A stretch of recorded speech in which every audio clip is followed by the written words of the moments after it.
A city on the verge of greatness. A new type of city, based not on the man, but on the automobile. The car.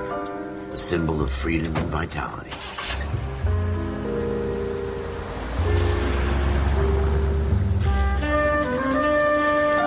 Where every man can own his own home, and have room to breathe, and not be overlooked by his neighbors. A city where a man's home is his castle. A quarter acre of the dream made possible by victory.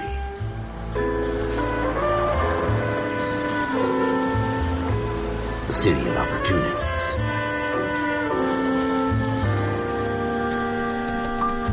A city of dreams, where Hollywood will shape the thoughts and desires of the entire planet.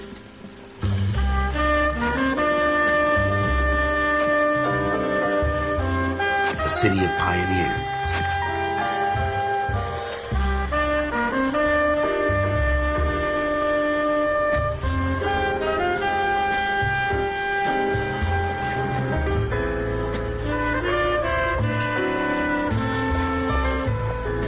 A city of dreamers.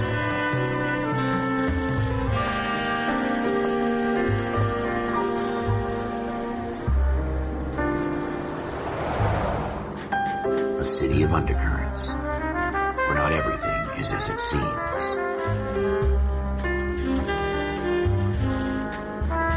A 20th century city that will become a model for the world.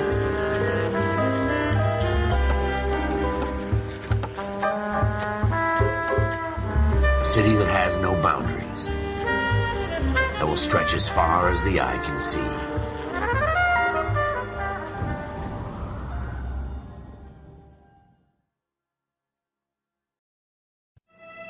In the Marine Corps, you deal with the chain of command. Mistakes get made, but you deal with them. You know what you're fighting for and that you're on the same team.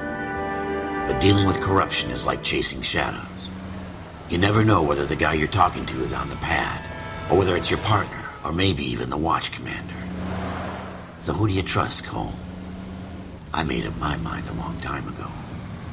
KGBL calling caller 14 Adam. 14 Adam, come in. Go ahead, KGPL. 14 Adam, see the detective, an ambulance shooting at 6th and Industrial Street. Unit 16 William requests uniformed assistance for an evidence search. 14 Adam, code 2. Roger, 14 Adam en route. Here we go again. They don't request uniforms for an evidence search unless there's some kind of catch. Ever the optimist. From the beam of sunshine himself.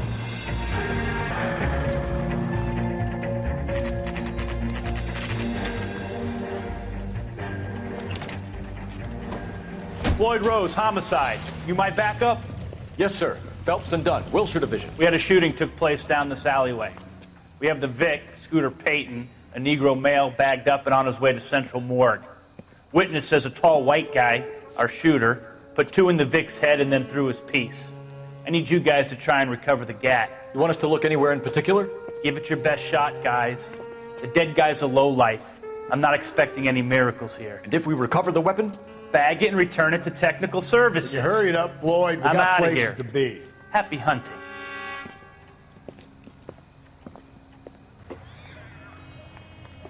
This is a fist hump. Just going through the motions. You're probably right. Let's just get it over and done. All right, have it your way. We'll search right up to the back wall. If you still don't come up with anything, come find me and we'll talk it out. 2 heads are always better than 1.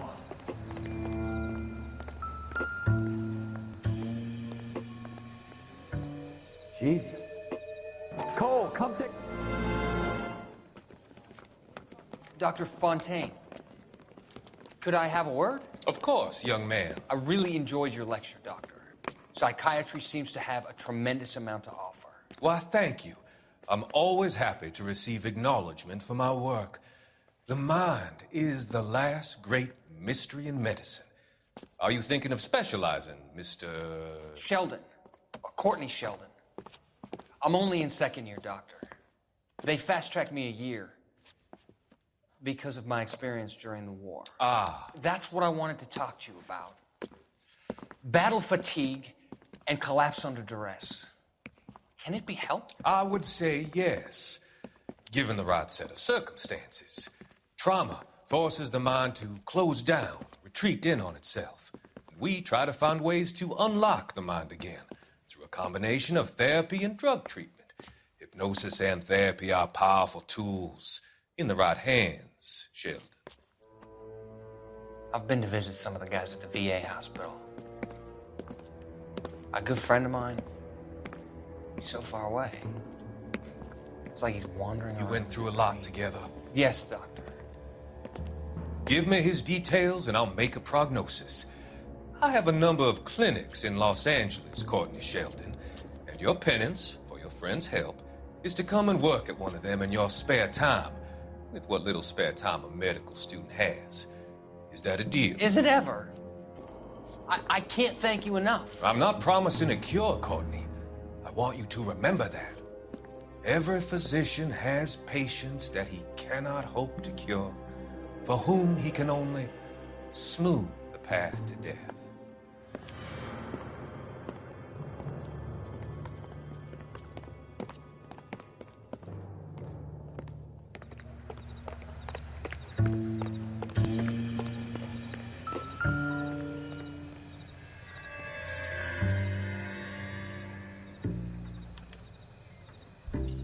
Shooter put him up against the wall and blew his brains out. Hell of a way to go.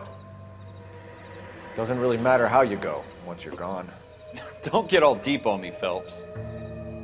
Ralph, there's something on the rooftop. How the hell did you see that? A reflection in the window. Looks like it might be our weapon. I'm gonna see if I can find a way up there. All right, don't hurt yourself.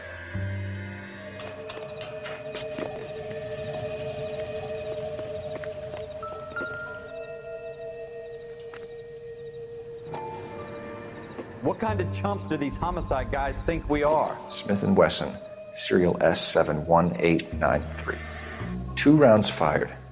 And instead of dropping it down a drain, our shooter hoists it up here. Interesting guy. We have the gun, Cole. Let's take it back to Central. We could get a commendation.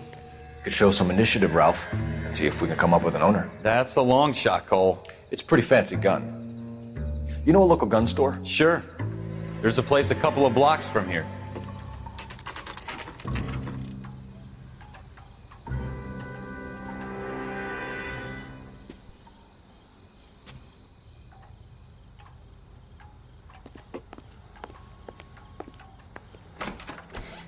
Officers Phelps and Dunn. Can you tell us anything about this gun? Smith & Wesson, Model 27, registered Magnum. Chambered for .357, nickel-plated with pearl grips. Same gun used by General Patton. You're not suggesting he's the owner? No, I'm not. You seem to know a lot about the weapon. I ought to. I sold it. You know, this piece will stop a rhino. These babies are only available special order. Here's my Smith & Wesson order book. You mind if I take a look? Be my guest. This is about something bad, right? We're in luck. Errol Schroeder, 203 South Glass Street. Ordered the gun in February '46. Thanks, you've been a big help. Anytime. Always happy to help out the LAPD.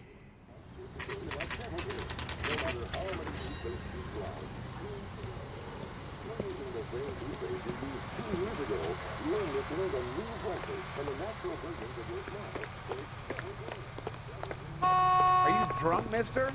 Or are you just cracked? Schroeder, apartment 2. What do you guys want? I'm Officer Cole Phelps. This is Officer Dunn, Wilshire Division. You're the owner of a Smith & Wesson Model 27, nickel-plated with pearl grips? I might be. What of it? Then you'll be surprised to know that Scooter Payton was murdered tonight with your gun. You're out of your mind. Scooter? He works for me. I have that gun here in my drawer. What the fuck is going on here? You're under arrest, Schroeder. Cuff him, Ralph. No way. You're not taking me down for this. That was a very bad...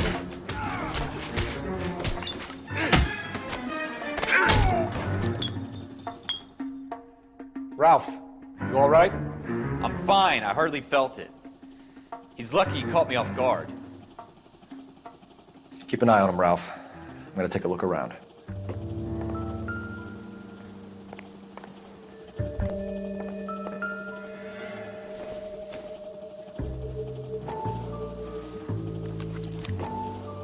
List of names and a series of numbers.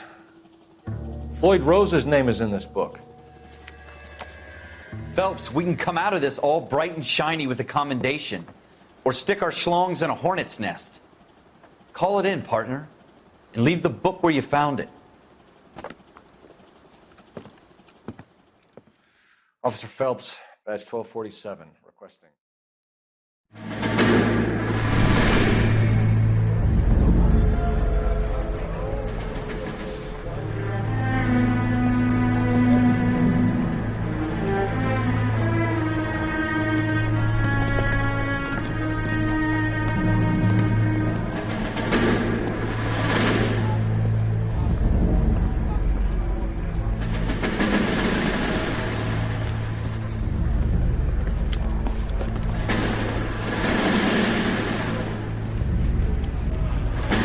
You dumb fucking sons of bitches, get in this line now before I lose my temper. Excuse me, Sergeant, but... Excuse me? Fuck you. You say another word and I'll break your fucking head and have you in the brig. Some of us are here for... I know why you're here, asswipe. I'm having a bad day, Private. Some people don't seem to want to get on this bus. I didn't ask for your help. He didn't ask for your help. Can you believe this guy? Who are you two? Abbott and Costello? We're here for OCS, Sergeant. So it's the three fucking stooges and you're here for OCS. God help this fucking country and the USMC. The Japanese will do the world a favor and kill you quickly. All three of you are on report. What are your fucking names? Phelps. Kelso. Merrill. Any other gentlemen for OCS? OCS is at Elliott. You take the Camp Elliott bus over there. This bus is for MCRD. This bus is for men who want to fight.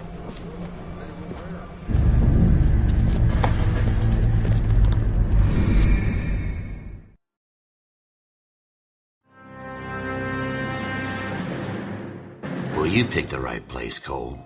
A city that needed an honest cop like a thirsty man needed water. You'd heard the stories, but you weren't interested.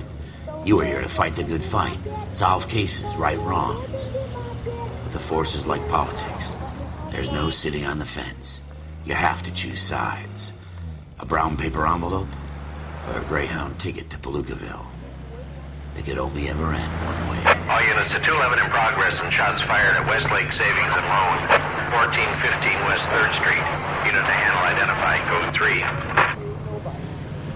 We'll take that. It's only a couple blocks from 14 Adam calling KGPL. We'll handle the 211. Roger that, 14 Adam. Be advised, suspects are armed and dangerous. Roger, KGPL. 14 Adam en route. Quick, you guys, the cops are here. We gotta move it.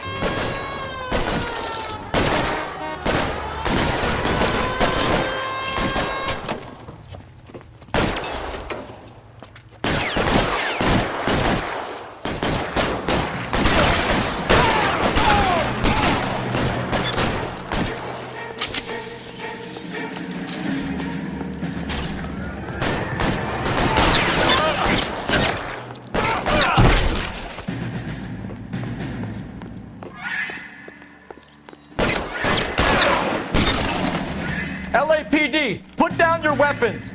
The bank is surrounded. I'm offering you a chance to... Give me some cover.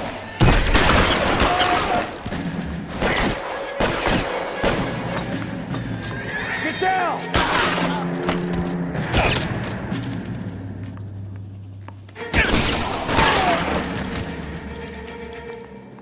That's it? We got them all? I think we got them, Cole. Should be all clear. Lieutenant Hopkins says anytime you reach for the shotguns, you're either going to end up dead or wearing a citation. So I guess... It's okay, Ralph. You did well in there. I'm glad you had my back. Man couldn't ask for a better partner.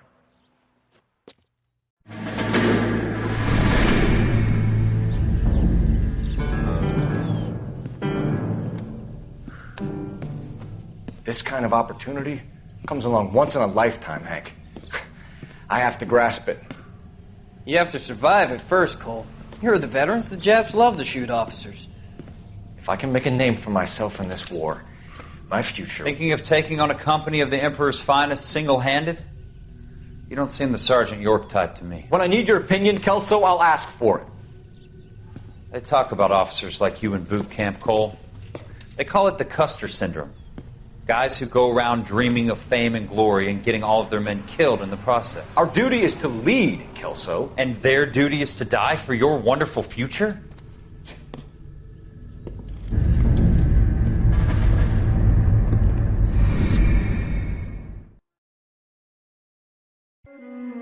Cole Phelps and Jack Kelso. With some people, it's as simple as chemistry. Two guys who should have been friends, but their personalities got in the way. Phelps, a good guy, wound way too tight. And Kelso, a quiet man who could never walk away from a fight. Well, it's a shame you don't like to talk about it, Cole. Ralph, friends who want to stay friends don't discuss religion or politics. And in my case, you can add the war to that. I know that bum. Wendell Bowers. I put him away before he jumped parole. Get after him, Phelps. I'll head him off in the car. Wendell Bowers! Stop! LAPD! You can go screw yourselves. Why, you! Watch it! He's hiding in the alley!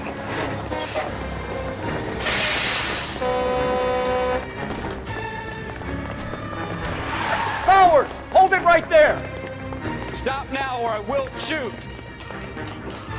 I won't tell you again, Wendell. Jesus, Dunn! Watch your fire! You don't want to do this, Wendell. Get down from there right now. Give it up, Wendell! Stay the hell away from me! You've got to be kidding! You fucking asked for it!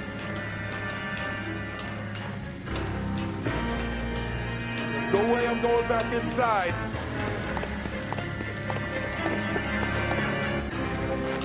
I've done my time. It's over, Bowers!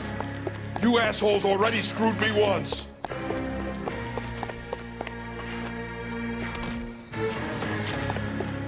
Give it up, Bowers! There's nowhere left to go!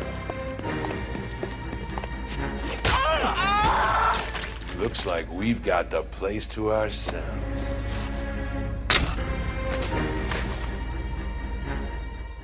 How you doing, Wendell? Your parole officer's feeling lonely. He's got a hole in his life for an asshole like you. You can make it up to him in 10 years' time. Watch your head. This hump will be back in the Iron Hotel by tomorrow night. Nice work, Cole. You run track in high school? Part of the tradition of the Marine Corps and being an officer in the Marine Corps is the ability to make tough decisions. The right decision is not always the popular one. The right decision will get the men you care about killed. These ratings and your ability to give them frankly and truthfully directly affect your chances of successfully becoming a Marine officer. Candidate Phelps, you have the floor. Esprit de Corps, Merrill, 10. Franklin, 8. Weiss, 8. Donahoe, 6. Kowalski, 6. Hudson, 5. Kelso, 2. Leadership, Donahoe, 8. Franklin, 7. Merrill, 6. Kowalski, 6. Weiss, 5. Hudson, 5. Kelso, 1. Candidate Kelso! I'm sorry, Captain, but I joined the Marine Corps to fight the enemy, not get involved in this schoolboy chicken shit. Kelso, in my office, now!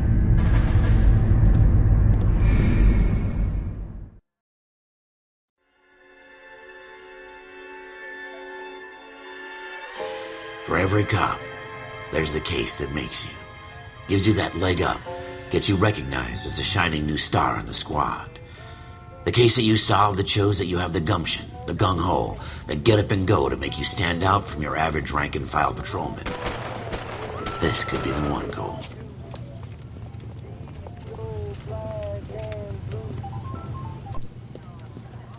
LAPD, could you stand clear of the body, please?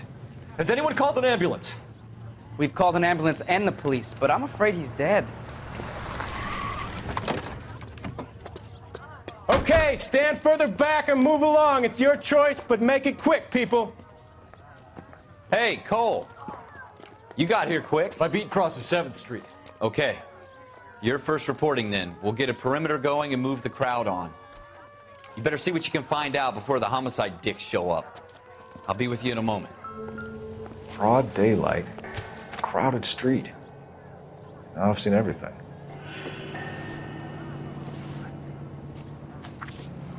C. Galetta, layaway receipt, pearl earrings, made out to Bank of Arcadia.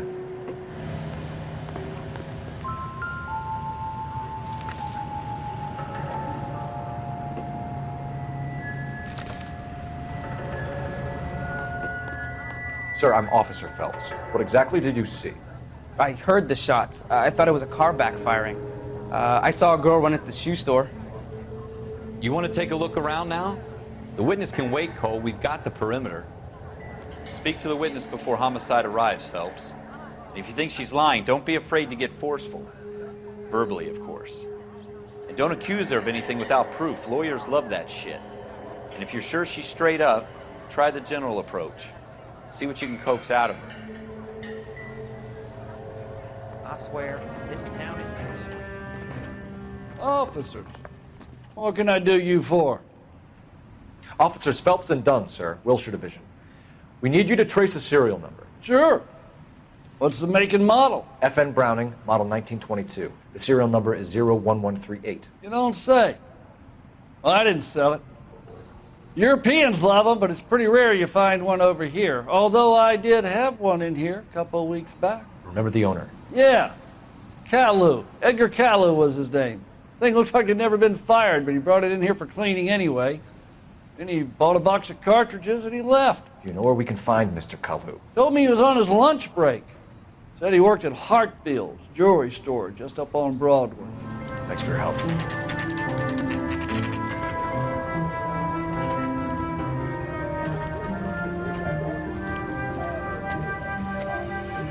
Officer, can I interest you in a new watch? Officer Cole Phelps, are you Edgar Caillou? No. Mr. Caillou is out back. He said he'd lie down. I'll buzz him for you. Son of a bitch! Go, Cole, go! Hurry, officer! He's getting away!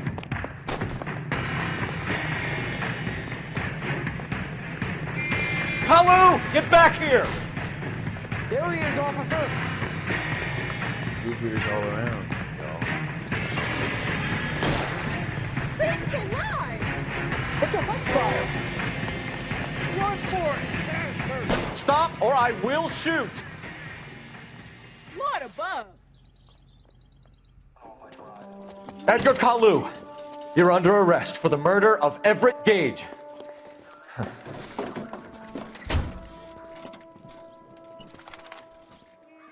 The case that makes you, and the case that breaks you.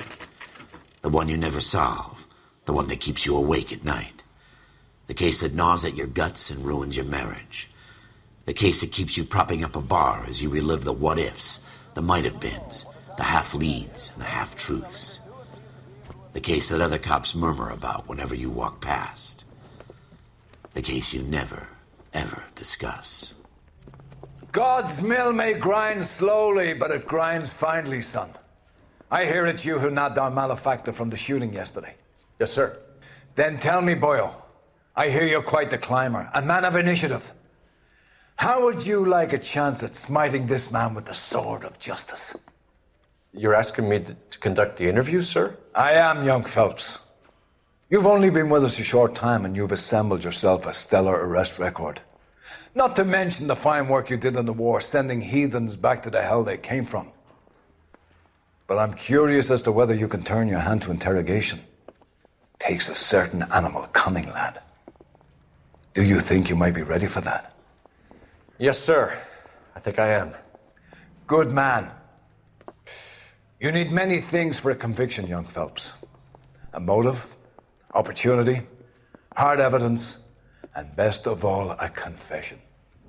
If you fail in the former, you can always use a modicum of violence to obtain the latter. How are you feeling, lad? Fine, sir. Very good.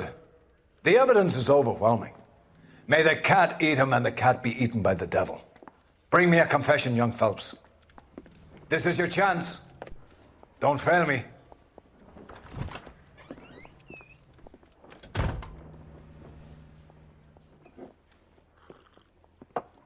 Has my lawyer arrived yet? I want to see my lawyer. A lawyer can't help you, Mr. Kalu.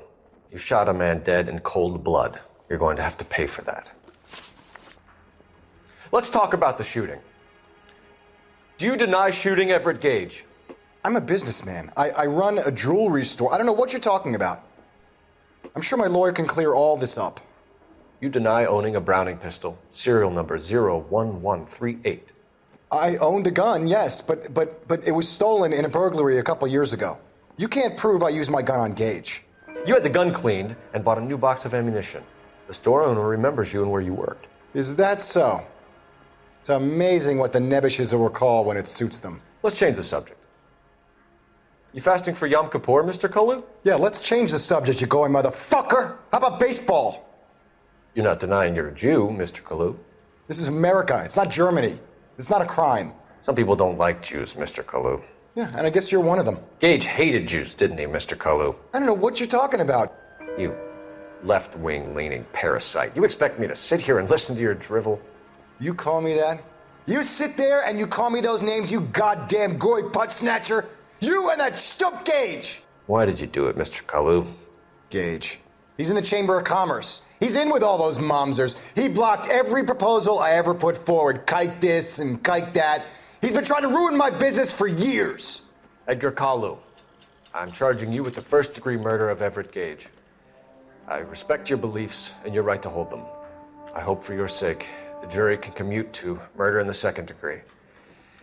May God have mercy on you, sir.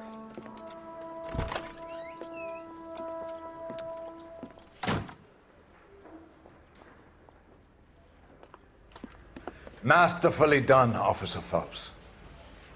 It is just Officer Phelps, isn't it, lad? Yes, sir. Then let me have a word with the Chief of Police, young Phelps. The department needs heroes. A shining, honest face the public can admire.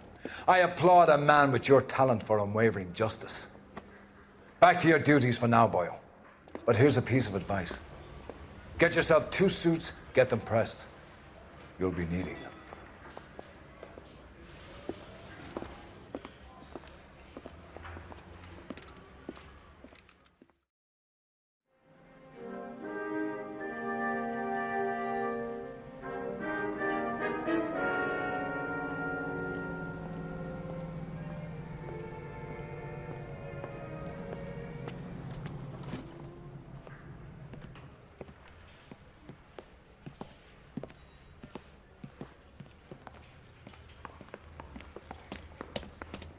Here's your new desk, kid.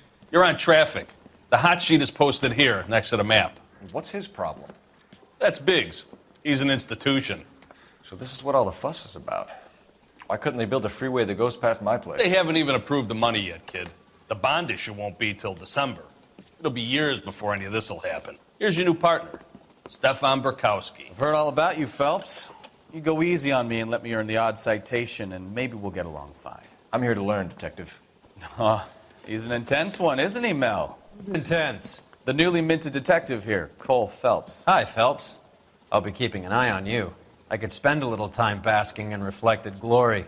Make a change from busting hookers and dope fiends. Who was that, Commander? Roy Earl, chief detective and advice. Do they all dress like movie stars? Well, Roy is a movie star. And the whole of the seedy side of L.A. is his audience. What is that supposed to mean?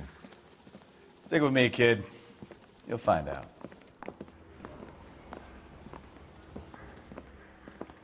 And now some housekeeping. Warm Central Division welcome for Detective Cole Phelps.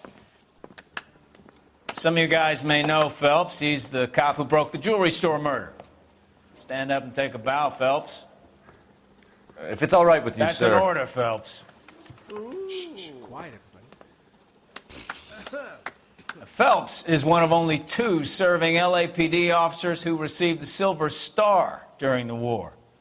Really gave it those lousy Japanese, eh, Phelps? I did my best. Captain. Why you war heroes always so modest? I've partnered Phelps with everybody's favorite Pole, Stefan Bukowski. Hope you like work, kid. Bukowski sure as hell doesn't. Well, that's why we have partners, right? Okay, can it, guys? Stick with Bukowski. He's a good cop. He knows traffic inside and out. I'm gonna start you out with one case. You do okay, I'll give you a couple more. You screw up, you'll be rousting vagrants and running license plates. Now get down to the PE Freight Depot, 6th and Alameda. A patrolman called in a suspicious vehicle. Signs of foul play. See what you can find out. Come on, Phelps. Straight through the red light. Bet you never saw it. You think the Vice Boys get any on the side? I said, if you're a They really pushed you through quick, I'm didn't they? Lana 6 years on patrol before I got this desk. You were here in 5 minutes. What do you want me to say? Mary I says didn't ask for any safe, favors. but only if I guarantee he walks. Isn't there anything else you can do? You think talk is cheap, try hiring a lawyer. I heard he's an honest cop. There's an honest cop. You know this place? Sure. Near the old gasworks and signal depot in the warehouse district. Can we try to get there in one piece? All units of 459 just occurred at 6th So, and Sarah. tell me a little about yourself, Phelps. Are we friends now, Bukowski? We have to work together. Don't be so touchy. I grew up in San Francisco. My father was in shipping. Went to college at Stanford. Did 2 years ROTC before Marine OCS at Camp Elliott. Shipped out in early '45 as a first lieutenant. So you won the Silver Star. I don't want to talk about it. Now let me get this straight. You single-handedly killed 40 Japs on this hill in Okinawa.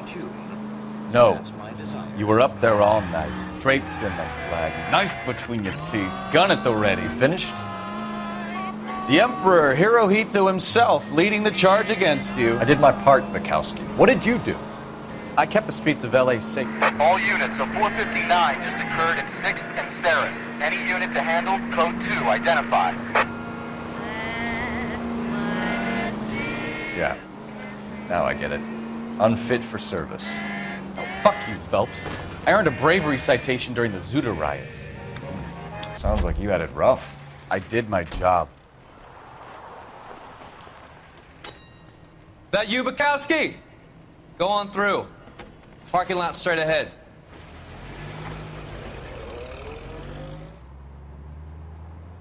I need to get back to work, officer. The detectives are here now. You repeat to them what you told me. I did the right thing by calling this in. I'm just a working stiff. Just give them your story and you'll be all right.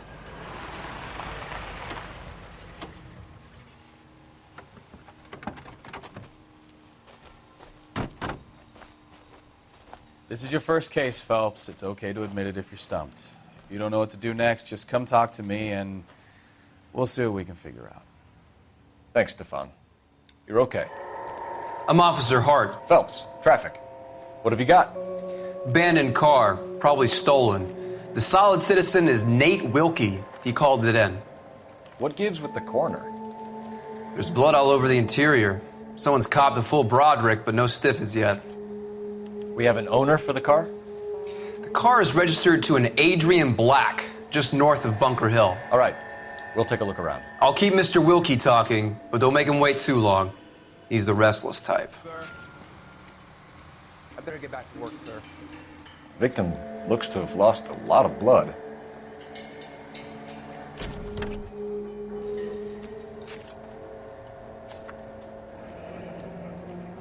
Mr. F. Morgan picked up a live pig yesterday? Always the same through a viewfinder. How about you? I've got a mystery sample waiting at the lab. Practical jokers say it's contaminated soil. My guess? Big lump of shit. Happier times, I guess. 32 years old, married. Sounds like an average guy. What was he doing out here? Stenzel glasses. Home repaired by the look of it. What's going on over there? It's got to be something big, right? The brand name might give us something to go on. I swear, this town is Sir, I'm Detective Phelps. Name's Nate Wilkie. You found the vehicle? Sure. Saw it just sitting there. Strange place to be parking your car. Figured I'd better take a look. And then I saw all the blood. So I called the police.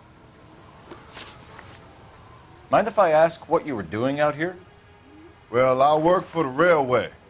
I was on my way out to the switch and reckoned I'd take a shortcut. Did you see anybody else in the yard? Maybe somebody hanging around the car? Nope. I hadn't seen a soul all day till you boys turned up. Do you know Adrian Black, Mr. Wilkie? No, sir. That ain't a name I'm familiar with. You ever seen the car before? Funny enough, I did. A couple of nights ago, it was over there in the parking lot. I know most of the cars are parked here regular, so it kind of stood out. The wallet by the car. Was there anything in it when you arrived? You accusing me of something, mister? Do you want the patrolman to hold you down while we turn out your pockets, Mr. Wilkie? Maybe I checked inside that wallet. Not that I was going to steal anything. Maybe I took a look. But there weren't no money in there. Not even change. We found a steel pipe with blood on it near the car. Do you know anything about it, Mr. Wilkie? No, sir. I went straight for the law when I saw the car was full of blood. When you saw the blood, was it wet, bright red, or darker like it is now? Darker, I'd say. Looked dry already. Thank you for your help, Mr. Wilkie. We'll contact your employer if we need anything more from you. If you have to, I guess. I can't really spend no more time over this. Let's go to Kavanaugh's bar. If Adrian was a regular, we might be able to get a new angle down there. 620 Bunker Hill Avenue. You know where that is? Behind Bunker Hill, a couple blocks north of Central Station. So, what do we tell the wife? We play it by the book. There's no stiff yet, so let's see how it plays out. Could be a car theft gone wrong. Make Black drive somewhere lonely, then give him a tap. But why leave the car? Well, obviously someone got a little heavy-handed. It's the wrong way around. Well, how so, genius? Where is Adrian? If you've gone to all the trouble to steal the car and it goes wrong, you leave the body behind, not the car.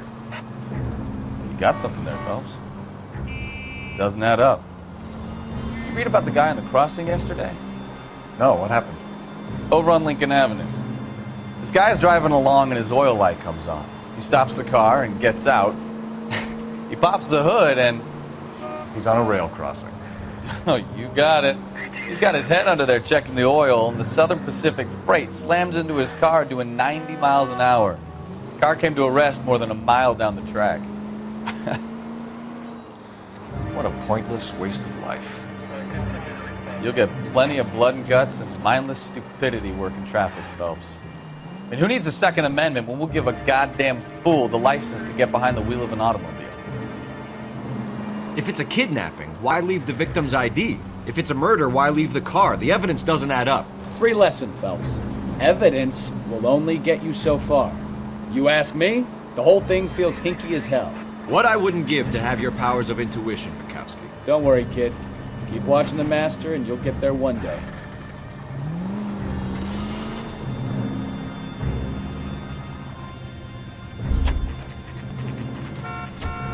That's disgusting. Didn't you ever hear it?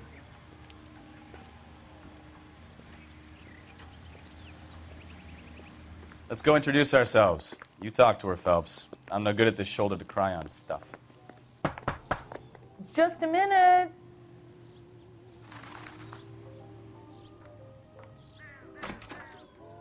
LAPD, Mrs. Black. May we come in? We have some bad news and we'd rather discuss this in private. I'm Margaret Black.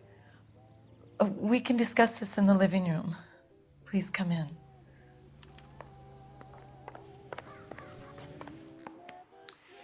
Your husband drives a blue Lincoln, Mrs. Black? That's correct.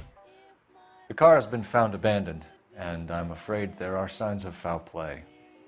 I knew something was wrong when he didn't come home. We believe your husband may be injured. We found a pipe on the scene with blood on it. Oh no! My poor Adrian! Does the name Insta-Heat mean anything to you, ma'am? Yes, it does.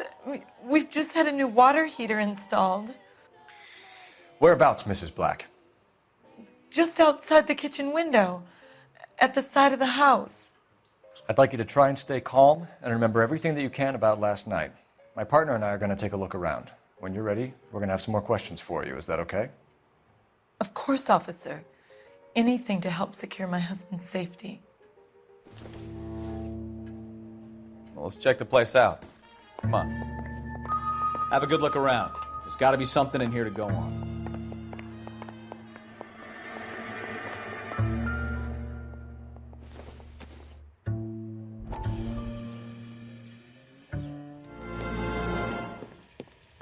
Lie down, make yourself comfortable. So, you're a friend of Courtney's? Yes, Doctor. He seems very concerned about you. I have these visions. These blinding visions. I can't get them out of my head. My skull, it feels like it's in a vice. I want to give you something to calm your nerves.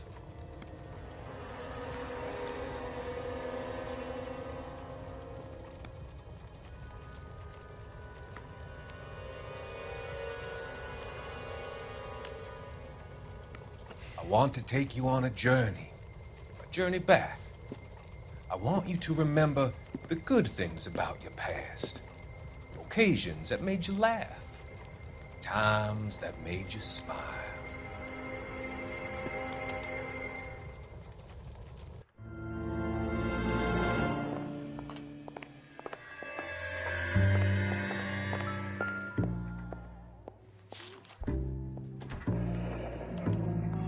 A used ticket to Seattle and a suitcase gone missing. Someone couldn't wait to get out of this house. This must be Adrian's. Stenzel, so the glasses are a match.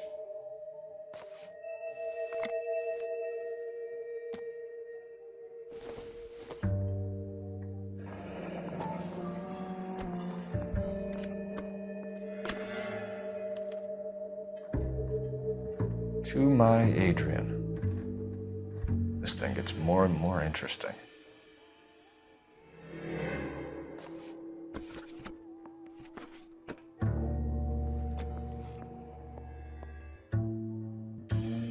Maybe Adrian was a patron. R&I should have an address.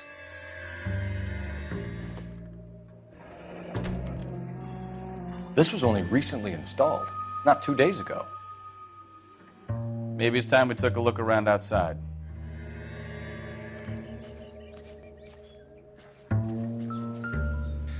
No use leaving the thing half finished.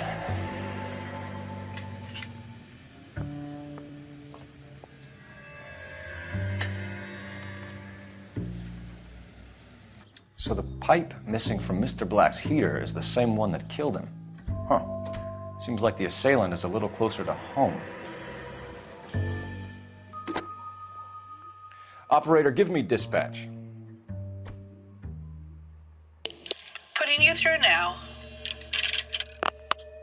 Phelps, 1247. How could I help, Detective? I need an address on a Kavanaugh's bar. Certainly, Detective. One moment. Kavanaugh's Bar, corner of Aliso and Hewitt, south side of Union Station. Thank you. Do you think you could answer some questions now, Mrs. Black? Of course. However I can help. We found a receipt in the trunk of your husband's car for a live pig. This receipt was made out to an F. Morgan. A pig? Adrian runs a tool business. That would be Frank Morgan. God knows what he's up to. What makes you say that about Morgan, ma'am? He's the foreman at my husband's plant. A very shady character. I've told Adrian he needs to keep his distance from the staff. They're always out drinking together. Did your husband tell you where he was going last night? All he said was he was going to meet Frank for a drink. So nothing out of the usual then? Well, he came home early from work. He never comes home early. And he went out early, too. He normally never leaves for the bar till about 7. Was your husband wearing his glasses when he left here yesterday? Yes, he just bought a new pair. Go on. I kept telling him to throw those old ones away. He tried to repair them with tape. They looked terrible. Tell us about the photo of Adrian in the bedroom. What is there to tell? It's from his most recent business trip to Seattle. There's plenty to tell. You just won't tell it. You're lying about the photograph, Mrs. Black. You're incredibly rude and insensitive. But I guess you know that. I've told you what I know about the picture. What about Nicole, Mrs. Black? Was your husband going to leave you for her? I've seen the photo frame. He thinks I'm stupid. But women sense these things. I don't know if he intended to leave me or if it was just a fling. God only knows. I only want to know that he's safe. Your husband frequents Kavanaugh's bar? How did you know that? Adrian practically lives there after work. So Adrian spends a lot of time there? Up until recently, he's been away in Seattle a lot on business. I think you should come clean with us, Mrs. Black. Your husband is missing, and after our search, I'm willing to call the circumstances suspicious. Can you account for your movements last night? You're not accusing me, are you? What an awful thing to say. I was here all night, of course, waiting for Adrian to come home. Is there anyone who can vouch for that? Well, no. I was here alone. I cooked Adrian's dinner and waited, but he never came home. We'll keep you informed, Mrs. Black. Please do, Detective. Jesus, I'm glad to be out of there. Mr. and Mrs. Black don't seem to have the happiest home life. He's too scared to divorce her, and she's too much of a shrinking violet to throw him out. If this hadn't happened, they could have stayed miserable together forever. You think she could have killed him? She sure as hell doesn't seem the type, but stranger things have happened. Of the Hollywood film industry.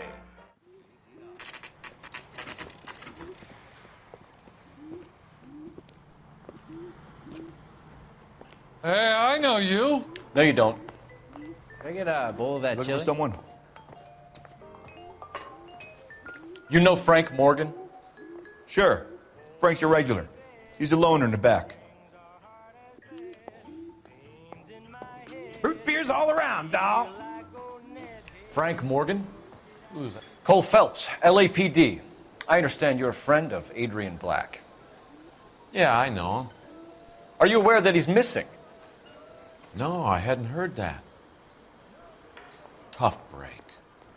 We found Black's car abandoned in a freight depot, covered in blood. You know anything about that, Morgan?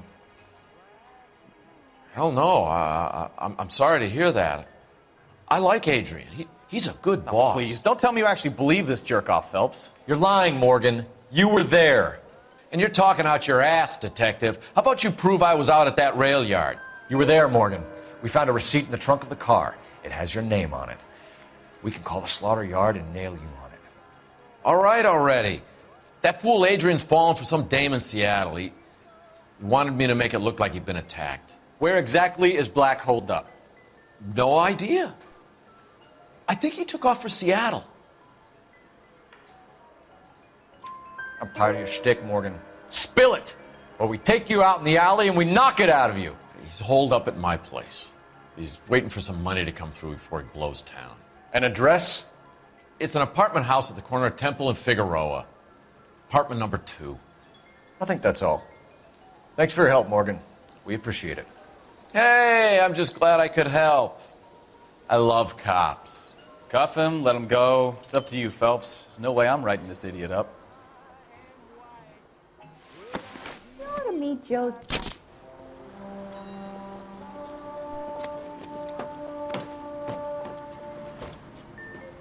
You got Morgan's address? Let's get over to his apartment.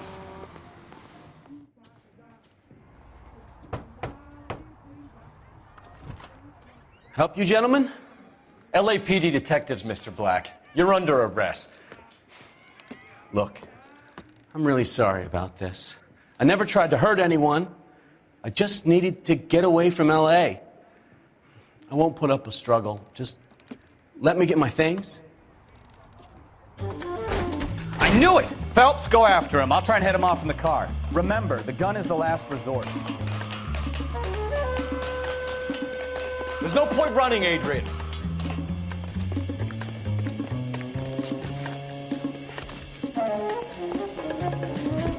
Mr. Black, get back here right now.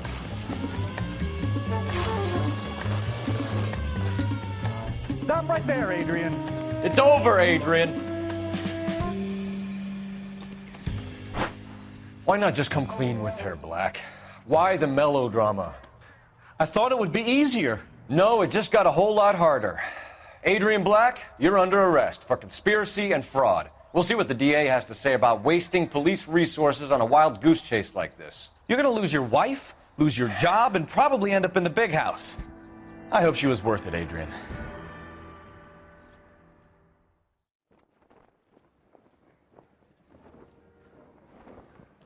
That turned out to be quite some case, huh? Adrian, what an idiot. You got an arrest and a clearance in your first case, and in fine style, too. Well done, detective. Efficient investigation technique, good public presence. You keep that up and you learn from Bukowski here, and you could go a long way in this department.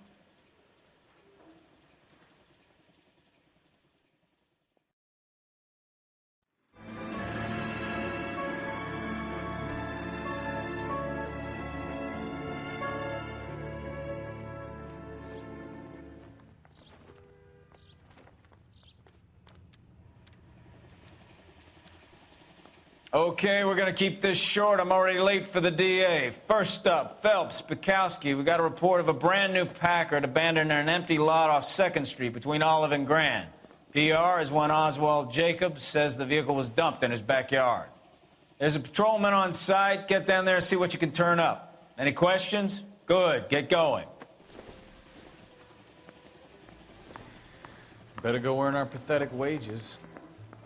Rimsky, O'Halloran. Intelligence has information on a stolen car racket. Yeah, I'm thinking of moving up to a 45. I want to put him down to 1 round. An abandoned vehicle. We catch all the good ones, huh, Phelps? Sounds like there's more to it than that. Nobody dumps a shiny new Packard unless they borrowed it without asking. You don't say. You're on fire today, Einstein. Very funny. Come on, my intense protege. Let's go save the world. You hear about Adrian? Broad in Seattle threw him out. Wife says she's gonna take him back. Women generally show more compassion. What are you talking about? Adrian dumped on her. He was humping the secretary. Margaret should show some pride. Pride comes before a fall, Bukowski. Talking from experience.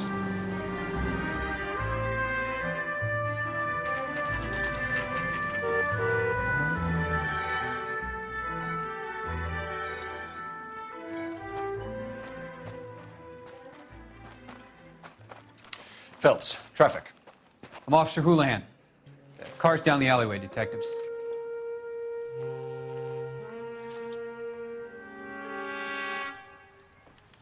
We got a call about an abandoned vehicle. Yes, sir. The car has flags. Might be some kind of diplomatic vehicle. Has anyone touched this vehicle since you arrived? No. And that Jacobs bird over there was on station before I got here. We'll talk with him in a moment. Give us some time to look the place over. Sure, take your time. He's a sore-headed old son of a bitch anyway. We'll have to use the registration to trace the owner. Stealing the wheels is for amateurs. The car ring would have stripped it in a warehouse.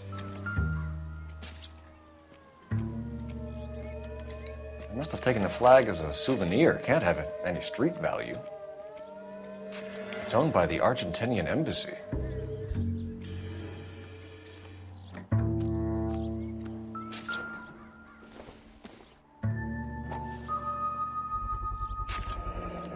Combination wrench. Must have used it to remove the wheel lugs.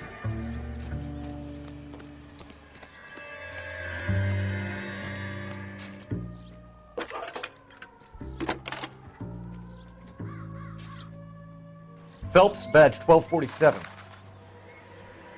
How could I help, Detective? Could you run the name Dewey Brothers? Possibly a dealership or car mechanic's workshop. One moment. Dewey Brothers Packard Dealership, 629 Figueroa Street. Got it. Thanks for your help.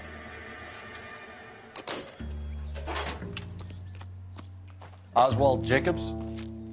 That's right. What exactly happened here, Mr. Jacobs? Last night, I was looking out of my window.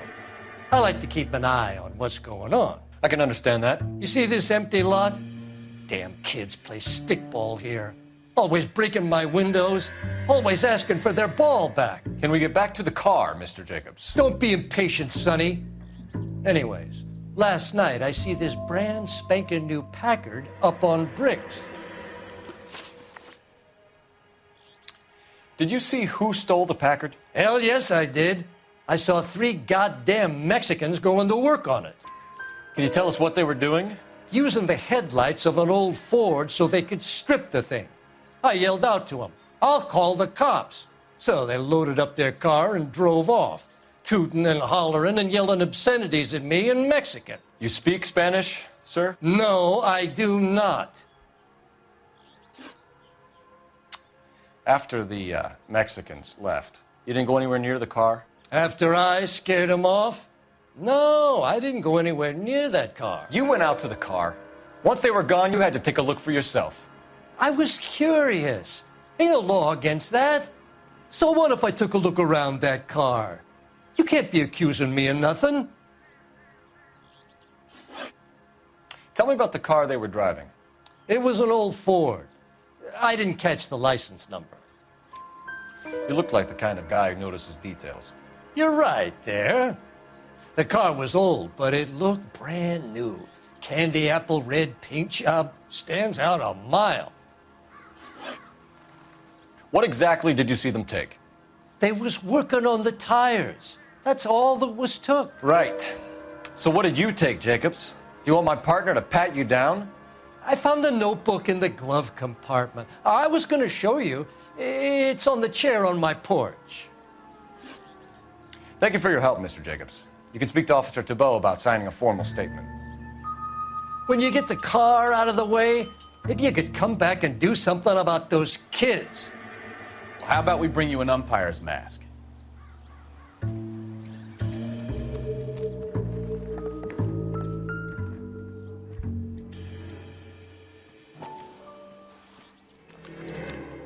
Okay, so we have the owner of the vehicle, a degenerate.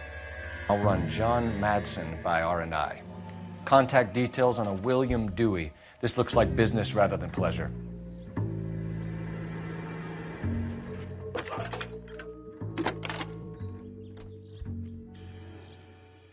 Phelps, 1247.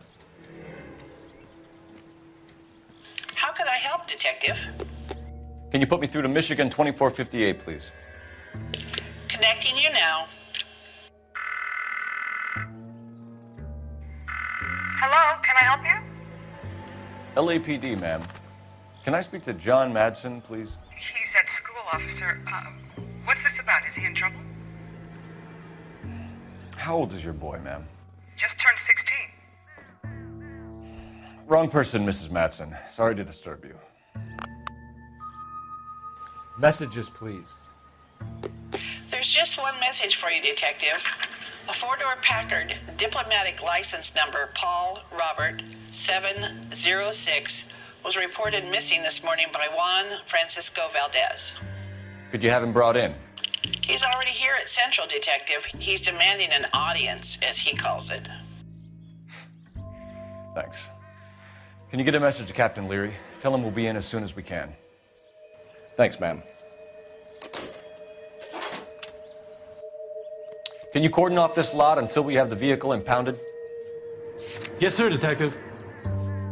We'll follow up on the owner. Get a statement from Jacobs, and I'll read your report back at the station. We can visit the Packard dealership or head back to Central and interview this Valdez character. Your call.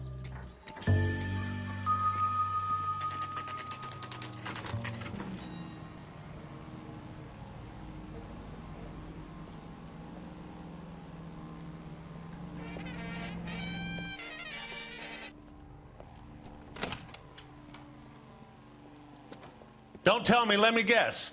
You were making your way past the lot, caught sight of the new model four-door, and couldn't help yourself. You could see yourself in that car and just had to take a closer look. Well, I can't say as I blame you. LAPD, Mac. We'd like to speak with the owner. That's me, William Dewey, proprietor, at your service. We're investigating the theft of a Packard belonging to the Argentine embassy. Are you missing a combination wrench? I don't know, Detective, but I know how we can find out. Follow me.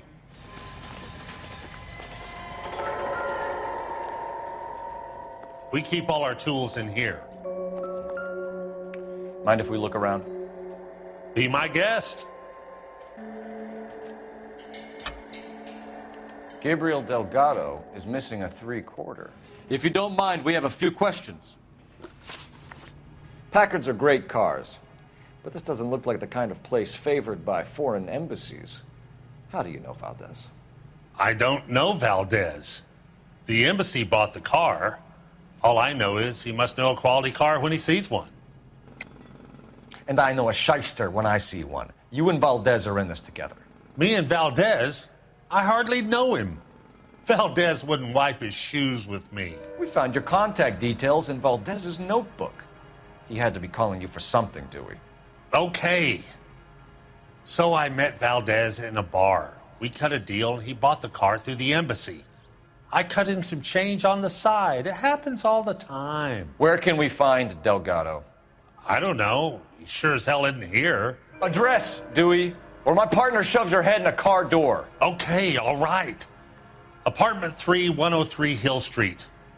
And tell him from me, if he ever shows his face around here again, I'm gonna kick his butt from here to Kingdom Come. A wrench from this dealership was used to strip the wheels from a Packard last night, Mr. Dewey.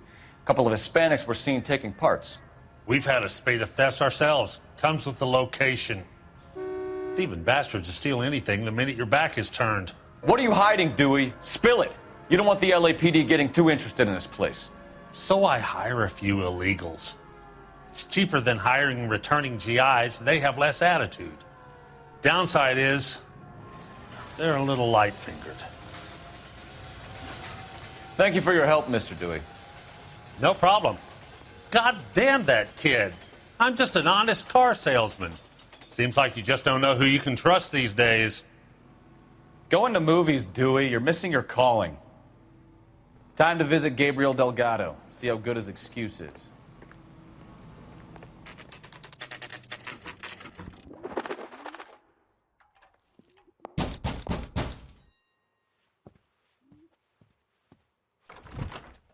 Yet.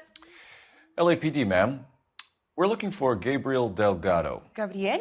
We're from the police. Policia, you understand? Yes, I understand. Could you come inside?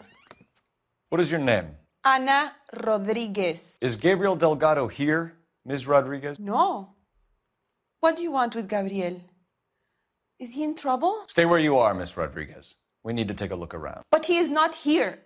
I have told you. Check out the surrounds. I'll stay with the broad.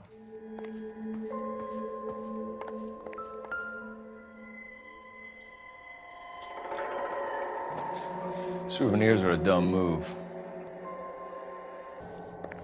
Nearly 20 weeks. Right. So how's it going to be when you go into labor and he's not around? Serving breakfast for two, Anna? You should have cleared up. He'll be a good father. Already.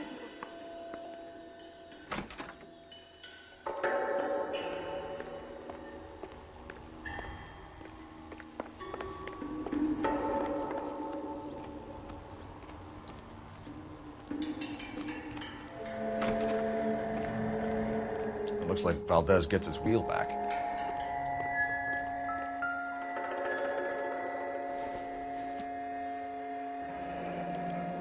Diplomatic license plates. You're in serious trouble, Miss Rodriguez. But Gabriel is not here. I have done nothing wrong. Why did he steal the car, Anna? The customer insulted him. He has his honor, no? His honor, Anna? He said Dewey's friend tried to make a woman out of him. He no longer respects this man, Dewey. He took the car to show this maricon that he is a man. Tell us the truth, Anna. Has Gabriel been here? I haven't seen him for at least 3 nights. You keep lying to me, and I'll send you and your baby to jail. He lives here, but he hasn't come home. I swear it. Enough, Anna. There are signs all over this place that he's been back. He was here last night. I have never seen him so angry. He went out to his shed and put some things in it. I don't know what, and I don't want to know. I love him. We found a license plate matching our stolen vehicle in the shed. Add in the assortment of parts, and we can make Gabriel for a dozen other thefts. It's time to get serious, Anna. You must ask these questions of Gabriel. I know nothing of these car parts. Then tell us where he is! If your baby is born in prison, Anna, the corrections officers will take it from you. You will see your son or daughter through a metal grate for half an hour a week. The start line is on 1st and Santa Fe. There is a spillway under the bridge that leads to the river. Many policia have wrecked trying to follow him. We will put in a good word for you, Anna. As far as we're concerned, this sits with Gabriel. Start line? That sounds like a street race to me. It's gotten out of hand this last year. No wonder Delgado has such an eye for fine automobiles. We know where the kid is. Let's go stop these clowns and get them off the streets.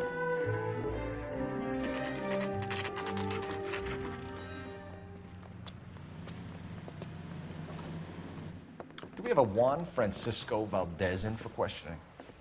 Sure do, Phelps. Your bird's an interview, too.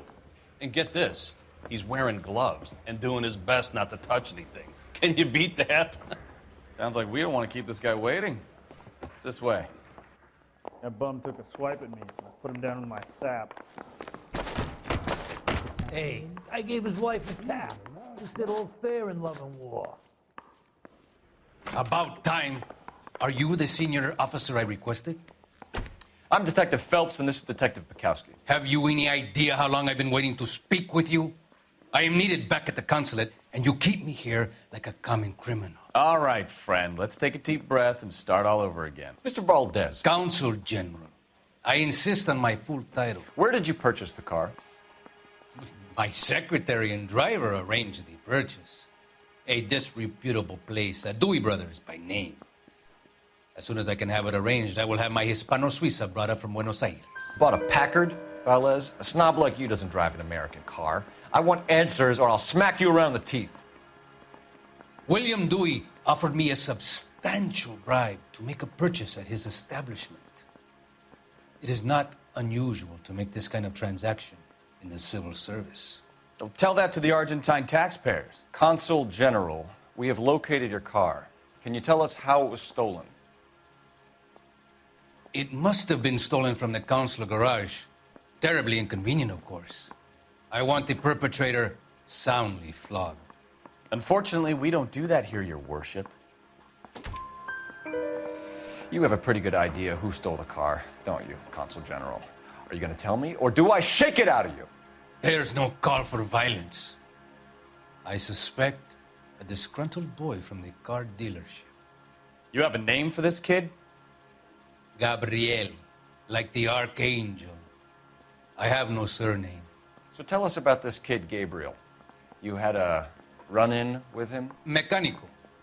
A presumptuous young man who did not know his place. He presumed to ask me questions. We do a lot of presuming here in the United States, Consul General. It comes with the turf. You fuck young boys, Valdez. Are you a madman? This will cause an international incident. Danny, Ben, Miguel, Tristan, and Teddy. Full lips. Ring any bells? I'm sure we can come to some arrangement. Gabriel, spill it. A beautiful but impertinent boy. I mentioned rendezvous and the young man went quite insane. I thought he was going to kill me. I was prepared to pay. We'll be in touch, Consul General. Finished with Valdez. Thank God. I'll get rid of him in a couple of hours. Mouthpiece sort of stripped off me at the grand jury. What kind of man leaves his pregnant girlfriend at home while he goes off to play cards? Pregnant girlfriends aren't always a barrel of laughs. Everyone needs to let off a little steam. Some guys wouldn't come back home at all. Are you talking from experience?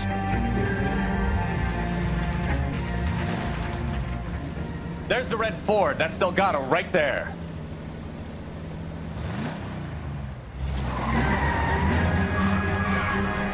Quick! They're getting away! Phelps, 1247. Requesting assistance at 1st and Santa Fe. Reports of an illegal street race. Delgado is our boy. Forget the others. Step on it, Phelps. Take him out. He's getting away.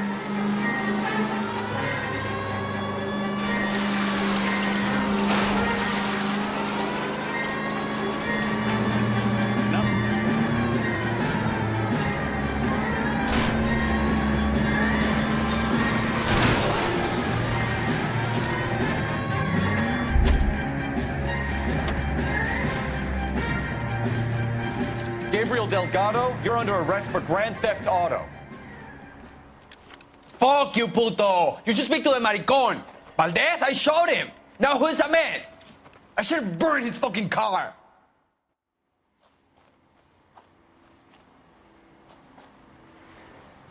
You got a foreign dignitary outed as a fruit and a kitty raper, a car dealer we're gonna let slide for the kickbacks, and a street punk car thief who sure as hell won't be taking liberties with other people's autos again anytime soon.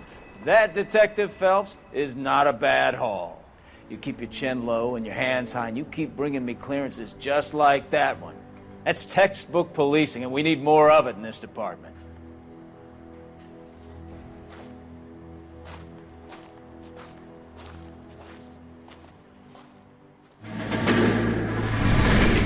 You have any plans for weekend Liberty, Jack? My sisters have been working in Los Angeles in a bomber factory. They're coming down to visit. I'm meeting them at the station at 6. Good for you, Jack. Are they cute? They're my sisters, Hank. Attention! Final inspection before Liberty.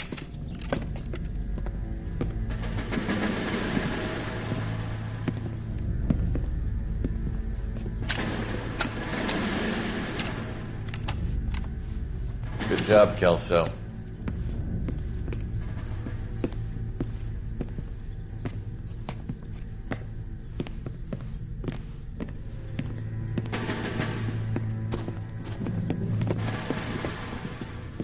Are we going somewhere, gentlemen? Full inspection. It had better be exceptional if any of you want liberty this weekend. Kelso, this carbine. The bore is dirty. No, it isn't. Are you arguing with me, Kelso? Do what you need to do, Sergeant. You know the bore is immaculate. Weekend liberty canceled. 2-day field drill. Clean this rifle. No. Do you know the penalty for insubordination, Kelso? Jack, don't do it. Forget him, Hank. He doesn't have what it takes. Are you two finished? Are you going to clean this rifle? No, Sergeant. Cole is right. I'm going to stop playing games and join a rifle company and fight the real enemy.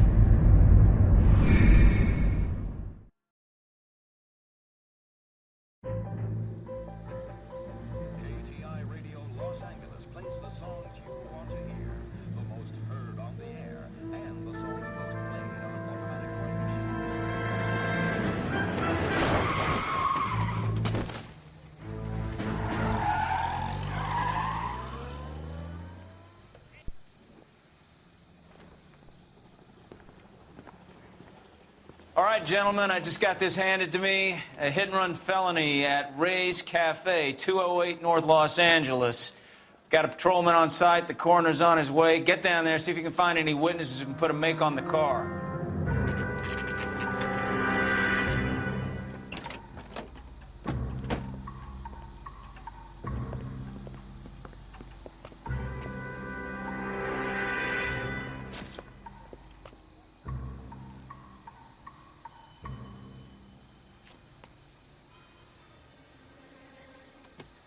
Cole Phelps, traffic. What have we got? Thick as a white male, name of Lester Patterson. Walked out of the bar and into the street. Car hit over there, and he ended up here. Dead on impact by the look of it. Have you canvassed the area? The only one with anything useful to contribute is the young lady over there. She lives above the bar. Name is Shannon Perry. No, it's not a stage name. 24 years old, she left Kansas to follow the yellow brick road. Is that so? We'll take a formal statement later. Right now, we're gonna take a look around. Phelps? Landed on his face and ended up here. Car must have struck him from behind. Patterson has life insurance.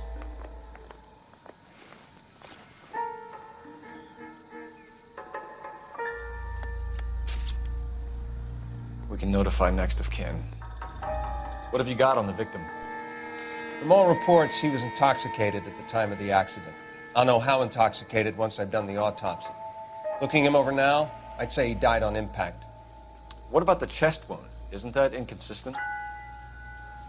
Very common in auto injuries. Look for a car with a prominent hood ornament. Those things are killers. Careful where you're stepping, Phelps. I don't come down to the station house and tap dance on your desk.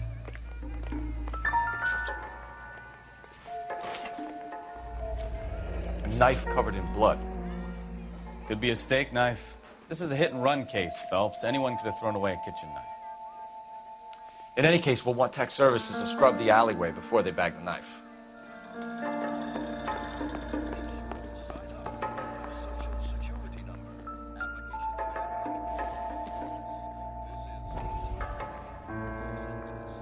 I'll take the bartender. Courtney, come in. Have a seat. Thanks, Doctor. How are you finding working at the clinic? It's, fine. Are you sure? Can I be honest with you, Doctor? I would hope so, Courtney. I was hoping that the therapy would be more beneficial. Treatment can, unfortunately, be very long-term. So many of the patients here are addicts, Doctor. Many of them have been for years, Courtney. In the past, these people were condemned to sanatoriums. If we can reveal the root of the problem, then we have a chance to help them.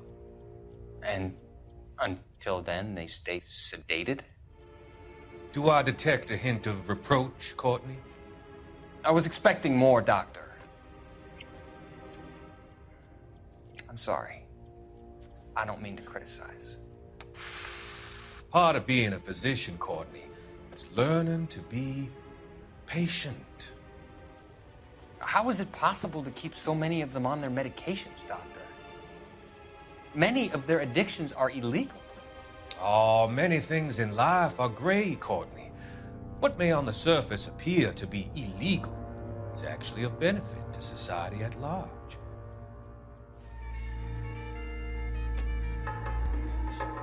I'm Detective Phelps of the LAPD. How can I help, Detective? Your name would be a good start. Dudley Lynch. Hired help. I run the place when the owner ain't around. Where is the owner? He stepped out. Somebody had to take Lorna, Mrs. Patterson, home. What can you tell me about the accident? Not a lot. He was busy in here, and all I heard was the impact. So what was he doing outside? It's against licensing regulations to drink on the sidewalk. Lester and Lorna were having a fight. The owner made him take it outside. It was pretty ugly. Do you know the victim? Yeah. Lester Patterson. He's a regular here, or he was. Not one of your favorite customers? Lester was special, but not my kind of special. Was Lester drinking alone? No, he came here with his wife. She didn't seem too interested in the booze, though. Miss Perry? Yes? I'm Detective Phelps. This is my partner, Detective Bukowski. Can you tell us what happened? Well, I came to the window because I heard people arguing downstairs. Then what happened? I saw a car hit that poor man and knock him down the street. What kind of car was it? A dark red Lincoln Continental. Did you see the license plate? Only the first 3 letters, I'm afraid. 3C8. Tell me more about the argument you heard. Well, there were 2 voices. A man and a woman, that's all. Why are you holding out on us, Miss Perry? I'm sorry. I was hoping to tell my story to the newspapers. I'd like to get my picture in the paper. Trying to find work as an actress, and things are pretty difficult. Cough it up, sister. We don't have all night. People arguing? They were husband and wife. I could tell by what she was yelling. Intimate things. Very embarrassing for the man. Thank you, Miss Perry. Your information has been very helpful. You can go now. You really think so? I hope you find that driver and put him away. You certainly got away with the dames, Phelps. Give it a rest, Bukowski. Let's see what the patrons have to say. A witness overheard an argument. Lester and Lorna. There's nothing like airing your dirty laundry in public, is there? Why was Lorna Patterson in such a hurry to leave? What is going on here? Lorna was pretty upset, so Leroy took her home. Lorna and Leroy are close. They've been talking about opening a new bar. Leroy? Leroy Sabo, the owner. How long have Lorna and Leroy been talking about this new bar? Who knows? I just served the drinks. Bartenders hear all sorts of things. Are you going to tell me, or do we have to start playing rough? When Lester was drinking, he treated Lorna like dirt. He gambled away all their money. Lorna pitched Leroy about the bar. I don't know how interested he is. Is Leroy doing well? Hell no. The only thing keeping this place afloat are the poker games. Thanks for your help, Lynch. I'm going to need you to sign a statement with the patrolman. Sure, no problem. You get anything out of the regulars? They weren't giving too much away. They liked watching Lester and Lorna go a few rounds every other day. And Lester was a fan of the love tap.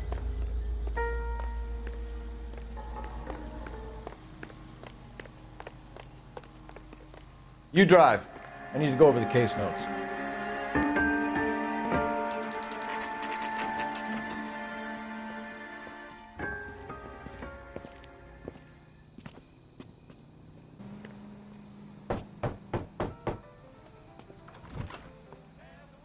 Yes? Hello? Mrs. Patterson. Is this about my husband? We're investigating the incident, ma'am. I see. Come in, won't you?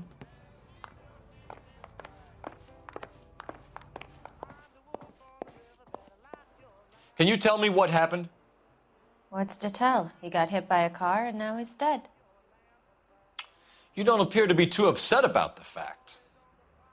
Lester and I met on a furlough in '44. We got married that weekend. People don't understand it now, but that happened a lot back then. I see. So you probably did well to stick it out this long. What's that supposed to mean, mister? I think it's about time you left. I have someone here, I and beg your pardon? You're gonna have to run that one by us again, sister. It's okay, Lorna. I'm Leroy Sabo. Well, well. Nice to see you're comforting the grieving widow, Mr. Sabo. All right, wise guy. Do you have any intelligent questions you would like me to answer? You can confirm Mrs. Patterson's story. Lester lost at cards. He was kind of hard to control when he lost his temper. He turned without looking and walked right out in front of the car. It wasn't good. What's your relationship with Mrs. Patterson, Mr. Sabo? We're friends. Good friends. You expect me to believe that? Look, I was filing for divorce. Mental cruelty. Lester could be a mean son of a bitch. And Lester knew about that?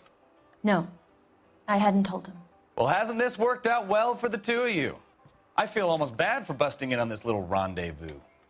How did the car come to hit Lester? He walked straight into the path of an oncoming car. You expect me to believe that, Lorna? It's all very convenient. Gambling for Lester was like the needle for a hophead. He was yelling at me. He was yelling at the whole world. I kind of felt sorry for the driver. Poor guy had no chance. You were arguing in the bar and on the sidewalk? We were always arguing. So what? Admit it. You were baiting him, pushing his buttons. We can easily get the full story from the regulars in the bar. All right. Lester was playing cards out back. He lost, of course, and wanted back in. He suggested I earn the money on my back to get a mistake. That was the proposition he was putting to his so-called buddies. So maybe I was a little angrier than usual. Let's just say I took exception to his idea. The bartender said that you and Leroy were planning to go into business together. Can you explain how you'll get the money to do that? I have a little money saved away. You're being economical with the truth, Lorna. You want to back that up, little man? You increased the premium on Lester's life insurance. GI insurance policies have a $10,000 payout. It was Leroy's idea. Lester lived on the edge. He was always getting into fights, crap games, pinochle, you name it. Turns out it was good advice. It speaks to motive and premeditation, Lorna. You're forgetting the hit-and-run detective. You and Mr. Sabo have an interesting day. I'm sure we will, officer. Now, if you could both just leave. We're leaving, ma'am. Sorry for your loss. I can see what a tough time you're having with all this.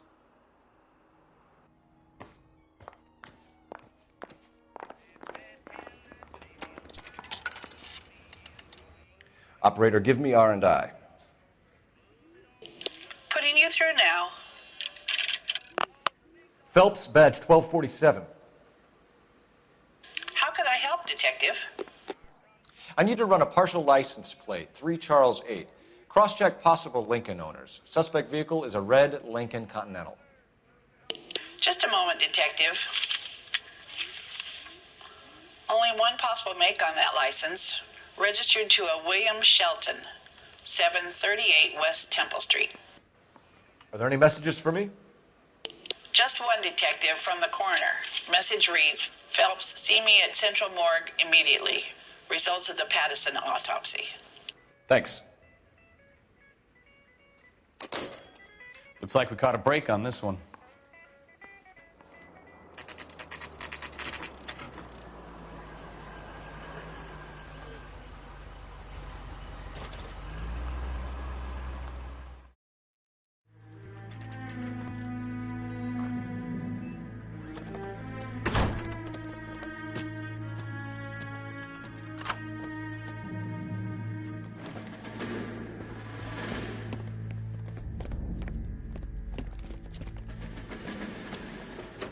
That's the son of a bitch right there.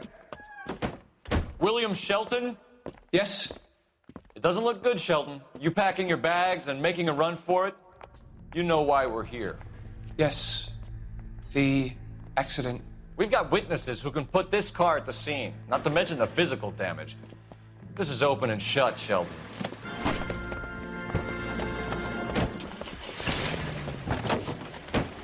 That coward thinks he can run from everything.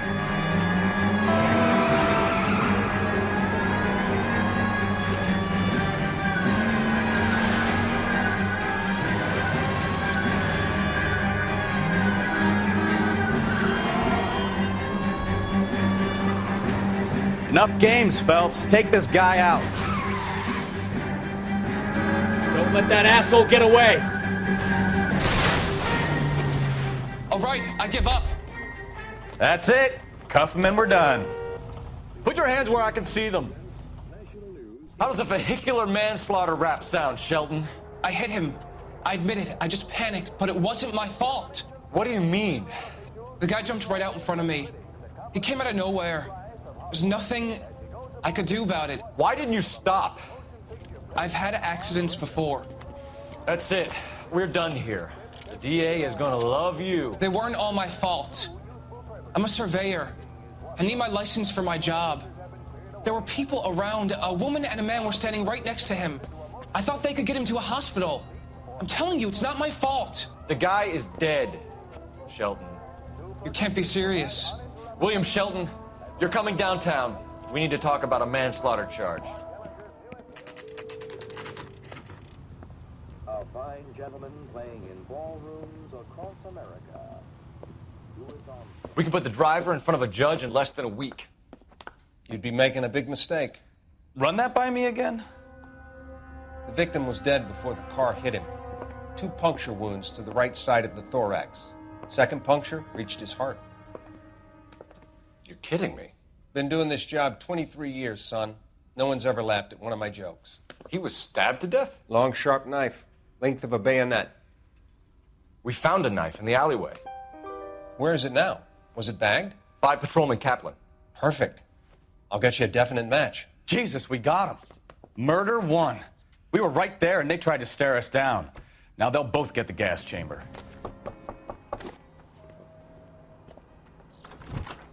We've spoken to the coroner, Mrs. Patterson. He confirmed your husband's cause of death. We'd like you to come downtown and answer some questions. It wasn't me. It was Leroy's idea. Leroy stabbed him. I had nothing to do with it. Where is Leroy now? He's in the bedroom. You're very good, Lorna. Put the gun down, Leroy. If you do something stupid now, you don't stand a chance in front of the grand Nice of you jury. to give me up, sweetheart. All that whispering in my ear telling me how we had to get rid of him, how good it could be, all the money we could claim, all that planning, how to get him into the street, how to make it look like an accident. For God's sake, you had Leroy, all shut the up. bases covered, baby. I had nothing to do with it. You think I'm gonna fry for you, He's a Lorna? crazy man. Shoot him. Shoot him, for God's sake! It's too late, Sabo.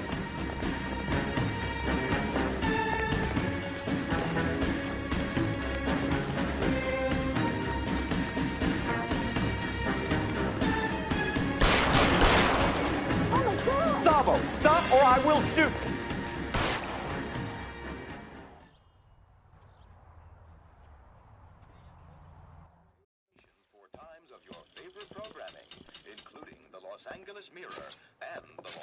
So, I give you a hit and run. You bring me back fraud, conspiracy, and first-degree murder. This is how a good detective operates, Phelps. You take nothing at face value. You keep digging and asking questions until you get to the truth.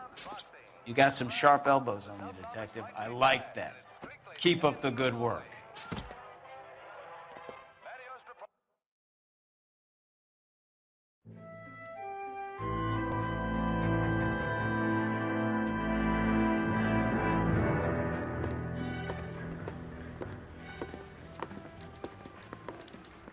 Phelps, Bukowski. Beat cop says he located a green Kaiser Fraser from the hot sheet. Address is 6 West 2nd Street. Get over there and see what you can find out. Go on. Sorry to inconvenience you. We're on it, Captain. I swear the more bent cars we bring in, the longer the hot sheet gets. It pays the rent, though. Keeps Mrs. Phelps in the manner to which she's accustomed. I'm not sure she'd agree with you. Passionate, romantic type like you, Cole? I don't believe a word of it.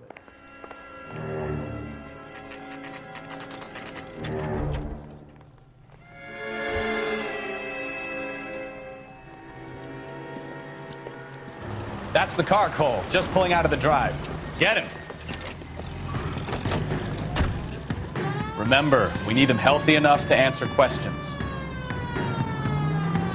1247, Detective Phelps, requesting immediate backup in pursuit of a stolen green Kaiser Fraser from 6 West 2nd Street.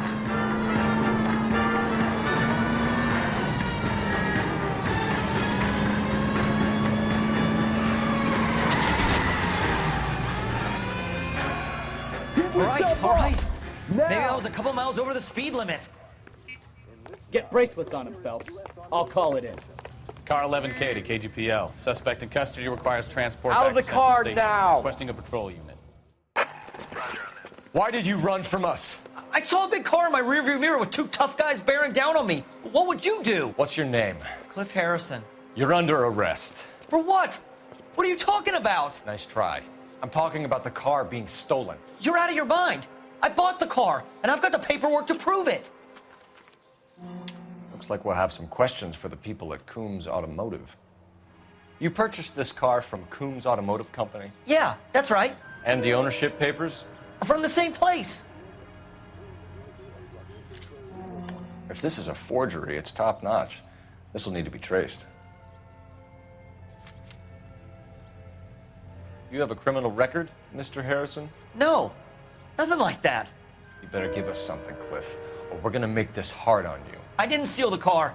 I ran because I've got some wacky backy in the glove compartment. How much, Cliff? 1 reefer. We'll let it slide. You're in enough trouble. Who did you deal with at Coombs Automotive? The owner, Richard Coombs. And he made out the bill of sale personally? Of course he did. He kept a facsimile for his records. Check with him. We're going to get to the bottom of this, Harrison. Until we do, you're going downtown. You gotta be kidding me. I'm getting arrested for buying a goddamn car? If everything is legit, Harrison, you'll be out soon. Until then, if I were you, I'd keep my mouth shut. Bag his possessions as evidence, and have him arraigned for grand theft auto. Right, Detective. Do you know who my father is?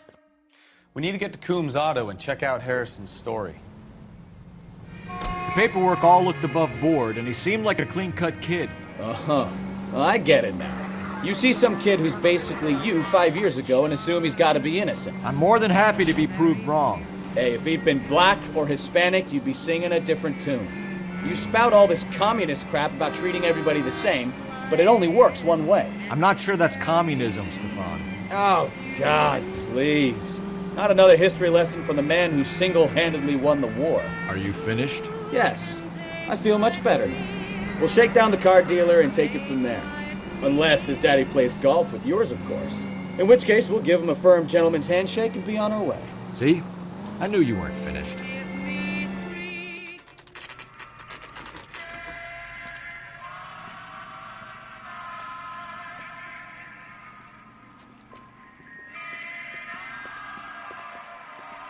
Not another step. I have got a Buick Century sedan that would be absolutely perfect for you. Detective Phelps, LAPD, are you the owner? That's right. Richard Coombs at your service. You looking to trade in a black and white, boys? Mr. Coombs, we're investigating an auto theft. A man by the name of Cliff Harrison claims he bought the car here. Well, some people would say that my cars are a steal. That's a joke, son. Very amusing, Mr. Coombs. I remember Harrison. It was a green two-tone Kaiser Frazer, if I remember rightly. Do you have the bill of sale? It's in my office. Walk this way.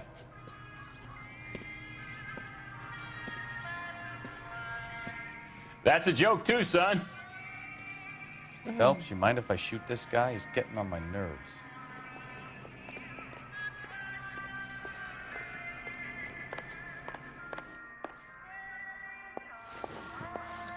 Here it is. Got the original pink slip there, too.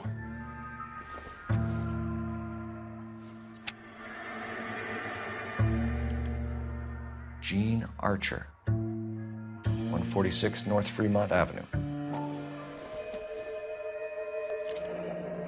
Harrison's purchase receipt was legit, at least. We have a couple of questions. All right, fellas. Shoot. Can you tell us how you came to buy the car? Girl just wandered in right off the street. Nothing unusual about the car. Not really my usual type of vehicle. The price was certainly right, though. Nice girl, but about as sharp as a bag of wet mice. Did you pay with check or cash? A check. She wanted it made out to cash, but I insisted. Man has to watch his cash flow. What name? I made it out to Gene Archer on the Bank of Arcadia. Can you describe this Gene Archer? Brunette, maybe 25, 26. Little on the plump side, but not bone ugly. What was your impression of her? Kind of harried and harassed. In a hurry to go somewhere, but no place to go. You get to know the type. Do you know anything about the company that prints these pink slips? Nope. Should I? It isn't exactly my business. It says Marquee Printing. You've never heard of them? Marquee. Sure. They do all the government red tape. You'll find the place down on Aliso Street near San Pedro. When exactly did you hand over the check, Mr. Coombs? Close of play on Friday. Why didn't you pay her cash? You knew the car was dirty. I had an inkling. When people are in a hurry for money, always pay by check, son. Gives you a couple days to back out. This was all above board. Yes, of course it was. Did this look legitimate to you, Coombs? I'm in used cars, son, not bearer bonds. In my business, you don't look a gift horse in the mouth. Now don't come on all high and mighty with me if you want my help.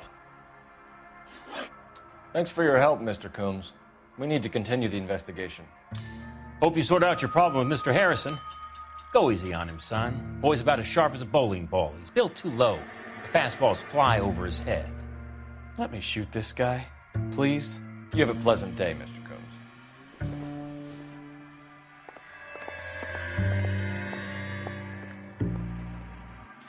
Well, Harrison might be off the hook, but we can still run an APB on Gene Archer.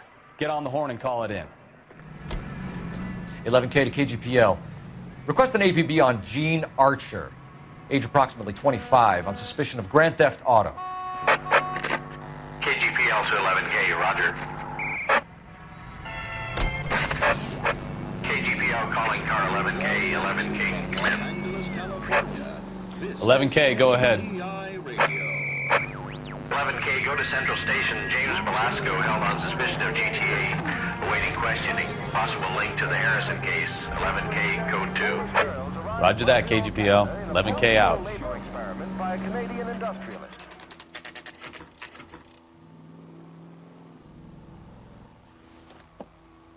Empty. Should have known that Archer broad would have given us a false address. We should go to the station, see what this Velasco guy has to say. Here they will pay $6.50. Here's a chicken and egg question for you. Do you think you have to be an asshole to sell cars? Or that selling cars turns you into an asshole? You've got it in for everyone today, haven't you? I've always got it in for car salesmen. Doesn't matter what day it is. And why do they always think they're comedians when they're about as funny as a heart attack? Maybe the more annoying they are, the quicker you sign on the dotted line, just to get the hell out of there.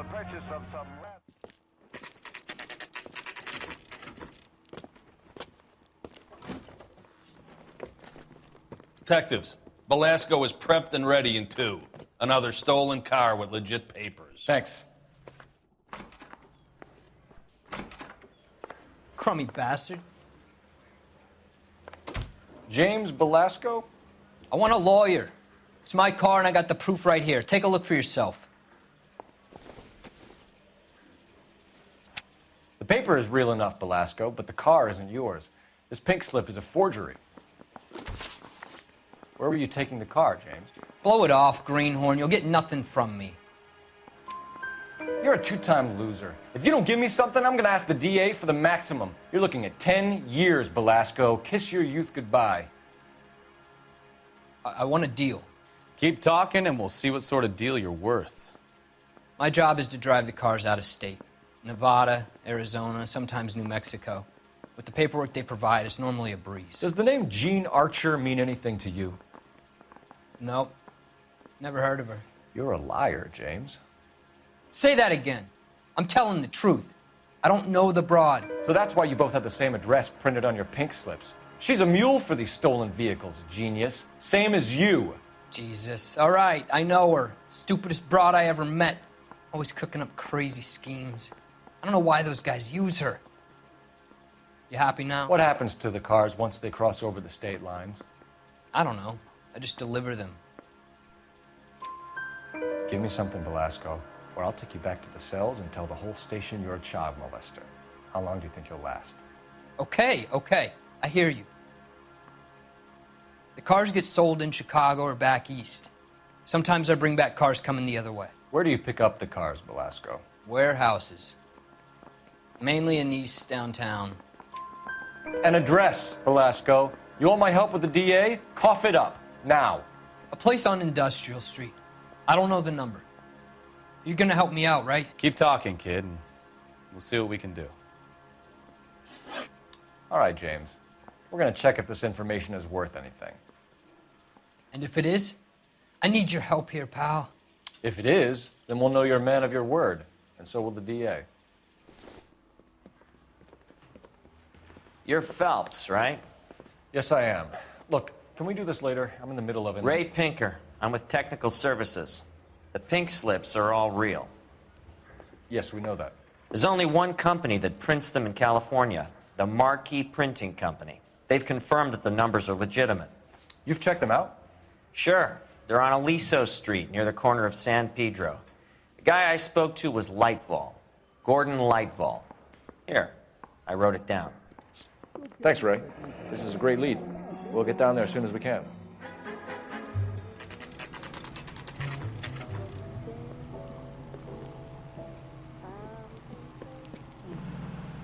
What is taking so LAPD. We'll take it from here. God damn it. Everyone's against me. Look, just let me get my money and get out of here, okay? You look sweet. How about giving a girl a break? I could be very nice. I'm afraid I can't do that, Miss Archer. Stefan, call for black and white. Just my luck to get the only hair sure cop in the LAPD. The car you sold to Coombs was stolen, Miss Archer. There won't be any money. I handed over all the right paperwork when I sold it, Buster. Gene, you've blown open the whole operation because you were dumb enough to try to sell one of the cars. What do you think they're going to do to you? Give me something. I was just doing what they do. They paid me $50 to drive the car. I made $2 grand selling it. You made zero. And if they catch you, you're dead. Is that all your life's worth? Look, a girl needs things. I don't see you looking out for me. How long have you and Belasco been delivering cars? Who is James Belasco? You're lying. James Belasco. I don't remember mentioning his first name, Miss Archer. Oh, I think you did, didn't you? Well, I'm sure of it. Anyway, I don't know him. You aren't sharp enough to lie to me, Gene. You and James Belasco share the same address on your pink slips. We have him in a cell. Okay, so I know the creep. The pink slips are real. The home addresses are always vacant lots. Bigelow is always boasting that the paperwork is legit and that if we stick to our stories... And don't try and sell the car? Yeah, that too. Tell me where you picked up the car, Miss Archer. Look, I can't remember. Let me go, will you? Please. What have I got to do?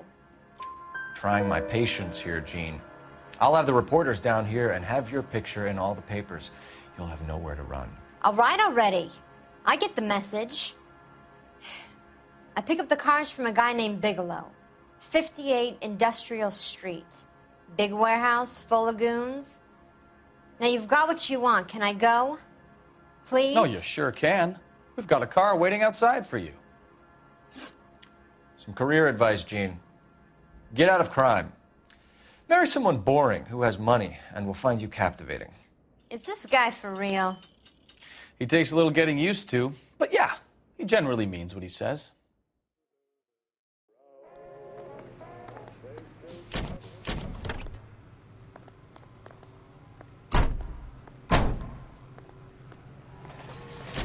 Friendly girl. Used to getting her own way. Little did she know her feminine charms were useless against the impenetrable Cole Phelps. She's not my type. And what is your type, Phelps? I'm married. I know that. But you're not blind or dead inside, are you? Wait, scrap that second half of the question. I don't know. Blondes, I guess. Hallelujah! The man is human after all. Now we're getting somewhere. Yep, I'm with you on the blondes. Brunettes are fine too. And there's nothing wrong with a good redhead. But I draw the line at gray. You know what? I might have to lift that embargo soon in the interest of maintaining a free market. A man with high standards. The standards are only as high as the last glass of whiskey.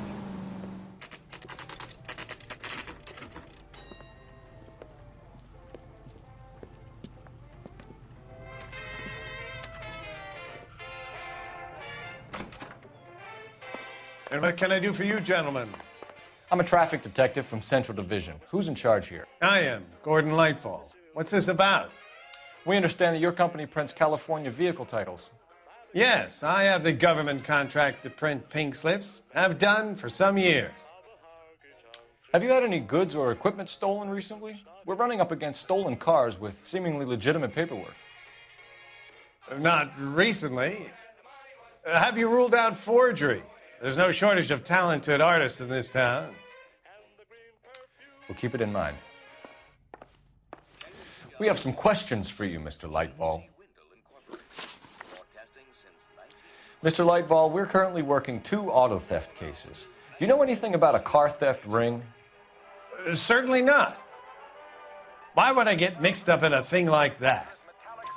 We have suspects with legitimate pink slips that were printed here, Lightval. You better give me something before I bring the whole department down here. Don't be hysterical, Detective. As a matter of fact, we had a similar problem a couple of years ago. A number of used car lots were selling blank documents to a criminal organization. Do the names Cliff Harrison and James Belasco mean anything to you? No, they do not. Harrison bought his car from Coombs. The pink slip looks good, and that points the finger here. Do you have any employee trouble? No, I don't. They've all been carefully screened. Look, now that I think about it, the name Coombs sounds familiar.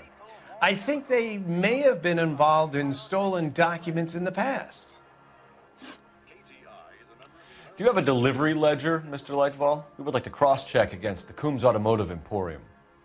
It's a little out of the ordinary, Detective. I'm not sure I can share those sorts of records. Hand it over, Lightval. You don't want us having bad thoughts about you, do you? Very well, but this really is irregular. Over here. I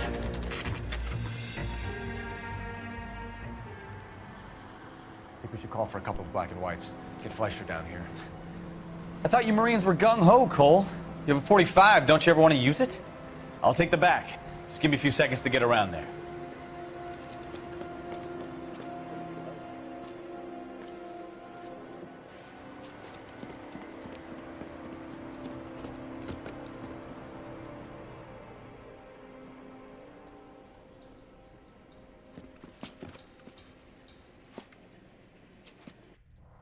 Cole Phelps, LAPD. All of you are coming downtown with me. I think so, huh? Look sharp.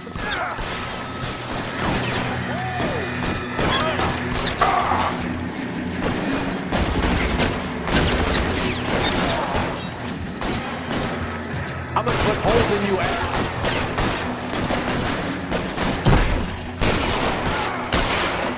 I'm gonna put holes in you, asshole.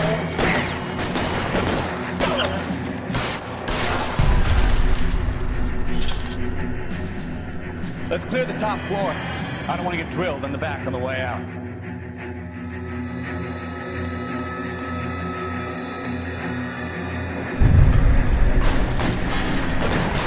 Stay down. Had the door at the end.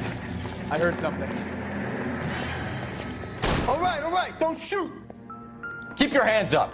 Watch him, Bukowski. He doesn't move until I've tossed this place.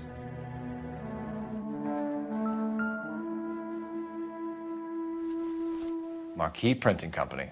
There's nothing like going direct to the source. Betting slip. Looks like Mr. Lightval has been on a losing streak.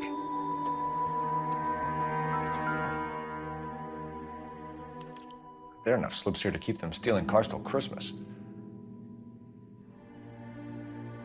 We've got a trail of pink slips and stolen cars that leads right to your door, Bigelow. You're in this up to your neck, but I don't think you're the man in charge. Make it easier on yourself. Give him up. I do work on cars for customers. You charge in here shooting up the place like it's the Ballad of Bulge. I can't give you anything. We know about marquee printing. You can make this easier on yourself by giving us your man on the inside. I sometimes repair cars and put them back on the road. I need a pink slip to resell them. There's no problem there. There are at least 4 dead men in this warehouse. A couple more. Punks won't make for that much extra paperwork. We'd be doing the legal system a favor. Okay, tough guy. I get the message. Lightval, the guy who runs Marquee. He's the big shot. He likes to spend big at the track. He owes people.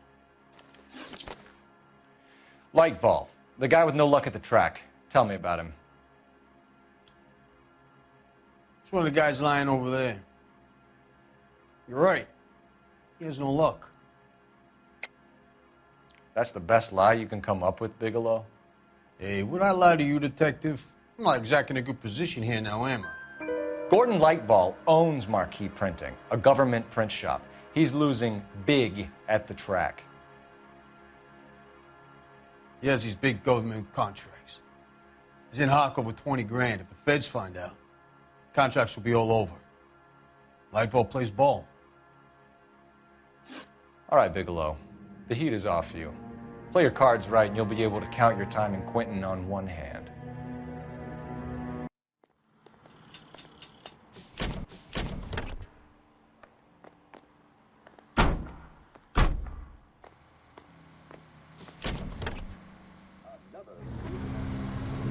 What a mess.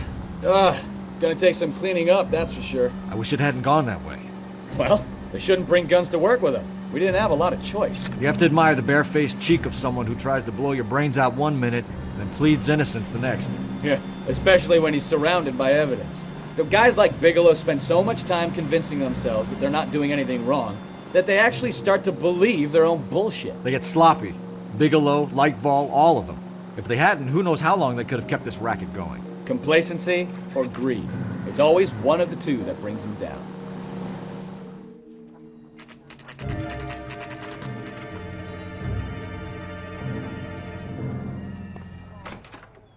You're under arrest.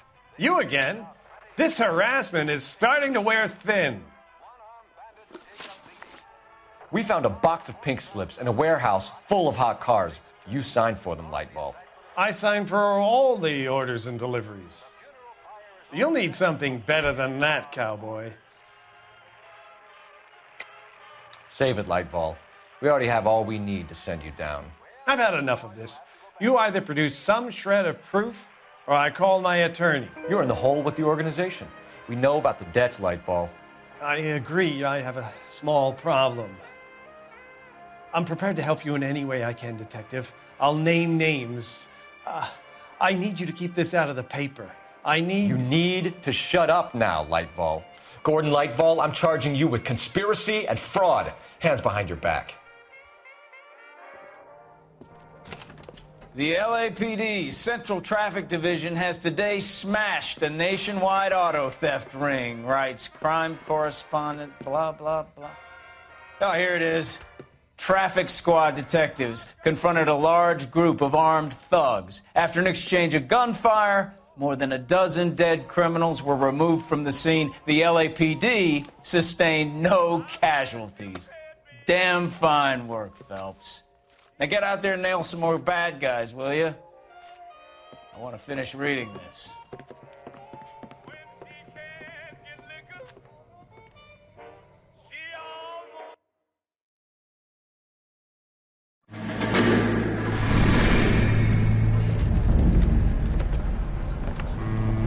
My family runs a shipping business in San Francisco. We used to have 2 ships a week to Tokyo. We've been in shipping for 2 generations, Hank. I've never been on a voyage anywhere. I feel like Odysseus in the beginning of his journey. The Odyssey took 10 years, Cole. This is the American century. America can rule the world after we win this war. We need to stay alive, Cole. These men are counting on us. Have you heard what the veterans are saying to each other? No. Golden Gate and 48. That's 4 more hard years of fighting.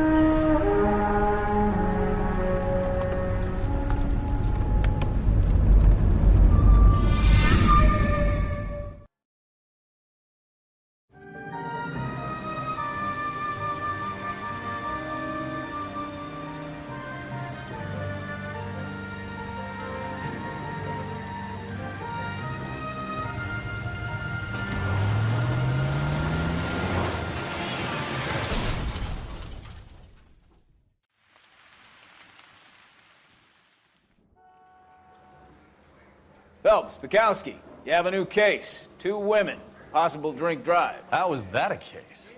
The broad says she was doped and that somebody tried to kill her. Where did this take place? That's the bit you're gonna love. Right across the street. What? A Chevy Styline took a nosedive off the escarpment, fetched up underneath a Cola King billboard. Up to it, boys. We got bad guys to catch. See you later, fellers. Try not to work too hard. you dancing with the birds. Brings a tear to my eye watching my caterpillar grow. I'm just trying to fit in. Educated, hardworking, straight as an arrow. Those breaks we call it, you'll never fit in.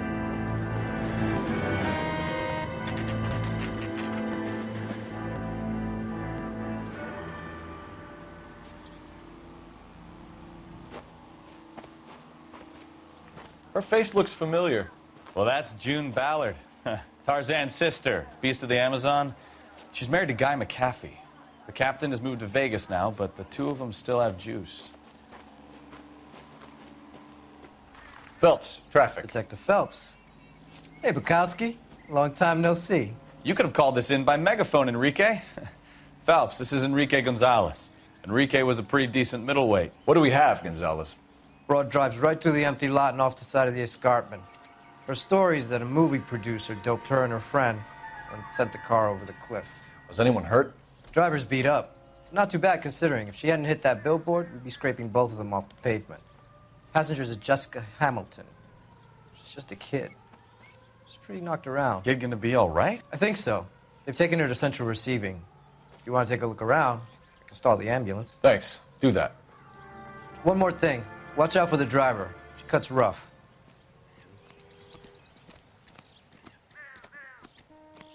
Mrs. McAfee, we would like to ask you a few questions, if that's okay. I prefer to use my maiden name, June Ballard. You might be familiar with some of my work. Can you tell us what happened here? You're kind of cute for a cop. Maybe a bit on the serious side. What about me, June? I'm a big fan of You? Beast of... I don't like. Keep out of this. We understand that you're still suffering from the effects of the accident, Mrs. McAfee. The officer says that you claimed that you were drugged. Who did this to you? That rat slipped us a Mickey Finn. It's no wonder I feel so dopey. I can't remember. It's a serious offense to withhold information from the police during a criminal investigation, madam. I told you to call me June. You're making me feel like an old lady. And don't bother your handsome head about this. My husband will settle the score with Mark Bishop. You mentioned a Mark Bishop. You think he might have had something to do with this? He is a movie producer. As for his involvement, you just leave it to me and my husband to worry about. I want to know what happened between you two that made him want to commit a double murder. Bishop offered me a part in his picture. Then he withdrew it. Fact is, we had a deal. I pressed him on it, and this is where I end up.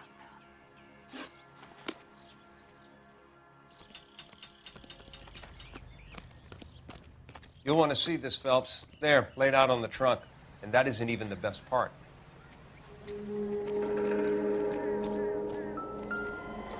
Looks like they're lucky they weren't more badly injured. Must have been unconscious. Being relaxed tends to lessen the soft tissue damage.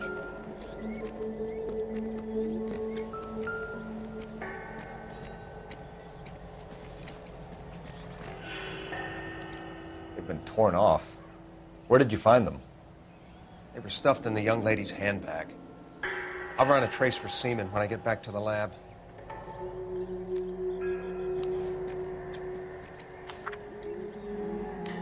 She's a long way from home. Drunk driver? Maybe not. How so? Well, a head I found without a body piqued my interest. See what you think. Alas, poor Yorick, I knew him, Horatio.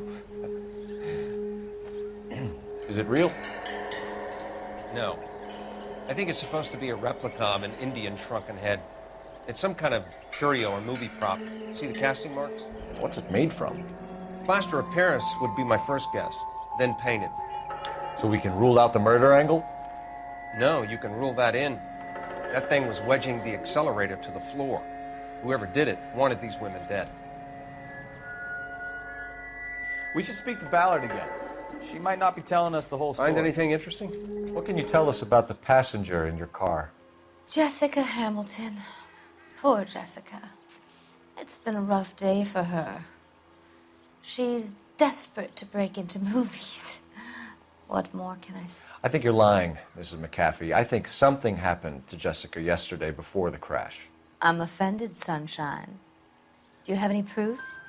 Miss Hamilton's underwear were physically torn from her body. She wanted to go to a casting. I took her to a casting. Whatever happened after that is between her and Mark Bishop. We found a shrunken head. It was used to tamper with your car. You see, I normally don't drive off cliffs. The last thing I remember is getting behind the wheel. It's obviously some kind of movie prop. You must know where it came from. In case you hadn't noticed, I am the talent.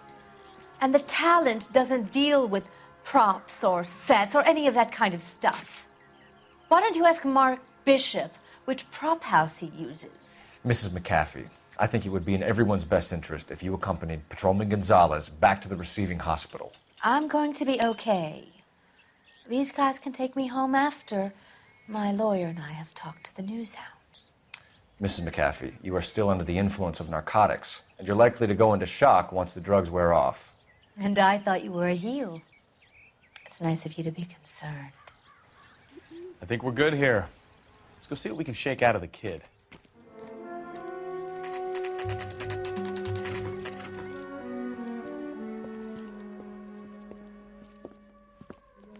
Hello, Detective Phelps, here to interview a Jessica Hamilton. Jessica Hamilton. Oh, yes. She's in the room, right behind you, Detective. Is there anything I can do? You can't hold me here. No! I don't need to be manhandled by a Feeling doctor. better I since need this morning, my Jessica? lawyer. A little. Where is the telephone? My head still feels sweaty. Do you know who I am? Hello, Jessica. My name is Cole Phelps. I'm a policeman. I'd like to talk to you about your accident, if that's okay. Okay. Can you tell me what you remember about the crash? It's all kind of fuzzy.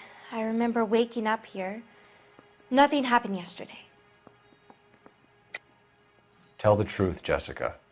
Why the big cover-up? I'm not lying to you. We found your underwear in your handbag, Jessica. You need to tell us what happened. The doctor told me what happened. I didn't want that. I just wanted to be a star, to be in movies. I told Junie what happened, and she told me to toughen up. That was the price of stardom. Did she now, cold-hearted bitch? It's not Junie's fault. It's not my first time. I had a boyfriend back home, but my father found out about him. Even if you consented, Jessica, you're still underage. We need to get in touch with your parents, Jessica, to tell them what has happened. Oh, you don't need to worry them. They sent me along to stay with Aunt June. They trust her to take care of me. You're lying, Jessica. How are we going to make this right if you lie to us? Please, Detective, why would I lie to you? Because you're a runaway, Jessica, and you don't have your parents' permission to be here. Now, do you want to tell me what really happened? I went with Junie to this strange place. It's difficult to remember. Someone gave me a drink to calm my nerves, and then I felt faint. I think I must have passed out. How did you meet Mr. Bishop? Well, Junie is a big movie star. You probably know that. She's doing a new movie. What's the story with Bishop and Mrs. McAfee? Why does he want the two of you dead? That can't be true. Mr. Bishop seemed very happy today. I mean, yesterday. And that's why he wedged a shrunken head against the accelerator pedal and punted the two of you over an escarpment? I overheard Junie speaking to him on the phone a couple of times. Screaming, really. She can be very hard sometimes, Junie. But they seemed okay yesterday, like they worked it out. I know what happened to you, Jessica. Where exactly did it take place? Please, it's scary. It's really difficult to think of anything. Jessica, I really need you to help me here. I remember the mermaid. Was the mermaid in the movie too? No, it was on the front of a building. We pulled up in front of the Mermaid. Thank you, Jessica. You've been a big help. Here's my card. If you think of anything or you need some help, just get in touch, okay? Okay. I think it might be a good idea if you went back home till you felt better, Jessica. I couldn't do that, officer. What if I got the part and I wasn't there? It's the tale of this town, Cole. Lambs that go willingly to slaughter. Who the hell is that? Must be her lawyer. He certainly expedited her release. I don't like it, Cole. Why is she in such a hurry? We should follow her.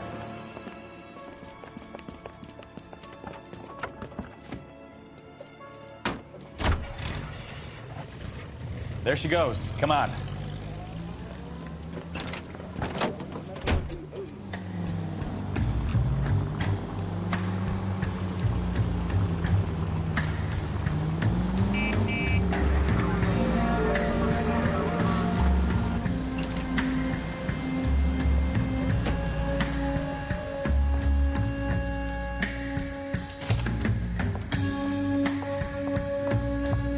Get in there and see what she's up to.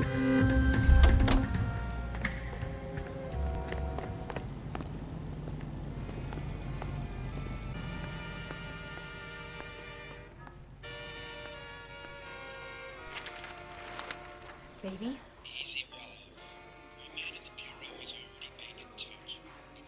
No! I don't want him taught a lesson. You know what I want. Well, then make someone else do it! You still know people out here, don't you? Then make some calls!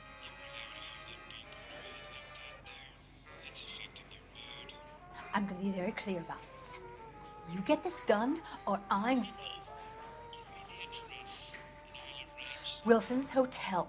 Mr. Mark Bishop, that son of a bitch, lives in apartment 803.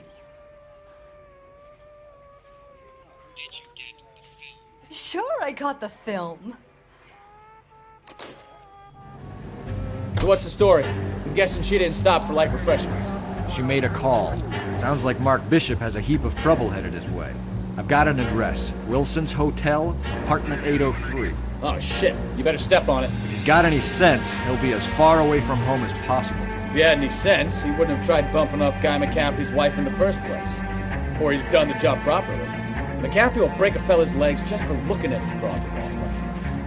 What did you make of the kid? You believe her story? I think she was doped out of her tiny mind and given the casting couch. That fucking bitch Ballard sold her out. So if Ballard was doing someone a favor, why did they try to kill her? All units in the vicinity in car 11K, 11 King, a 415 in progress at apartment 803, Wilson's Apartment Hotel, 1220 West 7th Street, Westlake Park. 11K code 3, all other units code 2. KGPL clear. Roger, KGPL. 11K en route. All units in the vicinity in car 11K, 11 King, a 415 in progress at apartment 803, Wilson's Apartment Hotel, 1220 West 7th Street, Westlake Park. 11K code 3, all other units code 2. KGPL clear.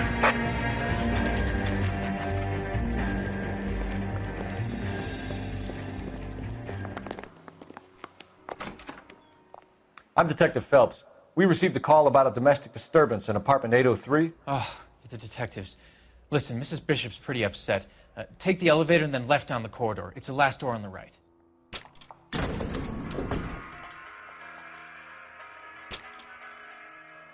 Sounds like we're about to make it a hat trick of hysterical female witnesses.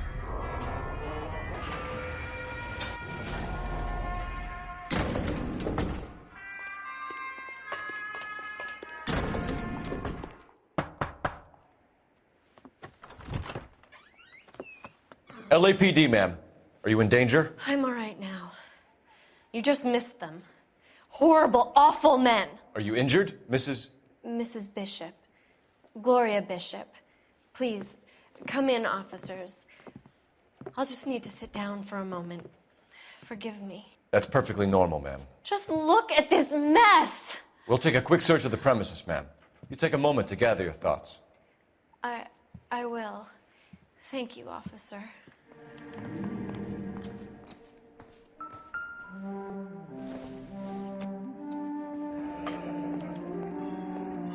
What do you have to do to earn $20,000?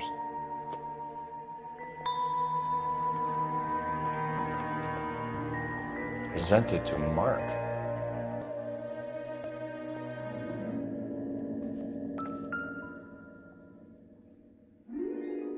Great Wall of Babylon. A replica of a replica.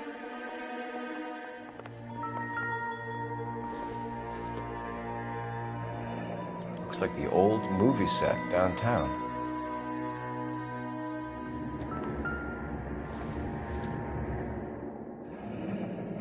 Looks like we found our mermaid. Who are these men in the picture? My husband, Mark, and Marlon Hopgood. They work together on occasion. That's Hopgood's shop. Those men, I think they work for Guy McAfee. Do you know the name? No. Why should I? June Ballard is married to Guy McAfee. Have you heard of her? That slut. She's been badgering my husband for days. Mrs. McAfee alleges that your husband tried to kill her and her friend last night. I think you should tell us what you know. My husband's a movie producer. This has something to do with his new picture. He doesn't include me in his business. June Ballard said she had a deal to be in his new picture. Mark repeatedly told her no. He had Joan Leslie lined up for the role. That's how he got the finance. June made all kinds of threats. She was very rude to me. You know June Ballard? We were both on the same picture a few years back. That's how I met my husband. Where can we find your husband, ma'am? He told me he would be on set. That's all I know. Either we find him or McAfee's people do, Mrs. Bishop. If you care for him, you should make sure that we find him first. I do care for him, but I don't really know where he'd go if he were in trouble. Hopgood might know. Why is your husband paying Lorna Hopgood $20,000? Lorna? Marlon's ex-wife? Are you sure? Your husband looks like he's being blackmailed. They obviously have something on him if he's prepared to kill to cover it up. Why is the payment going to Hopgood and not McAfee? Lorna works at a check-cashing place in Hollywood. You need to ask Hopgood why he needs that much money in cash. Your husband was at a casting yesterday with a young girl? Not that I know of. He told me he was looking at locations. The picture's been cast. Jessica remembered a mermaid. The mermaid on the front of the prop store. You better come clean with me. This is a sick town, Detective. Are you sure you really want to know? The truth is, my husband likes them young. And you think that's okay? I was 16 when I first met him. I thought he was a genius, a magician with film. I was 20 before I realized he was just a B-movie hack. But he's nothing compared to some of the monsters at these big studios. My guess is Ballard sacrificed her little friend. Happens to a lot of girls. Your husband is in trouble. It could go easier for him if you were more helpful, Mrs. Bishop. He's a big boy, Detective, and so are you. This is Hollywood. There's always a deal to be done.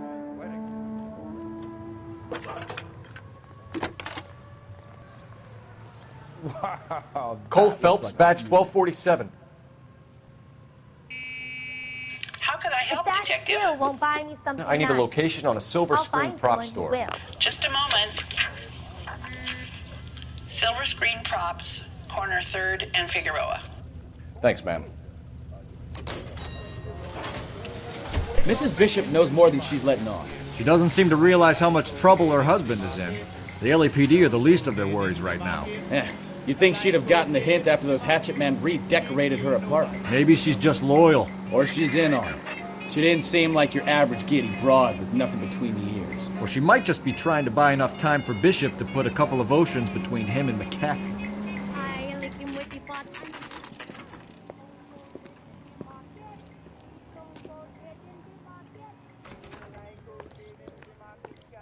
Phelps and Bukowski, LAPD.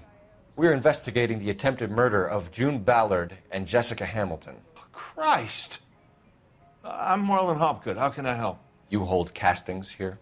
How'd you hear about that? I got a little soundstage out back. Lead the way.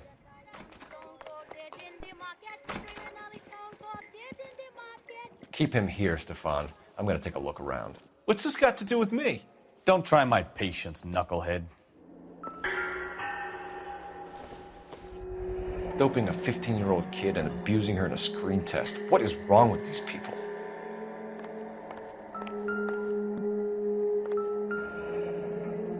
Turn off the lights, Hopgood.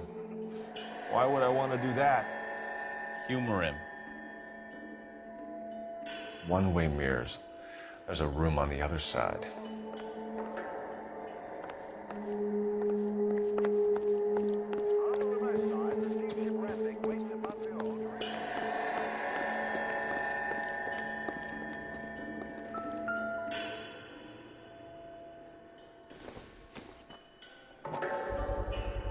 So this is where you sprang from.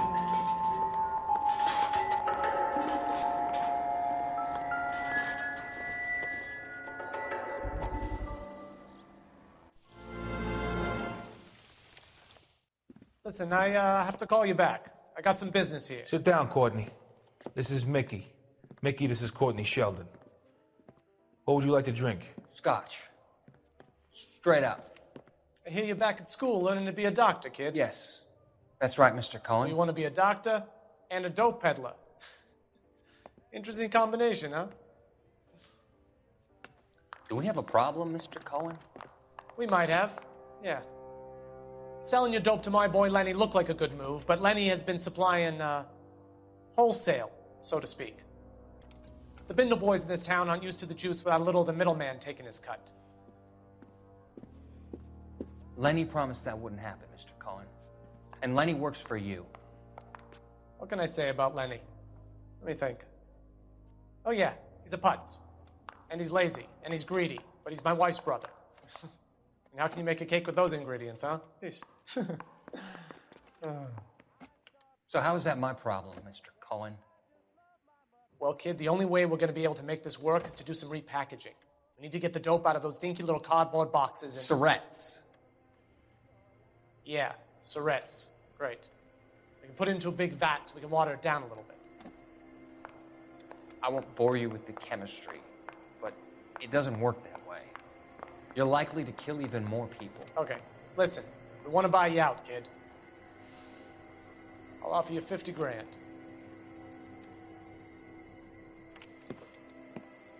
Hey. Hey! You don't like my offer?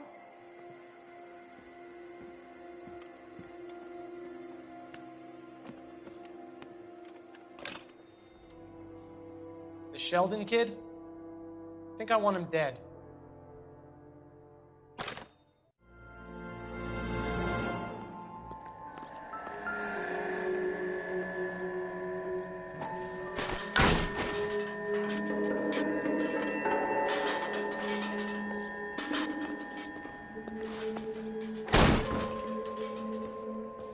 I wonder if they saw this, how many budding starlets would still get on the bus to come to Hollywood.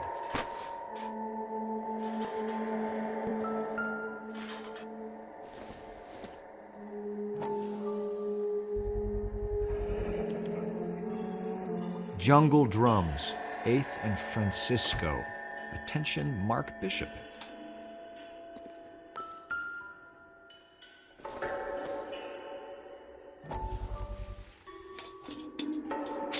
So what happened to the film of Hamilton's screen test?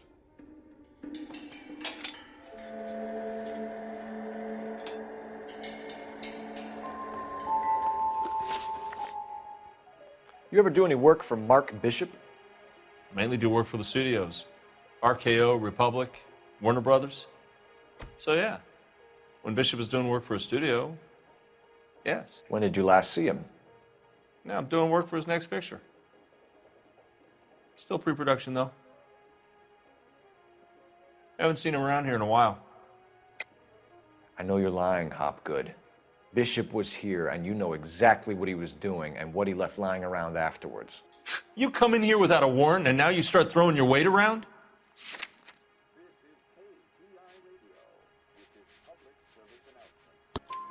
A 15-year-old girl told me how she was drugged and molested at a casting house. I found the chloral hydrate in your drinks cabinet. You give me something or I will break your fucking jaw, Hopgood. Bishop was here with June Ballard and the girl. A lot of producers and directors use this place. I'm not responsible for what goes on here. McAfee's men are looking for Bishop. We need to find him first. Any idea where he might have gone to ground?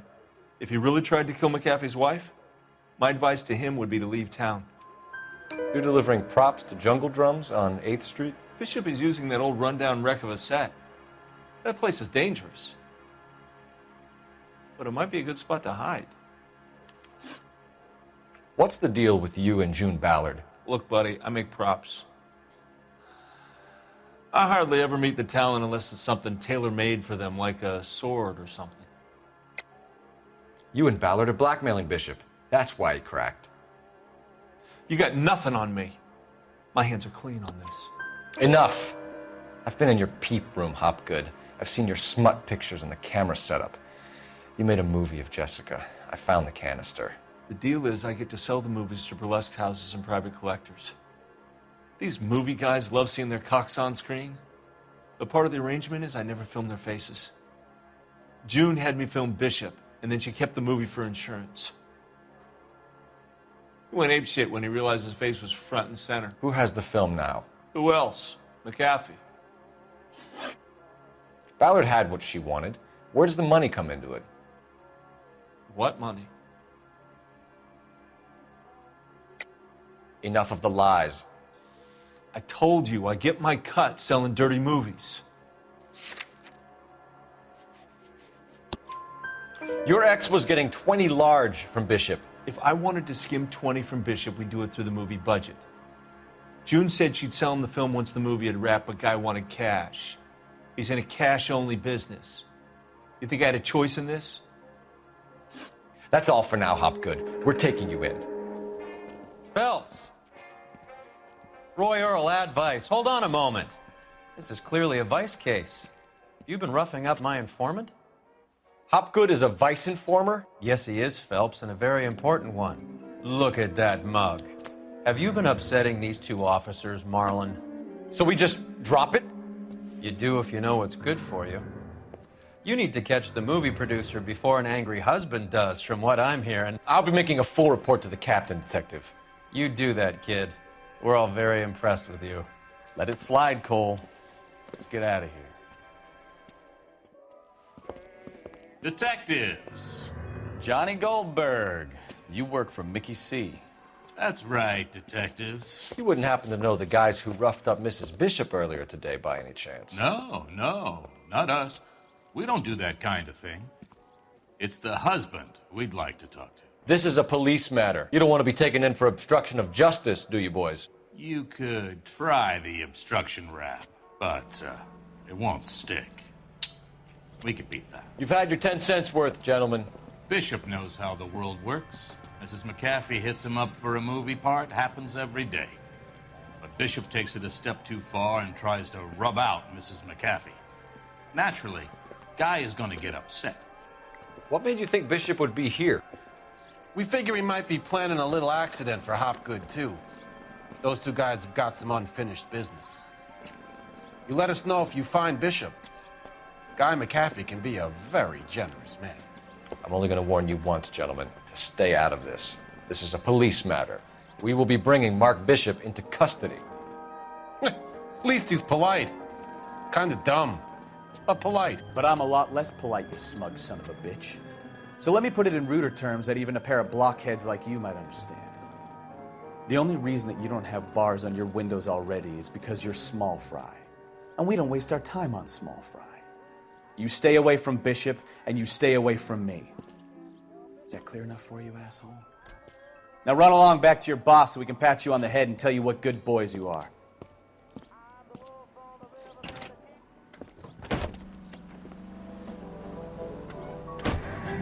I don't think they like your little...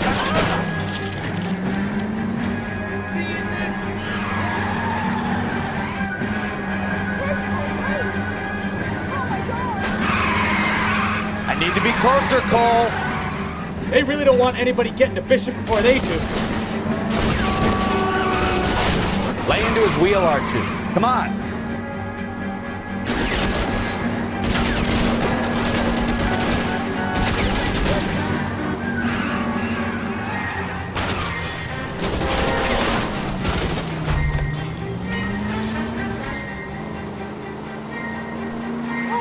Lay into his wheel arches. Come on. Make a move. We're sitting ducks here.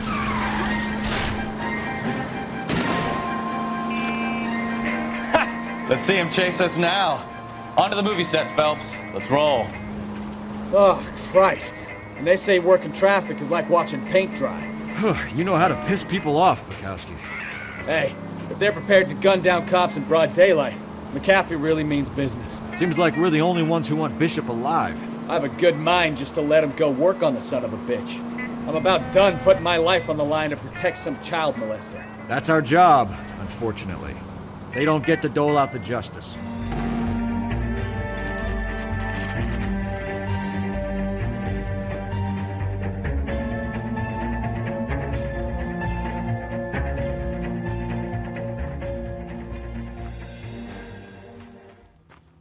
There's the slippery bastard now. No. God damn it! Mark Bishop, stop! LAPD! Get him, Phelps. I'll cover the exit. 11K calling KGPL, requesting assistance at 8 in Francisco, the abandoned movie set. My partner is pursuing suspect on foot. Code 3, KGPL. We're trying to help you, Bishop. This is all a big mistake.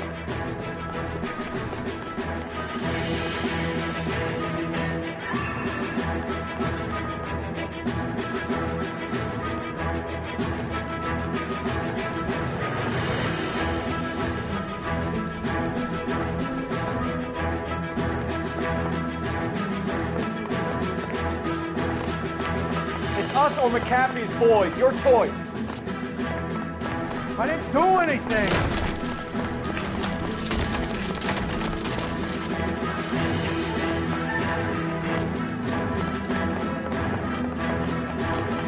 Get the hell out of here, you goddamn maniac!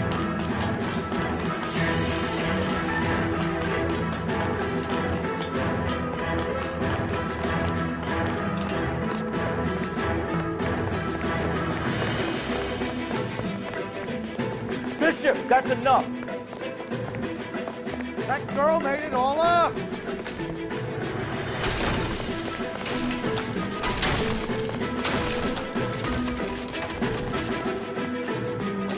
What the hell?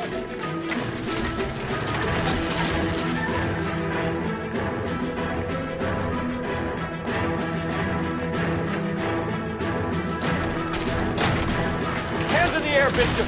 Move another inch and you're dead. Don't make this any harder on you. Mark Bishop, you're under arrest for the attempted murder of June Ballard and the rape and attempted murder of Jessica Hamilton. All right, I'll come quietly. Just don't kill me. If you found me, then McAfee's goons will too. Oh, we need to get out of here. All right, but you stay close. Any tricks, and I'll save McAfee's boys the trouble. Follow me. I know another way out of this place.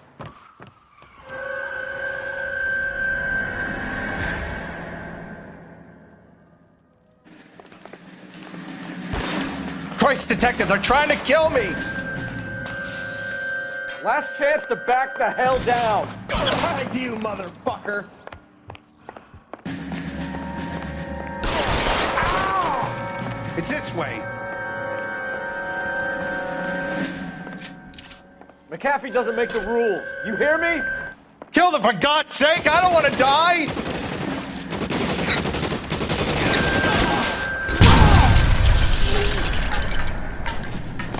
There's no way out of here. I thought you said you knew where you were going.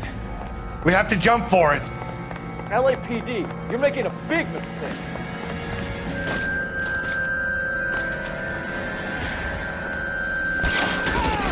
Come on, it's this way. Is this really the best McAfee's got?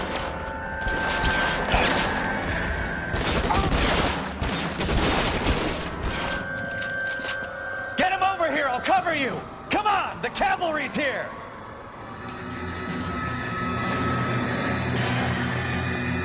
I don't want to die here.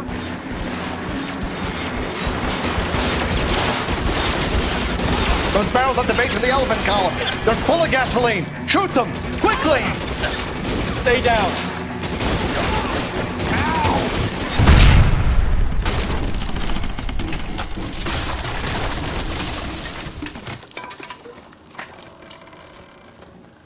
Follow me. We need to get into the car.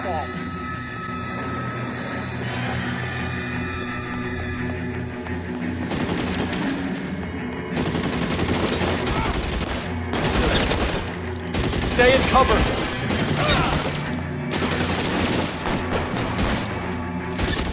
There's an arm in there. Hey, we're done. That's just what I thought.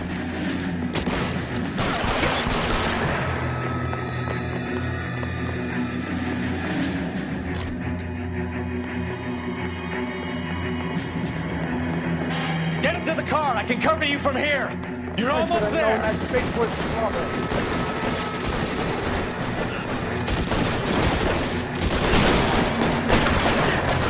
Weapons on the ground now. This way!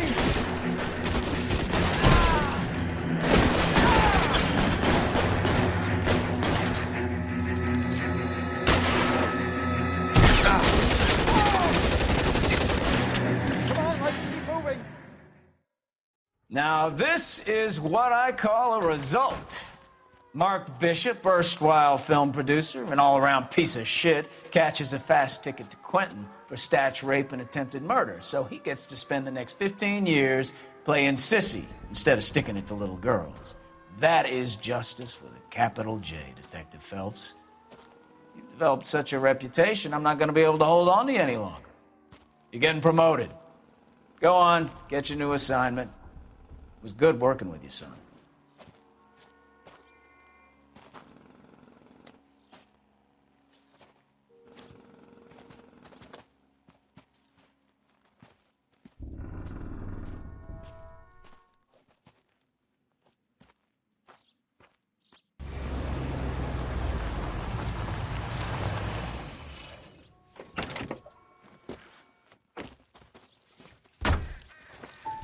Phelps, Bukowski, this your work?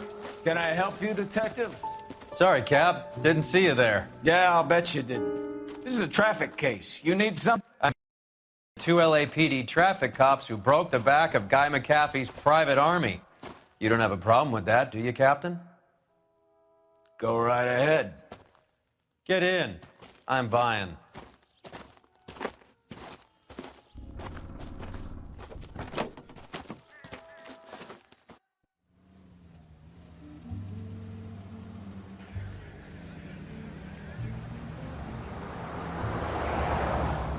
You'll like this place. A lot of movie people hang out here. Do you like jazz, Cole? The hopheads love it. Sure, I guess. Big bands and swing I can understand, but this bebop... How are you supposed to dance? This is Phelps, Leroy. Be nice to him. You'll like this place. They treat you right. Would you like a table, Roy? What do you think we want to do? Stand at the bar like I'll chumps? get a table ready for you then. Don't look so happy to see me, Alphonse. I might get the wrong impression. Cole, this is Alphonse. He's a French Negro from Africa. Can you beat that? The Congo. A pleasure to meet you, Alphonse. Is Elsa singing tonight? Yes, she is. She has the next set. Come on, Cole. You can meet Elsa while they're fixing us a table. You'll like her. She's something else. Maybe another night, Roy. She's pretty beat up about it. Get your hands off me. Don't ever tell me what to do or what not to do, Alphonse. You got a nice club here.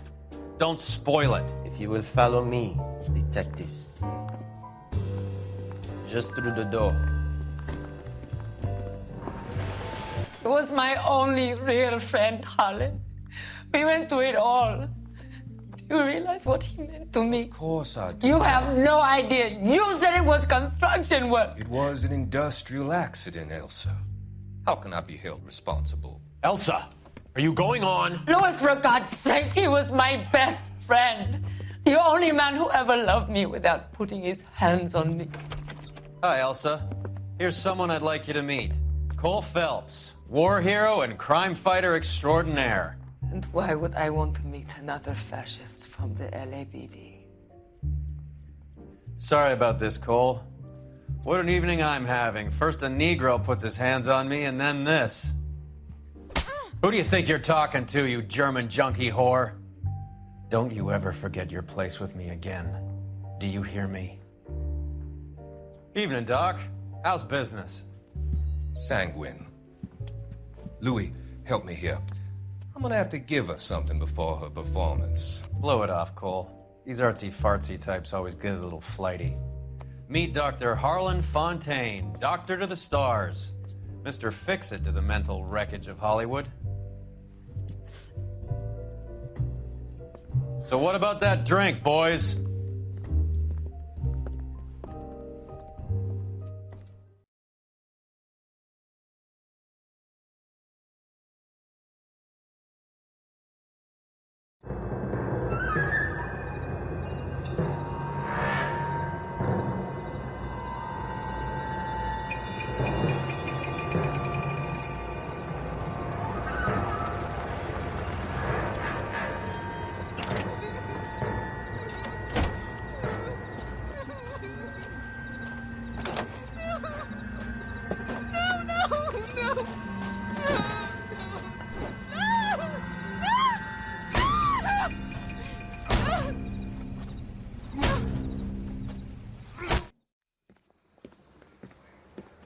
All right, gentlemen, take your seats.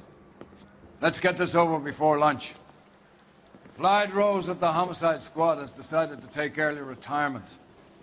We will all miss Floyd and the steely edge he brought to his police work. The department has arranged a wee drink at the Galway Arms to quench the mighty thirst a man gets from 25 years of police work. Floyd's departure leaves a place at the top table, and the chief has seen fit to promote Cole Phelps from burglary to the homicide desk. Stand up, Phelps. Take a chair. You're in the major leagues now, Sonny. Rusty Galloway, a fine lawman of the old school, will be taking you under his wing. Your first case is the murder of a woman, found last night and bearing all the signs of the werewolf. Get out to the scene, lads. Do you have the address? It's been all over KGPL. It's off Temple Street, between Belmont and Glendale. Isn't he the cop they've been talking about on the radio? Want another commendation? Nice day for it. Are you drunk, mister, or are you just cracked? I'd rather you took the wheel. You drive. I need to go over the case notes. What happened to Rose? Parker wants the chief's job. Word is it's either going to be him or Thad Green. So they're both clearing the decks. So where does that leave you, Galloway? Leaves me saddled with a chump like you, Phelps. I didn't ask for you and I don't want you, so keep it to yourself. See if you can learn something about seeing how a real cop operates. What did he mean by the werewolf? Medallion. The Daily News came out calling him the werewolf killer. The Examiner came up with the Black Dahlia. We any closer to catching him? Not a chance. 6 months and hundreds of guys running down leads and we got nothing. You don't think this has anything to do with it? No, I don't. 90% of murders are domestic, Phelps. Some guy gets into a beef with his wife, he takes it too far. This will be the same. But cutting someone in half and leaving them off the sidewalk, that's a one-off. Why so many women this year? Because of the war. You should know that. Guy gets to kill people every day in combat. Comes home, he's expected to take lip from his wife. What do you think's gonna happen? It's that simple. Like I said, most of the time it is.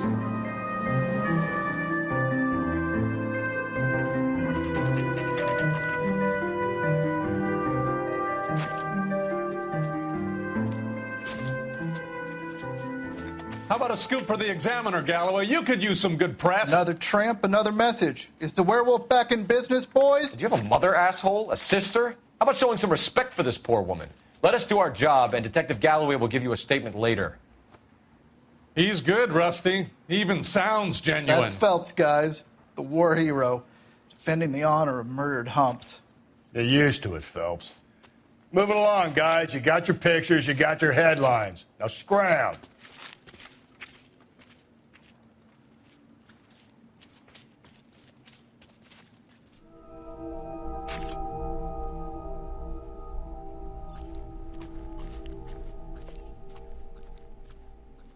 Trollman, this your beat? Yes, sir. Well, part of it. Kids park here, they use it like a lover's lane. It's a working neighborhood. Some trouble, but nothing like this. It's known locally as the Moors. You were first on the scene? Yes, detective. No one's disturbed the body? No, sir. We cleared out them vulture reporters so Pinker and the coroner could work. They're waiting to talk to you. Go house to house and see what you come up with. Cause of death? It could be the head injuries. She has been badly stomped. The cuts look superficial. What caused the blunt force injury to the face? Could be anything from a baseball bat to a lug wrench. I'll have more details after the autopsy.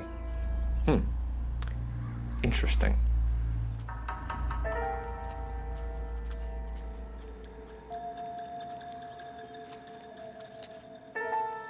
What about this wound on the finger? Something removed, a ring most likely. I assume it was taken post-mortem. What does the writing on the victim mean? BD, like Dahlia, Tex. Your guess is as good as mine. Could be something to it, or it could be the killer's trying to throw you off the scent. Either way, I'll run tests on the lipstick. Any idea of the time of death? From the temperature, I'd say after midnight. I'll confirm with you later.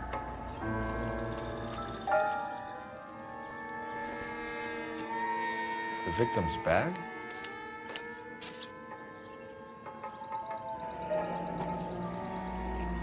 Looks brand new. Can't be the one used on the body. What can you tell me about the shoe prints? Men's size 8s. Pinker lifted impressions for me to compare back at the lab.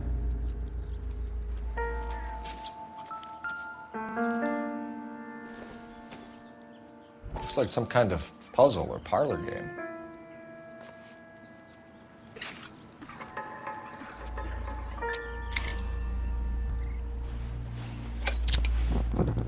The Bomba Club.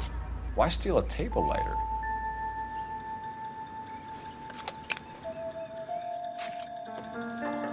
When we get to the Bomba, a man could die of thirst on a case like this. Copycat. We can't rule it out. We need to work the evidence. You'd love that, wouldn't you? The big head to hang on your wall. The caller of the decade. You've been working evidence on BD case for 6 months and got nicks. There's a difference, Rusty. Oh, yeah? I just started working it today. Okay, Oddshot. What's more likely? The werewolf comes back around, leaving us unknown in the corpse? He clearly has a thing for power. Power over women. Why not power over the police department as well? Let me finish, Phelps. A guy opens his mouth again after 6 months of stewing. Or some opportunist who's been reading about the BD figures, he'll rip off the MO and get himself a freebie. That's not totally fantastical. You know, the Examiner and the Daily News might be good at coming up with monikers, but they're terrible for police work. There's a reason we didn't get the son of a bitch after the short murder was them, locusts. Where do you think the werewolf killer is now? Dead by his own hand, stationed somewhere else with the armed forces. San Quentin, another town, another country, who knows? So, Phelps, I understand you want to turn this into a big case, but it doesn't work like that, all right? A case will come and find you. Can't make it something it ain't, understand? So you don't think the werewolf has continued to operate in the Los Angeles area? No chance. You would have found him.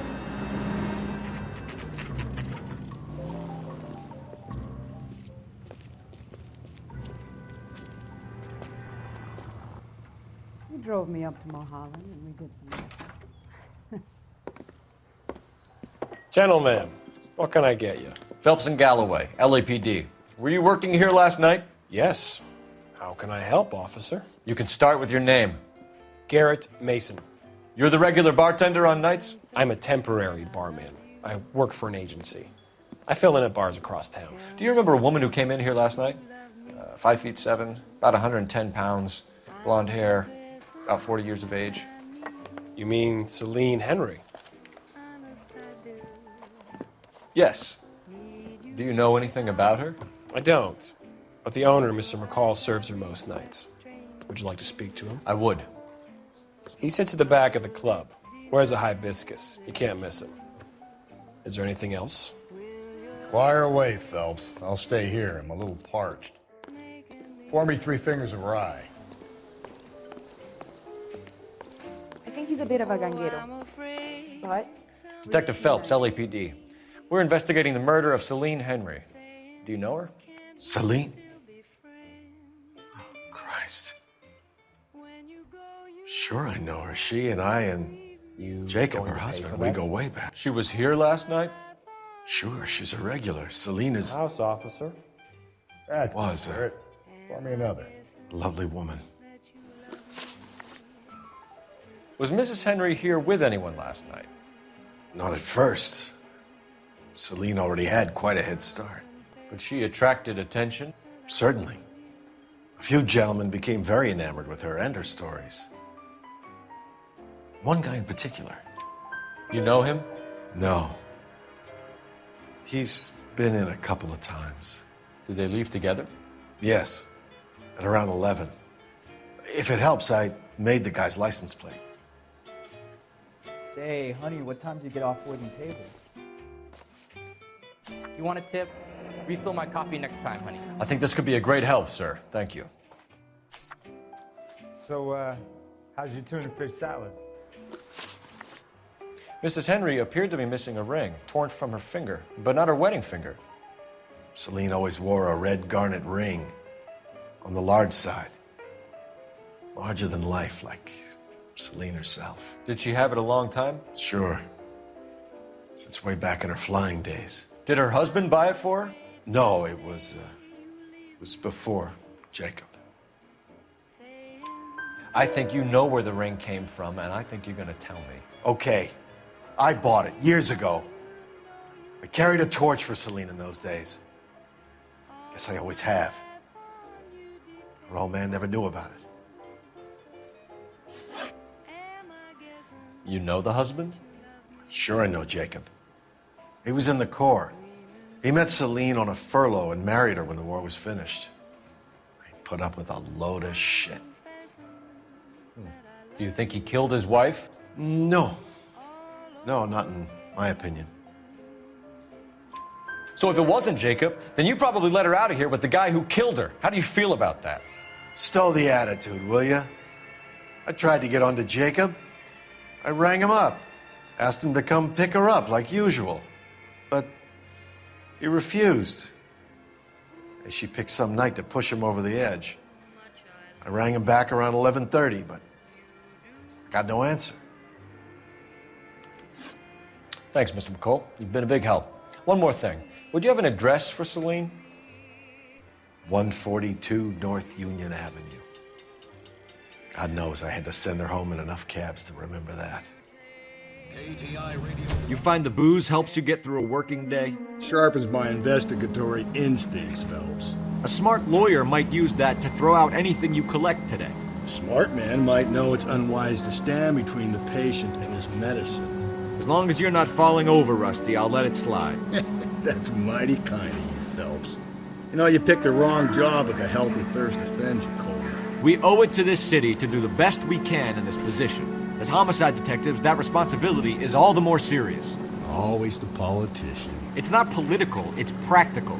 Maybe the men combing Hollywood Boulevard after the Elizabeth Short murder were more interested in sniffing out booze than the clues that would have led to her killer. Yeah, well, if only you'd been there, choir boy.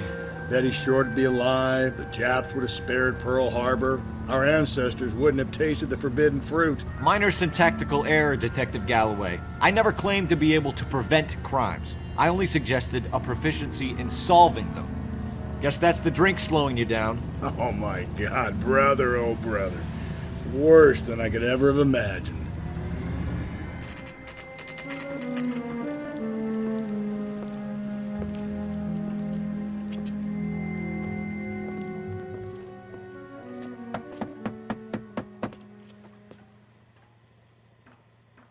I'll try the back door. Wait here a second.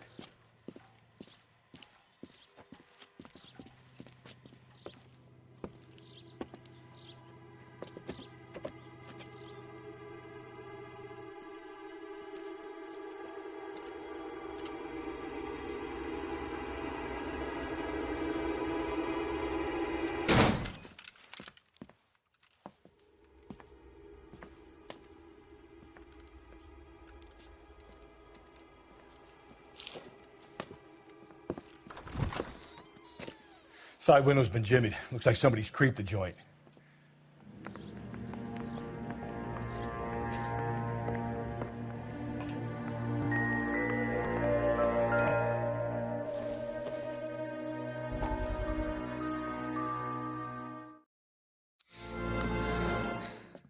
You said I had to go back, Doctor.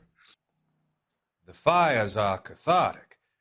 They allow you to confront your past. You said the house would be empty. Are you taking the medication I have prescribed? You said the house would be empty. I heard them screaming. Circumstances were unfortunate. My colleagues had made all the necessary You arrangements. said the house would be empty. You're killing me. The deaths were unfortunate, but you have dealt with death before. I want you to come to the clinic and we can deal with You said the house would be empty. How can I find peace?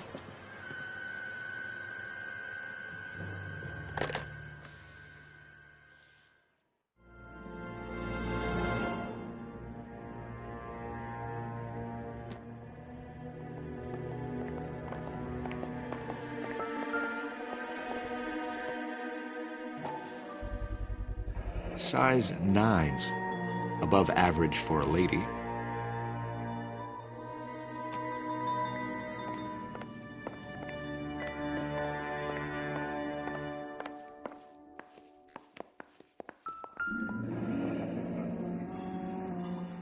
Burglar used the pry bar. Why did you kick the door in? You think I'm gonna climb through a broken window in a $30 suit? You got another thing coming, Buster.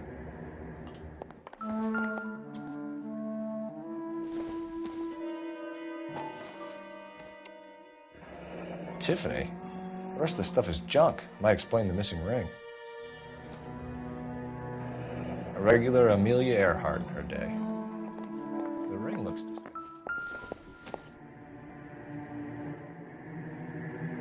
Celine and Jacob are obviously having problems. It speaks to motive. Crime scene evidence still weighs against it being the husband. Jacob could give us something to go on. One of my exes drank like this, you'd be feeling the back of my hand. Call in burglary and get technical services out here. I'll talk to the neighbors. Don't take all day about it, Phelps. I'll get nasty when I'm thirsty.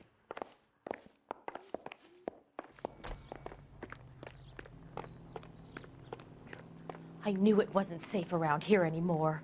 LAPD. Are you acquainted with Celine Henry, Miss? Horgan! Jennifer Horgan. I've known Celine for more than 10 years. Our children grew up together. What's going on, officer? Did you see Mrs. Henry go out last night? Well, I'm no busybody, you understand, but Celine had been drinking, and she and poor, long-suffering Jacob had a terrible row. I think Jacob may have given her a black eye. He stormed out, and she went back inside. Did he come back? No. Celine was listening to music and shouting until she left around 10 p.m. She was very drunk to have been driving, but she is not the sort of person you can stop from doing something when her dander is up. What is this about, officer? Is Celine all right? I'm afraid Mrs. Henry has been murdered, ma'am. Murdered? Oh, my God.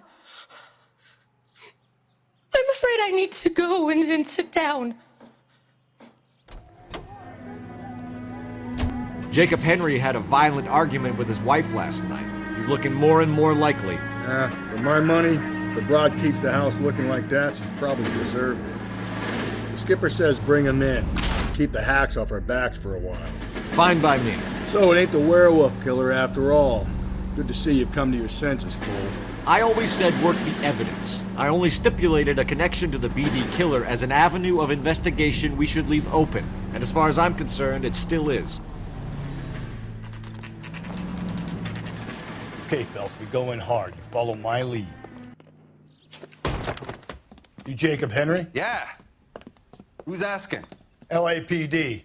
You're under arrest for the murder of your wife, Celine Henry. Murder? Celine? Save the dramatics Oh, my for God. RKO, pal. You got bigger problems. What the hell are you talking about? You come in here, you tell me that Celine is... Take a seat, Mr. Henry. she's- We're gonna have a look around, then we'll talk. Jesus, I'm sorry.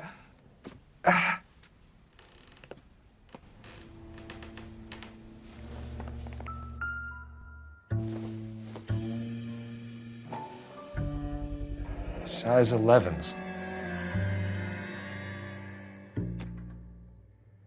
You think the atmosphere's thick in here? Wait till you try the gas chamber.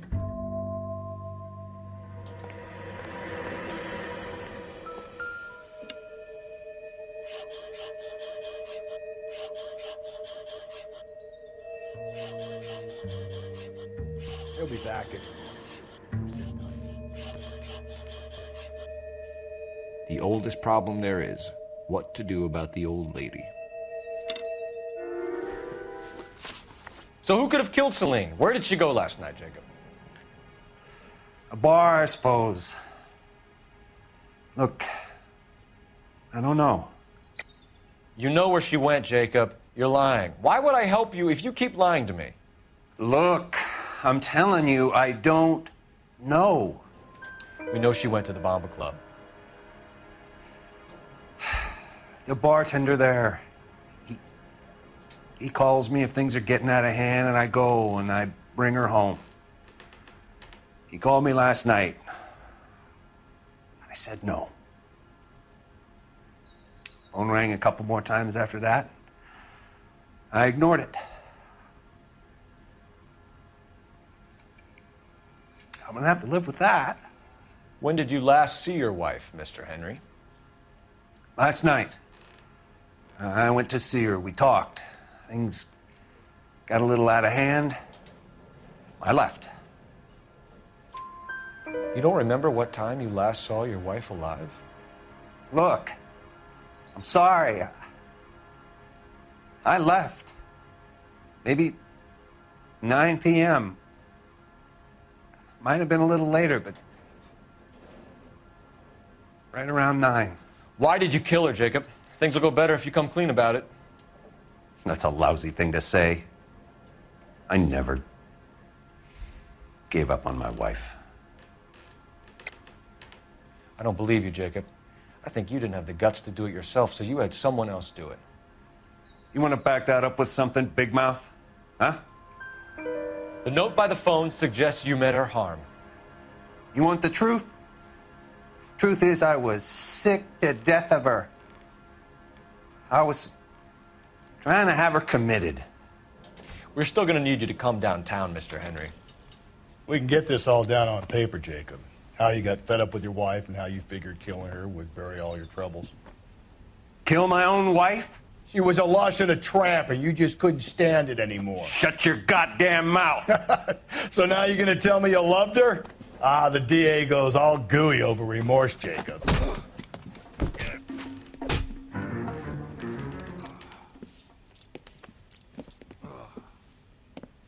Call it in and get a squad car dispatched. And check for messages. I'll keep old Slugger here company.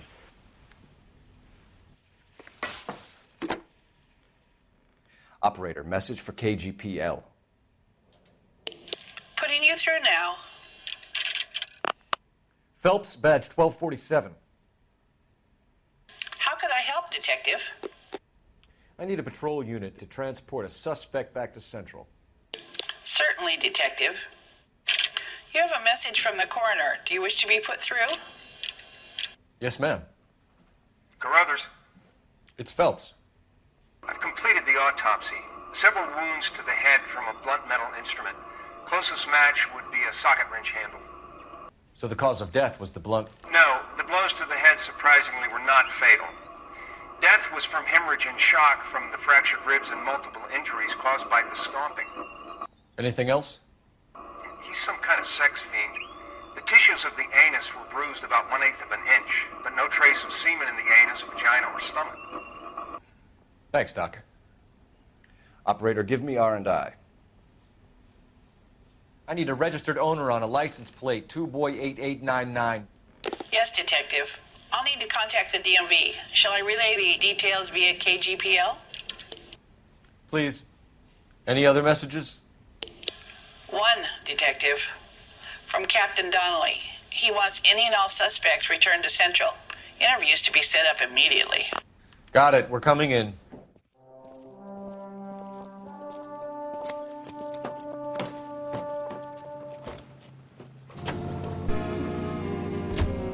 Carruthers said she took a real pounding. Maybe if he had been a little firmer in the beginning, he wouldn't be in this situation now.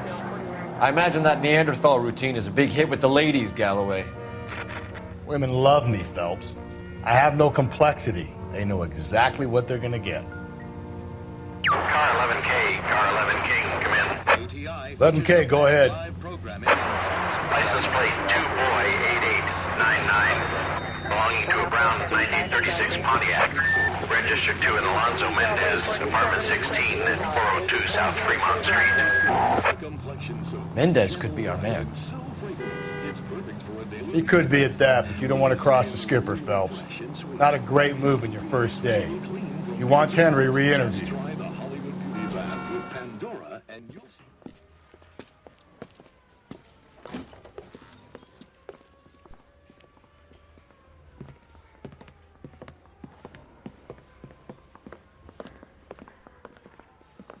We have a firm lead, Captain.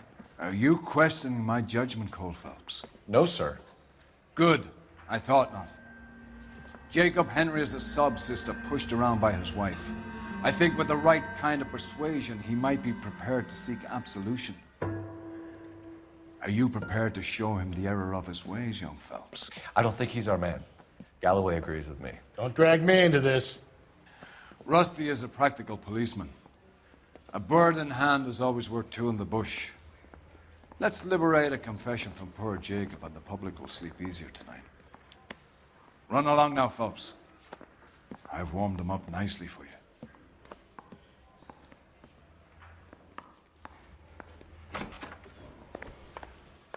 Doesn't look good, Jacob. You're in a big jam here. You lie to me, and I can't help you out. Do you understand me? Yes. What do you do for work, Jacob? I'm a mechanic. Engines, differentials, transmissions, that kind of stuff. So you have access to tools? Yes, I do. Your wife was brutally beaten with a socket wrench handle, then stomped to death. How do you think that looks, Jacob? I was home in bed. You're full of shit, Jacob. The truth is you hated that bitch. You followed her and dragged her into the car and then took her out to the moors. She woke up and you smashed her face in with a socket wrench. No. No. And then you stomped her. You stomped her because she's a drunken whore and she treated you like shit. You stomped her for all the years you had to take it. You stomped her because you are such a weak fucking sister, Jacob, and you wanted to erase all memory of it. Go on. Try to deny it. I was at home. I should have gone to her at the bar, but I didn't. You can't prove I wasn't home. I can. The bar owner, McCall, gave you up. He called your house right at the time that someone was smashing Celine's skull in and got no answer. If we find that socket wrench, you're gonna fry. Get it off your chest. Tell me you killed her. I killed her, all right. I killed her dreams. She was an aviator, famous in her day, flying around up there like a bird, but she never wanted to come back down. You know, my pop was a sod farmer, dirt poor. I joined the Corps, trained to be a mechanic. I did better than my father did. I worked hard for it. It's all you can ask of a man. But Celine, she never wanted to come down from the clouds. She wanted everything I couldn't give her. All I had was security. That was never going to be enough. You did it. Everything points to you. What does Tex mean, Jacob? I don't know what you're talking about. I need a reason to believe you, Jacob. You want a confession? That's what you want? That's exactly what we want. Seems to me there are two types of marriages. First, where the couple love each other equally and everything's roses. And then there's the other, where one person loves the other more than life itself and always puts them first. Chumps like me, who love them no matter what, no matter how badly they behave. That's it. That's my confession. I love my wife. And I'll take any test you got to prove it. Your marriage was over. You took her in and she threw it back in your face. You didn't go over there to hurt her. It just got out of hand. It's not how it was. You're lying, Jacob. It was falling apart and things got violent. I'm not lying. I'm telling you how it was. Jenny Horgan says you blackened her eye. It's all right, Jacob. The DA will understand. In your shoes, I would have done exactly the same thing. I hit her, all right? I'm not proud of it, but she was coming at me with a frying pan. What would you do? I took it for years, but sometimes a man can only take so much. Why did you break into your wife's house, Jacob? Why steal the ring? What? What are you talking about? I've got a key. Why would I need to break in? You took the ring because you found out who gave it to her. What are you talking about? Her prized garnet ring, given to her by her old boyfriend, Dick McCall. I never knew that. I lived with that woman for 3 years, and I never knew that. Well, in that case, I think you should be talking to Dick McCall. We'll do the detective work, lunkhead. Just answer the questions. I'll see what I can do for you, Jacob. But I'm not promising. It still looks bad for you. Phelps, you failed me, son. We have another lead, Captain. This guy Mendez could be our man. I hope so, Phelps. I really hope so. I'm deeply disturbed by your style of police work.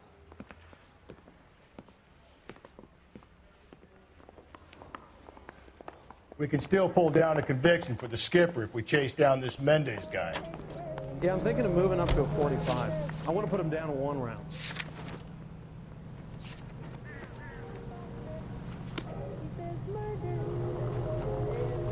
You know the way. You can drive.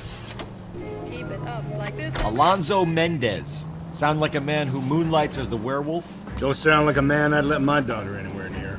You've got a daughter. Spend enough time drinking, Cole, you'll find yourself with any number of things you don't want when you're sober.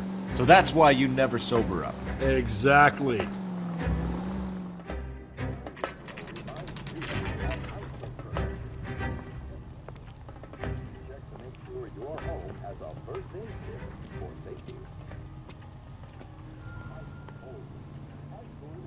Mendez, apartment 16.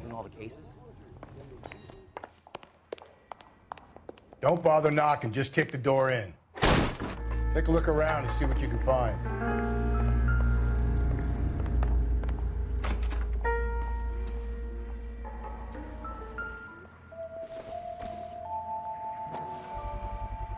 Gotta get these to Ray. Size 8s could help place Mendez at the scene.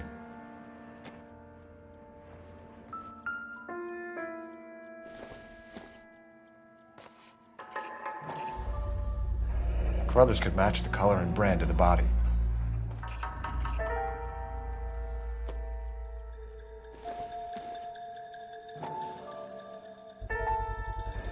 Consistent with Celine's injuries, and the blood can be typed.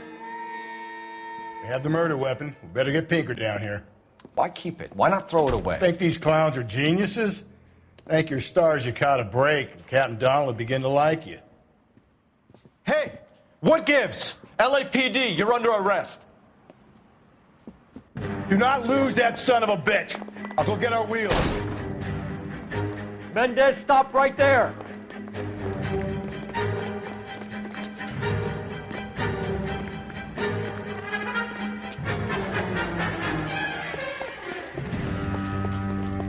You don't need to do this, Alonzo.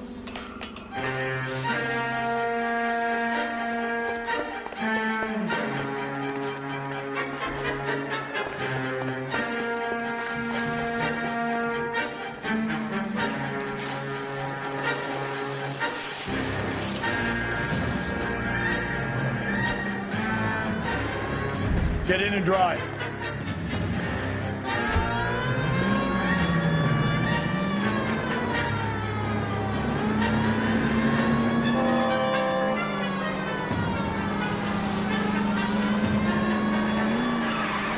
Hit him, Cole. Spin him out.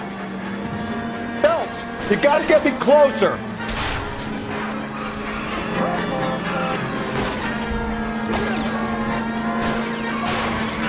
Keep it steady and I'll try to bust his tires.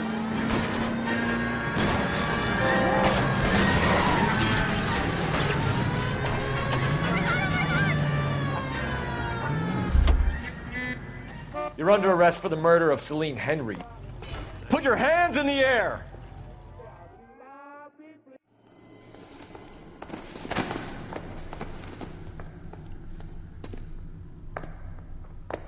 I ain't saying a goddamn thing.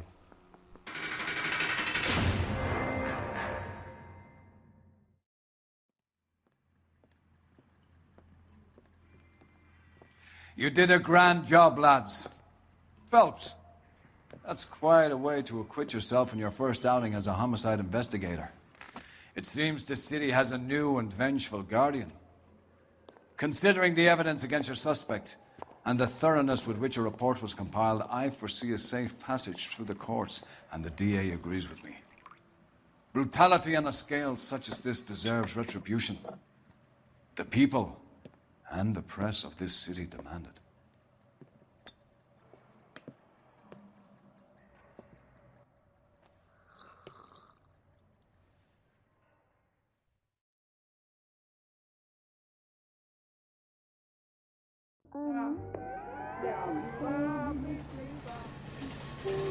This pain to cool the lava you pump through my veins, 'cause I'm burning up for you.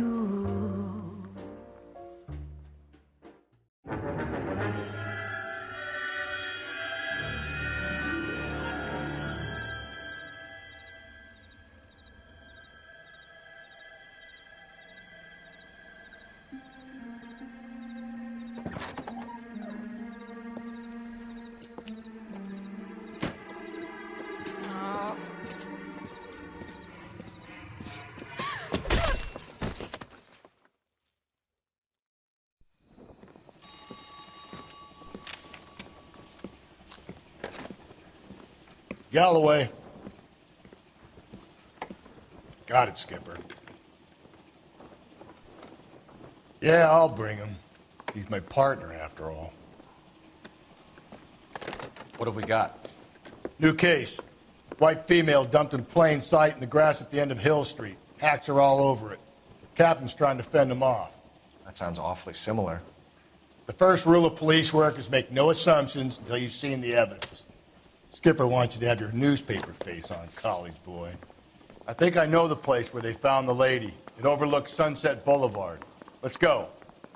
Goddamn captain's making me resubmit the paperwork. You getting trouble or something? That's the guy. I heard You did a decent job on the Henry case, Phelps. Not bad for your first time at bat. Thanks, Rusty. But don't go getting ahead of yourself. That's one clearance under your belt. Now it's a new day with a new dead lady that needs our attention. And no assumptions until we see the evidence, right? Right. See, I knew you were a fast learner, Phelps. We might get along after all. Now, boys, you know as much as I do. I'll be holding a press conference once the autopsy has been completed. I have two of my finest investigators on the case, fresh from bringing down the sword of justice on the crazed sex Captain, Alonzo aren't there Mendes. similarities between this murder and the murder of Celine Henry? And of Elizabeth Short, for that So you don't matter? believe there's a crazed sex killer at large preying on women? Boys, be sensible. We have the greatest police force in all the world with the greatest scientific investigators at our disposal. How can any killer continue to beat that? Be advised. We keep the gas chamber at San Quentin primed for the sons of Cain who continue to believe they can take a life in the City of Angels. Yeah, right. Any new leads in the Dahlia case? Run along, boys, and let these officers get to work. We have God's work to do here, and it can't be delayed. What do we have, Captain? Another woman sacrificed. Speak to Carruthers. I want daily reports, gentlemen. You find her, Gonzalez? Not me. A family out for a stroll. I was first reporting. Can you show me the body? It's under the pepper tree, this way. Here she is.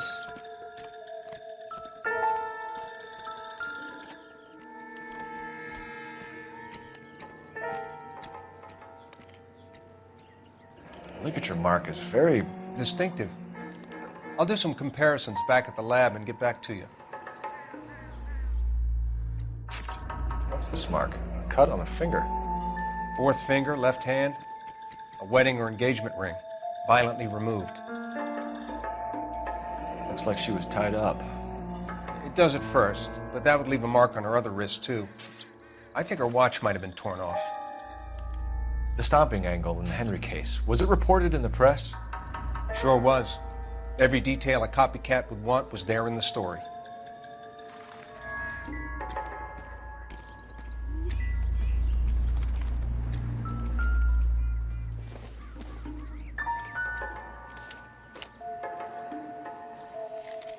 If the motive was robbery, why not take the money?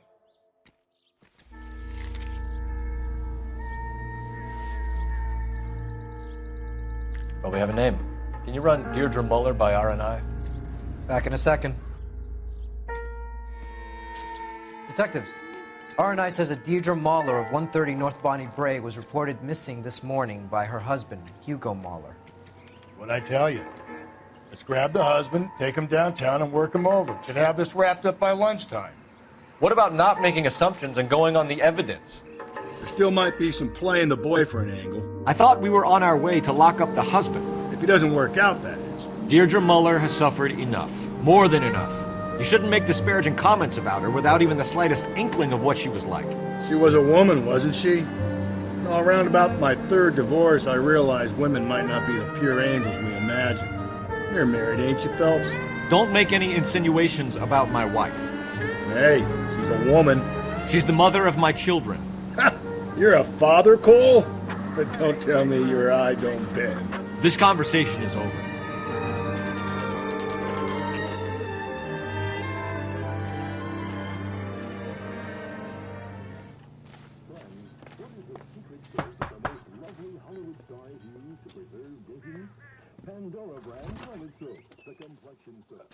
Phelps and Galloway, LAPD. Is your father home? He'll be home soon. He's been out looking for Mommy. What's your name, miss? Michelle Eloise Mahler? Can we come in? I suppose so. Thank you. Could you have a seat for me, Michelle? Pandora lathers twice as fast, even in the hardest water. It's a luxury that any woman can afford. We're gonna have a look around. My partner will explain everything when he gets back, okay? Nothing to worry about. Work boots. Size 8s.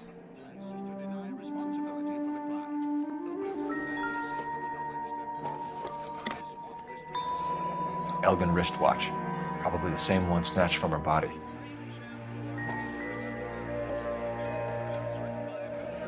No sign of a wedding ring.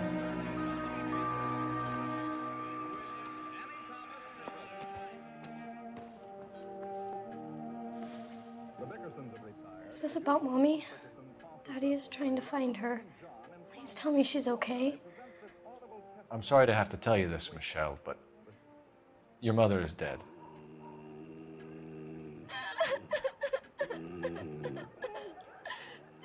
Do you think you could answer a few questions for us? Could try. Some of your mother's jewelry was missing. Can you describe her things? A ring, a watch. I never paid much attention to that stuff. I know it's painful, Michelle, but this may be important. She wore a wedding ring? Mommy chose it herself. A rose gold wedding band and a matching diamond and ruby engagement ring. She wore a watch? Yes, a yellow gold Elgin watch. Daddy bought it for her birthday. We had a fight. It was kind of a makeup present. When did you last see your mother? Yesterday afternoon. I went to a dance at Belmont High. Mommy was supposed to pick me up, but she didn't show. So what did you do then? I was upset. Daddy came instead. So you were hanging around the school for quite a while. What happened with your father? I don't know. I called and called, and finally he answered. He came straight away then. Your mom and dad are happily married? What are you saying? Of course they are. They weren't happy, were they, Michelle? Did your father ever hit your mother? Just the once. She said she would leave him if he ever did it again. He bought her a brooch pin to make up for it. And he always wore her golden butterfly. Thanks, Miss Muller. You've been very brave. Hey! What gives? Daddy, the police Go to your are room, here. please, Michelle. I'll talk to the police. Daddy, Mommy is gone. Go to your room, young lady. She's not even out of school. You can't come in here interrogating her like she's Your some wife kind was of... found murdered this morning. Found? What the... But she only... We have some questions that we would like to ask you. Sure, yeah. Yeah, I'll do my best. What size shoe do you wear, Mr. Muller? Why do you ask? It's routine, sir. Simple process of elimination. 9s, I think. Why are you lying to me, Mr. Muller? Why would I lie to you at a time like this? That's funny. The work boots we found here are size 8s. Why lie about it if you've got nothing to hide? Because I always get teased about the size of my feet. You know, small feet, small... Always been true in my experience. You phoned in a missing persons report this morning? Yeah, that's right. My wife didn't come home last night. She left around 9:30. Michelle was out at dance. She called me to let me know that Deidre didn't turn up. Did your wife ever go out by herself? To bars, nightclubs? No. What are you suggesting? You suggesting my wife's loose? Now is not the time for you to be pushing me, mister. Your daughter said you were having an argument. We argued about who would pick up Michelle. I worked a full day. I wanted to come home, put my feet up. So you were here all night? You stayed in while your wife went out to pick up your daughter? Yes, that's correct. You should come clean if you're having an affair, or if there's something going on. I told you I was here. Were you saying I wasn't? So why did you take so long to answer the phone when your daughter called? Okay, I went out for a while. I was driving around. It's my way of relaxing. Your wife was beaten and then strangled. In your case, you have no alibi and a history of violence towards your wife. That's not true, God damn it. It is true, Hugo. You're a violent man. You try to keep a lid on it at home, but sometimes you lost control. Your daughter and your wife were scared of you. You don't know anything about me. I know about the golden butterfly, Hugo, and how you bought your wife off the last time you heard her. She liked to spend money, all right? Dresses, jewelry, her hair. It drove me goddamn crazy. Do I look like a Rockefeller?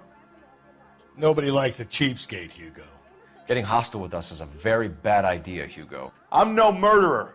Make some arrangements for your daughter, and then present yourself to Central Station for questioning. You gotta be kidding me, Phelps. Put the cuffs on him. This is an outrage. I didn't kill my wife. Your daughter is in the next room, Muller, so I'm giving you a break. Don't make me change my mind, and don't make me come looking for you.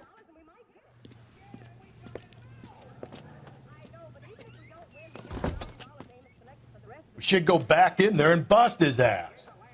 1, we need to break his alibi. Check phone records, canvass the neighbors. 2, we have motive of domestic violence, which probably goes for half the men in LA. 3, we have no evidence tying him to the crime scene. Hello, detective.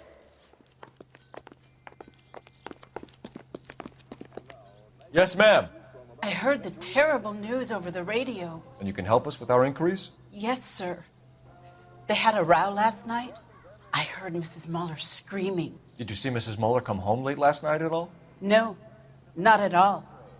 I did see Mr. Muller put something in the incinerator earlier this morning, though. I told you he was our guy. Now let's get this bum downtown and into a cell. Look, there he is now. Don't need this? Step away from the incinerator. Don't let him get away. Okay, but no shooting. We need this guy to make the case. Shoot the creep!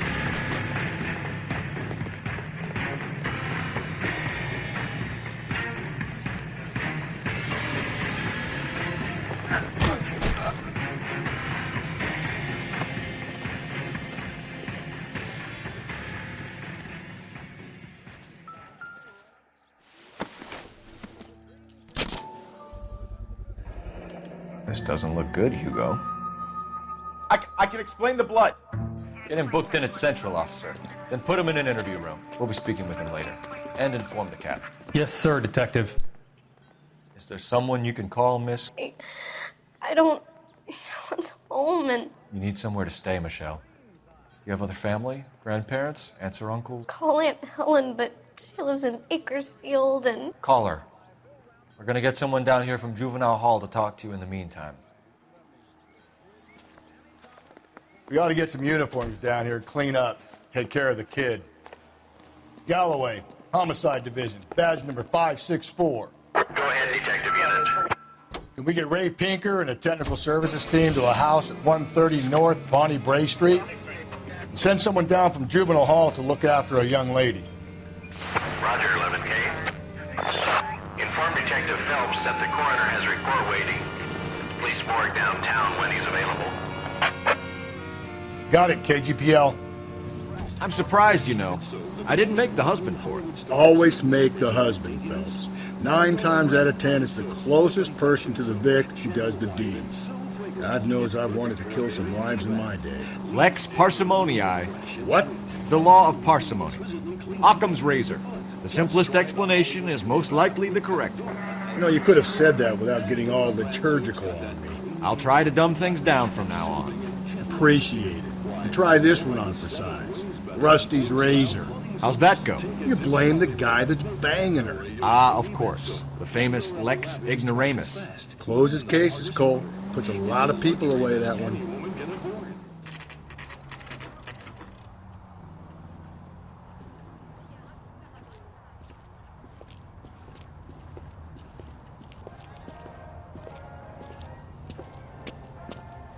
Phelps, Rusty, thanks for coming. Can you blood type the shoes that we bagged and see if they're a match? Sure. It'll all be in the report, but I'm assuming you want the details now? Please. Cause of death is strangulation? Correct. Take a look at the samples on the bench.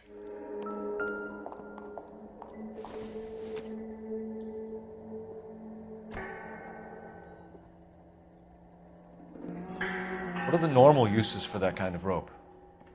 On boats, mooring lines. Correct. Although Ray says that they're sometimes used as bell ropes in churches. So are we looking for a sailor or a minister? Well, in my experience, sailors seem to have the greater libido. Was Mrs. Muller criminally attacked? No external or internal traces of semen. Thanks, Mal. Anything else comes up, you let us know. We've got to nail this guy. The shoe prints? Size 8s. Very similar to the impressions from the Henry case. Now, who do we remember got caught in bloody size 8s? I think we have our bird. Okay, if you're finished jawing, we need to get moving. How can I help, Detective? Seems like a decent I need an address on a Belmont high school. Checking for you, Detective. Belmont High, 1575 West 2nd Street. Are there any messages for me? Yes, Detective. A green 1946 coupe registered to Mrs. Hugo Muller has been found in the parking lot adjoining the Belmont High School and playing fields. Captain Donnelly wants you to head down there immediately to take the school janitor's statement. Thanks, ma'am. Not exactly the happiest of places, the coroner's office. Carruthers is a good man, professional, diligent. If you're working with a pro, it's easy to overlook the grim realities of a place like that. Funny job, that, the coroner's. How so? You know, you don't want them enjoying their work too much. The wrong kind of man can get awfully lonely rattling around a joint full of corpses. Rusty, that's like something out of the pulps. You've been reading the same ones as me? I thought you were usually too drunk to get through a magazine. You know, if I close one eye and squint, you can just about make out the print.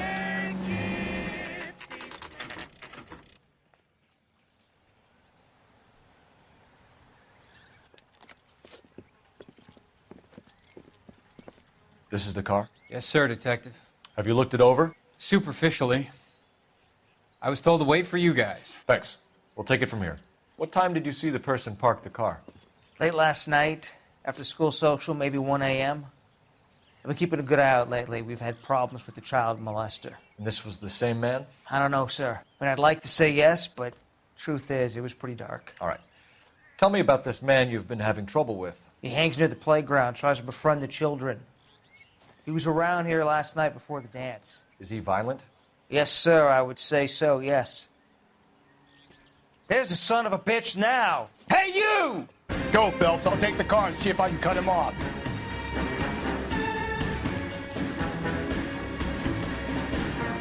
There he is. See him?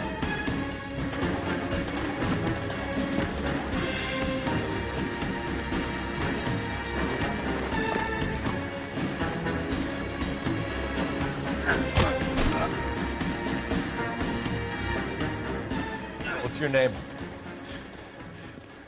Who's asking? We can do this the easy way or the hard way. Name's Eli Rooney. You've been in trouble with the law before, Eli? Some. What are you doing around here? I like to keep an eye on the children. Strictly paternal, is it, Eli? Don't sass me, boy. A woman was abducted here last night, Eli, and murdered. And I would love to make you for that, you oaky motherfucker. Well, I wouldn't know nothing about that. A woman, you say? I like 'em a little younger than that. Turn out your pockets, Eli. Now, why would I do that? Because I'm about to break your fucking skull, Eli. You're under arrest, Eli. You are in very deep trouble. Why bother with the paperwork, Eli? I'm going to take out my gun, and I'm going to count to 5. Let's see how fast you can run now. Hang on a goddamn minute. I found that thing in the parking lot. Get some backup out here, Rusty. We need to get this one downtown and into a cell. I'll tell them we got a kitty raper coming in. They can roll out the red carpet.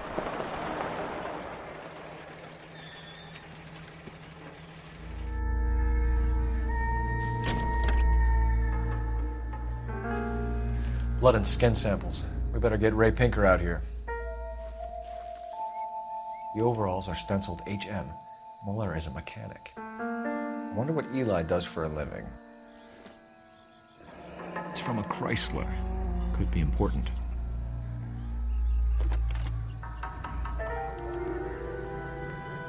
Phelps, badge 1247. How can I help, Detective? I need interrogation set up at Central for both suspects being held in the Muller homicide case. Certainly, Detective. I'll get in touch with the watch commander. Thank you. I say we make Rooney for this. I think we should lay it on him. He was near the car, he had her jewelry, the DA will love him for it. Even if he didn't do it? Who cares whether he did it? You have kids, Phelps? He needs to be taken permanently out of harm's way. And we let Muller slide? For a while. He gets a free pass for now.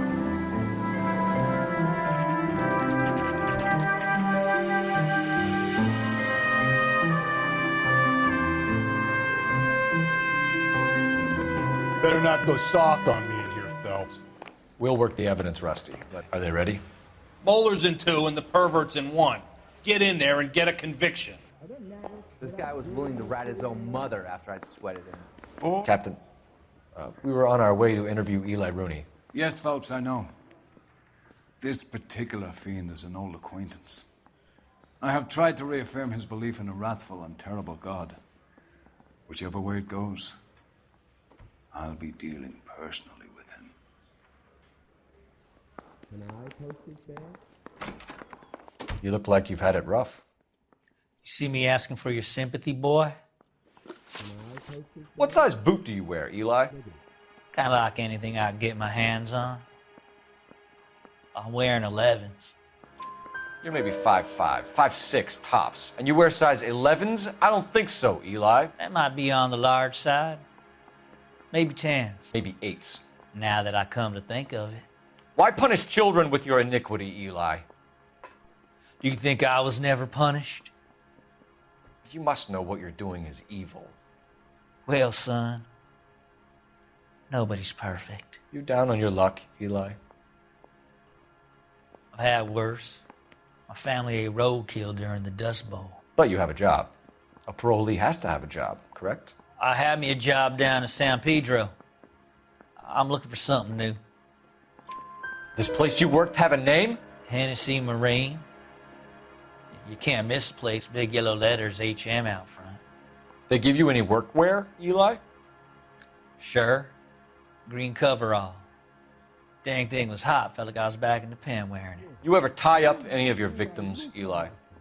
It's not a nice thing to go calling them. What would you call them? I can't say. I learned a long time ago not to go talking about the things I like. Talking about it just seems to get people's dander up. Answer the goddamn question, Rooney, before I brain you. See what I mean? Short answer is yes. You have any preference regarding rope, Eli? I know a good rope from a bad rope, if that's what you mean. That's not what you mean, is it? Any old rope will do me fine. Farm boy like you, Eli, must prefer McGay for roping. Am I right? I prefer braid. You tie a hitch and braid, it stays tied.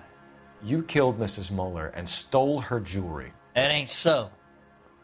I ain't done nothing like that. You have no job and nowhere to live by the smell of things, and you need money. You've been in trouble before, Eli. Who do you think a jury will believe? I've been in trouble for other things, but I ain't never killed no one.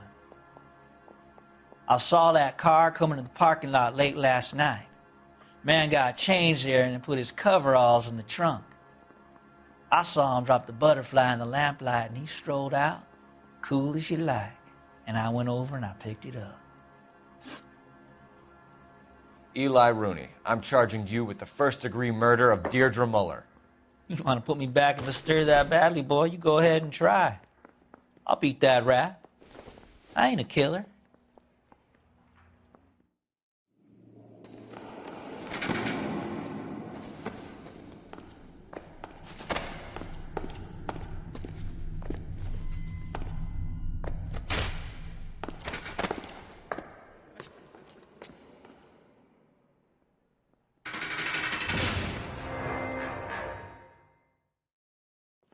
Ah, Phelps, Galloway, congratulations are at hand. Drink, boys? I think you'll receive a commendation for this one, gentlemen. In the meantime, I'll speak to the DA about expediting the passage of the case. We need swift and merciless justice for poor Deirdre.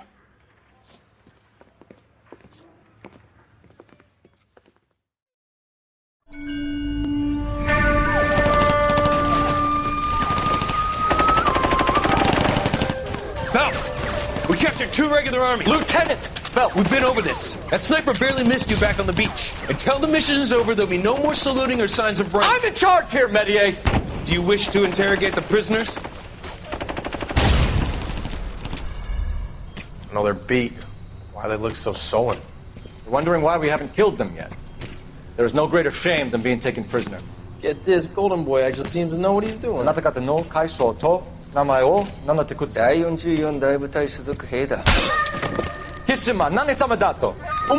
See that, boys? He slapped that Jap right upside the head. It was merely to remind him of his place. His shame was the tone of voice that he used with a superior. I respect the Japanese, Corporal. Respect, we're here to kill the sons of bitches. Do you know why we are fighting the Japanese, Private? With respect, sir, these bastards attacked Pearl Harbor. And why did they attack Pearl, Private? Because they hate the US of A and our way of life. They attacked the US because we cut off their oil. What would we do if another country denied us the gas to run our cars?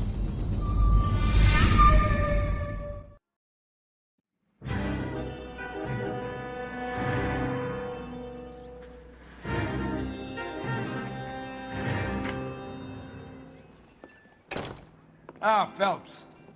I was just discussing with Finbar here how well you were doing. Have a seat.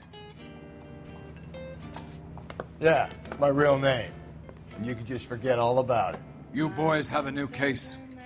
A poor Hispanic woman murdered near City Hall and left lying naked in an alleyway. Another naked woman, sir? Yes. We seem to have had quite a run of them since the Dahlia fiend first struck. Phelps is politely trying to hint that he thinks the Mendez case is hokey. Well, young Phelps, you win some and you lose some in police work. You're happy with the Muller case, sir? Over the moon, boys! The DA couldn't be more pleased with the evidence, the witness, and the lack of an alibi. Now, get out there and catch me another sinner.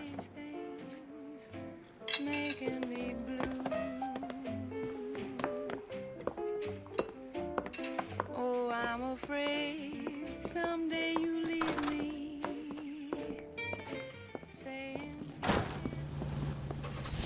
You have the address? It's the alley off Aliso between Los Angeles and Alameda. You're kidding. The next one will be opposite Central Station. Count yourself lucky, Phelps. Most guys would kill to land a case so close to their desk. Yeah. It means they can pop in to hit the office supply of hooch whenever they need it. You know, that ain't a bad idea. That is not a bad idea at all, Phelps.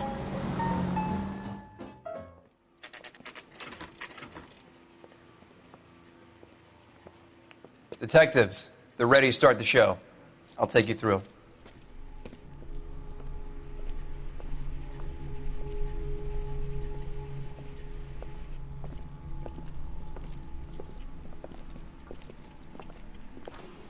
Oh, for Christ's sake. Carruthers, Pinker. Cause of death is pretty apparent. We thought we'd best wait for you. When you're ready. The lacerations on the neck would indicate a great deal of force.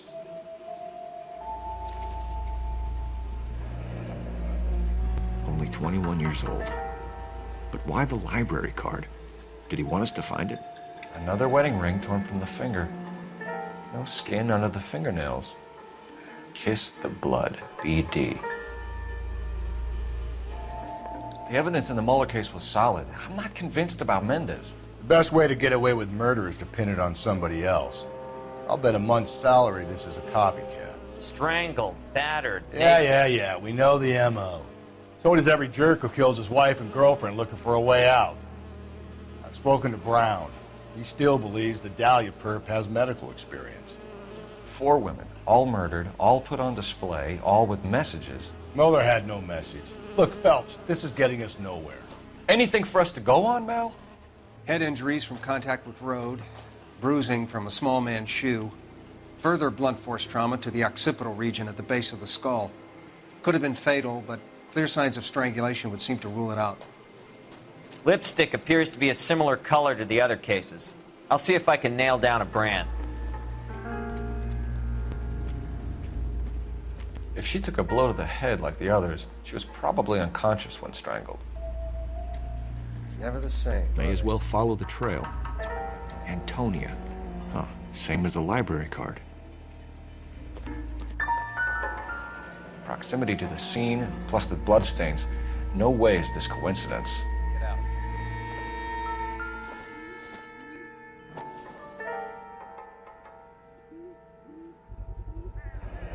House keys strung up like bait on a hook. You think he's trying to lead us somewhere? Probably all the way to City Hall, that brazen son of a bitch.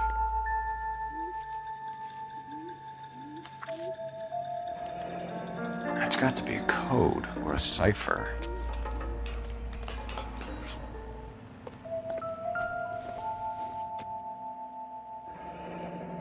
Pulled from the finger and hung up here. What's the significance?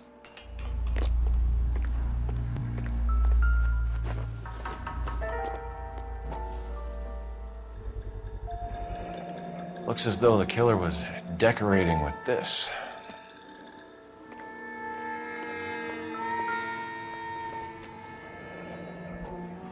Son of a bitch wants her identified. Mrs. Antonia Maldonado, 712 North Hill Street, downtown. It was Mrs. Maldonado, right? That's affirmative. All right, so then there's a husband we should be looking for. Get him, we've closed the case. Rusty's razor, of course. I don't want to question your tried and tested techniques, Detective Galloway. But doesn't the DA require sound casework before he'll close the book? Not if he's got a confession. And, you know, there's ways of getting those. I'm sure.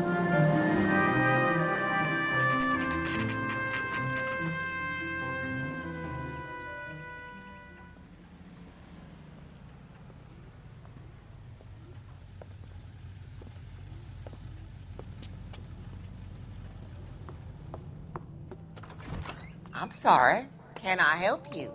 LAPD, ma'am. Detective Phelps and Galloway. Does Mrs. Maldonado live here? Yes, she does. I'm Mrs. Barbara LaPente, the owner of this boarding house. Is there a problem? I'm afraid so, ma'am. Do you mind if we come in? Is there somewhere we can discuss this? Of course. Follow me through to the parlor. Wipe your feet as you come in, detectives. It's this way. Mrs. Maldonado was found dead this morning. Dead? Oh, no. She can't be. I'm afraid she was murdered, ma'am. We need to take a look at her things. I can't believe it. A person seems so alive, and then they're gone. Antonia's room is upstairs, last door on the left. Thank you. We'll be back shortly. Excuse us a moment, ma'am.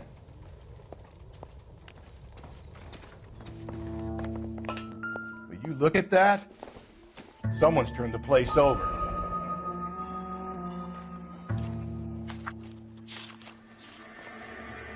Okay, we have an address.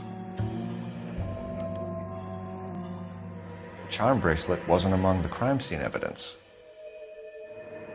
A smashed window explains why the place looks tossed. You know how I feel about windows, Phelps. So someone broke in using this thing instead of a crowbar. Wonder where it was taken from. We have some questions, ma'am, if you're up to it. Yes, Detective. I'll do my best.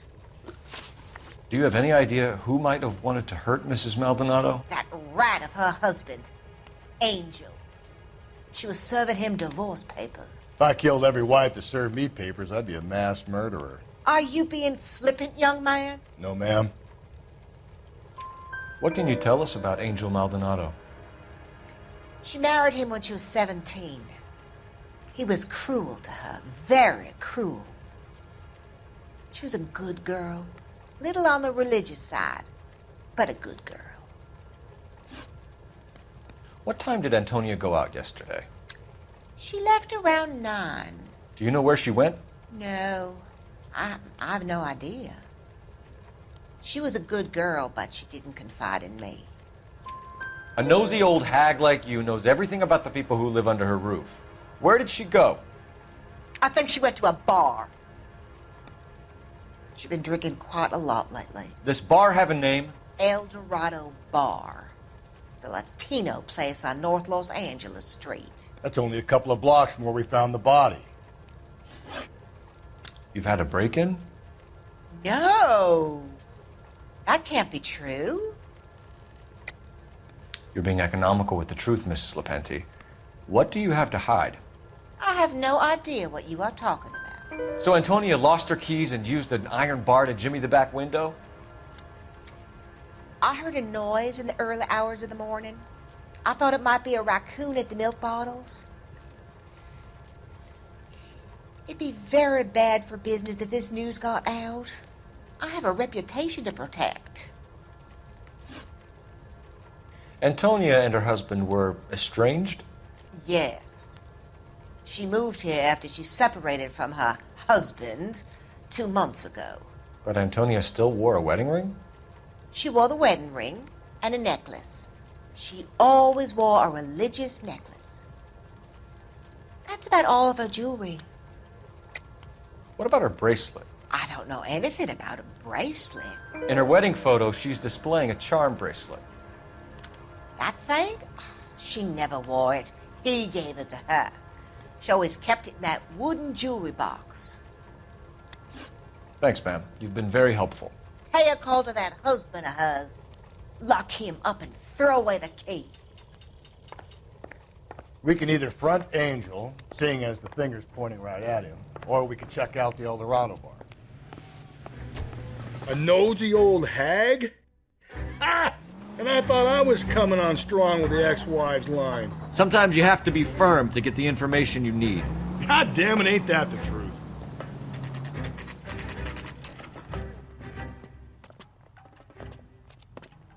Maldonado is in apartment 304. Phelps, this could turn ugly. Forget about knocking. Let's take our boy by surprise. Hey, what the fuck? LAPD, motherfucker, you're under arrest.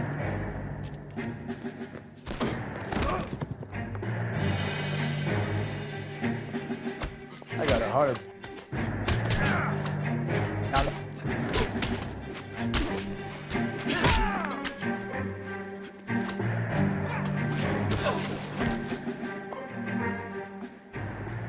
Damn. They got some decent shots in there. Cuff these sons of bitches, Phelps. LAPD, you two are under arrest. Call for some backup, Finbar.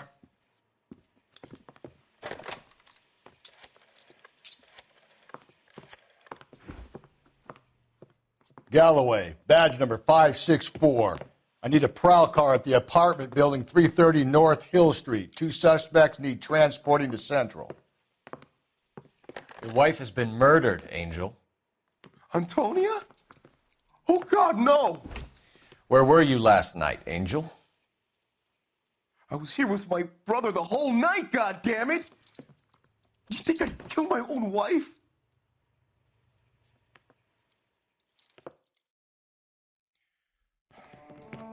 We should get the whole place a going over, then talk to the neighbors. And Phelps, I don't care that you just got smacked in the head. You don't call me Finbar.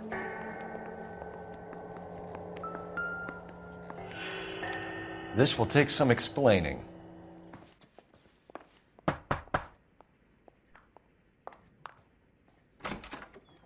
Hello. LAPD, ma'am. Did you hear a disturbance last night? Yes. Yes, I did. Mrs. Maldonado lit out of here, and her husband ran out after her. You saw this, Miss? Aranda. I had the door open a crack. Did you see Mr. Maldonado come back inside after he ran out? No. I didn't. Thanks. We'll be in touch. I kept thinking you were going to call that one a nosy old hag too, Phelps. Well-executed restraint. I'm executing restraint right now, Finbar. Car 11K, come in. Car 11K, come in. KGPL, 11 King, over. 11K, Captain Donnelly and Detective Sergeant Finis Brown urgently request your presence at Central. A new letter has been found. 11K, en route.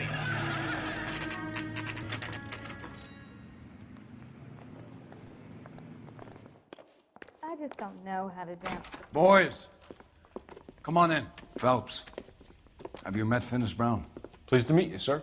His information is confidential and doesn't leave this room. The new letter was left in the back seat of a cab. The driver thinks it was put through the window and not left by a customer. We're checking all his fares back 24 hours regardless. Good. Like the previous letters, it's been assembled from headlines and type from the Times and Examiner, then glued to an envelope. What is the other note? This one? That's also new. A poem, hand-typed. Do you mind if I take a look? Go ahead.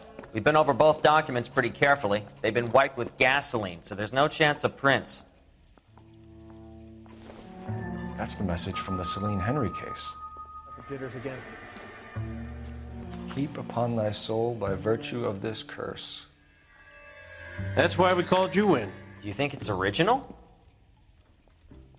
Not unless he's a genius. You like this nutjob's poem? No, I like Shelley. It was written at least 100 years ago. Shelley? Sure, I knew that. You see, Finis? I told you this lad was a bright boy. Sure, but what has it got to do with the case? Prometheus Unbound. Prometheus was a titan, a superhuman character who defied the gods to bring fire to humanity. The Dahlia guy believes he's Superman. Your guess is as good as mine. One thing for sure is that he's educated. What about the link to the Henry case? He could have got the wording from the papers. As you said, he is fiendishly clever and takes pleasure in taunting us. What's happening with the Maldonado case? We have the husband in custody. We haven't interviewed him yet. Well, upstairs then, lads, and see if we can break him. Sap. Hey. Improved your attitude, Angel? What do you want me to say? I was with Antonia the night she died, but she left the apartment, and that was the last time I saw her. So your wife paid you a visit last night. What time was that? Late, around midnight, maybe. She didn't stay long. You're lying, Angel. You went after her. I think you killed her. You're out of your mind. My brother will tell you I was at home. We have a witness who confirms that you were arguing, that your wife ran out, that you followed her and didn't come back. I know this looks bad, but it's not true. We argued, all right? But she went out, and I went out after her, and she jumped in a car on the corner. There was a car waiting for her? Can you describe the driver? Not the driver. It was too dark. But the car, it was a brown Ford coupe. You and your wife weren't getting along. She was divorcing you. Is that why you killed her? We fought, yeah, but we weren't getting a divorce. I don't believe you, Angel. She'd been granted a decree nisi. She pushed you too far, and you lashed out. I told you. I wouldn't accept a divorce. The judge had set a date. You were going to be paraded in front of the whole city for your cruelty to her, Angel. Antonia. Oh, Jesus. She came in drunk, out of her mind. She doesn't normally drink. She was looking around in her bag. Said she wanted to serve me papers. Me, her own husband. So I slapped her down. She ran out. That's the truth. What size shoe do you wear, Angel? Size 8. What difference does that make? When we found your wife, her jewelry had been removed. Was she wearing her religious medallion last night? Sure. She always wore that. What about the charm bracelet? Was she wearing that? You know about that? She never wore it. She didn't like the message. She kept it locked up in that box of hers. Your wife has been brutally murdered. So how do you explain your shirt being covered in blood? You found that? I cut myself shaving. Angel, I'm not going to waste any more time on this. Give me something or I'm going to have you charged. My brother, Ippolito, he said some bad things about Antonia last night. So I had to sock him one. We got into it. Keep talking. She said she came from the El Dorado bar. And? It's not one of my places. We used to buy fruit at the market down the street. But the creep there was always running his eyes all over my wife. What's the name of this fruit market? Just picked fruit. Ord Street downtown. One last question, Angel. Do the words kiss the blood mean anything to you? No. Sounds sick to me. You're not in the clear by any means, Angel. You're going back into a cell. You should think about whether you have anything else you need to share with us. You don't think it's strange that all these murders are happening to girls who've been out drinking? No. A broad drinks, she gets a bit tight, she starts mouthing off. This leads to that, and she ends up in an alleyway. It's a sad story, but this town's seen it play out 1,000 times, Cole. Why don't you want to see a connection here? Because there are perfectly good real-life suspects for every one of these murders. We don't need to go looking for the monster under the bed.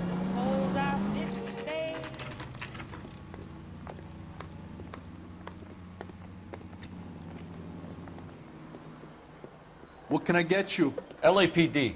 Detectives Phelps and Galloway. Diego Aguilar. How can I help? You worked the bar last night? Yeah. Me and a temp guy from the agency. Did you have a woman in here last night? 21 years old, Hispanic, drinking heavily? We have a lot of ladies like that in here. But yeah, I know who you mean. Antonia Maldonado. So what did she do? She was murdered last night. Oh, shit. Do you know her well? Was she a regular? Hell no. She was good and tight last night, complaining about her old man. It's a story you get used to working in a bar. She was so hammered last night, she left a letter on the bar. I'll show you. Oh, waitress, can I have another spoon? My eggs are running. Divorce papers? Did you open them? No need to. She was shouting about it and waving the letter around. Said she was going to show him. Can you remember what jewelry she was wearing? She had a necklace. Some kind of religious thing, I think. You know, the temp guy would have more of an idea. She took the beer he served her and cried into it all night. What time did she leave? Can't say for sure. Where did she go? Give me something or the LAPD will start getting interested in this place. Take it easy. She wanted a cab, okay? And my phone was out of order. The closest one I knew was at the fruit market across the street, so I suggested she try there. She seemed reluctant. Did Antonia say where she was going when she left? She said she was going to serve the papers on the husband. Said that would take the smile off his face. If you ask me, she was scared, and the drink was for Dutch courage. She attract any interest? An extremely drunk young woman? What do you think? She managed to scare them off, though. Thanks. You've been a big help. No problem. Hey, get the guy, will you? We'll do our best. One last question. What size shoe do you take, Mr. Aguilar? A broad 9. I have wide feet. Another letter? I thought the letter was from a nut. These letters, Brown and Hanson believe they are genuine. From him.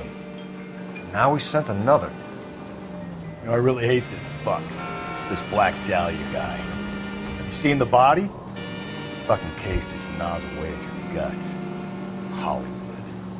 Every prom queen from every fucking hick town in America turns up here. Where do they end up? Gutted on the fucking sidewalk.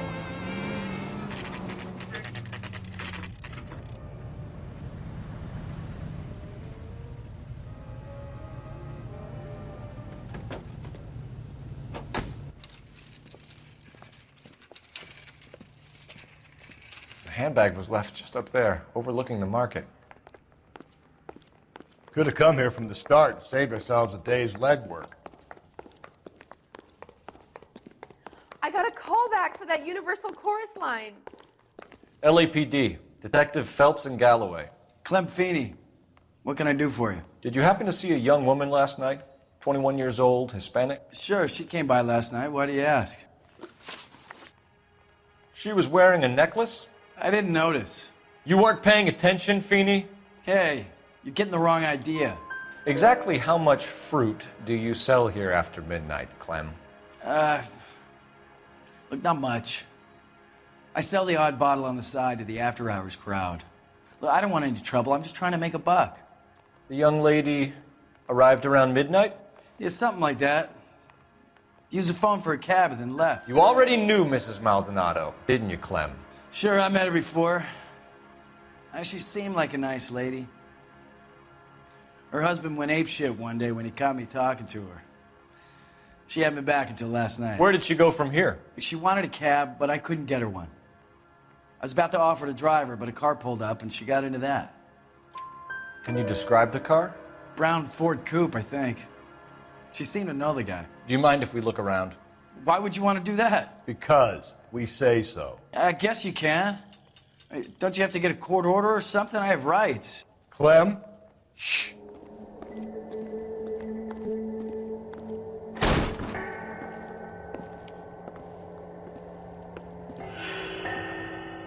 No wonder he stays open late at night.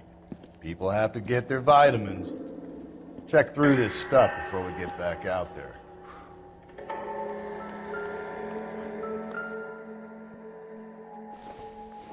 Why cut someone who was already dead? It's a typical power thing. Once the stiff is dead, the creep usually feels they can do whatever they like. So what are we hiding in here? This thing needs a combination.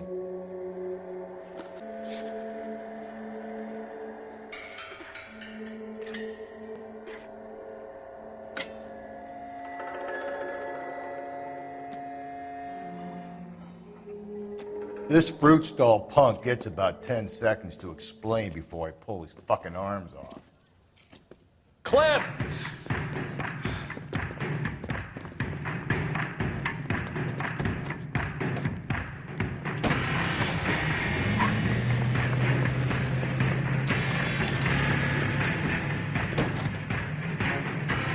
God damn it, get after him, Cole. I'll try to shoot out his tires. Wish me luck.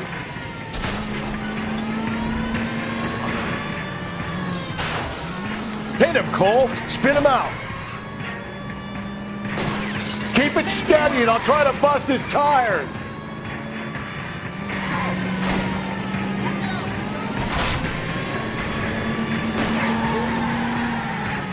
You're gonna kill someone!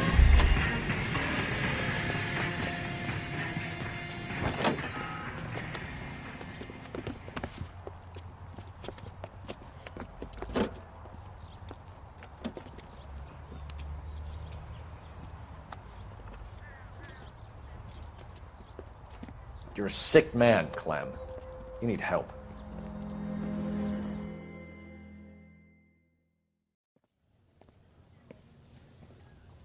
Outstanding job on this case, gentlemen.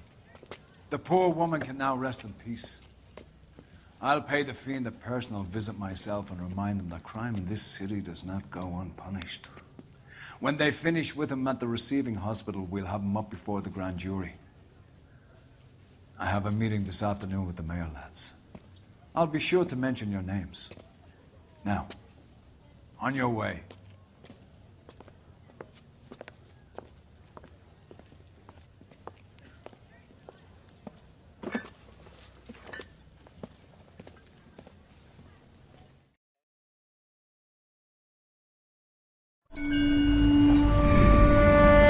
Sarge, why are the guys giving it to the doggies?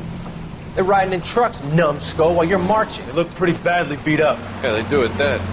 Scuttlebutt says it's pretty hard going down south. Yeah, we'll find out soon enough. Recon always leads. How can we fail, Skip, with the Shadow leading the show? Who the fuck is the Shadow? Lieutenant Phelps, the Shadow of Death. What the fuck are you talking about? He's a quiet fucker, Sarge. Never hear the bastard coming. You're sitting there, field stripping a cigarette, and suddenly he's there looking down on you. Why do you think we keep saluting that Jap-loving son of a bitch? He's bad juju. That's enough out of you three. Bad juju? Where were you dragged up? A swamp?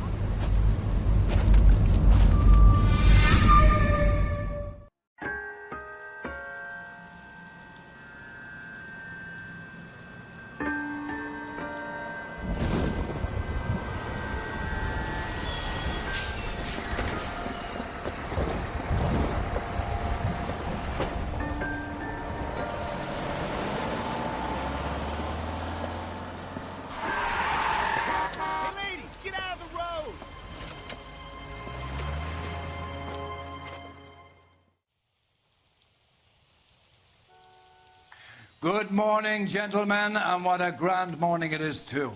We have just cause for celebration. Galloway and Phelps are sending another fiend to San Quentin. A nice showy trial, and he'll be strapped down with gas seeping into his tiny reptile brain. Now, to fresh business. Galloway and Phelps, the task is at hand. The address is on the hill, north downtown or Fremont Avenue. Drunk, I'll bet, or doped up. Skipper, is the new letter genuine? Now, boys, we all know how many imbeciles have confessed in the short case. Ray Pinker will let us know. Indeed. Yeah, I'm thinking We keep locking them up, but the bodies keep piling up. Yeah, Californians love a fad, Phelps. As long as the bricks hold up at San Quentin, there'll always be killers in this town to send. It's him, the cop in the newspapers. Greetings from sunny California. When's it going to stop? First the letter, and now another body. Come on, you can't keep on telling me there's not a killer still out there. You know, Phelps, all these arrests on your record are giving you a reputation. You don't want them turning into unsolved. Getting a vicious killer off the streets is more important than my reputation. Really? And besides, landing a big fat marlin is more impressive than an ocean full of minnows. The minnows maketh the man, Phelps. You can't always hit home runs. Sometimes you just gotta make first base.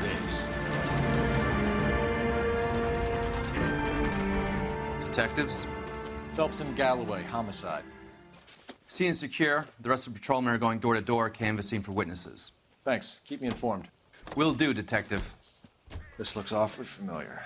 I think that's the impression the boys from the Examiner took with them as well. There's nothing original under the sun. Why should murder be any different? What do we have so far? Not much trace evidence to speak of. Storm blew in around 10 last night, and the rain washed most of it away. And the body? Looks like she was tipped out of an automobile from the tire tracks and superficial injuries. Strangled with a length of rope. And for my money, it's triple braid again. Time of death? From her temperature, maybe 2 a.m., but it was cold last night. Usual head injuries?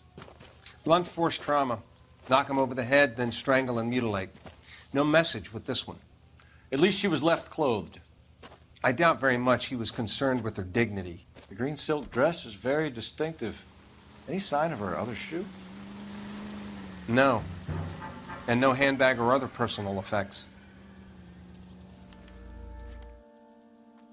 There appears to be a dry cleaning label. Superior Laundry Services, F1363.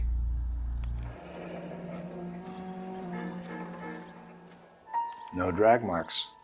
The killer was moving around, surveying the scene. Our driver and our killer are most likely one and the same.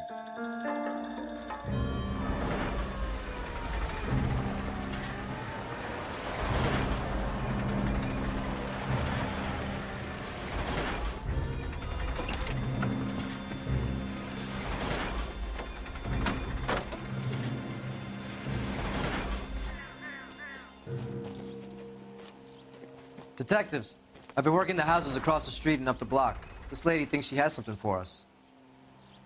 Detective Phelps, LAPD. I'm Mrs. Barton, Catherine Barton. I live just across the way. Did you see anyone around here last night? Not last night, but yesterday, early evening, I saw that awful hobo. Do you have a description? Tall, gaunt, horribly disfigured. I think he may have had an accident in the war. He's a very scary, angry man. Any idea where we might find him? One of the hobo camps around here.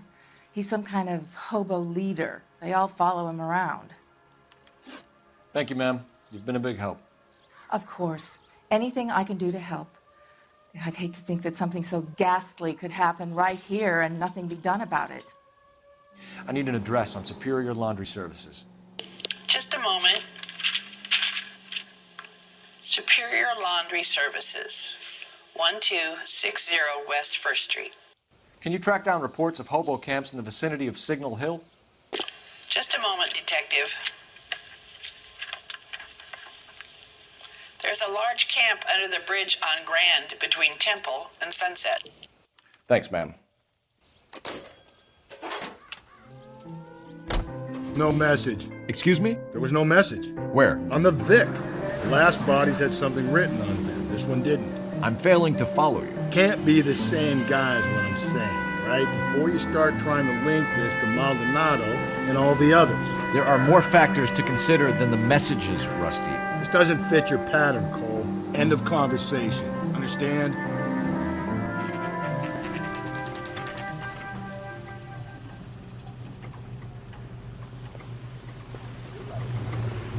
At least the rain stopped. We can change back into those white trucks. Phelps and Galloway, LAPD. We're investigating a case, and one of your laundry labels came up. F1363. If you give me a minute, I'll go find a register and you can take a look.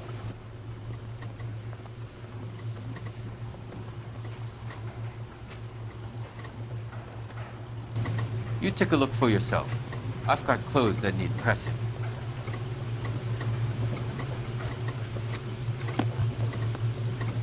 Mrs. T. Terrellson, 43 Emerald Street, Westlake. I've got a feeling we're about to meet another wife killer. You've always got that feeling, Rusty. Yeah, and it's usually correct. Please, please, for once, can you not let your assumptions color your detective work? Just you wait. Nordic types show a particular disposition for this stuff.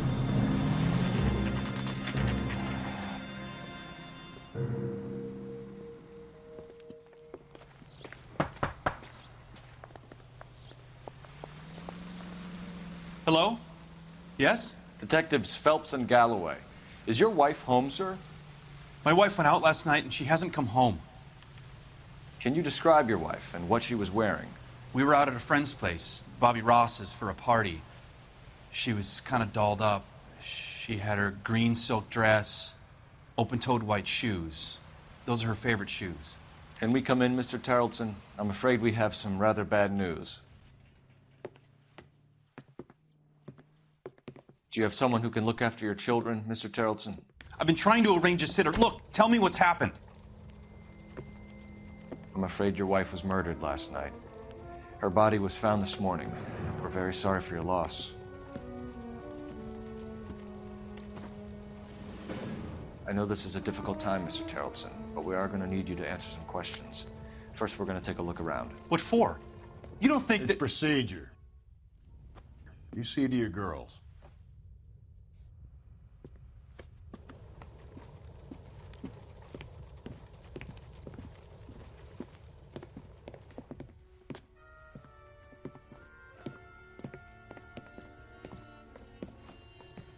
Stay here till Daddy's finished talking to these men. Where's Mommy? Everything's gonna be all right, sweetheart. We would like Mommy to come home now, Dad.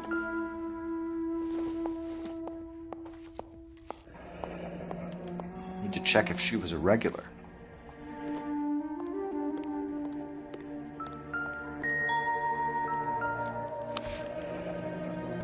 She'd have to be in quite a state to leave this behind.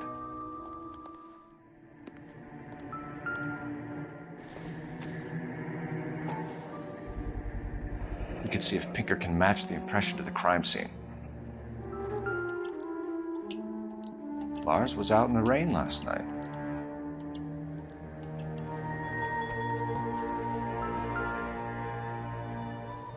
Looks like a match with the ligature marks. How could I help, Detective? Can you run an address for a Bobby Ross? Then send some uniforms over. Would you like him picked up? No. Suspect says he was with Ross last night. We need to confirm the alibi. I'll get a prowl car dispatched. Thanks for your help. For the record, Mr. Terrellson, what is your wife's name? Teresa. Do you have any idea why anyone would want to hurt your wife? No. Everyone loved Teresa. She was so full of life. It can't be anyone who knew her.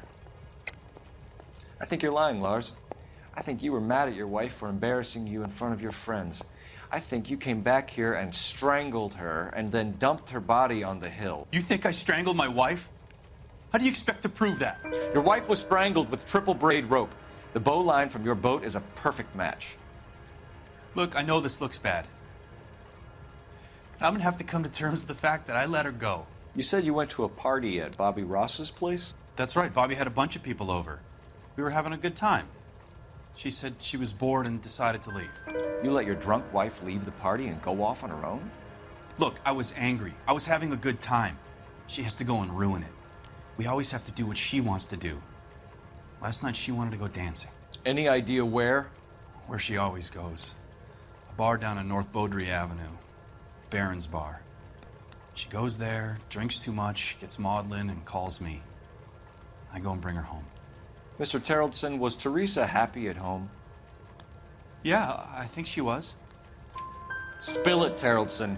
We like the look of you for this, so you'd better give us something. We're at the party. She has a few and says she wants to go out dancing. We only have the sitter until 9. I get mad. I tell her to go ahead, but I'm staying. She storms out. Look, I'm doing well at cards. I hardly ever do well. I married her because she was so much fun, but now she drives me fucking crazy. What time did she leave the party? About 8:30, maybe a little earlier. When was the last time you saw your wife? Around 8:30. The card game at Bobby's was wrapping up. I played out my hand and drove home here. I paid the sitter and went to bed. You're lying, Lars. You didn't come straight home, did you? And how do you figure that? You were out in the rain. You got soaked, Lars. We found your wet weather gear. Okay, I stayed a little later than I said. This cute little brunette was hitting on me. Teresa noticed. I was half cut. I walked her home from Bobby's, but nothing happened. I walked back and got the car this morning. Thanks for answering our questions, Mr. Terrellson. You'll need to go downtown to identify your wife's body. I should have taken her dancing. In my experience, Mac, if you give in to broads, you'll be giving in to them your entire life. Sounds like the Terrellson broad had her last drink at Barron's Bar. We should check the place out. Appreciate your time, sir. You believe this guy's story? Kind of rings true.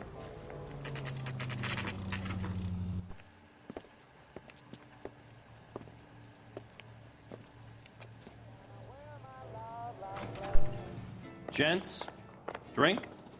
Phelps and Galloway, LAPD. I'm Benny Clough. This about Teresa Terrellson? Yes, it is. I heard about it on the radio. They're saying it was that Black Dahlia freak again? God damn it. Yeah, I rang that husband of hers. The babysitter said he was out. If you don't mind, we have a few questions. What time did Teresa leave? Around 10:30, I think. On foot? In a car? By bus? How was it? She called for a cab. Did you get the number? Sure I did. I like Teresa. The only time she has a drink is when things aren't going so good at home. I was worried about her. When the hell's the food gonna arrive already? Root beer's all Put out an around, APB dog. on the cab. 3591. Should be traceable. Who was she with? We've had reports about a tall, gaunt-looking hobo. He wasn't here last night? I get plenty of bums in here, but nothing to fit that description. The likelihood is that whoever she left here with killed her. Give it up, Betty. All right, 2 creeps were all over her, promising to take her dancing. Did you get a good look at these guys? Sure. I got a good look. One of them was a sailor in uniform. His cap said, USS Indiana. And the other men? The other guy is Richard Bates. He's sitting in the back right now. Red polo shirt. Any idea where she was headed? Nope. I didn't get that. The husband said she wanted to go dancing. And she always wants to dance when she's been drinking. She was trying to talk some guys into taking her to one of the dance halls. Thank you for your help, Mr. Clough. We'll take it from here. Hey, no problem. This is Bates. That's him. LAPD, don't make me chase you, shitbird. Can't let the son of a bitch get away. I love these waiters. Everyone's a dog. Go, Phelps, get after it. Come on, careful, got a this is ride. dangerous. Get in and drive. No time to wait, Rusty.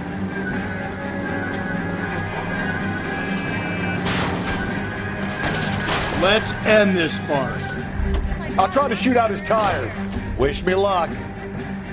All right. Put your hands where I can see them. I've had enough. Okay, Bates. You're gonna answer some questions. I have a choice in this. Last night, you went drinking with a lady in the bar. Now she's dead. And your face is all messed up. I'm in the clear on that. She preferred a sailor. You could lay it off on him. Are we finished? Do you want my partner to sap you? Tell us what we want to know. She was okay. Drunk. Pissed off at her old man, wanting to go dancing. I thought I'd ply her with a few drinks and get my end away. Looks like your salty had the same idea. So what happened when you left the bar? Sailor boy laid one on me. A cheap shot. After that, I don't know. You've done time, haven't you, Richard? Is that why you ran? I'm on parole. On what offense? Sexual assault. Look, I was lying there on the sidewalk. He flags a cab and jumps in with the broad. We're taking you in, Bates. How come? Just for a chat. Nice, private chat. I'll explain my theory of once a degenerate, always a degenerate. Take him to Central. He's a material witness in a murder case. Find him a cozy cell. Richard here knows the drill. I need an APB out on a yellow cab, number 3591. Ask dispatch to relay all sightings to car 11K. No problem. I'll get on the radio. Were there any incident reports filed in the vicinity of Barron's Bar on North Beaudry Avenue? We're tracking a sailor who was involved in a fight outside the bar. I can check the reports, Detective. I have a message for you from Captain Donnelly. Message reads, James Jessup, U.S. Navy able seaman, has information relevant to your case. Jessup is currently being detained at Central Station. Could be our man. Thanks. I think we ought to investigate the hobo lead. Well, if you think we ought to, then I guess we ought to. Cole, come on! Okay, we have a response on your APB regarding yellow cab number 3591. The vehicle has been identified at a gas station, now heading west on 7th Street. Garage on 7th Street. Let's hit it, Phelps. The cab driver might tie this whole thing together. I hope you're right. Calling all cars. Citizen reports officer needs help. Shots fired. Officer down. 6th Street and Lindley Place. 6th Street and Lindley Place. Unit to handle code 3 identified. 3591, that's him there, Phelps. All units, officer needs help. 211 and shots fired. Investigating a murder. 391 Broadway. The family Mallory's picked up from Cafe. Barron's Bar last 391 night. What was the Broadway. woman wearing? Unit to handle code 3 identified. Oh, don't tell me something's happened to her. Tell me about her. She was with this sailor, He was all over her. She wasn't having any of it. Said she just wanted to dance. But he had that look in his eye. Where did you drop them off? It was at the Crystal Ballroom. What time? After midnight. 12:30? Something like that. Thanks. You've been a big help. Well, that's gonna ruin my day.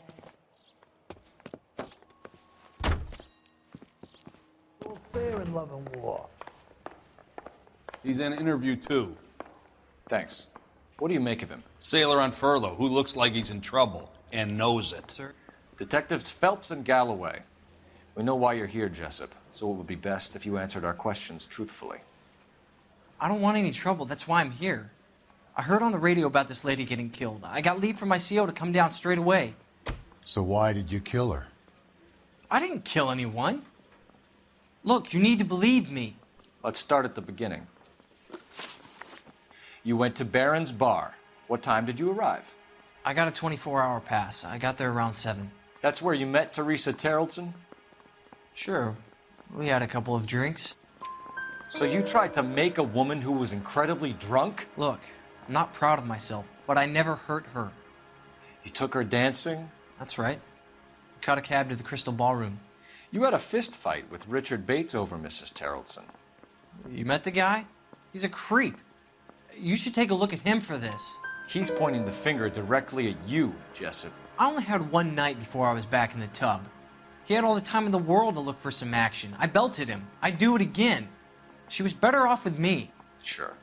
You're a shining example of chivalry, Jessup. Where did you go after the Crystal Ballroom? I think the wind had gone out of her sails by then. She caught a cab, and I caught a bus back to the base. We spoke to the cab driver. Tell us what really happened at the Crystal Ballroom. I'd had enough. She was all upset about her husband bawling about her kids. She looked old. Left around closing, maybe 1:30. We got on a bus, and she fell asleep on my shoulder. Which bus? An All-American, 249. I went past her place. She jumped off, and I stayed on it downtown. After that, I caught another bus to San Pedro. The Indiana's down there. She's being scrapped. And that was the last you saw of Teresa? Yeah, that's right. We didn't say much. I think she was kind of embarrassed. The cab driver said that you were getting pretty familiar with Teresa. It's not how I'd put it. So the last thing you wanted was her playing hard to get. Did that make you mad, sailor? Yeah, it did. She knew what a guy's looking for. All broads do. Dancing comes second. And what happened at the Crystal Ballroom? Nothing. Not even a little hand relief. She had another couple of drinks. There was no fun left in her. Just poured her guts out to some bartender. We're holding you till we can clear this with the driver. Yeah, my CO said as much. Can you put the guy in 2 in a cell and inform the commander? Sure, Detective. Got a message for you. Sighting of your disfigured hobo on Grand between Temple and Sunset. And it looks like the beau has a record, too. He's wanted in connection with 2 female assaults. Thanks. What now? Drive all the way to San Pedro and check his locker? Let's see if the bus story checks out. There's a depot at 1660 Beverly Boulevard. Hey, you think those Vice boys get in like that? 3 suspects in the can and 1 on the hoof. And still no hard evidence on any of them. KGPL to car 11K. 11K, come in. 11K, go ahead. Patrolman reporting that Bobby Ross's car game is breaking up at midnight. 11K, roger that. Plenty of time to get downtown, Cole. It's possible. Have them bring him in. KGPL, we have Lars Terrelson picked up. 11K, roger.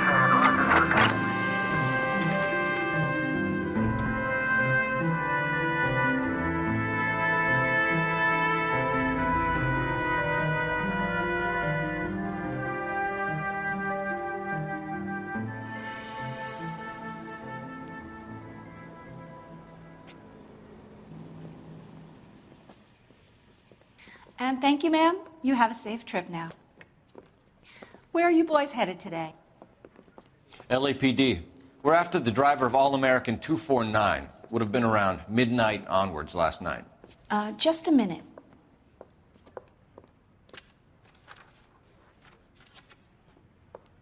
Frank Zeffirelli. He's your man. Where can we find him?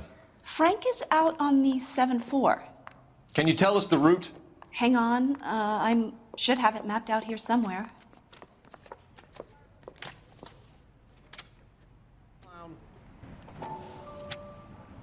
That price is outrageous. We'll need to run the loop. Goddamn Bruins. We're not going to drive the whole thing, are we? Won't take long. We have a siren.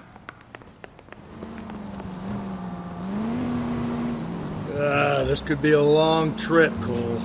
Or it could be a short one. And here's me without my hip flask and only a pain in the ass for company. Way to kick off the drive in high spirits, Rusty.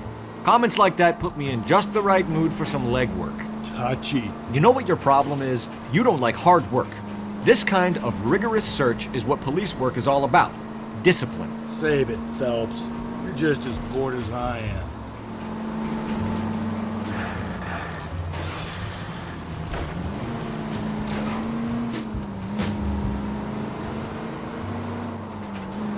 There's the bus, Cole. Turn on the siren and pull her over. There's the bus, Cole. Turn on the siren and pull her over. There's some kind of problem, buddy? LAPD, we're investigating a murder. You had a sailor and a woman in a green dress on your bus late last night? That's correct. And the woman got off first, around 2 a.m.? Yeah, that's right. And the sailor stayed on all the way to downtown. Can you tell us where you let the woman off? On California Street. To tell you the truth, she looked a little lost, like she got off on the wrong stop or something. I didn't like dropping her off near that hobo camp. You've been a big help, Mr. Zeffirelli. We're looking for a tall, disfigured man at the camp. Could be difficult. Most bums look deformed to me. Come on, Rusty, this isn't gothic fiction. Hobos are just like you or me. They're just men who've fallen on hard times. You ain't much of a detective, Phelps. You think a hobo's like me. Clue number one, how do I smell? Of alcohol and stale sweat. You know, I may be onto something here. Yeah, he's funny, Phelps.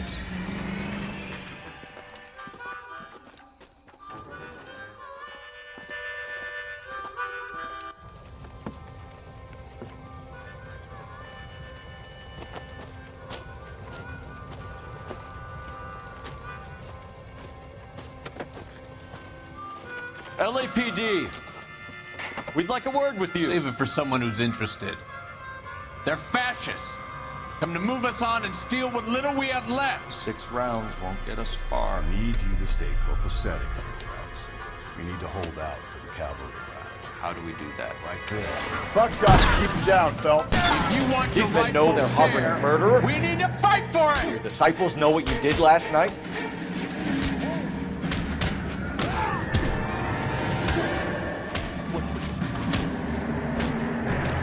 What do you think of Joe Lewis? You're doing them a favor, partner.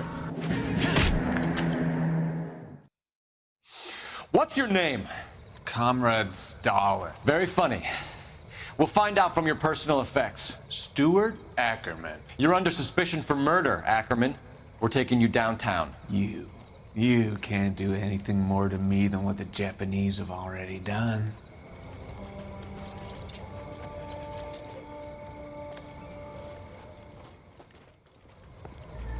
The Kremlin's over here, Phelps. Toss it and see what you find.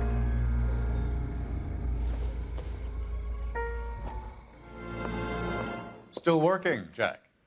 I'm off to the Lighthouse Club in Santa Monica. Hello, Jack. Mr. Benson, this is Courtney Sheldon. He's a buddy of mine from the war. Well, I'm sure you two will want to polish some old war stories.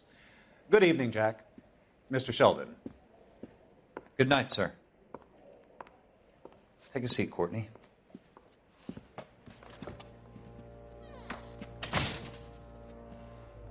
We need your help, Jack. I told you I would have nothing to do with that. I'm fine too, Jack. Medical school's going well. I got a part-time job. Do dope peddlers need part-time jobs? We made a mistake and we're in trouble, Jack. A local gangster, Mickey Cohen, is putting on the squeeze. So hand it over, walk away. What's stopping you? We had a deal with them, that they would dole it out slowly. They said they would supply abortion clinics and doctors. But they've been moving it on to addicts. And they can't cope with the purity. So your problem is with gangsters being dishonest. My problem is that people are dying. And that if this gets back to us, we'll all end up in jail. So how am I supposed to help, Courtney? This isn't the war. I can't just wave a magic wand and clean up your mess.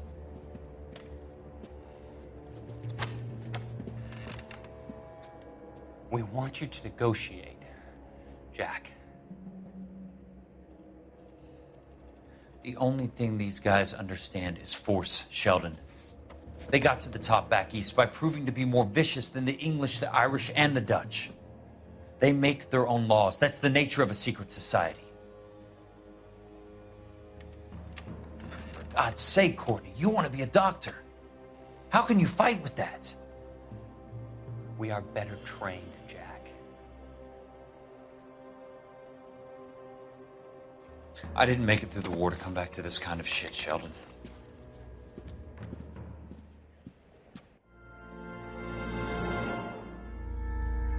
Slow down!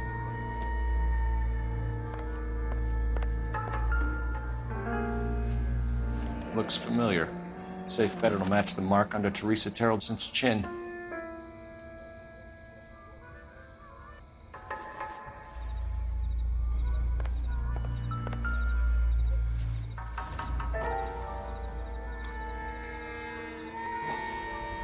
Ackerman doesn't look like much of a dancer. Hey, that's that cop. Seems like a decent guy. The husband has an alibi, but no real motive other than neglect. Jessup's alibi checks out. Bates is a recidivist. He'll be pulling the same stick until we put him away for good. Ackerman has history, opportunity, hard evidence. What motive? We have the evidence. We know she was here. All we need is a confession, and we can charge the bum with murder.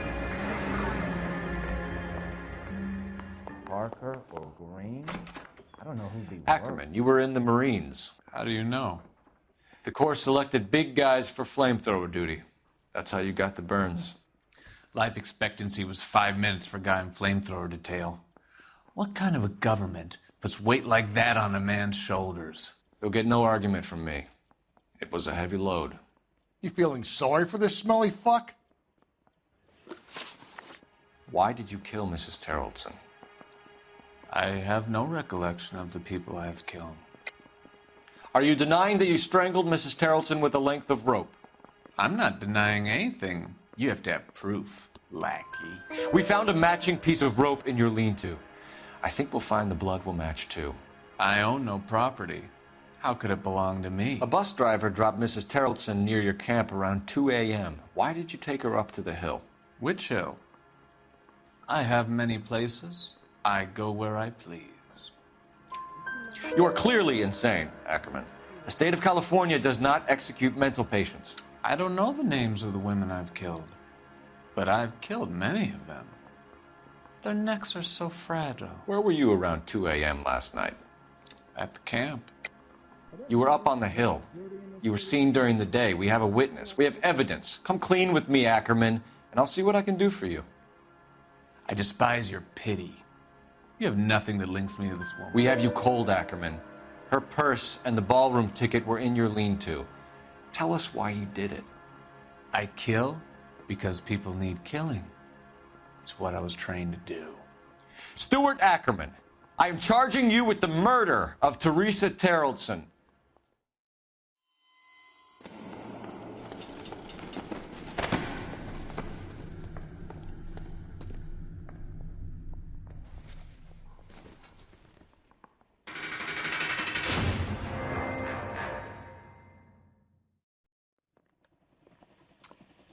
A man down on his luck I can abide. But a filthy red who chooses to live outside the rules of society, I cannot stomach. Maybe poor Teresa Terrelson will provide the catalyst we need.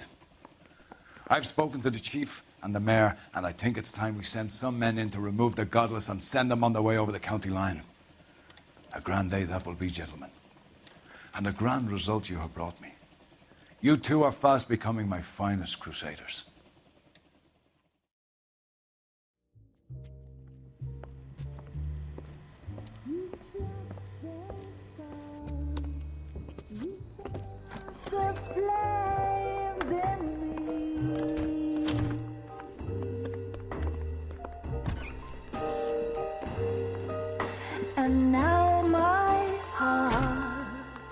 a blazing ruin. You say that you were only fooling. Don't walk away. Don't do me wrong. Don't leave me singing this torched song when I'm burning.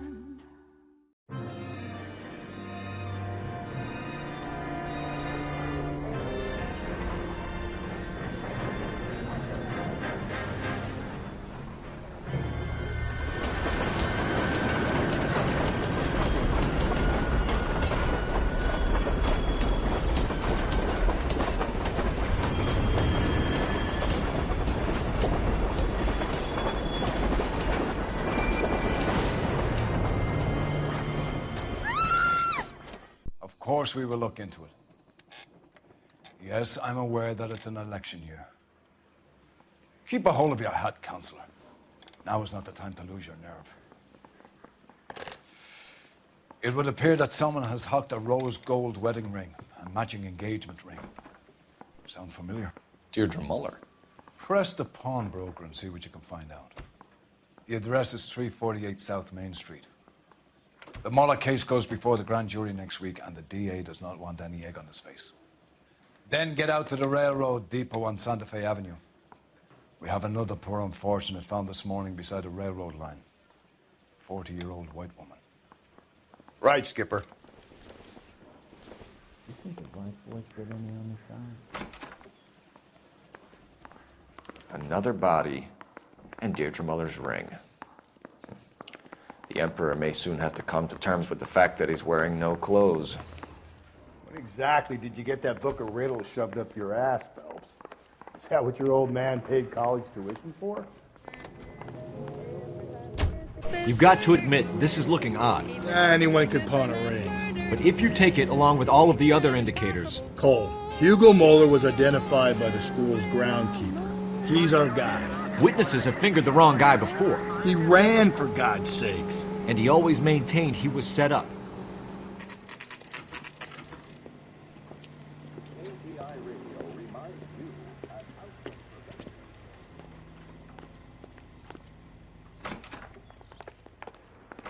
How can I help you boys? Detectives Phelps and Galloway, LAPD. You have a rose gold wedding and engagement ring? David Bremner. Am I gonna get something for this pledge? I gave that bum money, now you guys are gonna leave me short. How much did you give him? $50? Try another number. 20? Try 10. And feel lucky you're getting it. I have the rings right here.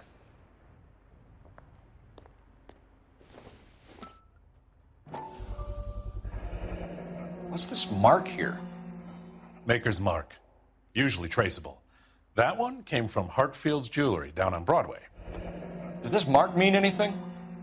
Hallmark. Gives you an idea of the quality. What have you got on the guy who brought these in? Goes by the name of Percy B. Shelley. Gave an address. 15 Poland Street, London, Tulare County. Can you give us a description of the man who pawned these rings? Not sure. Medium height, medium build. Dark hair, I think. Sorry. He just had one of those forgettable faces. We'll be in touch, Mr. Bremner.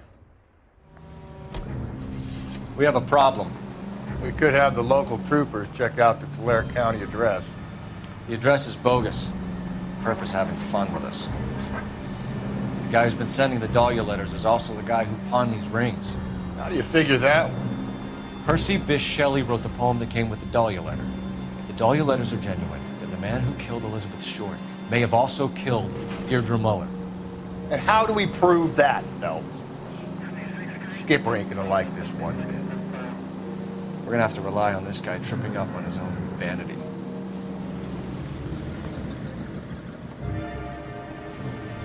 You boys ready? Follow me. We should keep this development with the rings under our hat until we speak with the captain. We're all on the same team, Rusty. Chain of command, Phelps. The skipper will decide who needs to know. You got it? I get it, Rusty. I just don't like it.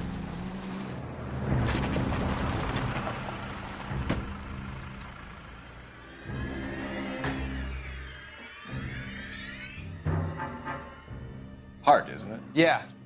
I look after all the rail depots. What have you got? The Negro, Nelson Gaines, called it in. I came down here to make sure him and the other guy, Jameson, stuck around. Jameson found the body? Something like that. Guy makes me sick. We'll talk to the coroner. Keep an eye on both of them.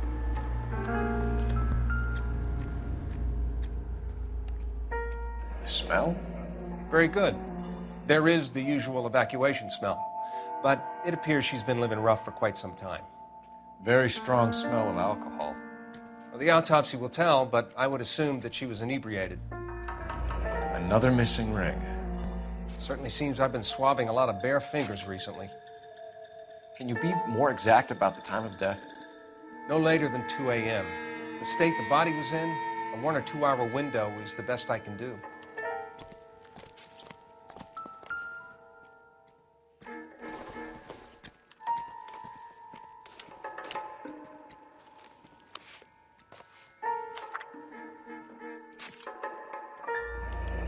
Someone was trying to get her to come home.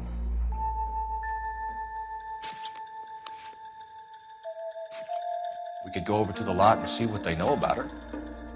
That's going to be difficult, Cole. Keystone Studio lot closed back in 41.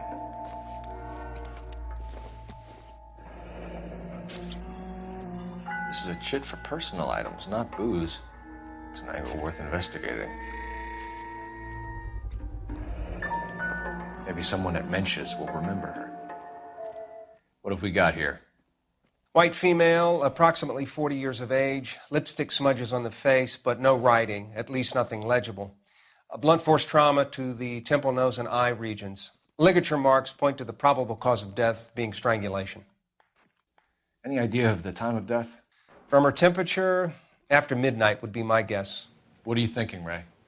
The city keeps tossing us dead bodies. We're just running to catch up. Detective Phelps, LAPD homicide. John Ferdinand Jameson. We need you to answer some questions, John. If you don't mind, I prefer Ferdinand. Don't push your luck, knucklehead. What were you doing to the body, Ferdinand? Are you sure you won't be upset? Try me, Ferdinand. I was kissing her. It's not against the law. Shut up. There's no Take law your against beating it. like a man. Turn out your pockets, Ferdinand.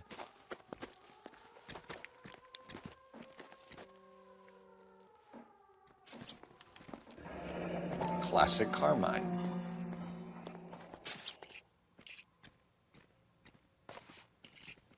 Is this yours, Ferdinand?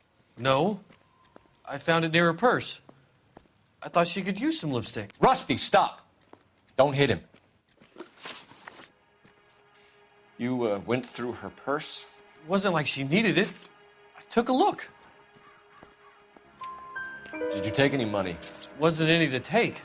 I found her lipstick and her matchbook over on the mat. Not much else. You found the body? Yes, I did. I work here. I was coming off shift and headed home. Why didn't you report the body, Jameson? Do you know how this is going to look to a jury? A jury? What gives? I could tell that she was dead. I came through here about midnight last night. She wasn't here then. Let me belt him again. You're under arrest, Jameson. We'll see how this plays out. Until then, you can think a little on how you'd like to be treated if you were found dead. I'm telling you, it's not illegal. Me and some friends of mine... Clyde, you get this sack of shit into a cell? I'll deal with him later. Sure, Rusty. I need an address on Levine's Liquor. Closest store to the Santa Fe Avenue rail yard, if possible. Just a moment, Detective. Closest store would be the one at 939 South Hope Street. Thank you. You read that those goddamn Chinese want to sell the relief food that we're sending them? Yeah, I read about that. These people are starving. They can't do that. Want to sell the food to fund the civil war against the communists. Really? I guess that's okay then. Armies can't fight without food. You spend all your money on weapons, but you still have to have the will to fight. Fortunately, the Reds will win in China. Watch your mouth. You know what you're saying? The people of this country overthrew a king. You think the Chinese will balk at an emperor if they are starving?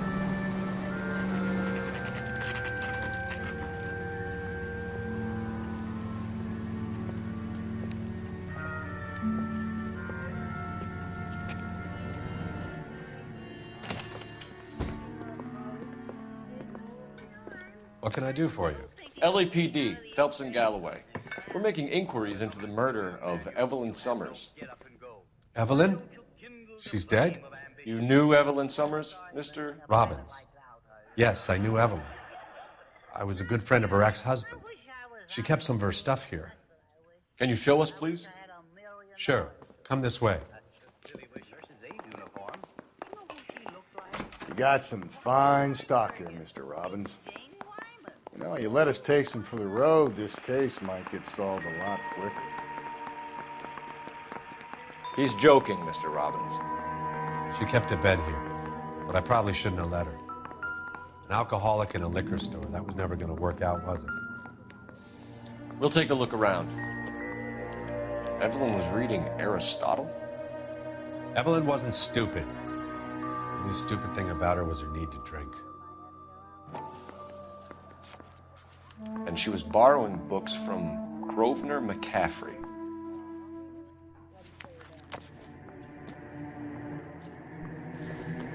She wasn't always such a loner.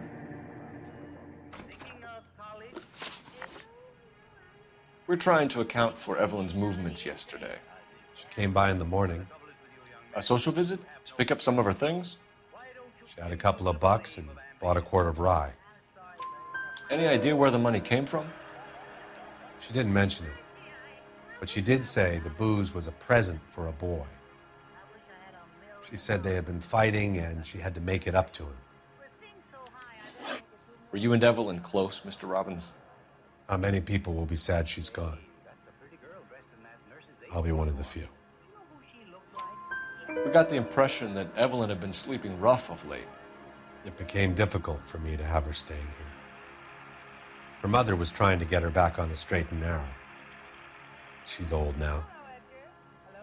And to be honest, you have to have a good reason to want to get back on. Do you know a friend of Evelyn's by the name of McCaffrey? Not personally. We're struggling for leads, Robbins. Did she know McCaffrey? She idolized him. From what I gather, the feeling was far from mutual. He seems to peddle a revolutionary stance, fixing the ills of society. You could see how it would appeal to down-and-outs like Evelyn. Thanks for your help, Mr. Robbins. No problem. Hey, I'd like to make arrangements for the funeral. You think I could get in touch with Evelyn's mother? Put in a call to the watch commander at Central Station, Mr. Robbins. He'll be trying to reach the next of kin. Thanks. Get the guy, huh? Evelyn never hurt anybody.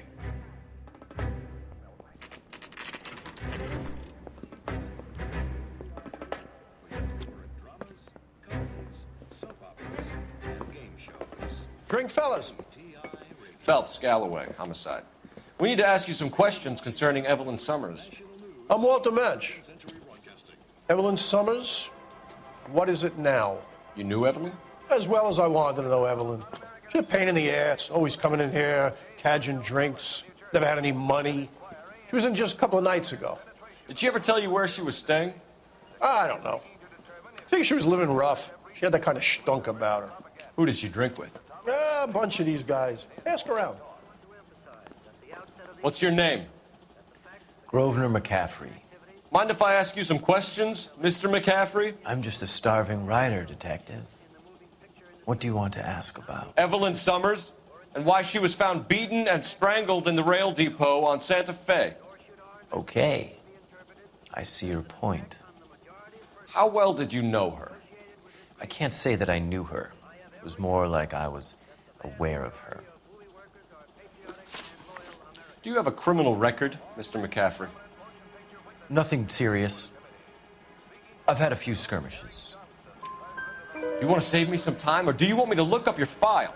Industrial disputes, strikes, workers' rights, that kind of thing. A regular fifth columnist. Nice to meet you, comrade.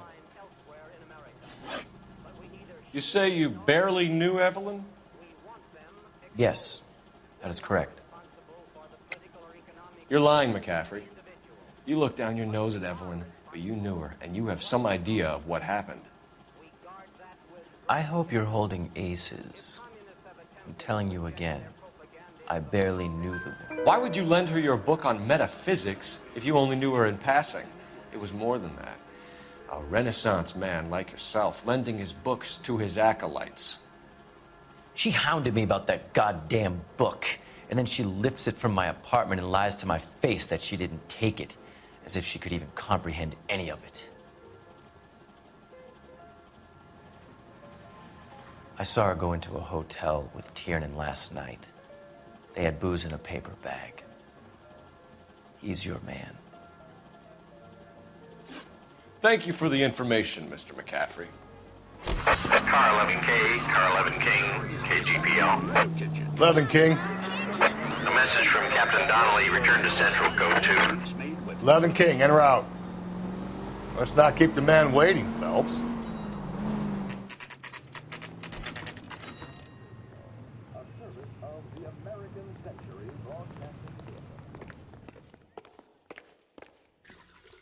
What's this about, Captain?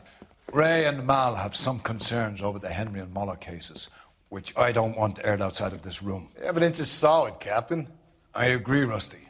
It's just that corpses keep piling up. Copycats. I've been banging the same drum. But the notes and the lipstick messages. Evelyn Summers, Cartel Classic Carmine. Each woman, same brand, same color. Teresa Terrelson didn't have a lipstick message. Technically, you're right, Rusty. She didn't have any lipstick. But she did have a message. We found it beneath her dress, scraped with a sharp stick. What did it say? You sure you want to know? Ray? As far as we can be sure, it said cunt BD. That's one way of looking at it. Looking at what? Cunt is all about access, Phelps. You're married, so yours is mortgaged. Some of us like to pay by installments. This guy doesn't like to pay at all. Why are you so angry, Mal?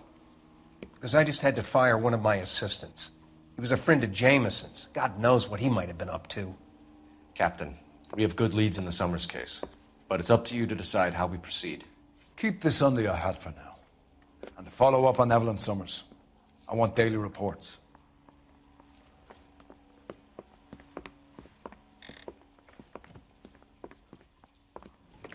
I need an address for a Grosvenor McCaffrey. Grosvenor McCaffrey. Apartment 6, 126 Yale Street, between Ord and Alpine. Thanks for your help.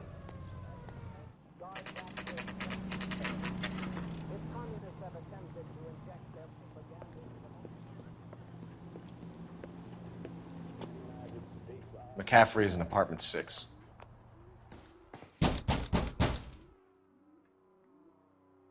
Doesn't look like anybody's home. Terrible shame. Means there's nobody to let us in. You want to do the honors, Phelps?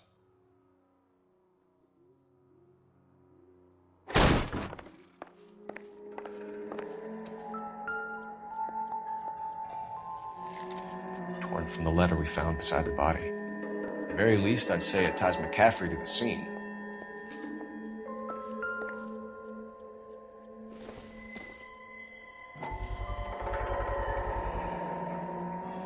He said he was at home.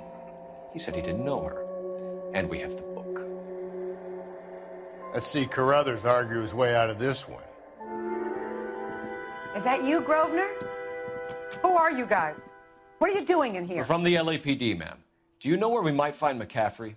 I'm his neighbor. Is he in trouble? Look, lady, we need to find him, and in a hurry. Are you going to give me trouble? He has a pigeon coop up on the roof. He spends his mornings up there when he's been drinking. How do we get up there? Down the hall and up the stairs. Drunk and in command of a carrier pigeon. Surely we can write him up for that. A citation, at least.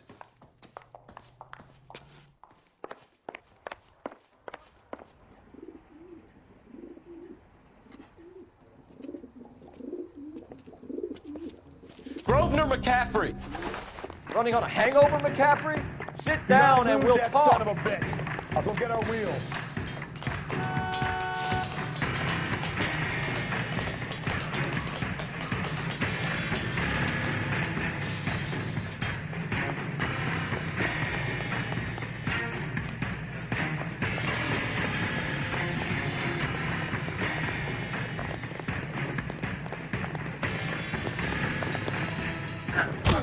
McCaffrey, you're under arrest on suspicion of murdering Evelyn Summers. We need to get downtown and wrap this thing up. It's got to be McCaffrey. Unless Tiernan set him up. You don't think that asshole Jameson could have done it, do you?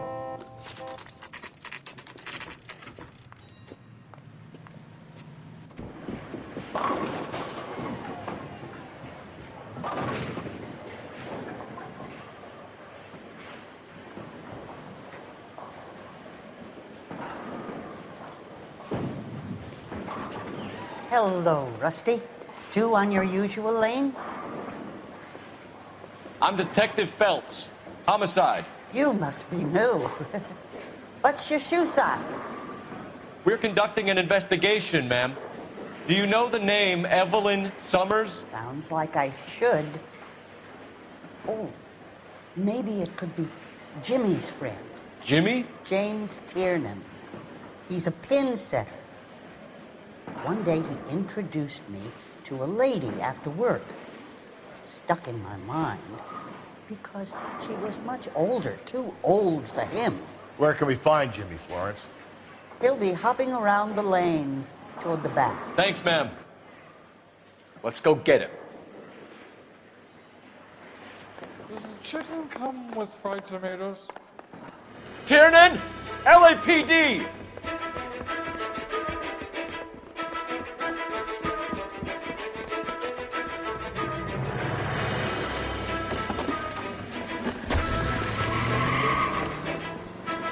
There!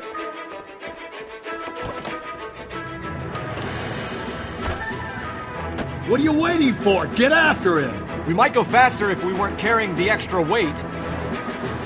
These are flashy cars to be parked outside a bowling alley. The lanes attract a fast-living individual with money to burn. Or a middle-aged individual with the need to feel virile. Going through the square! I hope the people see him in time to get out of the way. Keep it steady and I'll try to bust his tires! What if they run because someone's setting them up? Because they feel like the deck is stacked against them? Don't make up ridiculous stories for them, Detective. Leave that. Give it up, LAPD!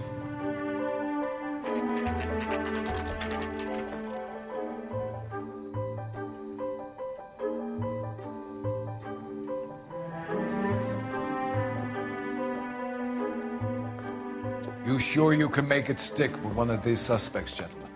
It's either McCaffrey or Tiernan, sir. I think Jameson is an aberration. All right. I'll deal with that degraded lunatic myself. He's got some fearful retribution coming. Tiernan isn't one, McCaffrey isn't two. I want a confession from one of them. Don't fail me, young Phelps.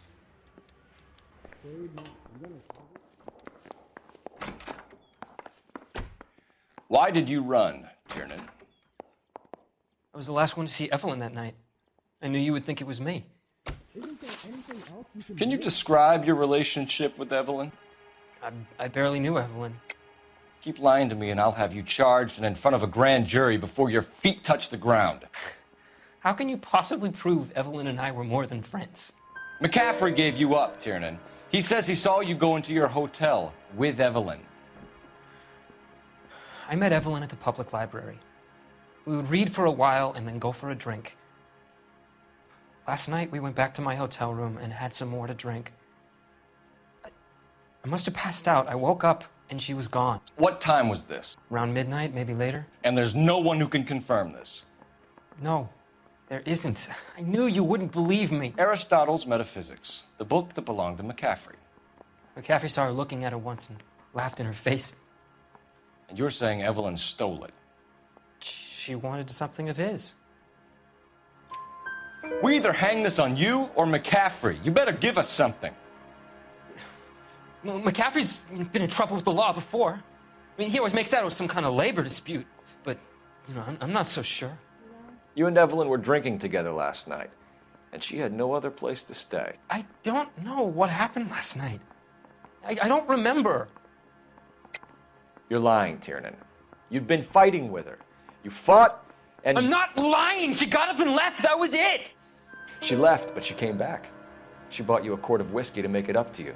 She told the liquor store owner. You're in deep trouble, buddy. She said she loved me. She wanted to care for me. But she would never stop talking about McCaffrey. McCaffrey was a writer, and McCaffrey was a hero. McCaffrey cared for the little guy. Did you kill her, Tiernan? I might as well have. I kicked her out. She had nowhere to go. Do you own a car, Tiernan? No, I don't. Have access to a lug wrench? We use a lot of them to clear jams in the pin setting machines.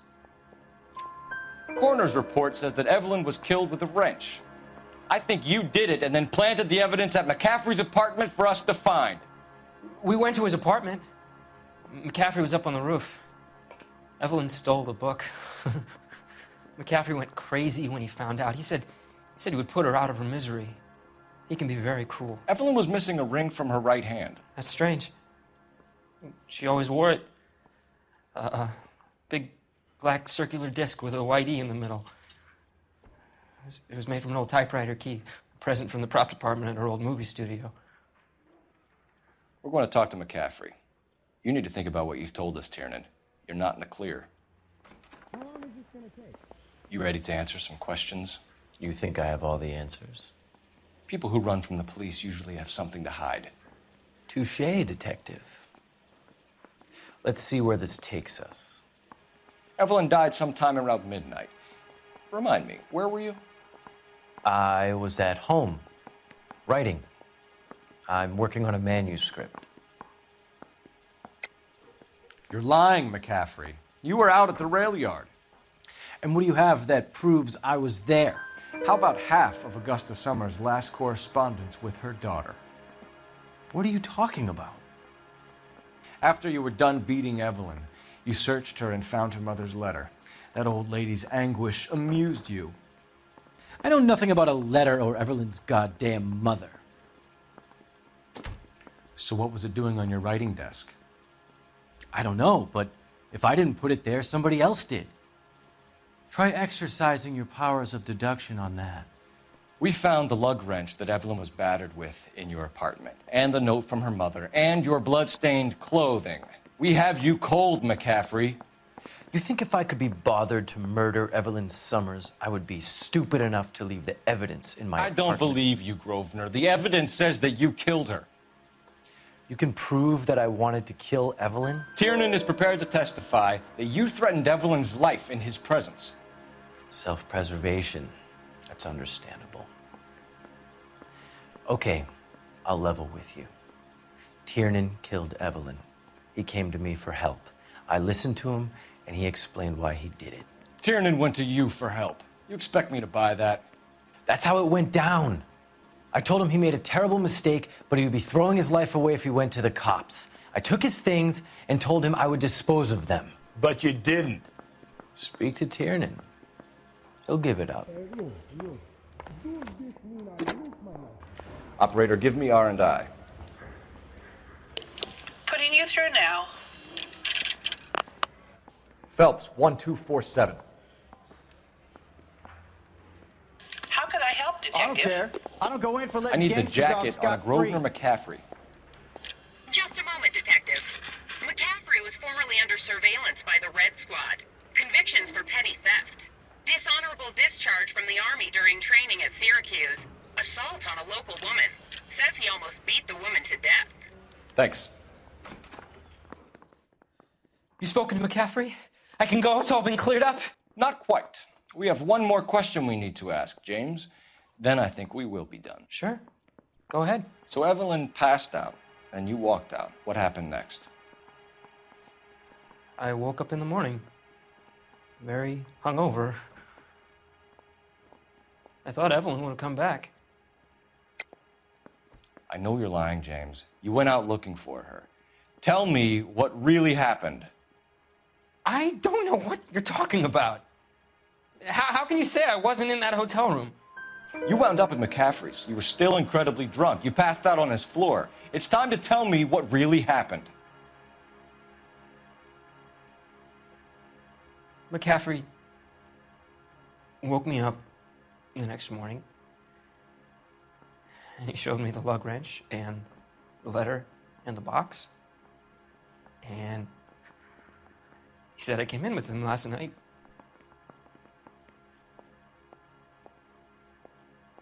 He said that I killed Evelyn. And that it was all over the radio. And that he would protect me. And I don't know, Detective, for the life of me, I can't remember a goddamn thing. And I was angry with her. Really angry. I could have done it.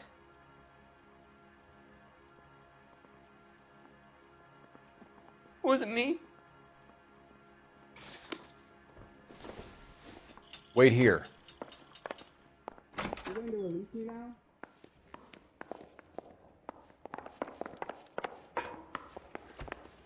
I say we bust in there and find the goddamn evidence. You were in the war? Yes, I was. Seeing the things that I saw. It changes a man.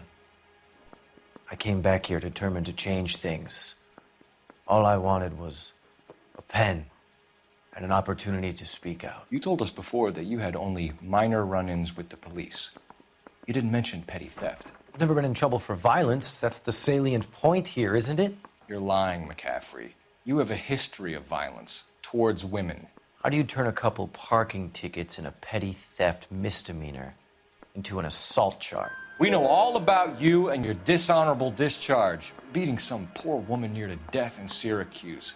You've never been in combat, McCaffrey.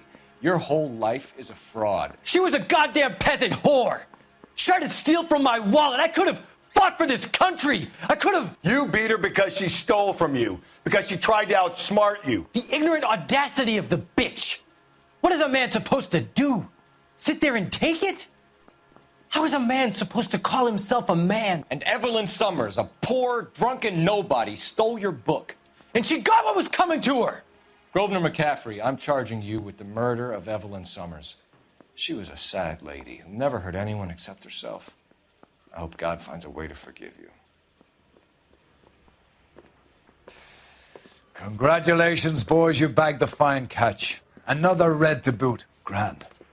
Now, I want you to put this business about a repeat offender out of your mind. This McCaffrey creature shows no remorse, and neither will the grand jury. You would have to walk a long mile to find a better candidate for an unmarked plot in a prison graveyard.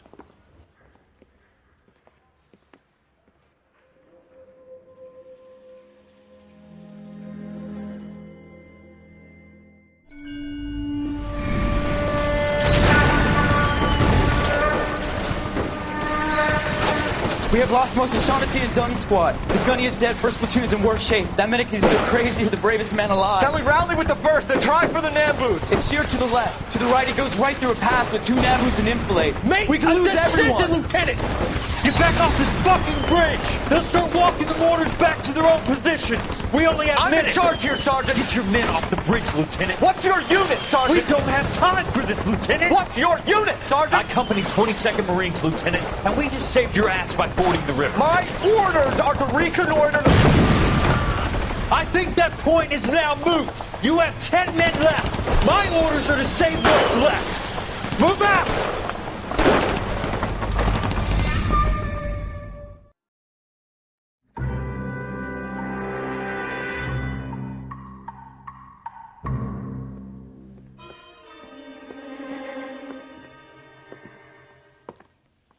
Well done, lads. You did well with the Summers case.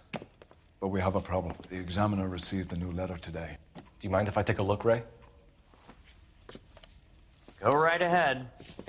They've both been rinsed in gasoline like the previous letters, so I can't lift a print. No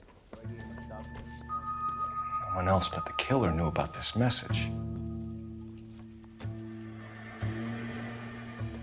To suffer woes, which hope thinks infinite. To forgive wrongs darker than death or night.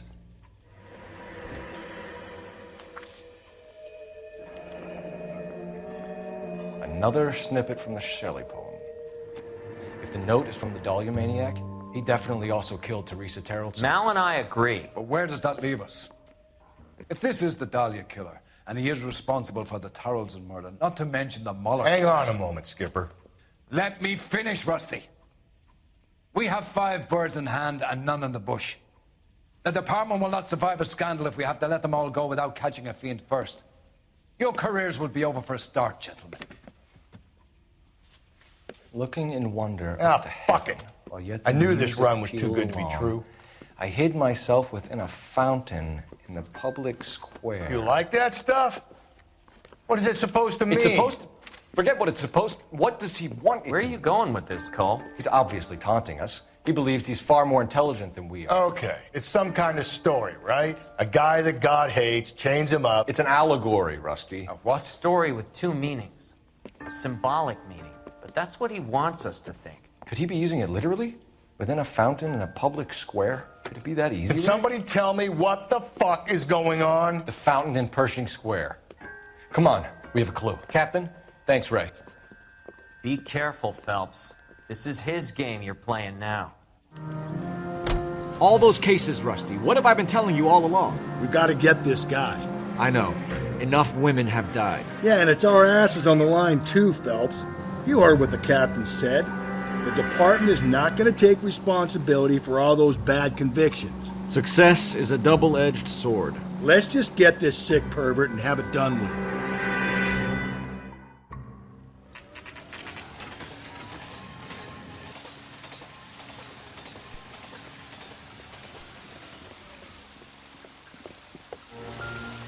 You know the local hobos use that as a latrine.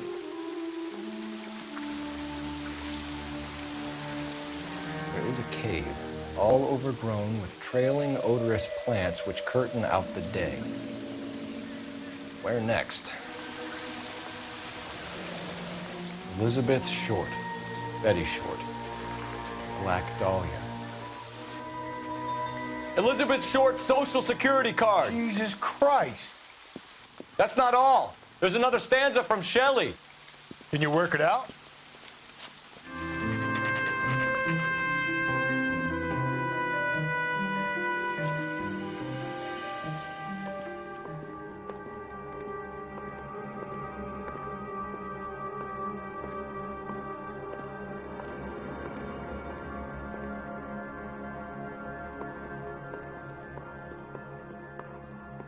Detectives, LAPD.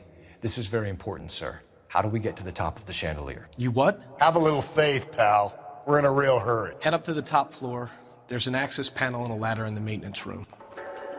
Let's go.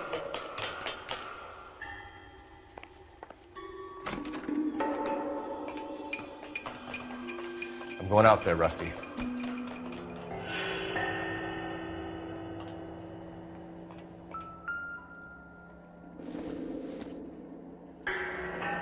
Deirdre Muller's missing watch.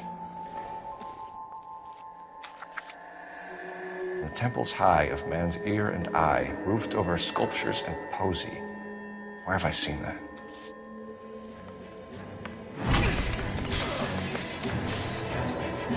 Jesus Christ, Cole, get off that goddamn thing. Find a rope, Rusty! There isn't time. See if you can swing that thing from side to side. Get it over the edge, then jump for it. It's gonna go any second. Swing that goddamn thing and jump for it.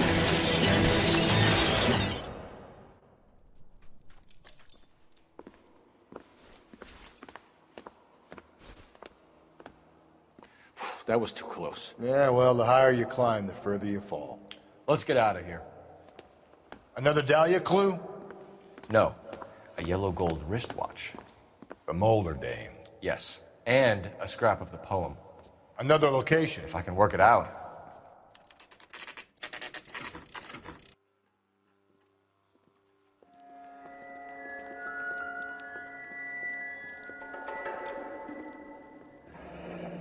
Our Lady of Guadalupe, ripped from Antonia's necklace.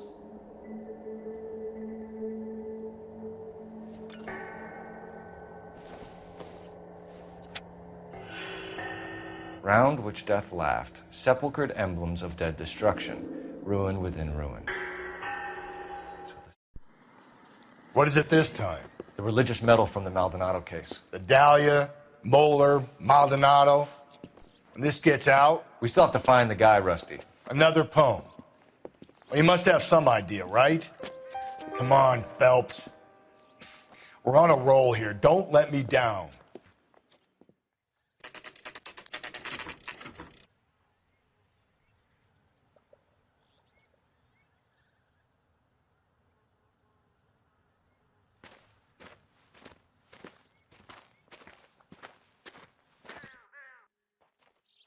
These are my best shoes, Phelps.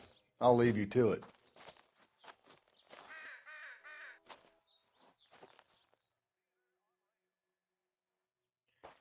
Very funny.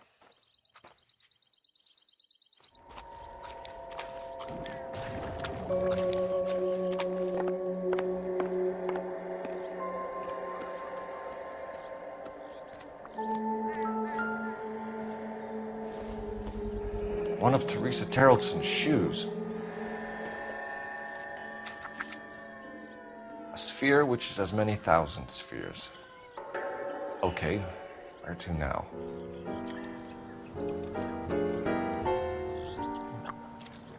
What is it? An open-toed white shoe, and another stanza from the poem. Oh, I really thought that hobo bum did the Terrelson broad. Confessions from the insane aren't the most credible evidence, Rusty. Is this thing over? It's all part of his power over us, making us run around all over the city for the crumbs he's leaving us. So if we keep this up, we can find the guy?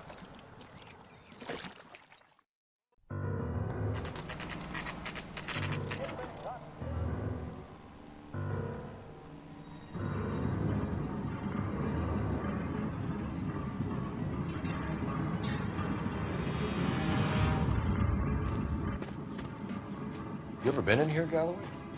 No. I have no intention of going in. I heard that thing's tricky. I'm gonna wait here and have a quiet smoke. Think about hidden meetings.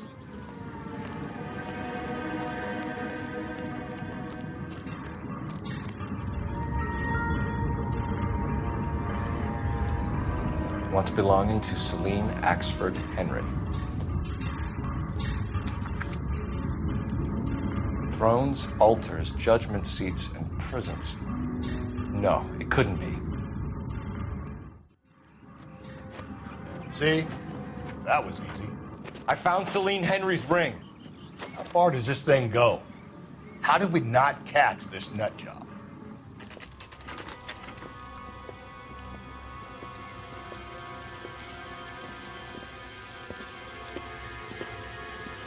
There's the throne up there. Now it's just a matter of getting to it.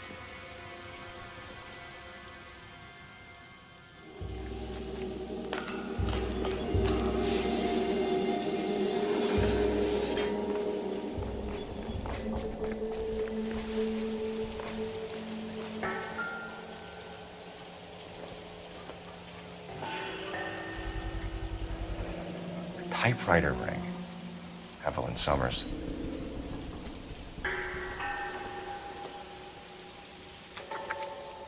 Place he calls home. End of the line. No!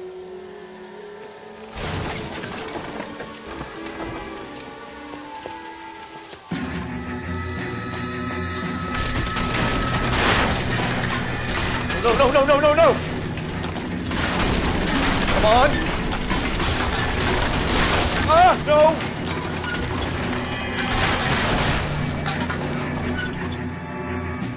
I thought the whole thing was going to come crashing down on him. I thought so too. He murdered Evelyn Summers, Rusty. The last trophy was her ring. Did you find another piece of the poem? Yes. The last piece. You sure, Cole? Let's find out.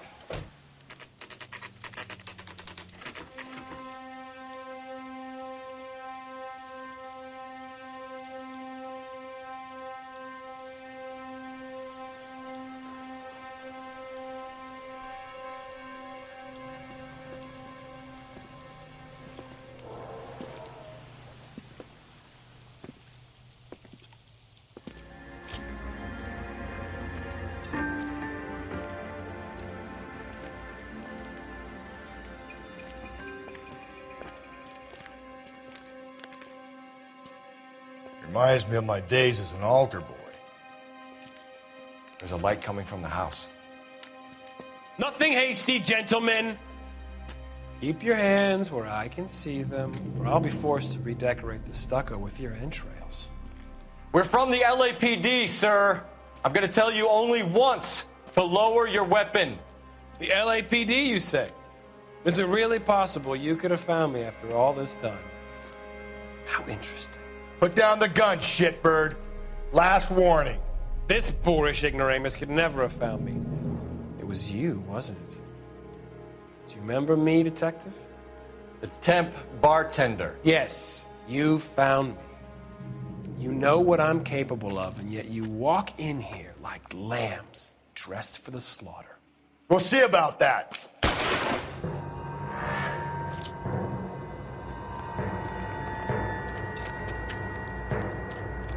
Where did he go? Down the tunnel? You can't let the son of a bitch get away. The house, Rusty. There must be another entrance into the house. LAPD, get yourself up.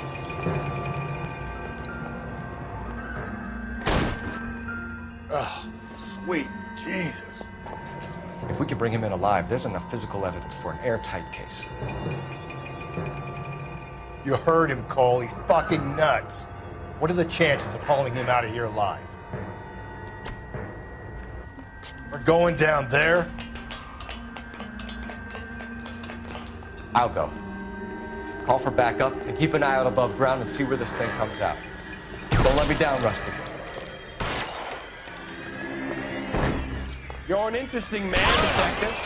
Why the police force? Do you think we have something in common?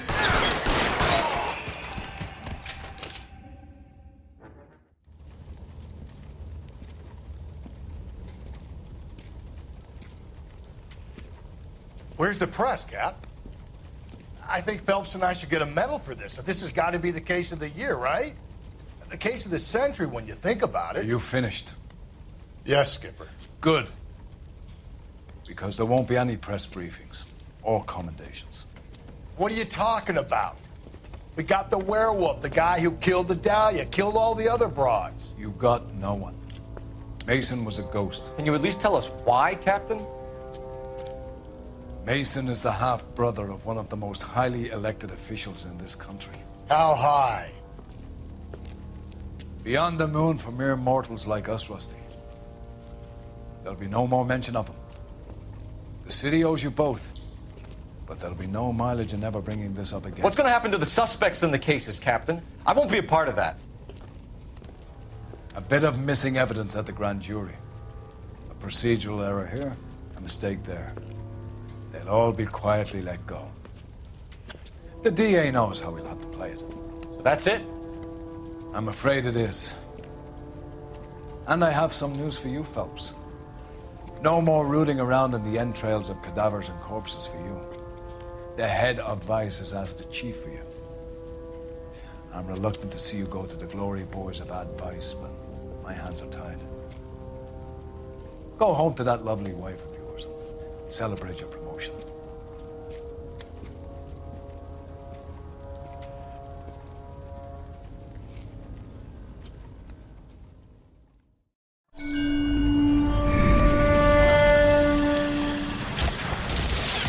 Breathe out, kid. You'll go purple.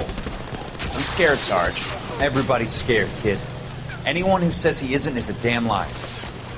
How many times have you been in combat, Sarge? I was with Raider Battalion on Peleliu my first time. Was it bad? It's always bad. Will this be bad? As bad as it gets, kid. But you stick by the Marine next to you and he will stick by you. So, some of the guys, they aren't very friendly, Sarge. They've lost a lot of their friends in the last couple of days, kid. They think if they don't get to know you that they won't have to grieve for you if you get killed. They're wrong. It doesn't work that way. Don't worry. No Marine in this company will let you down.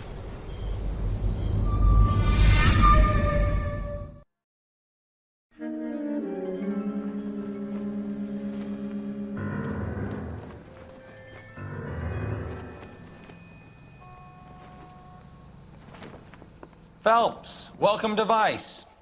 This is your new partner, Roy Earl. Take a seat. A special request was made to transfer you to Ad Vice. We need a man with your kind of starch on this desk, son. We have 2 dead Negroes found in an apartment this morning on Yucca Street. Number 6358, apartment 5. We got better things to be doing than wasting our time on 2 dead junkies. Did I ask your opinion, detective? 2 men dead on U.S. Army issue morphine. That makes it an advice case. Beat it! Yes, sir.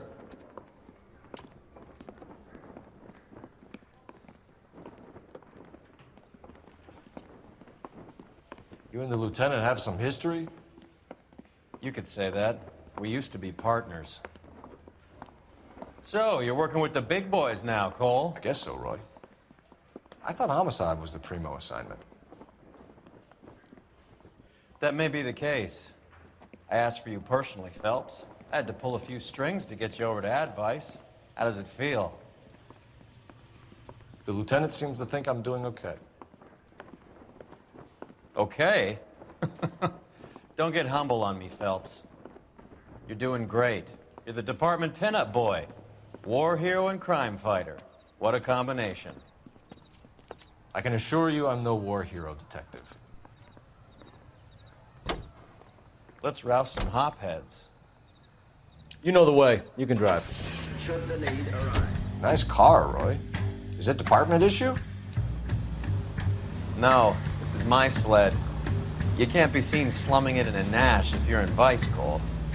Meanwhile, we got needle freaks kissing it goodbye all over Central Avenue.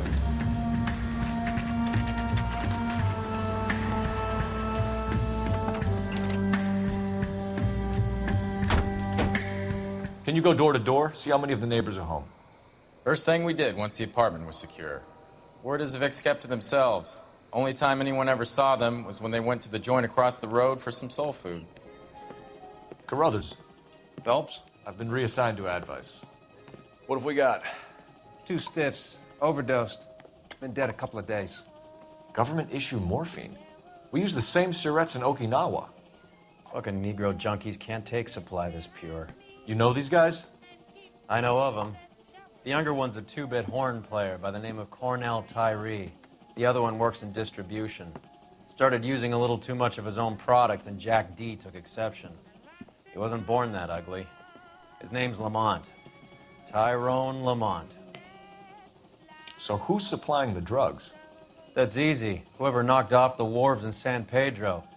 Jack Dragna, Mickey Cohen. Dope's been all upside down ever since Jimmy Utley started the long walk at Quentin. You talk about it like it's a system. It was a system. But those days are long gone. We are supposed to uphold the law. Yeah, and we do. But we can't change people. The truth is, everyone wants a license to get a little dirty now and then. Our job is to keep it manageable. That's how you see it? See it any other way, and you better forget about being a vice cop. Can we get on with this? Today, preferably?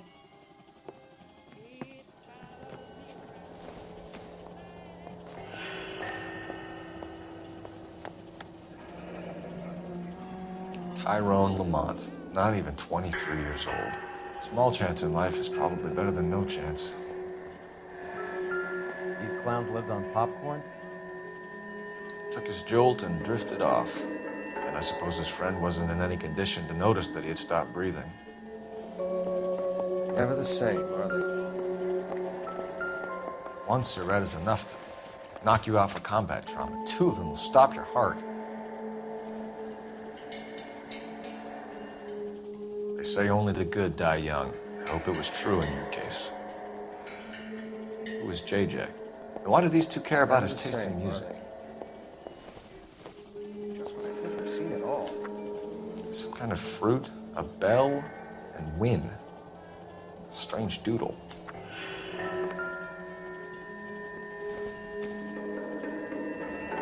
Street life have no idea how dangerous this stuff is.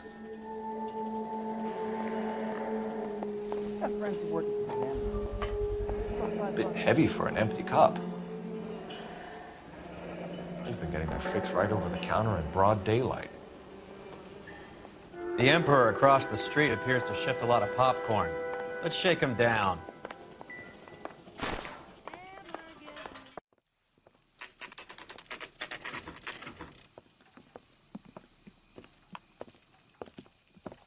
help you? Detectives Phelps and Earl, LAPD. We're inquiring into the deaths Hand of... over the popcorn, numbskull, before we kick the door in.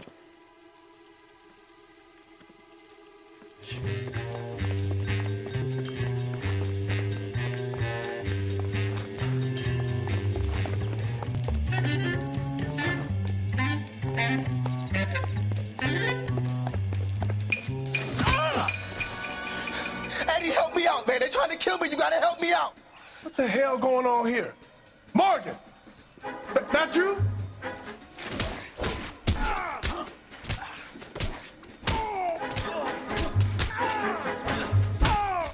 How are we supposed to know you were cop?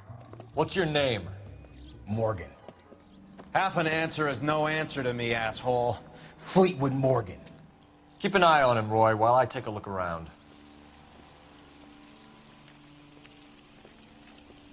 Keep very still, Fleetwood. Don't give me an excuse to shoot you. Did you read about the woman who stabbed her husband? That's the cop who caught her.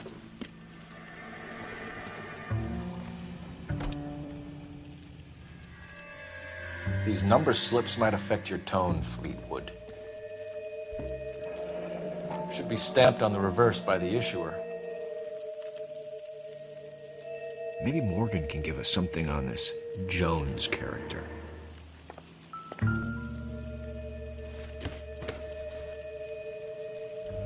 Morphine. It might not be filling, but I'm sure it's satisfying. About time we heard what Fleetwood here has to say, Cole. We're inquiring about the deaths of two men in an apartment across the street, Fleetwood. We want answers. Of course. I'll do my best, mister. You sold the drugs to Cornell Tyree and Tyrone Lamont. Oh, I sell fried steaks and black-eyed peas. You're lying, Fleetwood. We know that you supplied them. I don't know nothing about no drugs. All I do is my 10 hair flipping burgers. Can you prove any different? Flipping burgers and strapping jolts of morphine to the bottom of popcorn cups, Fleetwood. Now, I want the truth. Who supplies the drugs? Cat by the name of Armstrong Edwards. All right, brings the stuff around about once a day. I know Armstrong. He's a two-bound, strictly small time. Who's he working for, Fleetwood? Jermaine Jones. We have you for the hop and resisting arrest. Tell us about the numbers if you want our help. Look, the numbers are the white man's tax on poor folk. All right, now what else you want to know? We have an address on the slips. We're gonna go down there now and rat you out, Fleetwood. Tell whoever it is that you rolled over and gave them up. No. Look, I've been cooperative, okay? Now you gotta help me some. Fleetwood, I'm gonna speak personally to the judge on your behalf. A name, Fleetwood. Look, he's a real slick dude. Wears a hat and swings a cane. Goes by the name of Merlin. All right, I ain't got a last name. See you at the station, Fleetwood. Wait, you're gonna help me, right? Of course, kid. You helped us out. We always like to repay a favor. Can you see that Fleetwood gets a nice cell, Wallace? One with a window and a nice fresh pillow.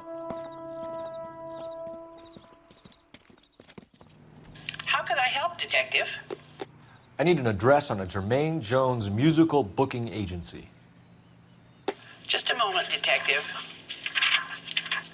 Jermaine Jones. The office is listed as 5528 Santa Monica Boulevard. Thanks.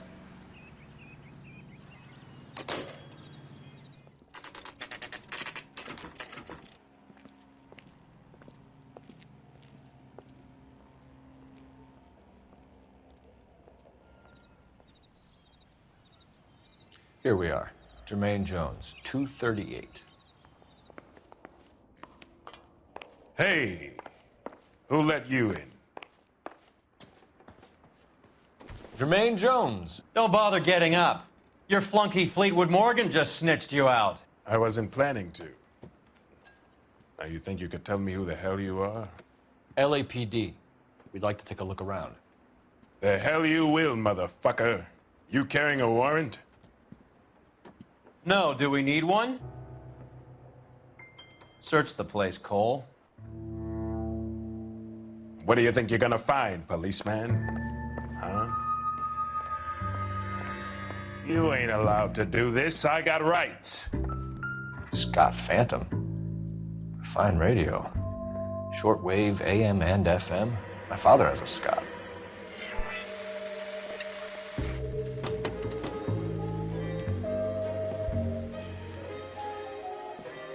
No wonder this thing is sounding a little muffled, Jermaine. Brennan, Wilt, get over here. Take these assholes apart. You heard the boss. Is this the best you got? These mugs are dope to the eyeballs. Clean them up quick, boys. I ain't got time for this. Come on, beat these sons of bitches down. Quit dancing around and hit me! God damn. I don't believe this. Are you two good for anything? Sit tight, asshole. Pretend you're at the parlor getting your nails done. Cole, you better search through that stuff in the radio before you brace our friend here.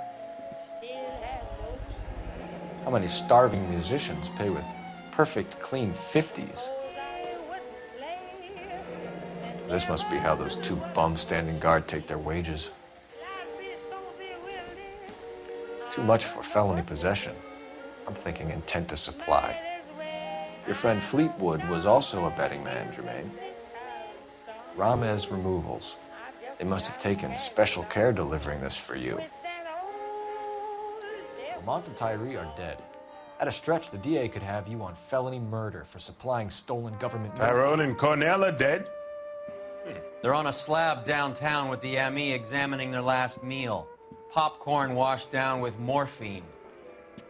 You offering me a deal? I have a pet judge who hates blacks.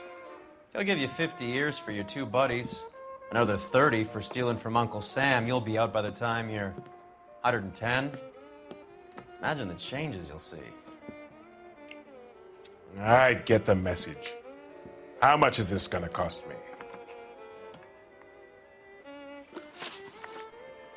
Who supplies the morphine?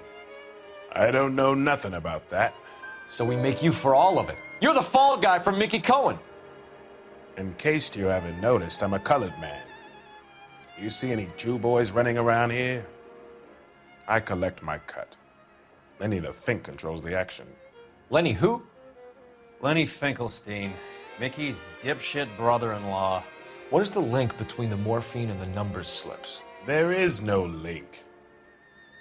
You're wasting your time here. You're lying to me, Jones. Tell me about Merlin. Who?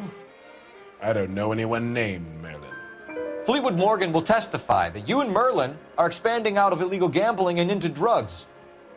Okay, so I buy from a cat goes by the name of Merlin Oddie. Merlin runs the lottery for the Jew boy. The Fink has a new line in drugs. You squeal me out, I deny ever telling you. Tell us about Oddie. Oddie's a gambler. Fronts points on football games, fights, the horses, numbers. Chicken crossing the road. Motherfucker will take the odds on anything. What's the score with Ramez Removals? I brought a radio from there. That's all. So when we visit Ramez Removals and tell them that we want a special bookcase or wardrobe to hide our dope in, they're gonna be copacetic? And when we tell them their good friend Jermaine sent us and said they could do a nice deal for the LAPD. I could use an act like you two.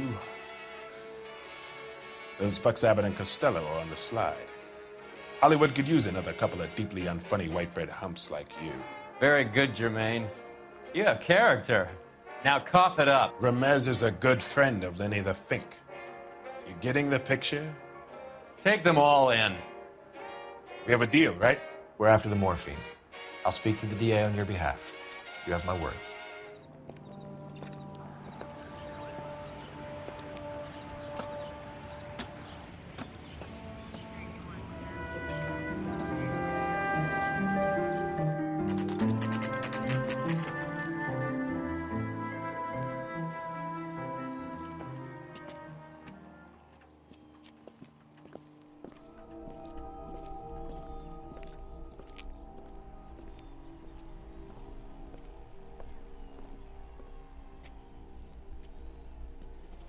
Detectives Phelps and Earl, LAPD. The name's Merlin Odie. I run a strictly legitimate bookmaker's detective. So that's not an illegal wire service that your colleagues are running? And the number slips that I've been picking up all morning with this address on them have nothing to do with you? I'll pay my kick to the WAPs, and they pay their cut to the LAPD. You can't go shaking me down. You're a loudmouth motherfucker, aren't you? Anyone ever tell you that criminals are supposed to keep their mouths shut? Stay where you are while we look around.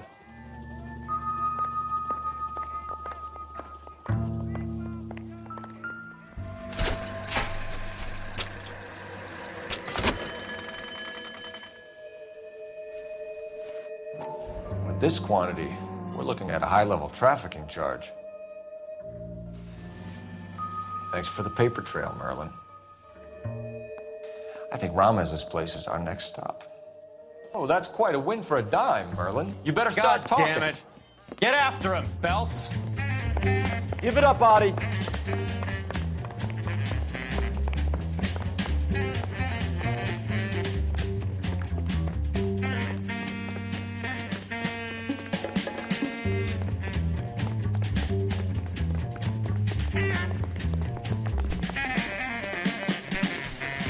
I'm going up to the lake to watch the races on Saturday. I think it's... All right, relax, motherfucker, you got me. Nice wand, Merlin. Too bad you couldn't pull off your vanishing act. Make your joke, smart guy, but don't damage that. That there's a valuable antique. You don't say. Maybe you ought to have a look at this, Cole.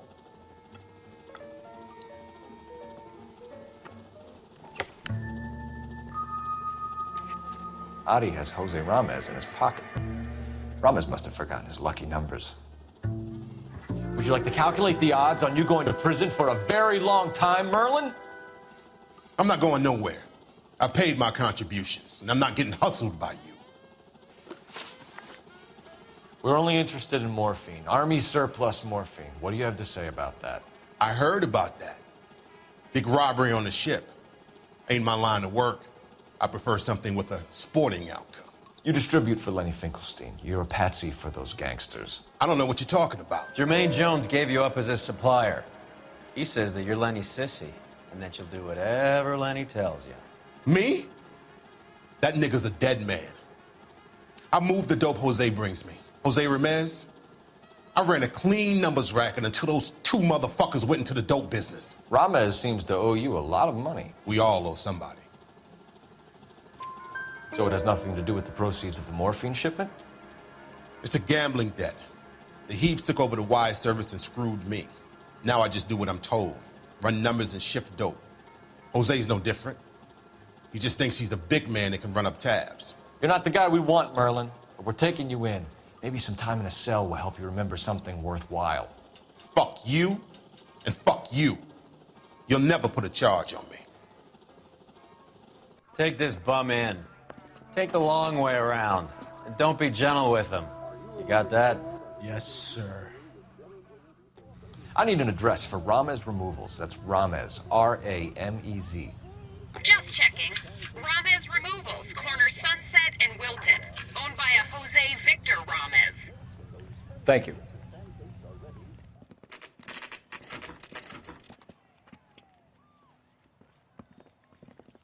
LAPD. We're here to see Jose Ramez. What's it about? Routine inquiries, sir. Can you tell us where we can find him? You missed him. He was in the delivery truck, just went out. God damn it. 11K calling KGPL.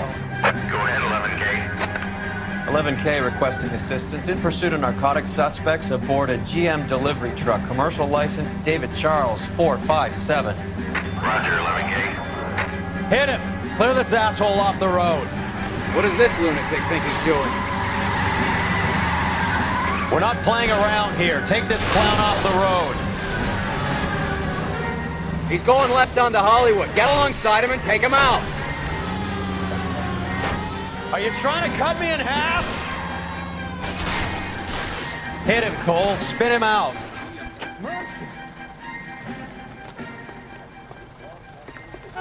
Put your hands in the air! Jose Ramez, you're being arrested on suspicion of supplying illegal drugs, resisting arrest, and for malicious damage to LAPD property. Hey, hold your horses. I supply furniture. not drugs. And that thing back there, that was an accident. Some furniture came loose. That's all. Save it for the DA, Chico. Keep an eye on him. We're gonna take a look around inside.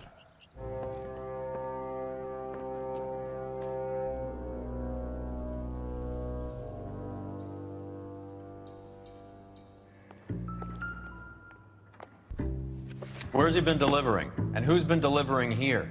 Any repeat business in the ledger, Cole? Merlinati is buying a lot of furniture. Why is Ramos buying so much ice?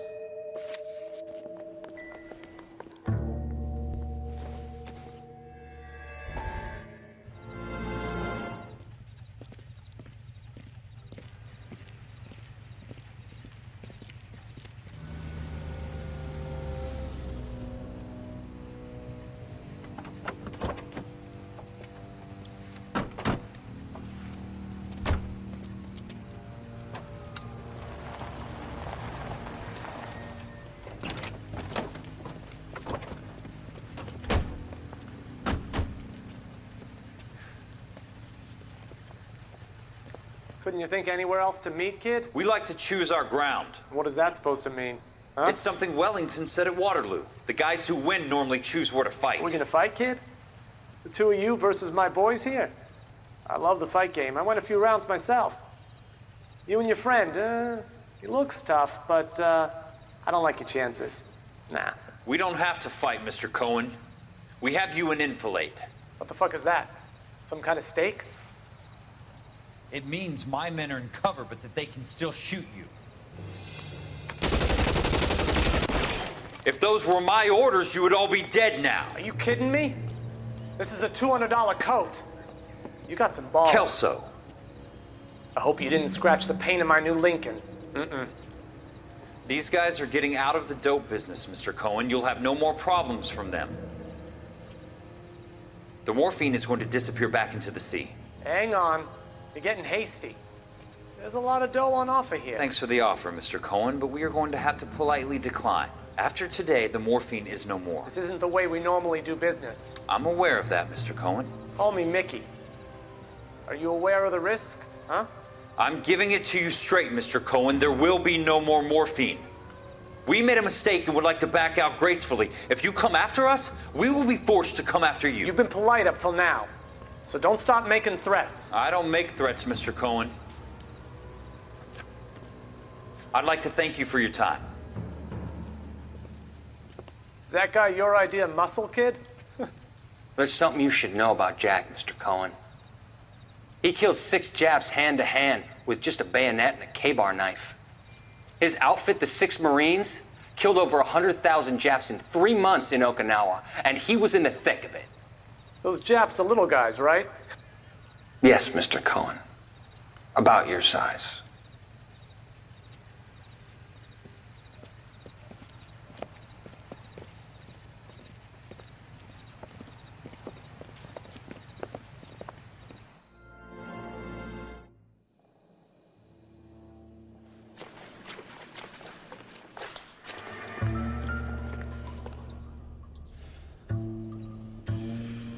There's something frozen inside.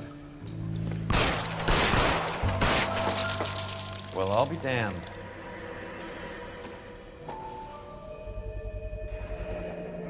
This must be how they transport the morphine.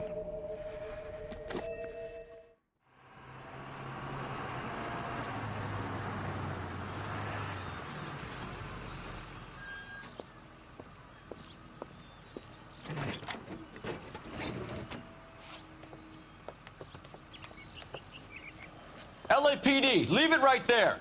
Everyone out of the vehicle and put your hands up. There's something in the ice. He's making a run for it. Let him have it. Catch up, you asshole!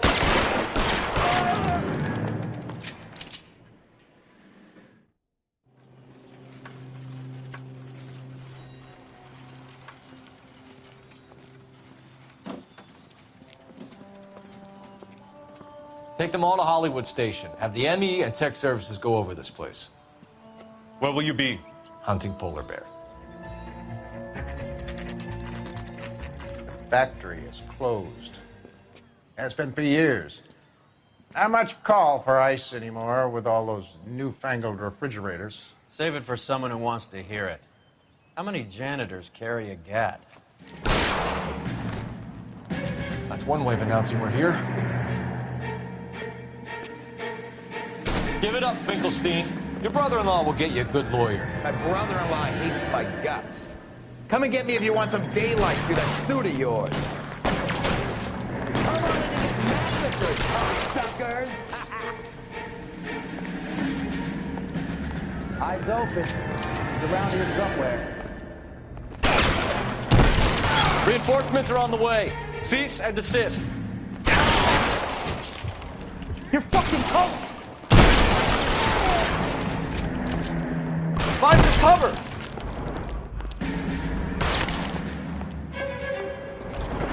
Take cover, you lunatic! I'm not afraid for guns in here anytime soon. Understand?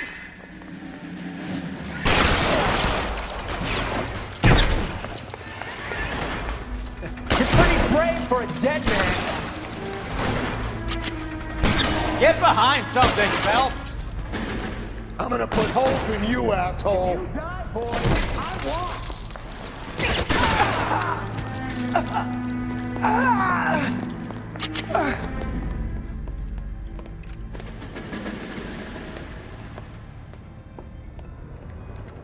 They're all dead, Finkelstein. Leave the weapon and put your hands up now. Put my hands up. Sure. Then what?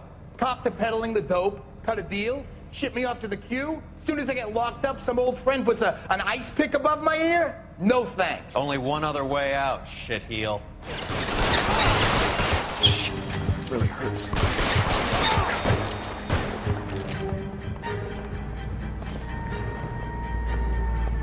Let's have a look around, now that we've finally got some peace and quiet. I think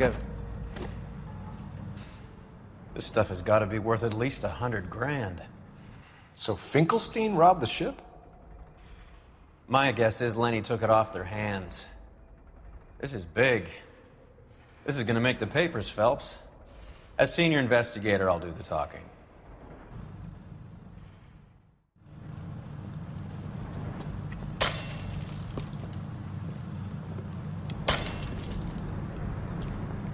Well, well, who would have thought that Roy Earl's handpicked new partner would have turned out to be such a great case man?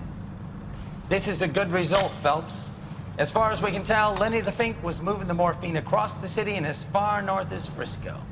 This makes the feds very happy, and it makes Mickey Cohen look bad. I won't lie to you, kid. I like the headlines. I like them a lot. You keep this squad in the papers, and we'll get along just fine.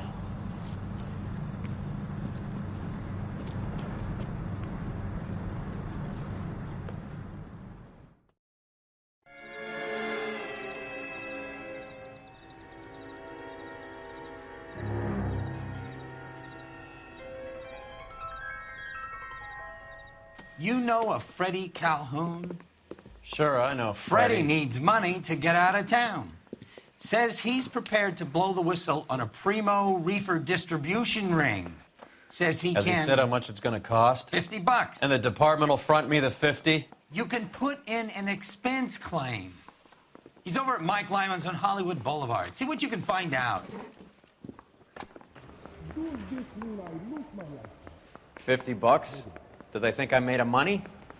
No, you just look like you're made of money. Oh, very good. The kid's on form. I'd say on a scale of dull to scintillating, you're a solid tedious today, which you can be pleased with. Do you ever listen to yourself? I don't have the same voices in my head as you do, Cole. Freddie, you're looking good. You're gonna help me, right? That's what I'm here for. You got the money? The 20? Sure, right here. 20? I said... You want the money or the alternative? Tell us about the reefer, Freddie. Who's he? Another good Samaritan. Answer the question. Grass comes from Tijuana. They bring in 50 pounds a week. 50 pounds? Are you hallucinating, Freddie? Gets stashed at a house at 1452 North Las Palmas. Names, Freddie. The guy at the house is a spick that goes by the name Juan Garcia Cruz. Well, be careful. He likes guns. How do I get my money? Do me a favor, Freddie. Spend the money on a bus ticket. You can't last forever on a snitch jacket. Let's go visit this Cruz character. 50 pounds of dope. Crazy. That cherry pie was delish. You call these rich?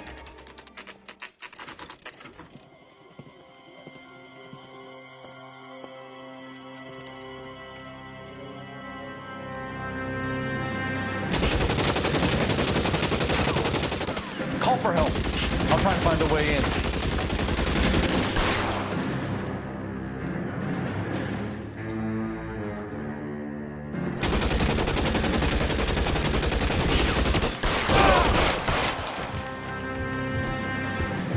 K calling KGPL. Officers need help at 1452 North Las Palmas.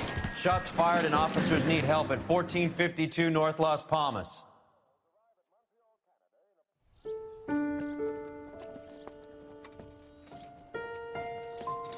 I'll ask you politely to move on. Next time I won't be so nice.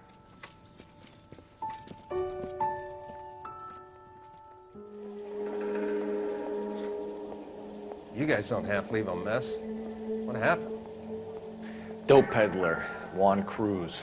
He opened fire and, well, the rest of the story tells itself.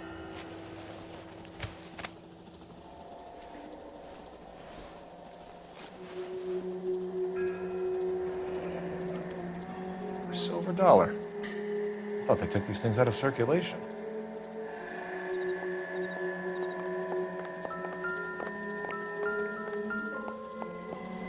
Is this a drug or a village in Borneo? Doesn't appear to be in Spanish. Doesn't anyone eat regular meals anymore? Junkies feeding on popcorn and grasshoppers living on soup. Maybe these are the guys keeping Juan so well stocked with soup.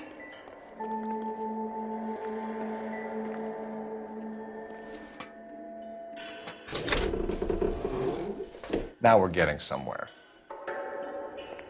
More soup? Who in the hell keeps a secret stash of soup?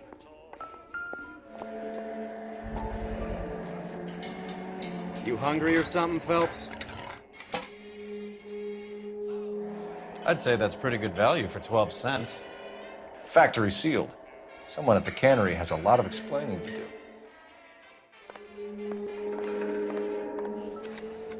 With Juan dead, we need a new suspect, Cole. Is there a pattern to the deliveries? This guy, EJ, seems to be bringing in most of the serious weight. The dates and times seem pretty regular. We should notify the border crossing. Those fuckers are probably in on it. Let's wait and see how this plays out.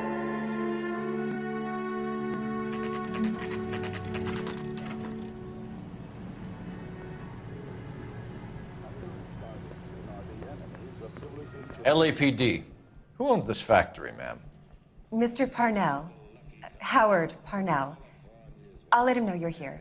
Please, take a seat. If you don't mind, we'll come with you. If you must. If you could show these men in to see Mr. Parnell, Doris. They're from the LAPD. Follow me, gentlemen. What is going on? LAPD, sit tight, fatso. You could be in very serious trouble. There's no reason to be rude. Take a seat, gentlemen. I'm sure we can sort this all out. Maybe you can explain why we found $5 bags of marijuana in sealed Parnell soup cans. That's an outrageous allegation. How do you explain it, Chubby? We found at least 30 cans, all sealed up tight with your label on them. Can I get a list of your employees? Of course. We have nothing to hide. Doris, can you bring me in the current employee listing? Here it is, Mr. Parnell. On the desk, please.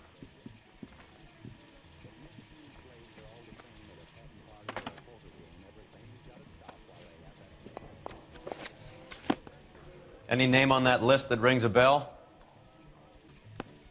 This is familiar. 1452 North Las Palmas. A Jorge Garcia Cruz. The factory sealed cans we found suggest a very professional operation, Mr. Parnell. We're looking for an inside man. I know nothing about this. I want this stopped as much as you do.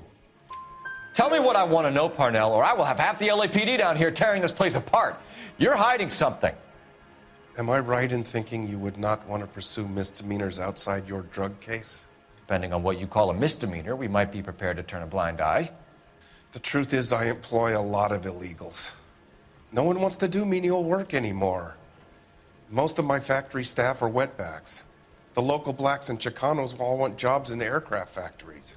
Presumably because the pay is a lot better. How are your sales, Mr. Parnell? Just fine and dandy, son. We're entering a new era of prosperity. I hope you're both big soup eaters. Mr. Parnell, do you know what kind of trouble you're in? Come clean with us.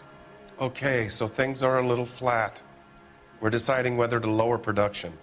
It's taken a while to adjust to not having any military contracts. You know, we sold Uncle Sam 5 million cans of minestrone. Ever heard of Juan Garcia Cruz? Not that I know of. He has a brother employed here. You know him? We employ large numbers of Mexicans. I'm not familiar with them all. That's funny, Parnell. He has the same address as his brother Juan, who we shot dead less than an hour ago. You better give me something. Look, I'm not involved in this.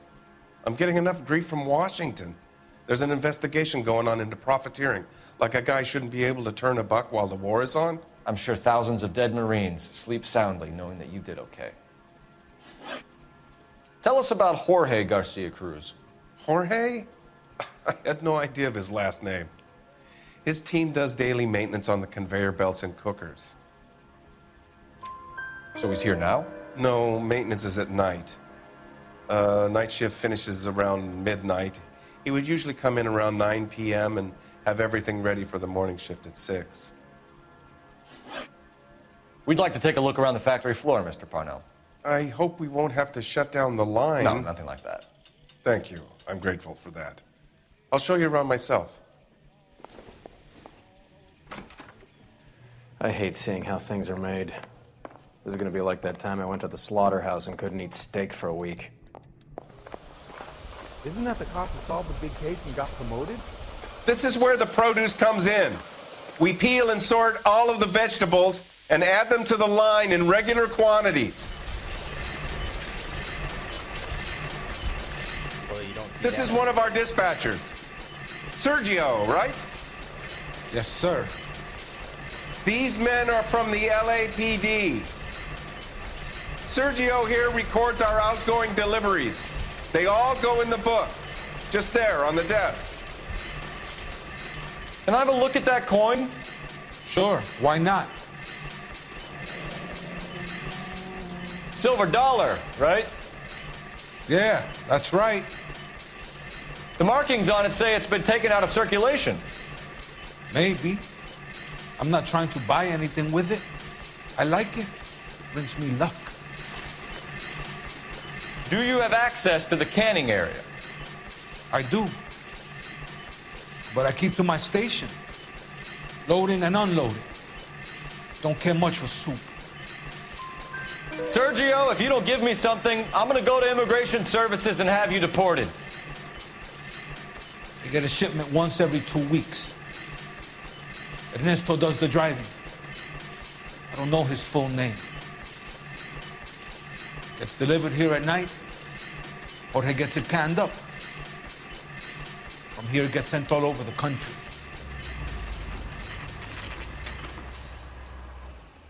Sit tight. Let's take a look at what's going on.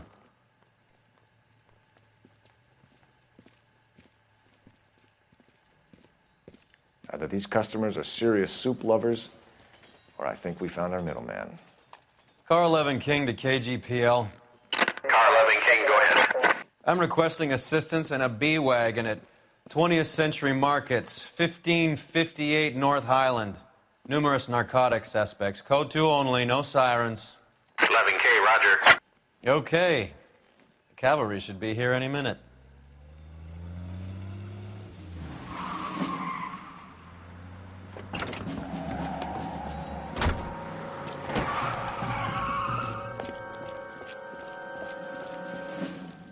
LAPD, nobody move! I'll take my chances.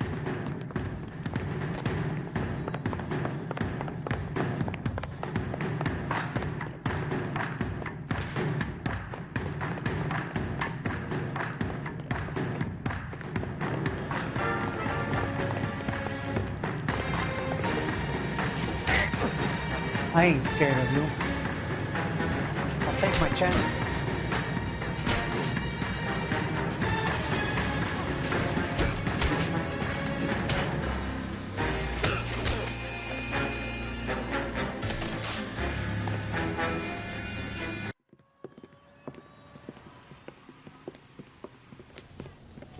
Whatever you're carrying, hand it over. I'd say he's got about half a can left. I guess that makes me a pessimist. You can't take me in. Take you in? Be glad he didn't shoot you. I wouldn't have chased you. If it was up to me, you'd be talking out of a hole in the back of your head. I want information. Senor, I would like to help you, but I got a family in Mexico I have to provide for. And my compadres are very unreasonable. Your compadres? Turn out your pockets. I need Ray to run down these silver dollars. I need to make a deal. I need guarantees. You have identification?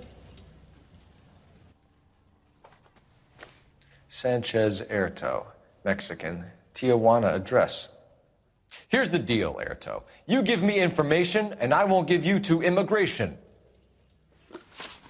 Give me EJ, the driver bringing in the shipments, or I'll make you for it.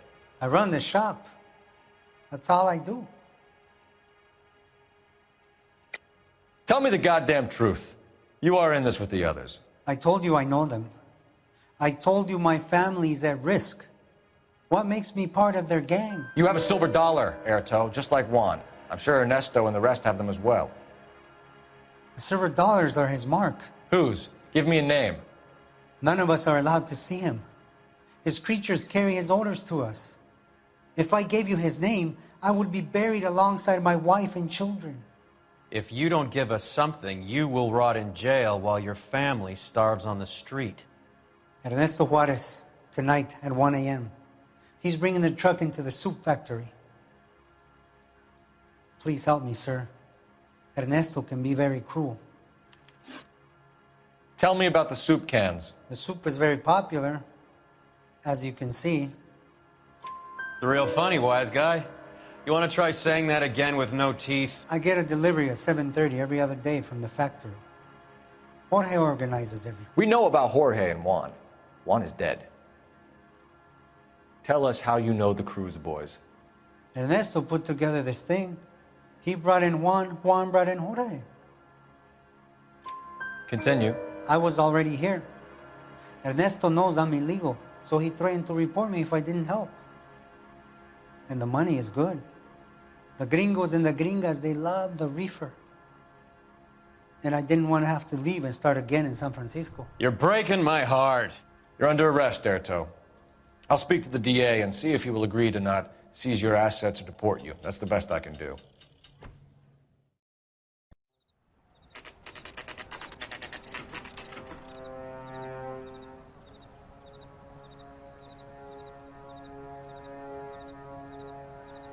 Freddie said they were moving 50 pounds a week. That's a lot of soup cans. I think this is an interstate operation. Moving dope around the country to selected grasshoppers. Local weed gets distributed in the usual way, through Pachuco street punks. Someone must know something about this drug baron character. Here they come.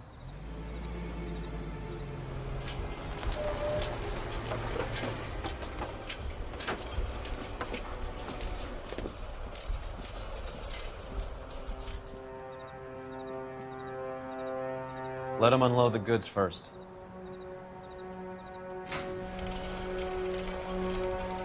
Now? Let's get them.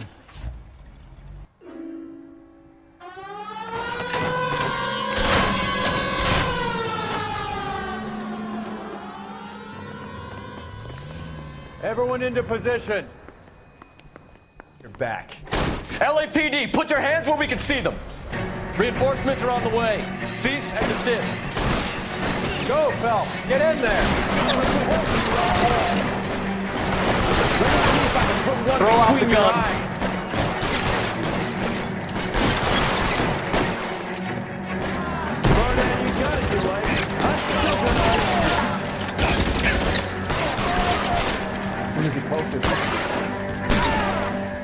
All clear? I think that's the last of them, Cole.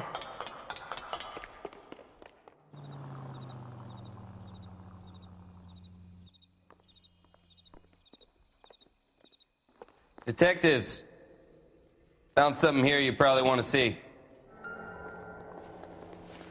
$1 per dead man. Doesn't seem like much for a human life. Tijuana address. We should see what the federales have on it. God damn. I think we found our stash, Cole.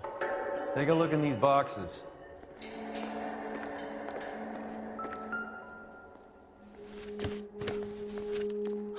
At the very minimum, another 50 pounds. Detectives, I think we got the guy. Does the name Cruz mean something to you? It certainly does.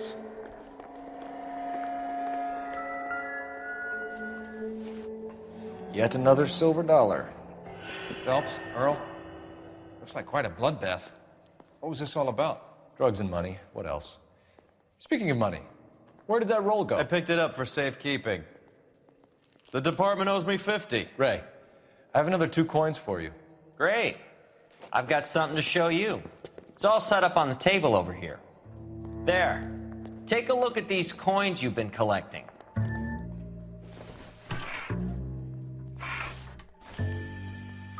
The first coin, MAS. The second, ANG. The third, KAY. The fourth, MET. The fifth, ALS. Masanke Metals. A metal foundry. Would you like the address? Would I ever? 1034 Vine Street, Hollywood. We'll finish up here. It's already been a long night, Phelps. See if you can talk them into giving themselves up. I hope that big wad of cash doesn't weigh you down. Get your priorities straight, Phelps. We're close to bringing in one of the biggest dope cases of the year, and you're worrying about unsubstantial evidence?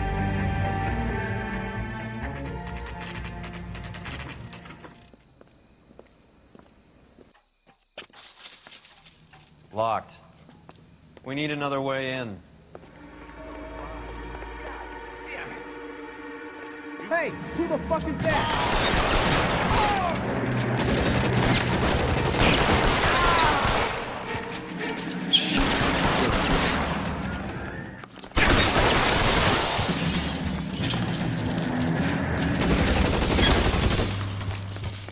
Find some cover!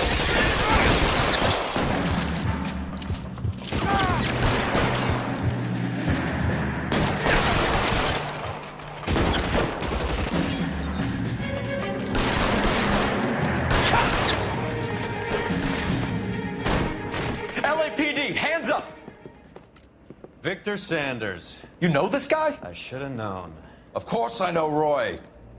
Roy and I have had an arrangement for many years. You're under arrest. Am I? We have a mountain of prima facie evidence, as well as the testimony. You'd be surprised how things have a habit of sorting themselves out.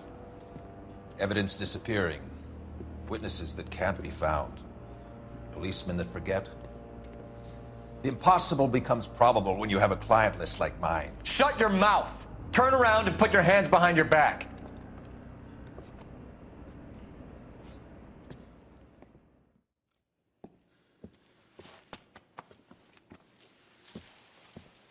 Working vice can be a thankless task, Phelps. But on behalf of the brass and the moms and dads and the concerned citizens, I'd like to commend you and your partner for smashing this dope ring. Reefer is almost as big a threat to the children of this city as communism. What about Sanders, Lieutenant? Leave Sanders to me, Phelps. The chief will be looking after that one personally. He will be brought to trial. Phelps, we are celebrating your success. Don't push your luck. Sanders is no longer your problem.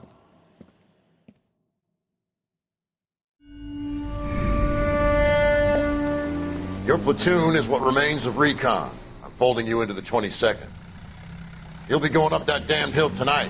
We're intelligence gathering, sir. I don't need intelligence, son. I need men who can hold rifles and kill Japs. Tonight, you're a rifle company. We've got cooks, mechanics, and stretcher bearers all going into the line. We aim to break them tonight, Lieutenant.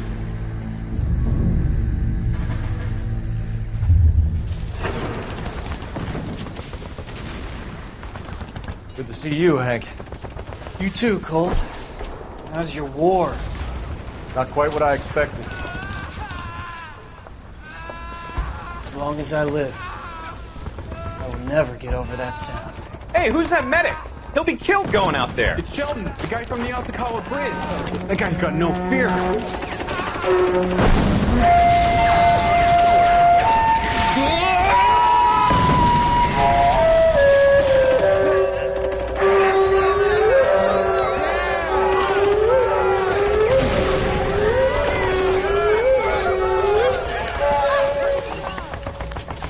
He didn't make it. I didn't go out there to save him. What are you saying, man? I went out there to put him out of his misery, to ease his pain. Do you have a problem with that? Murder, Corman. That's war, Lieutenant. Smell the stench. Feel the horse's breath on your neck. You need help, man. Call for me tonight, Lieutenant. When you're up on that hill. I've been up there 3 times already. The circles of hell have nothing on Sugarloaf Hill. Get this madman out of my sight!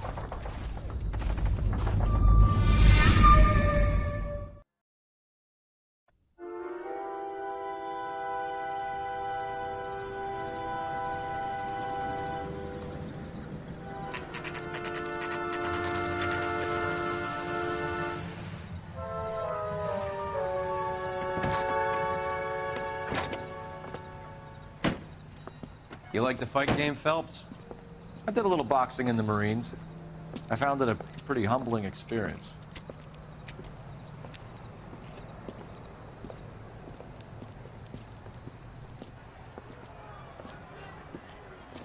Fix you a sandwich, buddy? Corned beef and egg salad, 12 cents. Bologna and ham and cheese, 10. It's strictly a mug's game. You'll like this fight, though.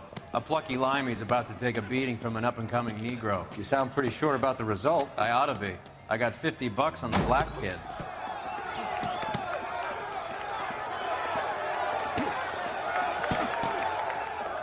Let's get a ringside seat.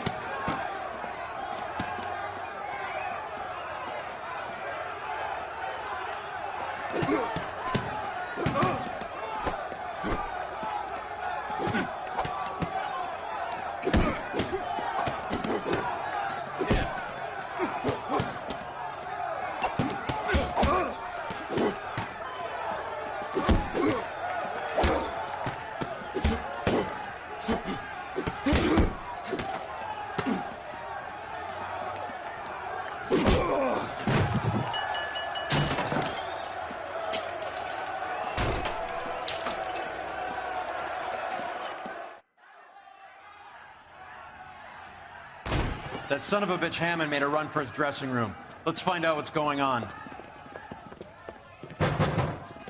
God damn you, Albert! You get out here right now! Step back! LAPD! What's going on? That son of a bitch Hammond has jammed the door. And who are you? Carlo Arcaro. I'm his manager. I'm his trainer. Interesting attitude to have towards a victorious athlete. Victorious? We had an arrangement. We had a goddamn arrangement! That limey bastard was paid to take a nap. He reneged. And you were out of pocket? Damn right. Me and a couple of hundred other people. Stand aside.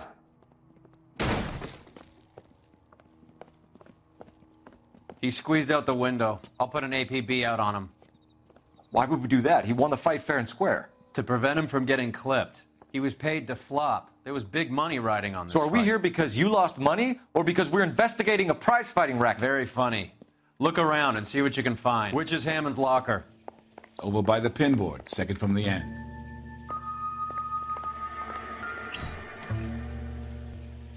There's a phone number we can run by R&I, plus a bunch of names and odds.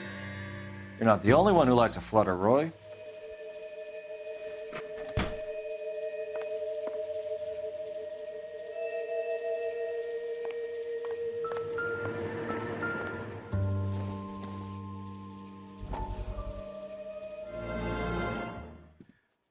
You look troubled.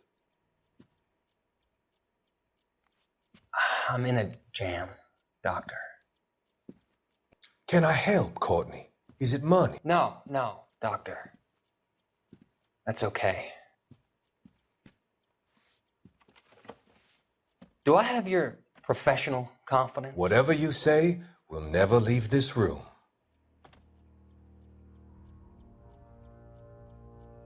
I talked some of the guys in my old unit into doing something, and it's gone wrong. I guess I did it for the wrong reasons, for short-term gain. We came home from China on the Cool Ridge. The morphine robbery. That was us. I thought I could get the guys a fair share. Some sort of benefit for the sacrifices that they made in the war. Those guys deserve it, Doctor. Oh, I'm sure they do, Courtney. But the deserving aren't always rewarded. Tell me about it, Doc. We shifted our stuff onto this mob-connected guy, and it's been turning up all over town. It wasn't meant to be like this. The presumption was rather naive, Courtney. I know that now, Doctor. But people are dying. Might I venture a few questions? Sure. Do your underworld contacts have all the morphine? No, they don't. We doled it out, hoping we could control it. Are they pressing you for further allocation? That's the polite way of putting it, Doctor. I may be able to help you, Courtney. Thanks, Doc. It helps just to talk about it. I mean, I have a solution that will help you financially and salve your conscience. I'm all ears, Doctor. I will transact to take all the narcotic off your hands, and you can rest assured that it will all be medically administered. I will use the funds that I no longer require for the purchase of medication and invest them in housing developments. Housing? The developments in question are housing projects for former servicemen. Your return will come from the sale of the properties, and your investment will benefit those that you care for most. Does this arrangement meet with your approval? You're a magician, Doctor.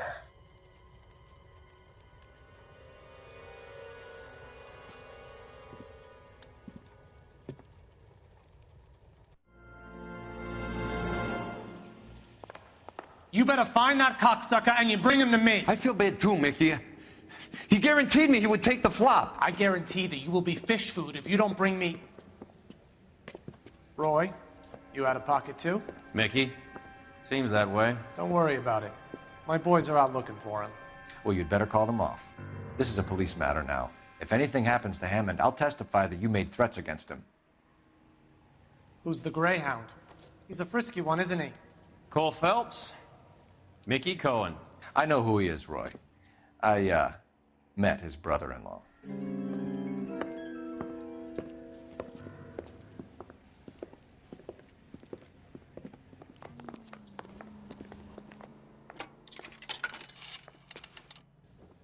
Operator, message for KGPL. How can I help, Detective? I need an address for the following phone number. AL345. The address for the phone number is the Hotel El Mar, 6294 Leland Way, Hollywood. Thanks for your help. You know the place? Flop house. Quarter a night, no questions asked. You seem to have a pretty cozy relationship with Cohen and Stompanato. Do I note a hint of reprimand in your tone, Detective? Talking to gangsters comes with the turf. You should try out Mickey's place. He's got a haberdasher's up on Sunset. See if he can get you out of those old man's clothes that you slink around in. It's a front for his illegal activities. It is that, but he does carry some very sharp suits. If it's okay with you, I'll stick with Brooks Brothers.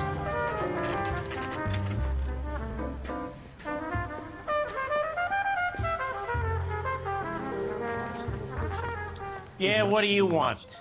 LAPD. We're making inquiries into the whereabouts of an Albert Hammond. No one here by that name. You sure? Sure, I'm sure. This isn't the sort of place where people use their real names. Take a look at the register if you don't believe me. That's the guy from the papers. This guy must have escaped the loony bin. Okay, so look for prominent Tommies. That should narrow it down. Winston Churchill. A very patriotic Englishman is staying in room 207. Asshole, you know that? Door's unlocked.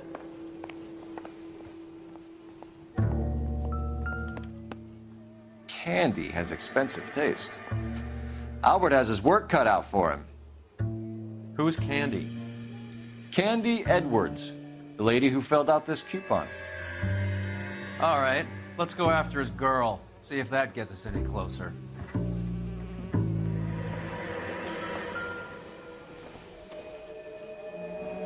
He must be heading home. You know, I hope he makes it. That crooked son of a bitch? No chance. Does Albert have somebody special? I didn't see anyone in his corner at the fight.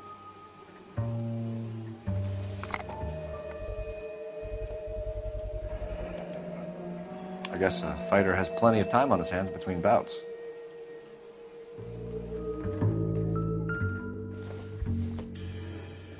Looks like Albert has been doing some homework. 11 grand would be a nice little nest egg. All right, let's go after his girl. See if that gets us any closer.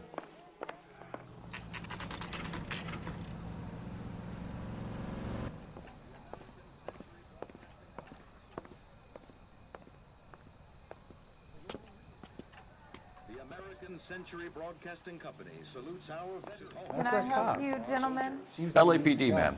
We're looking for Candy Edwards. Apartment 7. You take the outside stairs by the parking lot and turn left at the top. You friends of the Italian guy? Italian guy? Yeah. Sleazy type. Gave his name as Carlo. I didn't like the look of him, but Candy has some funny friends. Thanks. This Candy broad must be as sweet as she sounds. All these gentlemen callers.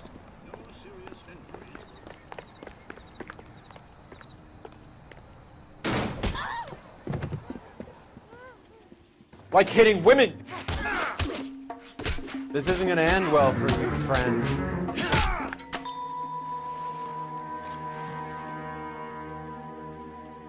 Carlo here seems to have the same friends as Hammond. What are the odds on them all being bookmakers? She's leaving town.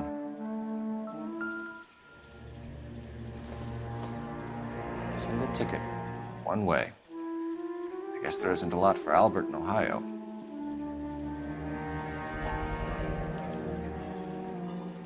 Scania sails from New York.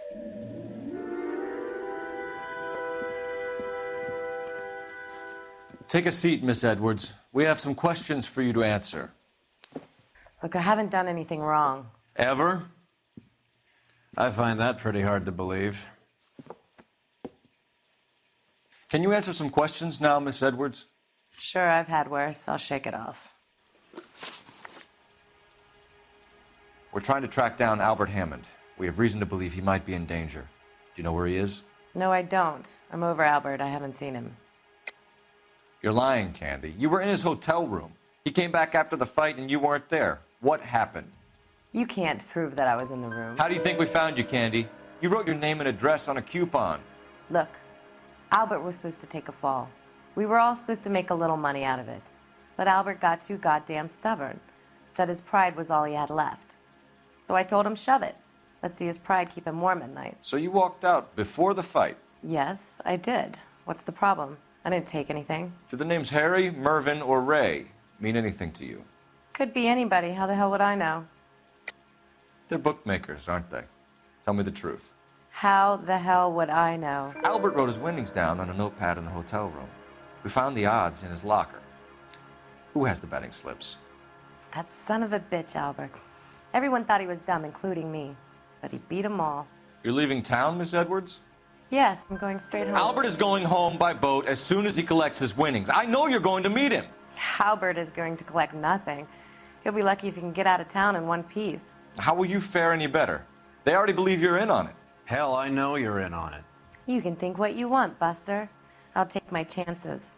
I got a few errands to run, and then I say adios to this dump. Do you want to press charges against Arcaro? Just get him out of here. That's all I want. Get out, Carlo, you hump. And get rid of that pig sticker. You ever pull that thing on me, I'll shoot you like a dog. That bitch knows where Hammond is. She knows where my money's gone. My money too, tough guy. I'll handle this. Good luck, Miss Edwards. I hope things work out for you. Thank you. That's very kind of you to say so. Bad people are looking to hurt Candy, and yet she's not heading straight for the train station? I smell a payoff.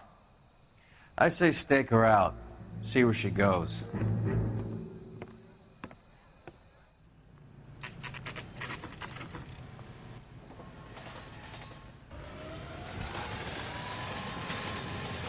Tail this broad. Don't let her get away, but don't get spotted.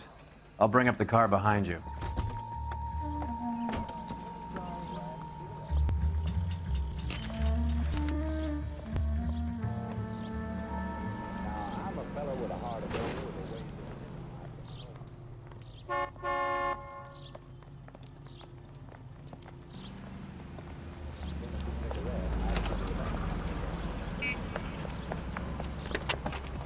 Bookmakers? Yes. Surprise, surprise. A blonde woman just came in here. Isn't that the cop? She went out the solved back big way. case he Said got she was promoted? being watched. How much did she collect? $3,600. She cleaned me out. On the Hammond Kid Galahad fight? You got it. I'm not complaining. We all made a lot of money on that one. Huge plunge on Galahad, and then Hammond knocks the bum out. So she collected the money and went out through the back door? Nope. She made a phone call over there, wrote something on a notepad, and then left. What are you doing? An old intelligence trick from the Marines. We know where she's headed. Let's get moving. Car 11K, 11 King. Further to your request, Bumco Fraud has 3 known bookmakers operating out of storefronts in the Hollywood area. Thrifty Liquor, 6106 Santa Monica, the Examiner Drugstore, and a Max Spirits at 1658 North Cherokee. KGP all clear.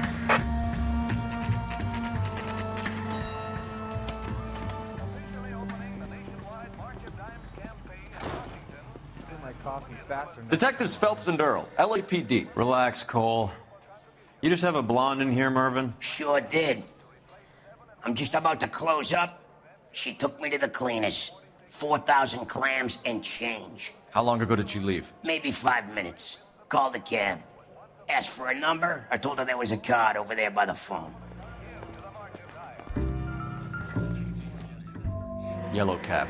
We need to get after her, fast.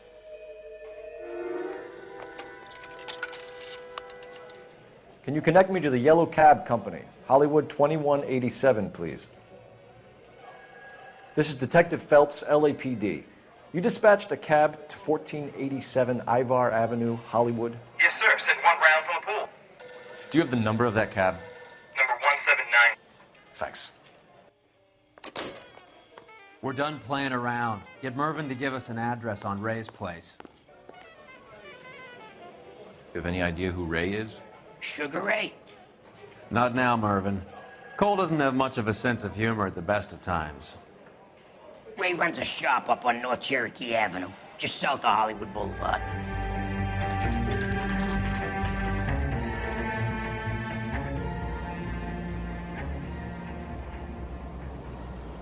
That's the cab waiting up ahead. She's not in the car. Don't get too close. She must be inside.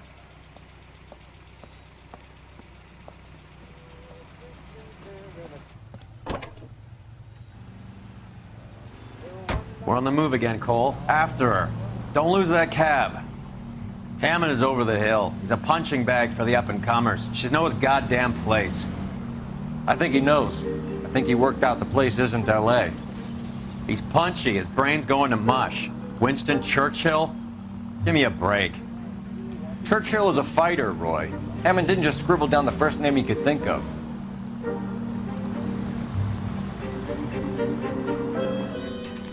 Pull over. She's heading inside.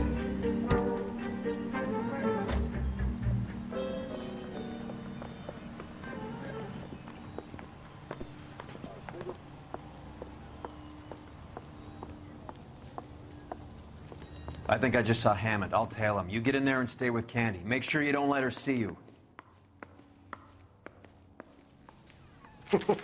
This guy must have escaped the loony bin. Attention all passengers. You are a modest little person with much to be modest. That's the cop. Seems like a decent guy.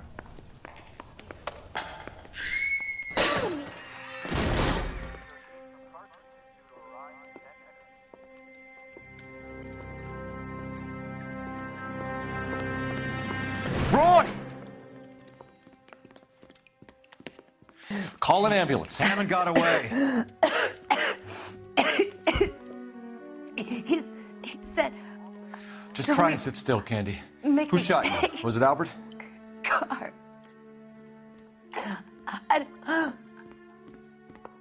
They're on the way. I have a patrolman searching the depot. The chief's putting together a manhunt for Hammond. He got the money, right? Looks like it. A tough bird, our limey friend. Using his girlfriend as the bag woman and then getting greedy over the split. He won't make it out of town. That's how you see it? I told you that cocksucker was a crook.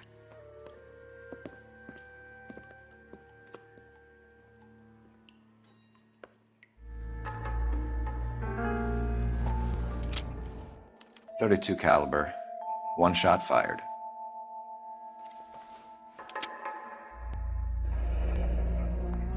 The Egyptian Theater. So, what now? The theater, I guess. We don't have much else to go on.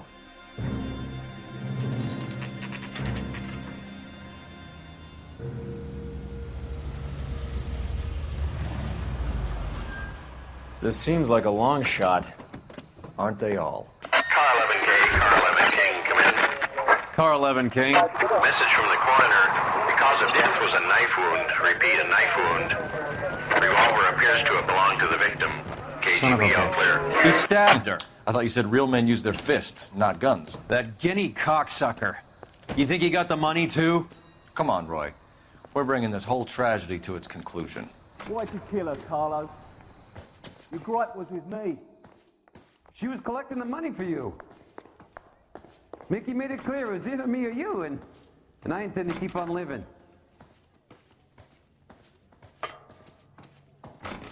She stole those betting slips. She was running out on me. And you were gonna let her? No, I let her collect. I set her up, just like she set me up. Just like my manager set me up. Everyone wanted me to take a dive. Everyone wanted me to take a short money. It's for the best kids. You were washed up, kid! You couldn't climb, and you were too brave to sink. You were going nowhere! Maybe, but I had heart. I was a Royal Marine, Carlo. If I lost a fight, it wasn't for lack of trying, and it wasn't for lack of courage. I didn't have much, but I had that. I did it for you, and that's how you repay me! You did it for yourself, and so did little boy. You did it to make a quick buck, and Candy did it to make her dream come true. Blah, blah, blah. I've got the money. All I need to do is get rid of you. It's gonna be a shame, kid, but that's business.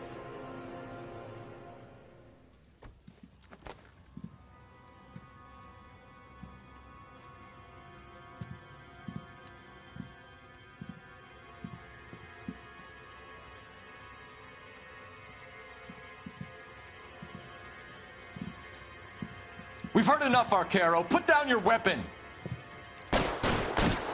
You're making a big mistake, Arcaro.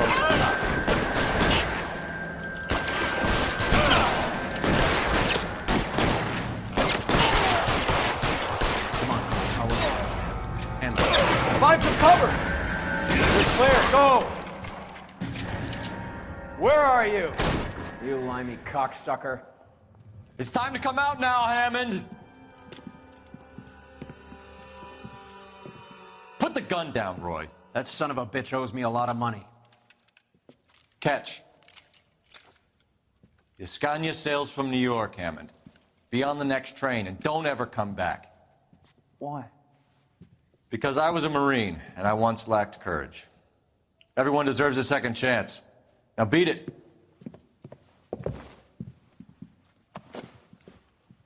Fuck you! That English prick is getting away with my money, Phelps!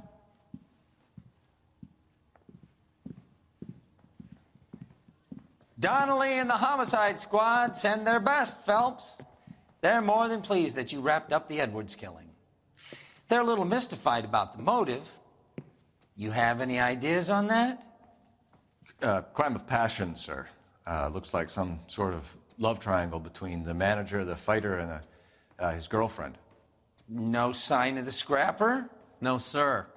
Looks like he left town after the fight. Okay. It's homicide's problem now. Good work, gentlemen.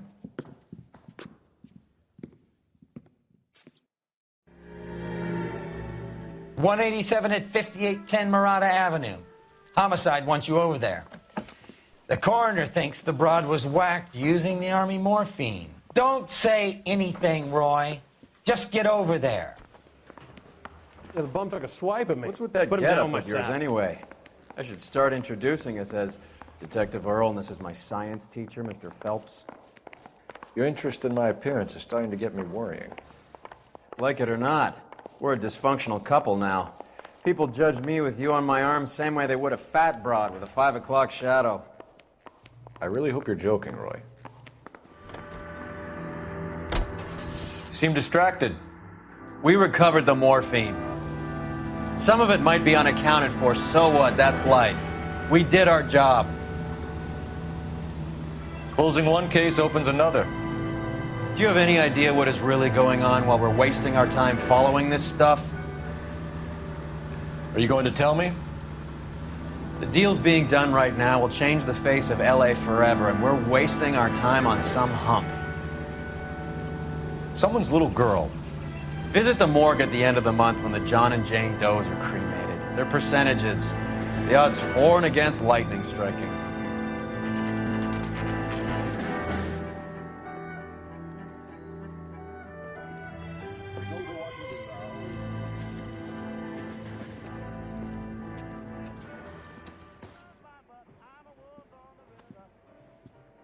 Bukowski, you made homicide. That I did. Good to see you, Phelps. You two want a hug? Or can we get on with this? Relax, Rusty. 26 years old, fashion model. Found in the tub by the cleaning lady, Mrs. Reynoldson. She called it in. We heard Carruthers thinks... Carruthers likes to make work for people. Overdose of sleeping pills. Falls asleep in the tub. Rest in peace. Case closed. Here, here.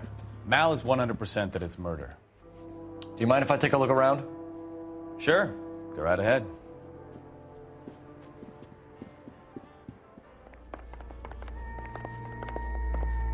Phelps? Mal, we've had a look around. Rusty thinks it's a waste of time. What's your theory? Come on, Mal. Tell us why we were dragged down here. If the victim was alive when she entered the tub, water would have entered her lungs. The water is violently churned in the windpipe as she drowns.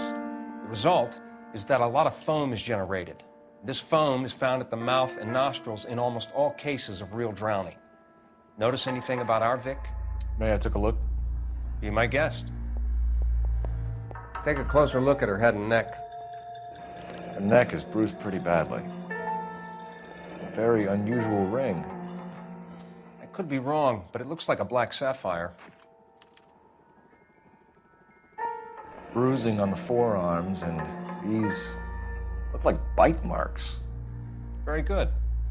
The eyes are a classic sign of morphine, and the bruises tell their own story.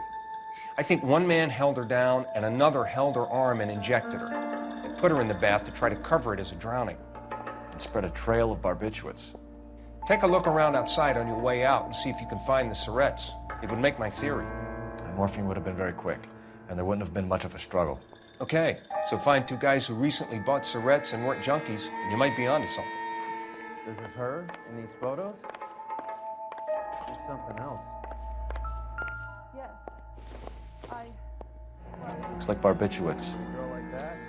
Maybe she's having trouble with some boys. Barbiturates. What else is rattling around in this thing? Drifted off. I don't know. We should speak to her doctor. Prescribing both drugs would make her life a roller coaster. They're there.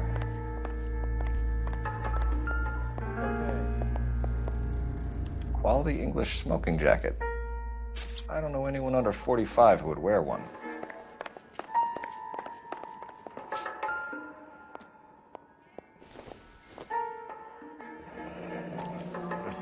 assignment.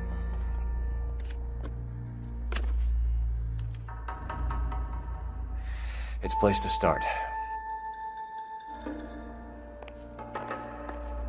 I'm Detective Phelps. I'm here to try and help Julia. Do you mind answering some questions? Virginia Reynoldson, I'm just so shocked. I feel like there's something I should be doing, someone I should call. We can make those calls, ma'am. Who needs to be notified? That's just it. I don't know. Miss Julie doesn't have any family in town. Someone has to set her affairs in order. Mr. Henderson, maybe? Who else is there? I don't know. If you give the details to the other detectives, ma'am, they can try and get in contact. Was Miss Randall depressed about something? Upset? No more than normal. What are you hiding here, Mrs. Reynoldson? Julia was obviously disturbed about something. I have no idea what you're talking about. She was taking barbiturates. She couldn't sleep. You must have seen them in her room. You've seen the pillbox, the things she hid in there. I don't know how she supported herself. Always new clothes and jewelry. She lived like a movie star, a princess. Does modeling really pay that well? Did Miss Randall have many friends visit? I'm not sure. I only come around twice a week. Why are you lying to me, Mrs. Reynoldson? Julia had men stay here.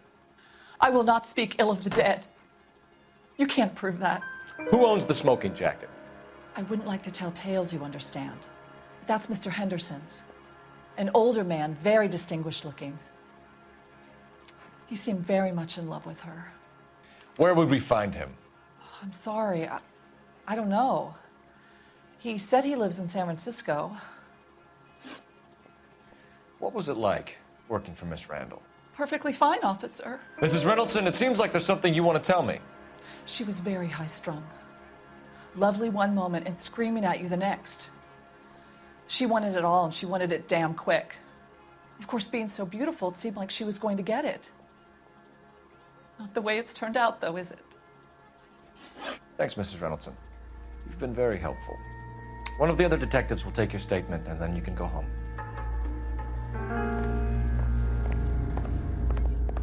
Stefan, Rusty, we'll take a look around outside and then follow up these leads. Can you get some guys to run down the jacket?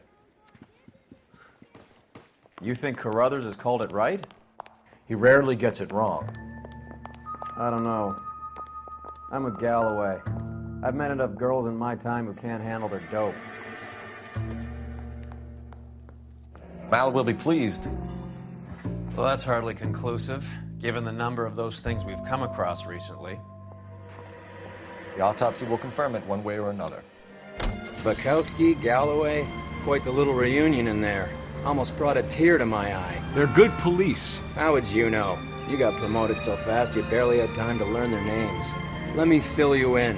Bukowski's a pushover. Galloway's a drunk. You could learn a thing or two from both of them. Please. They couldn't work a vice case if their life depended on it. I don't see why they'd be any better or worse at it than me. I noticed you said better. Hubris disguised as humility. Kind of your trademark, don't you think? Why do you always twist everything? Galloway's got nothing to prove. He's been on homicide for years. And he's welcome to it. You're a terrier, Phelps, and that's what I need. Not some old bulldog who can't get up a flight of stairs without coughing up his lunch.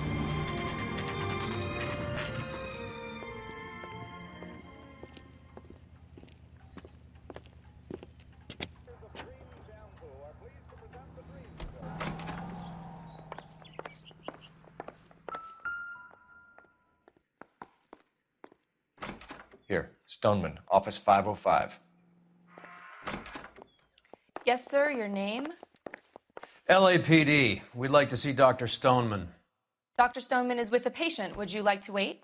No, we wouldn't. Tell him we want to see him now. There's no need to be rude. Save it, sister. Dr. Stoneman, I have some gentlemen from the LAPD here to see you. Send them in, please. I'll see this patient again after they've left.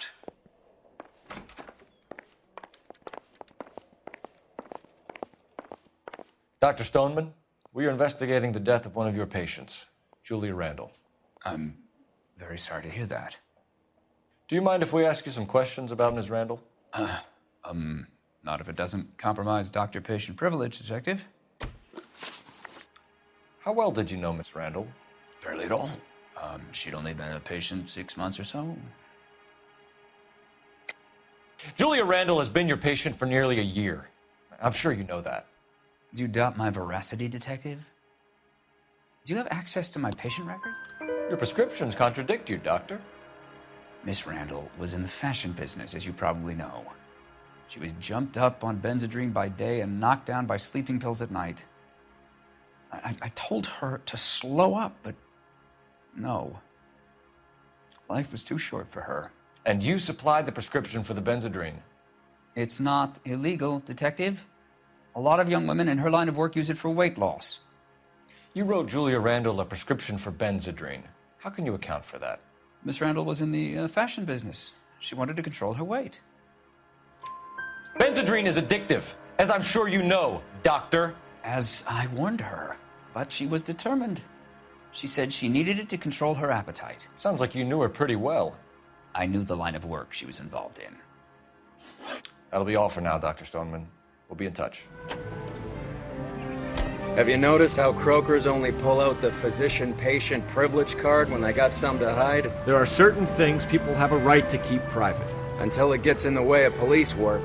And it's only private when it suits them. A couple of drinks and every doctor I've met will spill your darkest secrets in a heartbeat.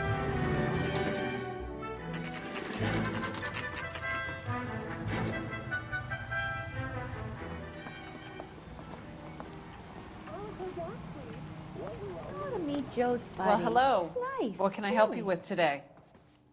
LAPD, ma'am. I hope I haven't done anything wrong. No, ma'am. We're making some inquiries about Julia Randall. Does she work here? No, I had to let her go. Is she in some sort of trouble? She was found dead this morning. How long had Julia worked as a model? Well, she worked in New York before coming here. She was a very beautiful girl. Could you tell us why you let Miss Randall go? Husbands sometimes come in here with their wives. When Julia Randall modeled, the husbands were often more interested in her than they were their wives' dresses. The wives weren't happy, and neither was I. Did she have any close friends here? Actually, yes. Heather Swanson. Would you like to speak with her? I'd like that very much. Please don't inform her about Miss Randall's death. Very well, officer. Heather, these gentlemen are from the LAPD. I'm Detective Phelps. This is Detective Earl. I understand that you worked with Julia Randall, Miss Swanson? Yes. Julia helped me get my job here. She's not in any kind of trouble, is she? She's a hellraiser, isn't she? Lives a fast life. Oh, no. Maybe Mrs. Stanley would call her that, but I wouldn't. She's full of life, a wonderful company. That's a lovely engagement ring. Do you like it? Henry gave it to I'm me. very interested in engagement rings. Do you mind if I take a closer look?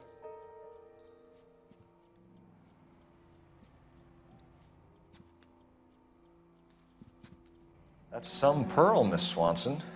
Would have cost Henry a fortune. He must really love you.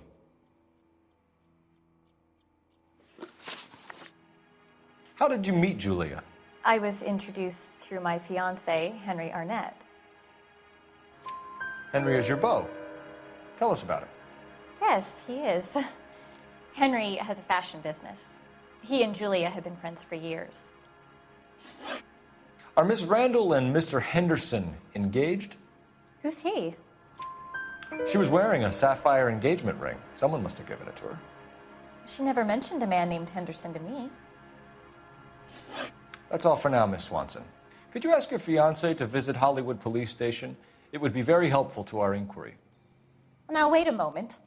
I don't think I'll pass on that message until you tell me why you're asking all these questions. Julia Randall was found dead this morning. What?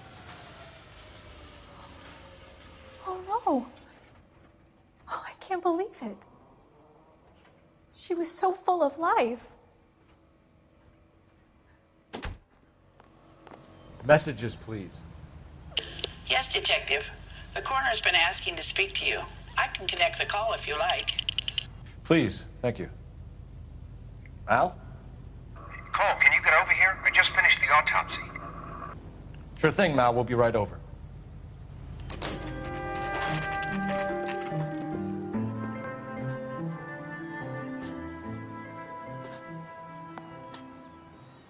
This guy must have escaped from the Cole, loony bin. Roy, I have some information for you. You're the only person enjoying this, Mal. Get on with it. The bruising confirms 2 sets of hands, so we have 2 killers.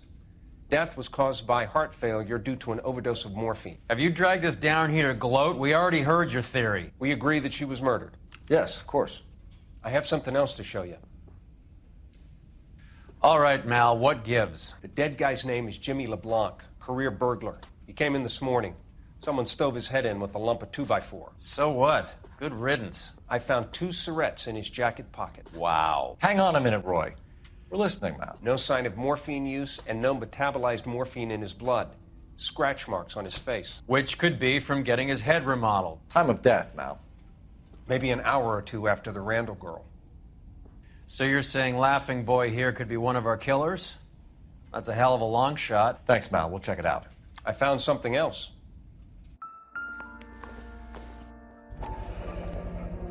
Sorry, I don't play. I don't know if it's significant. His wallet was empty.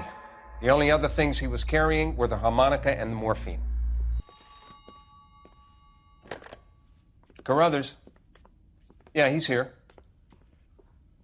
I'll send him over. They have a guy called Henry Arnett in interview 2 for you next door. Let me know how you get on. Sure, Mal. And thanks for the lead. Sure, Mal. Thanks for the lead.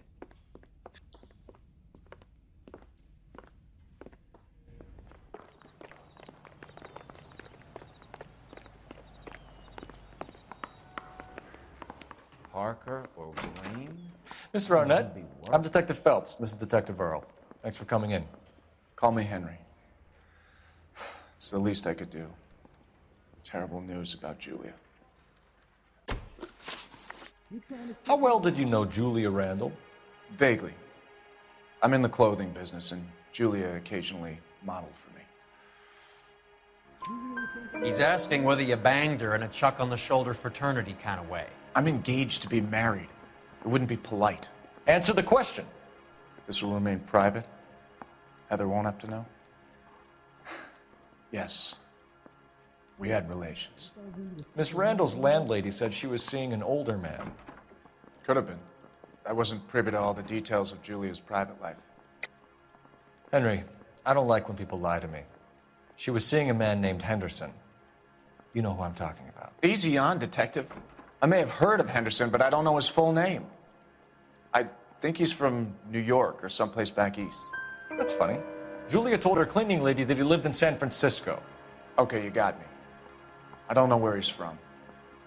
Julia wanted money. She always wanted money. She thought she could get some from this guy. She was wearing a distinctive engagement ring. Do you think she might have convinced him to buy it for her? Maybe he did, yeah. Maybe he and Julia were getting serious. Ever heard of a Jimmy LeBlanc? No. Should I have? Is he an entertainer or something? So you wouldn't have any reason to believe that LeBlanc would be involved in Julia Randall's murder? If this guy is a criminal, he might have been involved. But like I said, I've never heard of this LeBlanc character. Heather told us that you were in fashion. That's right. Straight through the red light. Said she never saw it. Some kind of traveling salesman? Once I got out of the Corps, I used my... You were in the Marines? Sure. I'm proud of it. The Fighting Sixth. You were in the 6th Marines? Yes. I was a captain. Which company? Various companies. We had a lot of casualties. Which engagements? Okinawa. A couple of other places. That will be all for now, Henry. You've been very helpful.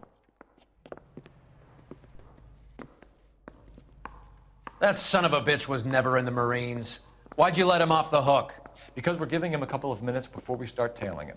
Arnett is an amateur. We need to find out who killed the girl. Can you pass this on to Bukowski? Have him check the place out and go through his records. Sure, I'll pass it on. Thanks. Can you also have R&I run the records on a Jimmy LeBlanc and find out who was his last arresting officer? Have them get in touch via KGPL when they have some information.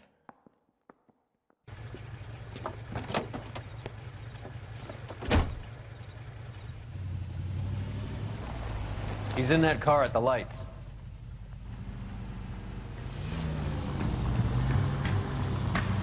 Can you quit driving like a jackass already?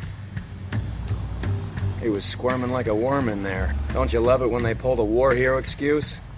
Actually, maybe you don't.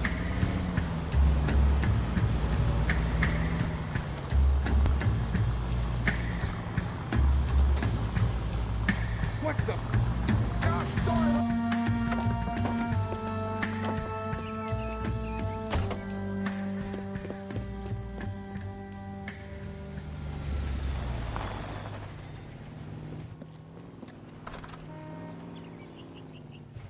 He needs money and fast.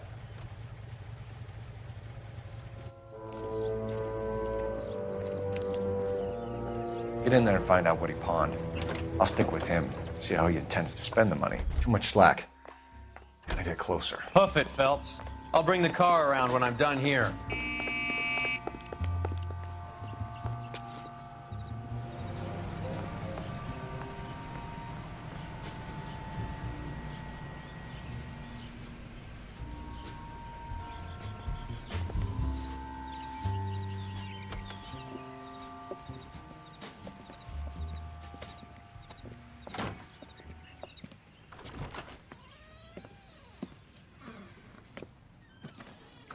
That's right, Mexico City.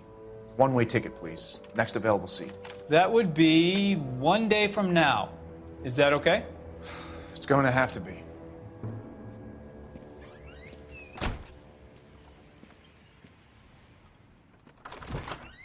LAPD, the man who just came in here, he bought a ticket? Yes, sir. To Mexico City, tomorrow night. If you hear from him again, don't mention this conversation. What have you got? He bought a ticket from Mexico City. Tomorrow night. That's good. But this is better. My God. It's Fabergé. Should have seen the look on the pawnbroker's face when I told him to hand it over. The guy who owned the joint thought it was worth at least 10 large for a cigarette case. Arnett only got 600 clams.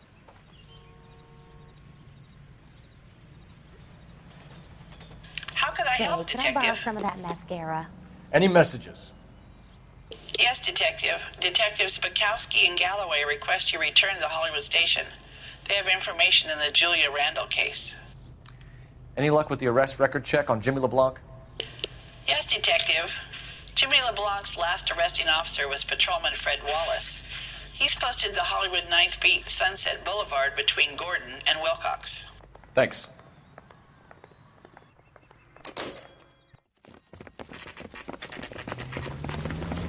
Come on, let's give him a hand. Right behind you, Wallace. Detective Phelps. Wallace, go left. I'm going right after this little prick in the alley.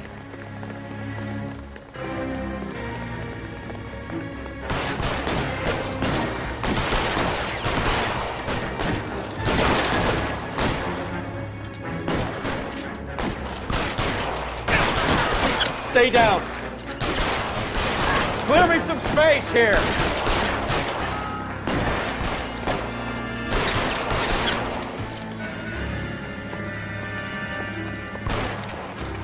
Pile in, goddammit!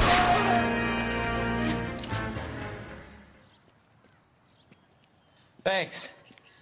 Outstanding warrant, armed robbery. Knocked over a drugstore back there, and it looks like he brought his whole posse with him. Bad luck for them. They're all yours now. We need some information. Ever heard of a burglar goes by the name of Jimmy LeBlanc? Sure. Nabbed Jimmy on a burglary beef a couple of years back. They cut through a music shop and into a jewelry store.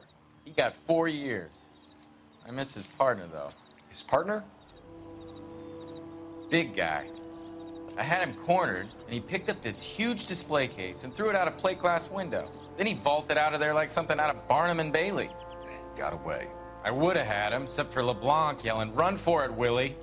And you think he was an acrobat of some sort? More like a strongman, a wrestler, or a boxer, that kind of thing. Thanks. You've been a big help. You haven't done too badly yourself.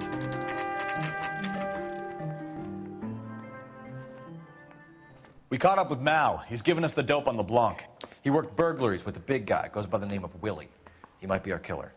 Can you work boxing gyms, the Y, promoters, that kind of stuff? Since when have you started giving orders, Phelps? And where's the burglary angle? There was no sign of a... That's where our net comes in. Next stop, we speak to Lacey about a list of recent burglaries. The guy's a bum. His office is a front, and he's behind on the rent and his phone bill. And he's skipping town tomorrow. Let's get him in and beat it out of him. Do you want to bring in the killer, Rusty? You could be too smart for your own good, Phelps. We've been talking about that, haven't we, Roy? Stefan? Finbar? Sir, I need the contraband list. Items stolen over the last year. Hang on, I'll dig out a copy for you. Here you go. Thanks. Is the cigarette case on there? Seems Julia wasn't the first bored society girl to hide her bennies in that pillbox.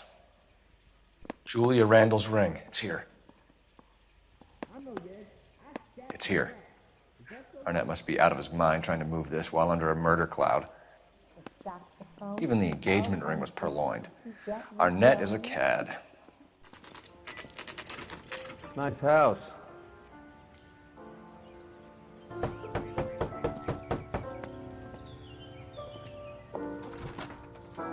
LAPD, ma'am. Is Mrs. Eavestrom in? She is. Would you follow me, sir?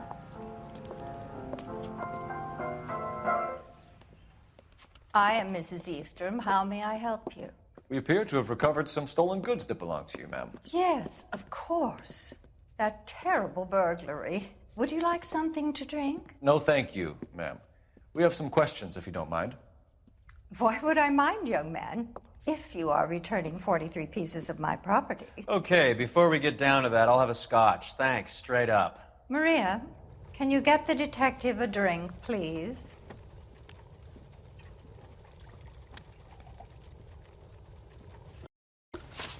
Can you describe to us what was stolen?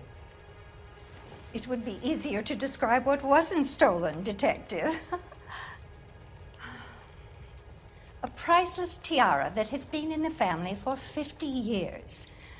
A Fabergé cigarette case that was worth $25,000.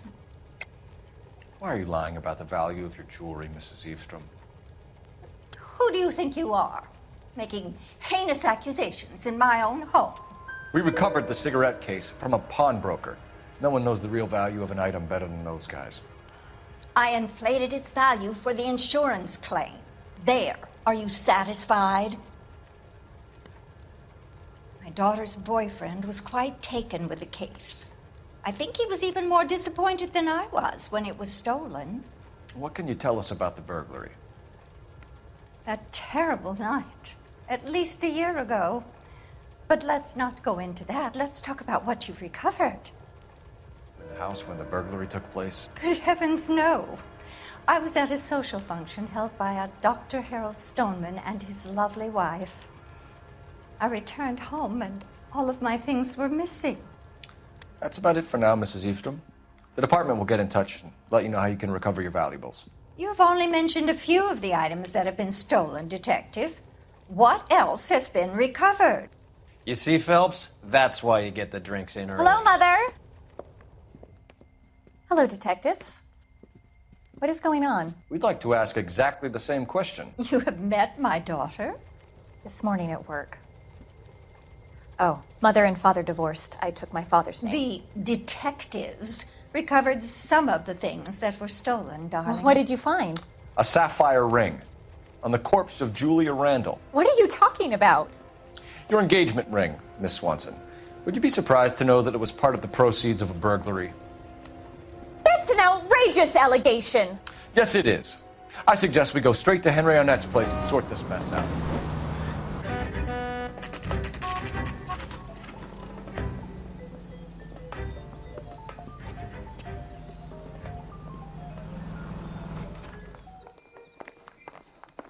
Welcome, sir. LAPD detectives. We're here to speak to Henry Arnett. Oh, Mr. Arnett? Apartment 30. You can take the lift. Thank you.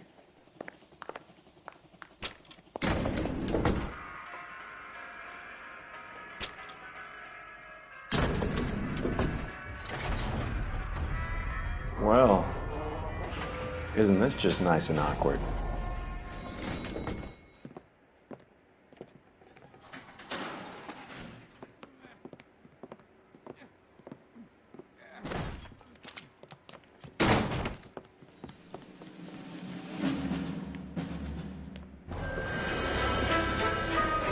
Stop! LAPD! Don't kill him, Cole. This guy's our case. Go on, put your hands in the air.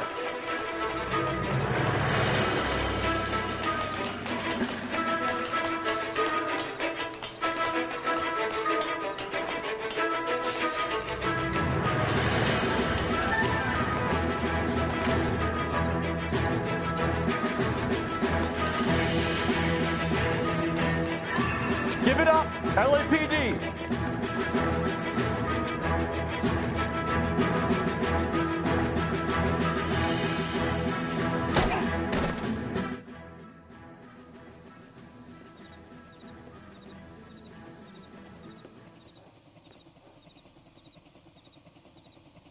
Looks like he got you good, Phelps. Yeah, he really packs a wallop. How did I get back here? Under your own steam, miraculously. You came in through the window, said hello, and then keeled over. How was Arnett? He's coming round, too. He's all hopped up. Good time to get some answers. You missing something, Henry?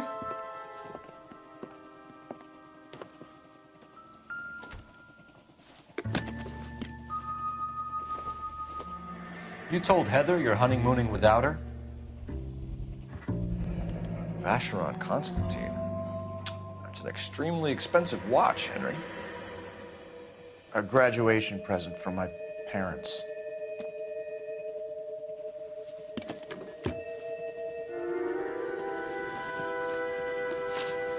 We know all about the jewelry ring. You and Randall and the Blanc and Willie doing the legwork. I'm in the fashion business. You're lying, Henry. How can you prove that I'm involved, detective? Because you pawned a Fabergé cigarette case today for $600. A case that is on a list of stolen items. It was Julia's idea. Get a list of society parties and find out where and when, and then have the guests burgled. Julia was desperate for money. No matter how much we made, she always wanted more. Why did Reed and LeBlanc kill Julia Randall? I wanted to stop, to get out of that life. I was going to marry Heather if she'd have me. Julia told the others that they were out, that she was going to create a new gang. You're lying, Arnett. I think you ordered them to kill her. It was made to look like suicide, and when the coroner saw through that, you knew it was time to run. I told you I was involved in the burglaries. I had nothing to do with Julia's death. Why would I need to run? Have you told Miss Swanson that you're leaving for Mexico City tomorrow night? That it's a one-way ticket? Henry? Tell me it isn't true. I had no choice. I wanted to marry Heather. I told Julia I wanted out, and she laughed in my face. I had to pay Willie and Jimmy a fortune to do her, and now I'm completely broke. What you are, Buster, is under arrest. Who is Henderson, and what is his involvement? Tell them what you know, Henry. I'll stand by you if you'll only tell the truth. There is no Henderson. Tell me about your first burglary, and don't lie. I can't remember. I don't keep a list of these things. Your first burglary was a Dr. Harold Stoneman. You want to explain how he is involved, or shall I? Henderson is Stoneman. He was crazy about Julia. She could get him to do whatever she wished. He threw the parties, and we arranged the burglaries. Julia never let him touch her. She just kept him hanging on the promise. Drove the good doctor almost insane. Henry Arnett, you are under arrest for burglary. and for the murder of Julia Randall. Henderson is Stoneman, all right? I'm not the guy you want. Go talk to the good doctor. Oh, we will, knucklehead. Meanwhile, we're fitting you for convict stripes.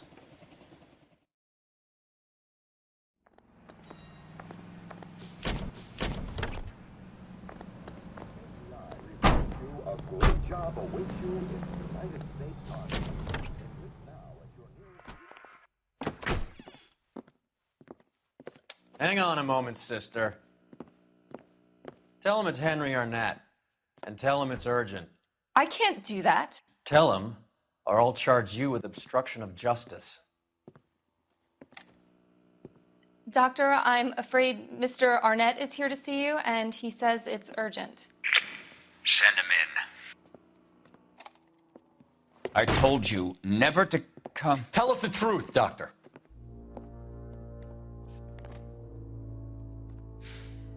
I'm so glad you came. Prison will be better than insanity, and I'm already half insane with grief. Do you know that I loved her? I ruined my life for her, and yet I still love her. Will you testify in court that Arnett and Randall did these robberies? They organized the robberies. Julie would get the names of the guests attending my wife's parties. Didn't matter how much money I showered upon her, it was never enough. She never really cared for me. Doctor, I'm afraid you're under arrest.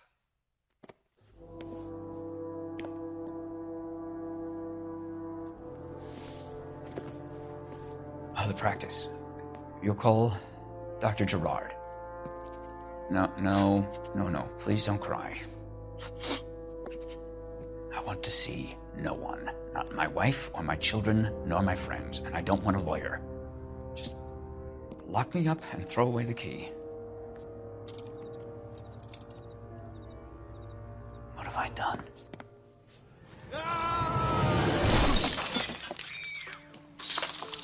Didn't see that coming. God.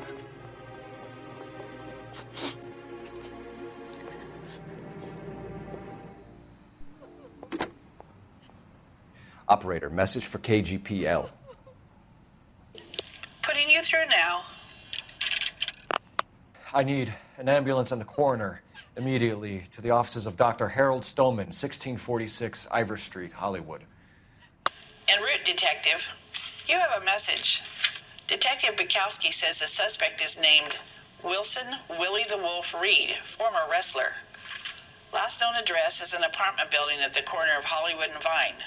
Detective Bukowski says to meet them there. On our way.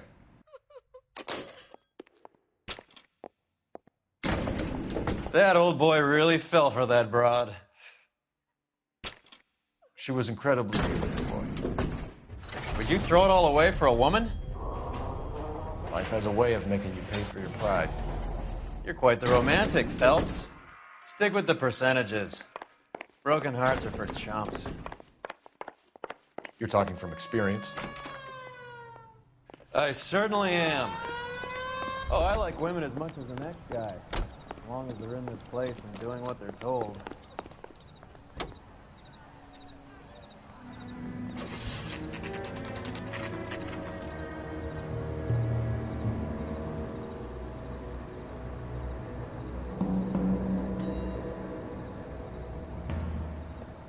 He's around here somewhere. A big guy. Neighbors say he always wears basketball shoes and a cream jacket. And get this, the kids around here say he plays the harmonica. Find a game well and have the commander set up a dragnet. We want the area closed off. We'll take this out of the street. A harmonica playing wrestler. That's a weird one. Think he knits as well? Just keep your eyes open and your mouth shut. We don't want him to bolt on us.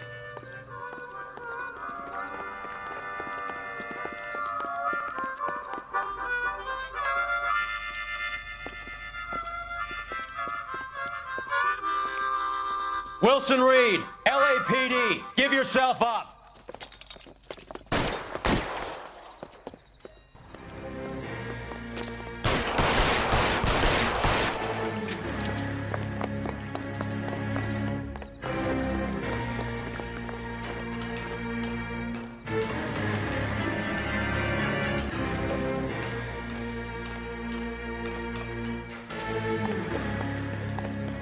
nailed it.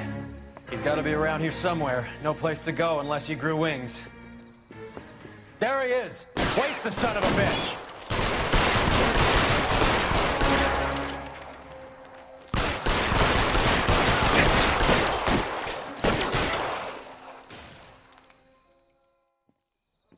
Son of a bitch really picked a spot for it up here, didn't he? Julia Randall's folks are flying in from New York tomorrow to claim the body. I saw her on the slab. So perfect. Looked like she was made of porcelain. She really made an impression on me. Julia had that impact on a lot of men. Christ, it's cold. You guys did good work here today. Roy, I think you should buy your brother officers a drink. Do you now? That's very generous of you, Lieutenant.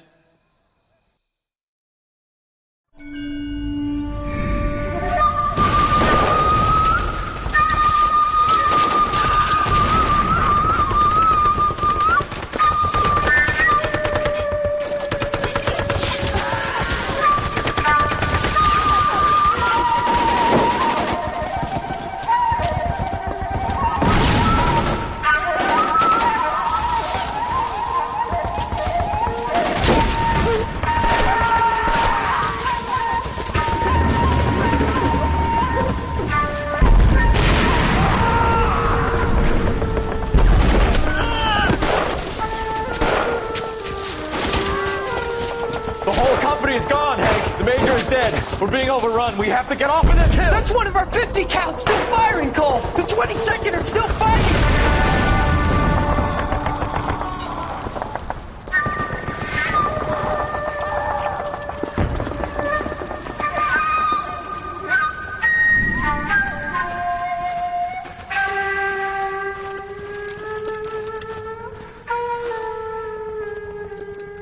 It's over, Cole.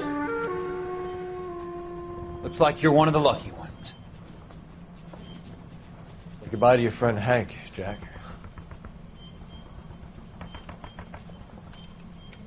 He was your friend too, Cole. Is this how you're going to leave him? Are you wounded? Not a scratch, Kelso. Well, get up and get out of that fucking hole! Find a stretcher while you're at it so we can get him out of here. Who's the senior officer here?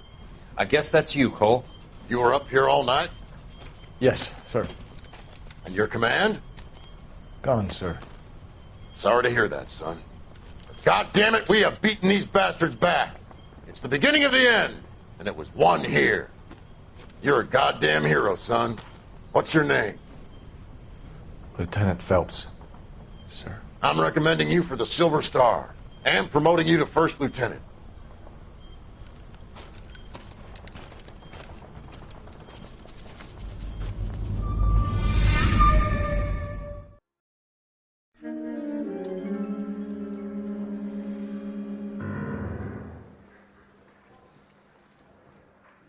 Earl Phelps, a shooting at the 111 Club, 6232 Hollywood Boulevard.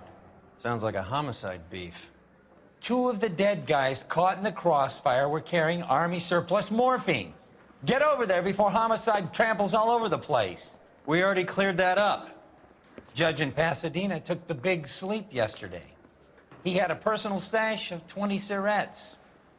Appears we didn't get all of it.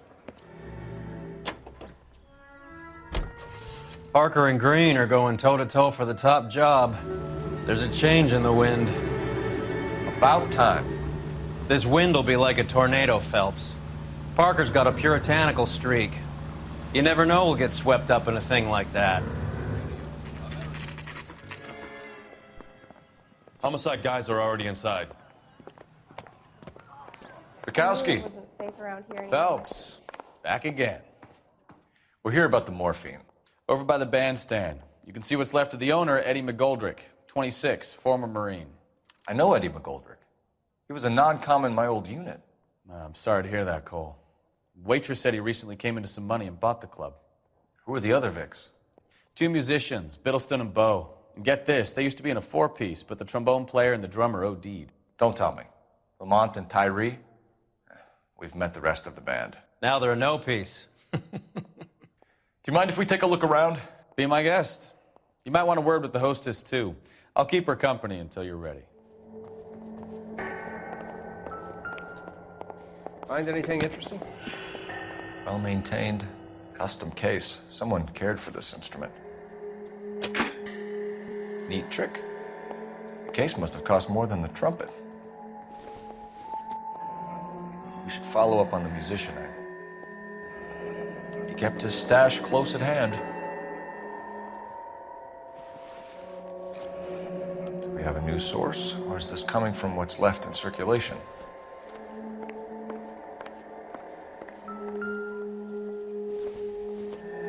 A dozen packs to a carton, 100 cartons or more. Looks like a couple of months' supply. These look brand new. Never fired. They haven't been degreased yet. We could check on the serial numbers.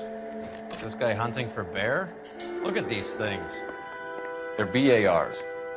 You get the odd guy who sneaks one of them home from the war. How did he get 3 of them? Sir. Ma'am, I'm Detective Phelps, Administrative Vice Squad. Welcome to the 111 Club, Detective. Feels like I've had half the LAPD in here today already. Any idea who did the shooting? No idea. It was my day off. If I had been here, honey, I'd be full of holes just like the others. You want to level with me, miss, before we start taking an interest in you. This place has been on the slide for years. Eddie turns up, buys the club, then we start getting visits from tough guys. Next thing you know, we have the St. Valentine's Day massacre.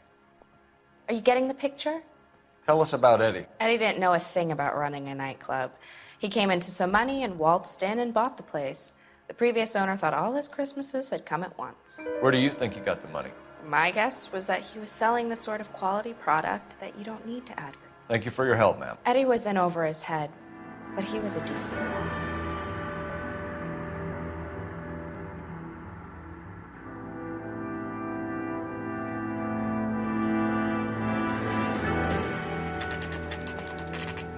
What's going on? That fucking rat Stoker has gone public about Brenda. Who is Brenda? Brenda is LA's most famous madam. And everyone knows it? Of course everyone knows. Brenda pays her way. Are we cops or a collection agency? Whores have been around since the Bible. Our job is to keep it off the street so Joe Citizen and his wife can stroll around unmolested. Then we should change the law. Are you out of your mind? Every politician in America is against prostitution, except when they're using them. So where does Stoker come in? He objects to the LAPD and the administration taking its cut. Is everyone in on this? Yeah, and that's the problem. From a little acorn does a large tree grow. He could bring the whole thing crashing down on us. Aren't you supposed to be working Sir, do you know which robbery detectives are working the Army surplus theft from the Coolidge? Caldwell and McManus. I saw Caldwell in the squad room not long ago if you want to speak to him. Thank you, sir. We'll do that. I didn't This want way. to arrest the kid, so Harry. I gave him a dusting he wouldn't. You got a minute? Sure, Cole, anytime. You've been working the docks robbery on the SS Coolidge? Yeah, that's right. So how do you see it? Inside job. Either the guys working the wharves or some of the guys on the ship. What else was taken apart from the morphine? Case of BARs, case of Thompsons, crate of Valor smokes. Homicide just recovered 3 BARs and a mountain of cigarettes at a shooting at the 111 Club. No kidding. I better get over there. Do you have a copy of the manifest? Yeah. Here it is. I say we bust So, in there how do we and find connect the goddamn docks evidence. robbery to the mess at the 111 Club? This is the crate we recovered. Here's our backroom arsenal from the 111 Club. Enough to arm 3 companies. I want to make 500,000 cigarettes You know loose you on the made streets of it LA. at that desk. Some of these guys are from my old unit. They must have finally shipped home. Kelso, Sheldon, McGoldrick. McGoldrick was on the boat? Sure, we checked him out. McGoldrick bought the 111 Club, Harry. His brains are all over the bar. Looks like whoever stole the dope is getting muscled. By whom? Dragner or Cohen. They control the hop.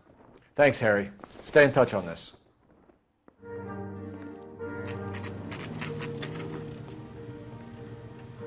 Goddamn wedding.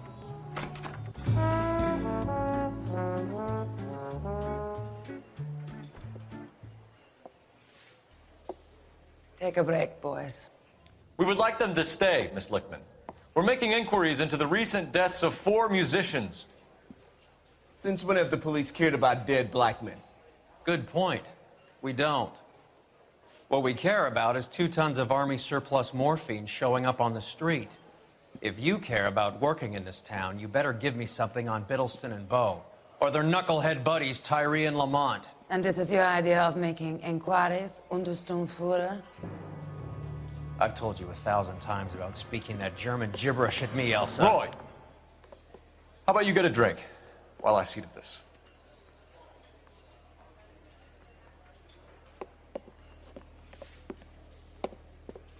Will you sit down?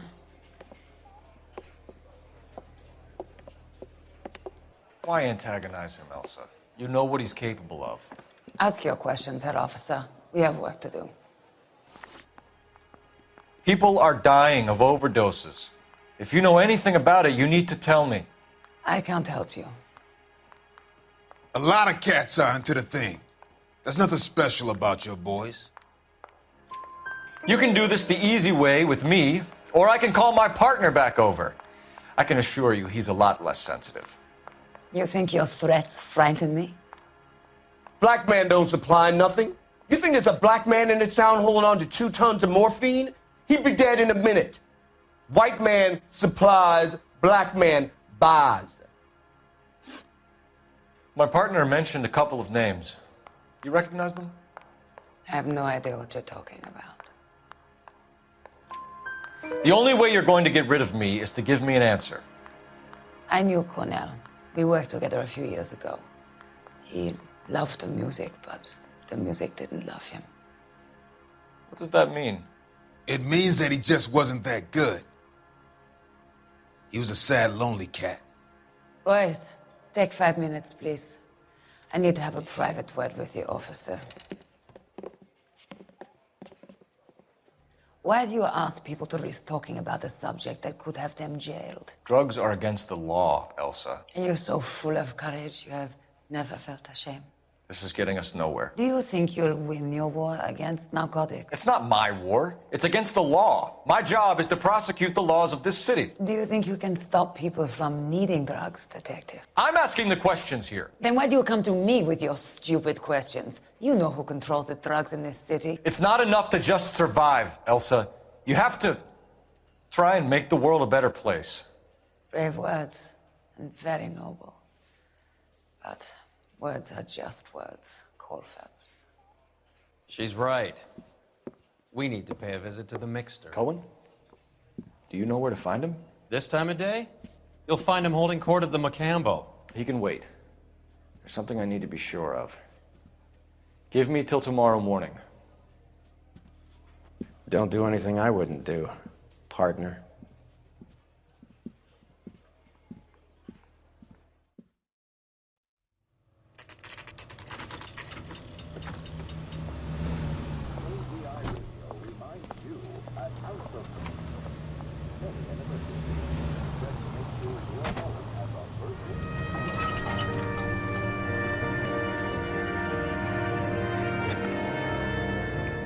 Move in. Can't risk losing the trail.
LAPD, we're looking for Mayor Cohen. I believe he has lunch here. There's not going to be any trouble, is there? Which table? Number 3, if you'll follow me.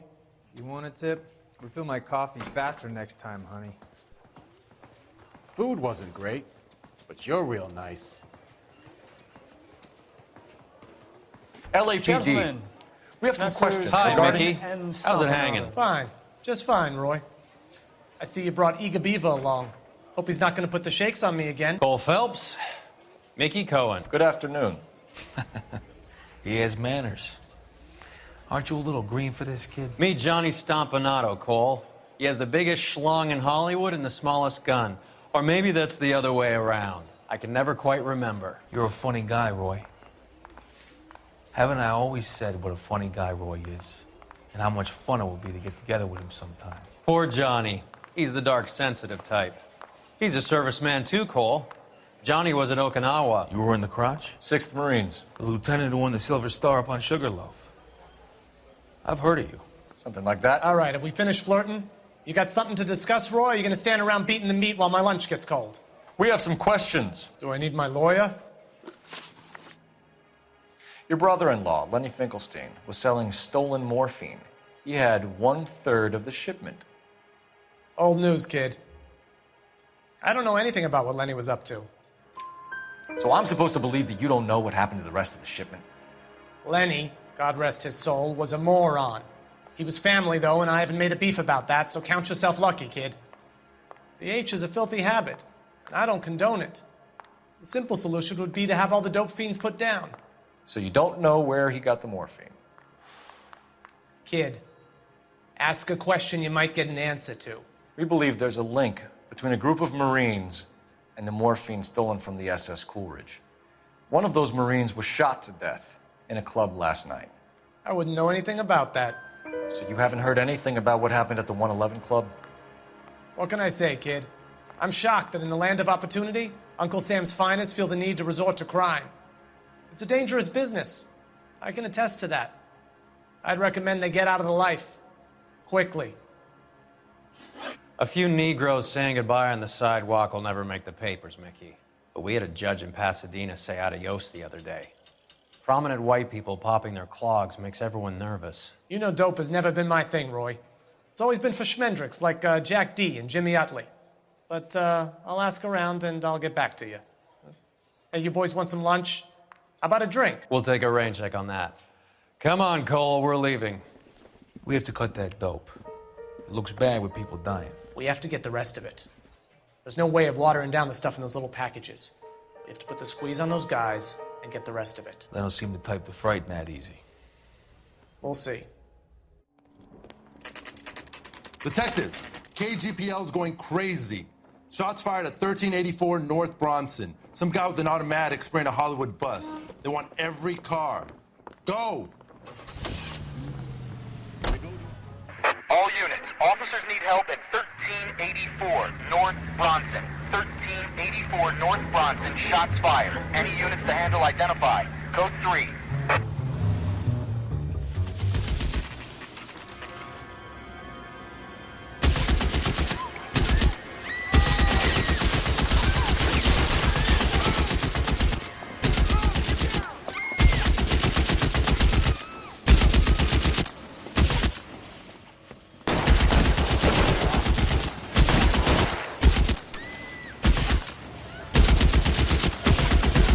Find a way up there and stop that son of a bitch.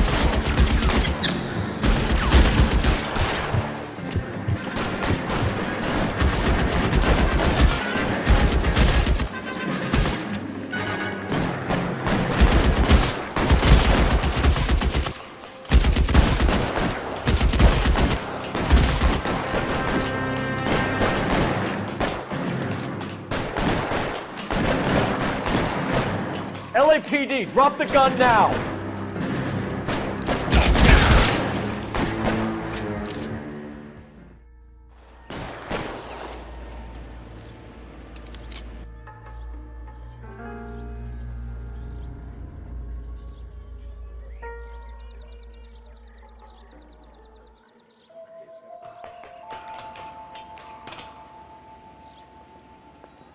I know that guy. Felix Alvaro. He's one of the guys from the ship? His name was on the manifest. Looks like McGoldrick wasn't the only one to get a message.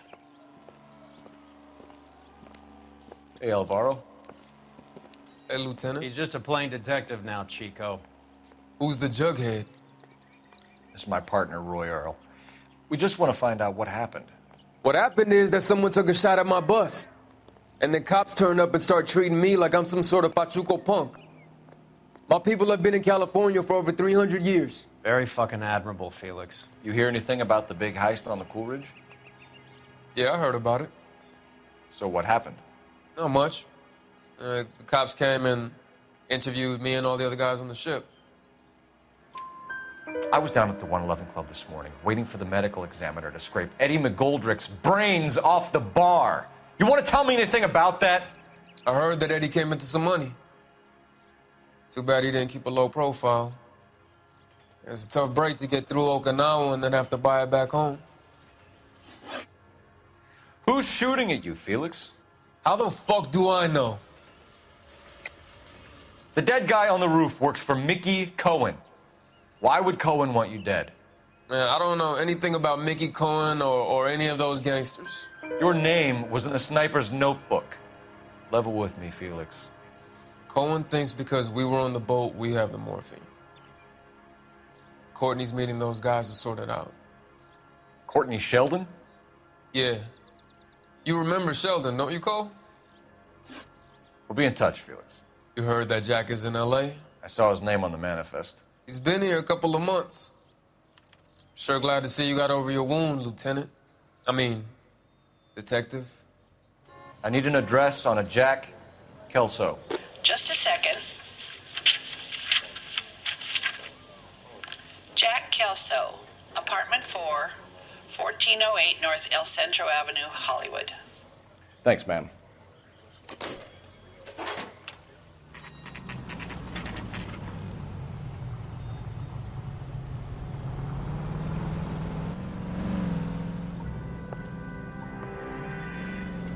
Hello, Jack. This is Detective Roy Earl. Hello, Cole. We would like a word. Would you like to come inside? Actually, we'd prefer if you'd come downtown with us. Do you mind? Do I have any choice? No, you don't. Are you going to tell me what this is all about? It would be better for all of us if we discussed it at the station. Bad move, Cole. So, how have you been, Jack? Cut the crap. You pick me up in front of my apartment like a common criminal and then expect small talk? Fuck you.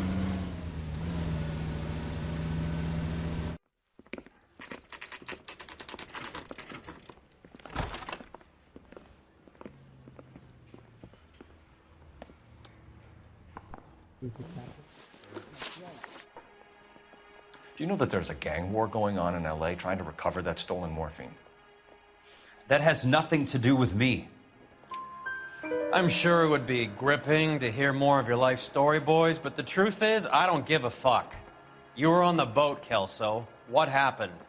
Do you really think a bunch of Marines could muscle in on the dope rackets in this town? Between the Vice Squad and the mob, I hear it's pretty sewn up.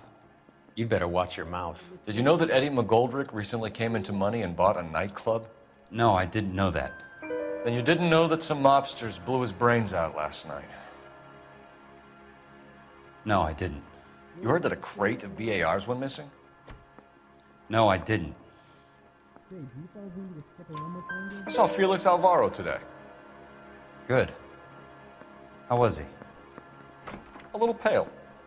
One of Mickey Cohen's goons had emptied about 60 BAR rounds into the bus he was driving. A public bus, in the middle of Hollywood. Are you going to tell me what's going on? Or do more innocent people have to die? Yeah, and what's in it for you, Cole? Newspapers? More glory? Another promotion? Another medal at the expense of men who fought for their country? Count me out. What do you know about the Army surplus robbery from the Coolidge, Jack? What I know is that on 3 separate occasions, you would have been dead if it weren't for me. I don't know anything about the robbery. People are dying because morphine intended to help servicemen is being used on the street. Now we have guys from our old unit being killed by mobsters. We can put 2 and 2 together, Jack. Gratitude isn't a concept that has much effect on you, is it, Cole? Answer the question, Jack. Let's get this over with. I was interviewed when the robbery took place. I don't have anything further to add. Jack, we just want information. Bullshit, Cole. Did you seriously believe that dragging me down here would get me to give up my own guys? You call yourself a Marine? Trying to make a name for yourself with this shitheel? Look at this chump with his $200 suit and $2,000 car. The tough guy act is really impressive. I like you, Jack. I'd like to make you for this. I really would. I'm going to be working on it and keeping an eye on you. You can go now. Shooting, Robert's Diner, 6780 West Sunset Boulevard. The victim is a Chris Majowski. Another name from the manifest?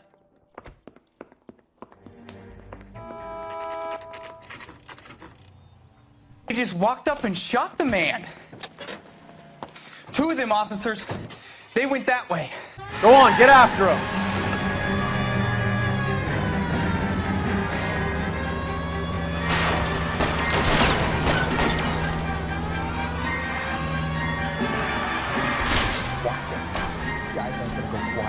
Open fire! Every man for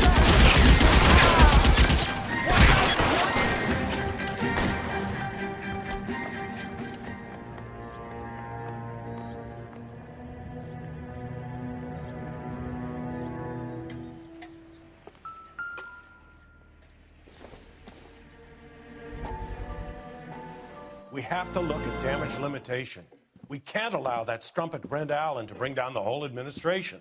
We've got to put a lid on the press. Can someone talk to Harry over at the Times? It's too late. The Times would look ridiculous if we dropped the story now. Who is this Stoker? Stoker's a lily-white. Nothing that will fix this in the short term.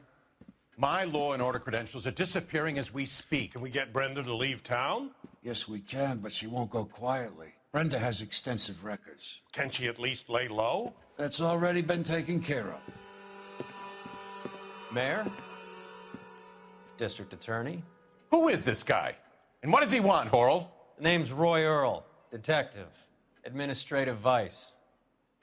Aren't you one of the clowns that got us into this mess? Oh, I think that the orders regarding Brenda come down, not up, Mayor. I have a human interest story. It involves a certain LAPD cop, a hero from the war, who has let his beautiful wife and kids down, who has betrayed America for a German junkie whore, who has abandoned his pledge to the LAPD and his commitment to the public. We all serve. Could be all over the papers by tomorrow, and you would be off the hook. So what do you want in return, Roy? Fingering a fellow officer.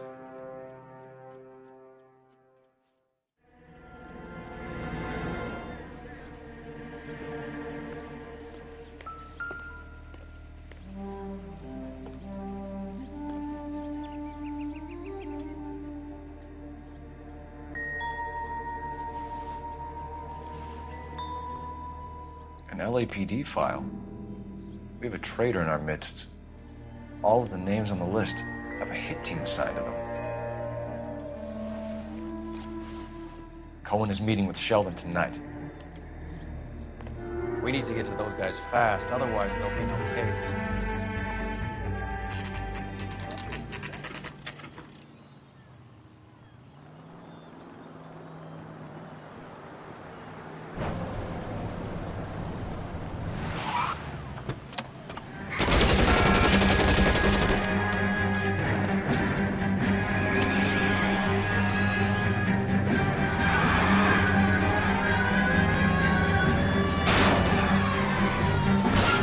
I can't take the shot from here, Cole.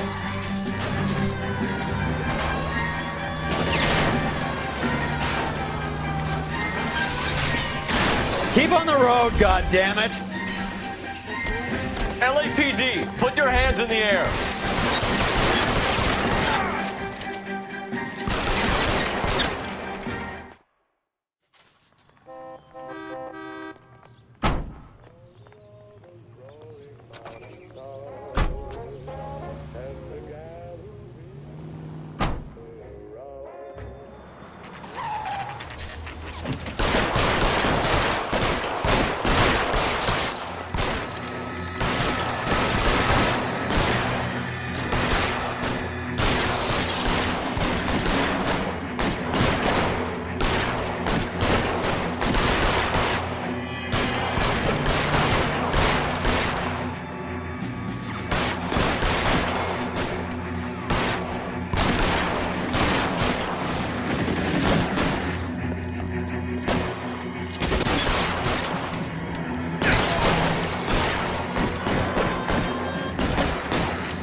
Throw out the guns.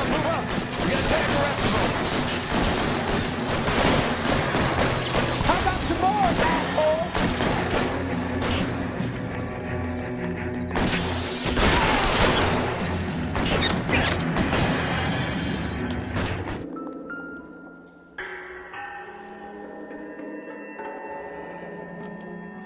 Polar Bear Ice Company. You really did it. Wonder whether it was worth it. Most people never get the chance to be rich. Wouldn't you risk it?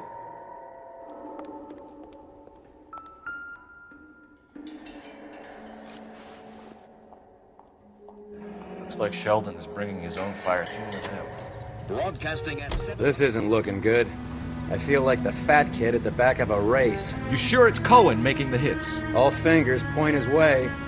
Your buddies are in way over their heads. Being a Marine doesn't mean shit out here.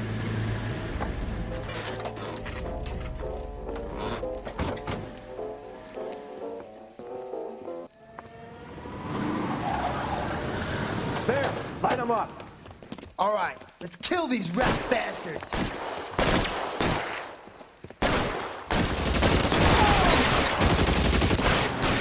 Keep moving, I'll cover you.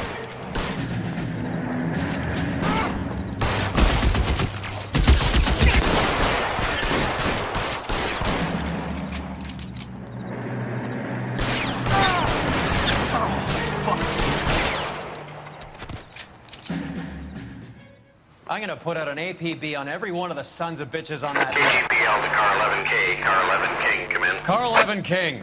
11K, go to Hollywood Station. Hey, Courtney Sheldon is at Hollywood Station requesting an interview with Detective Cole Phelps. Well, I'll be damned. That's not correct protocol, 11K. I'll take that as a roger.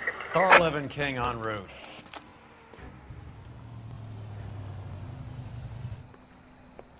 Roy, in my office, if you please.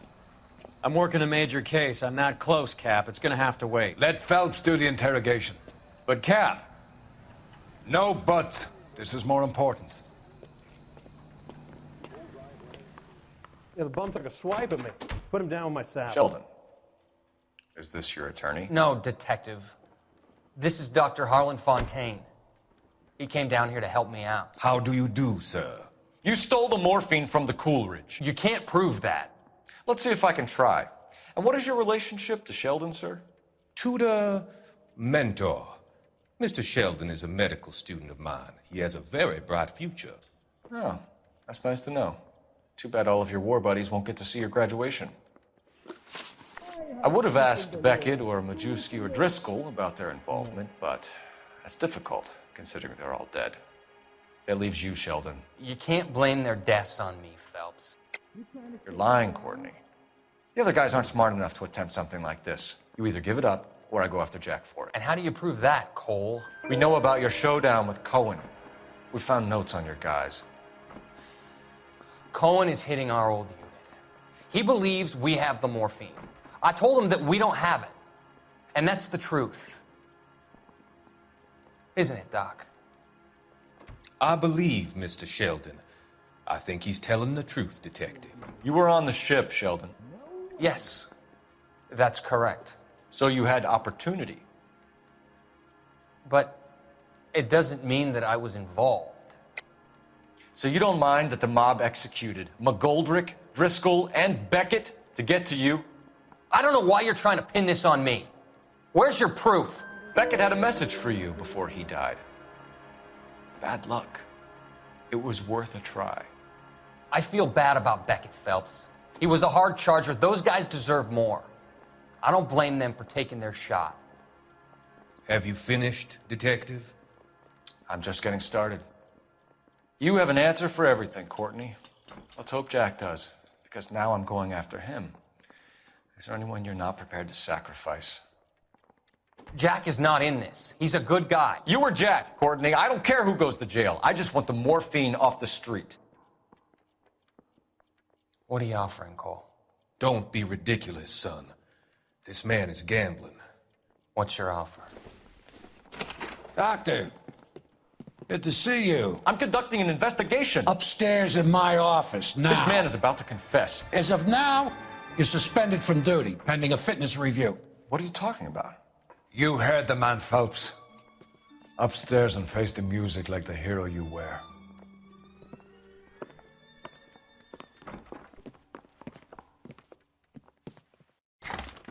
You certainly had us fooled, Detective. Phelps, you're one of my favorite sons. You've broken this old man's heart. Sir, what is going on here? You're suspended, Phelps. Hand over your badge and gun. Don't keep him waiting. What is going on here? Your wife's attorney has pictures of you and the German. Compromising pictures, lad. She's pressing charges. You'll be formally charged with adultery. A criminal cannot serve as an LAPD officer, as I'm sure you're aware. I don't understand. How could you do it, lad? Your wife, your children, consorting with the enemy and a dope fiend at that. You're lucky the war is over. You'd be taken out and shot. The department doesn't need this kind of publicity, Phelps. Hand over the gun, keep your head down until your board hearing. I forbid you to make any comments to the press. What the hell were you thinking?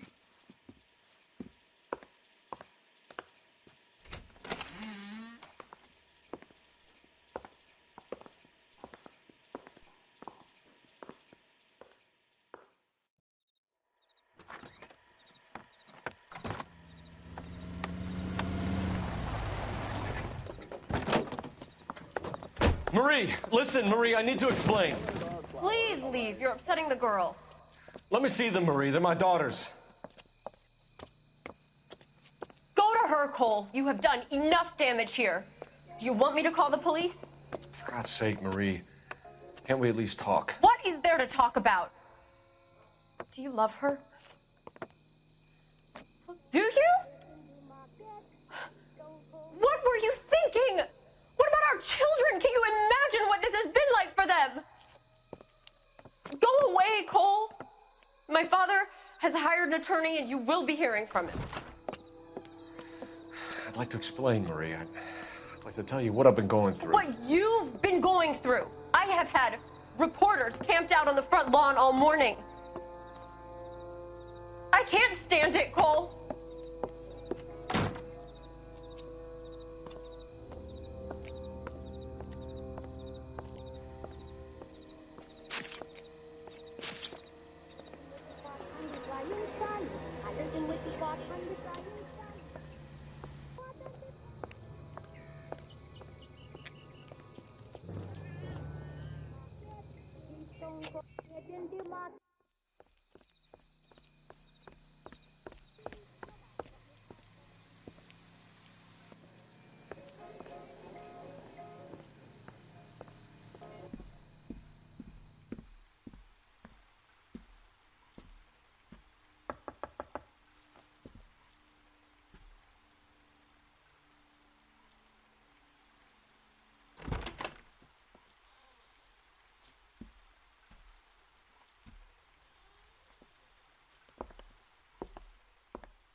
Okay, everyone, keep it down.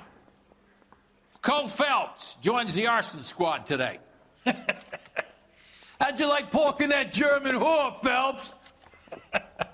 Phelps is up before a review board in December. Until then, he works the arson desk. End of story. Phelps. Yes, sir. I don't care what you did or didn't do, Phelps. I hear you're a good case man. But if you fuck up on my detail, I'll have you out of here before your feet touch the ground. Do we have an understanding? Yes, sir. Cap, we don't want a fucking rat like Phelps. Can it, Tilden? Phelps, I'm partnering you with Herschel Biggs. I don't do partners. You know that, Cap. You do now, Biggs. Social basket cases like you two should get along just fine. Biggs will show you the ropes, Phelps. This is arson. There are no ropes. It shouldn't take long, then. Start with these two. House fires. 326 South Kenmore Avenue. Steffen's family was out of town when it happened. Then go to 4414 Rosewood, family by the name of Sawyer. Fire brigade will be on location. Are they suspicious, Captain? That's for you to find out, Detective. Now get out of here. Both of you. Get out!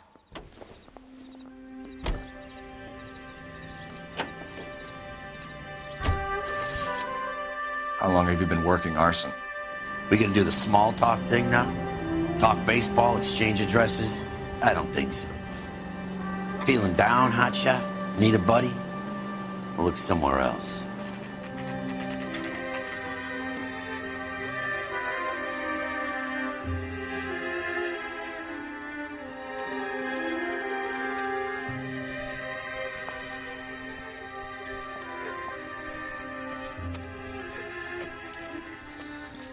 There isn't much left. There never is if the job's done properly. You think it was deliberate? Nah, that's real pain in her face. They would have moved out the things they care about if this was insurance. There's no mileage in this. Hello, Mike. Hey, Hirsch.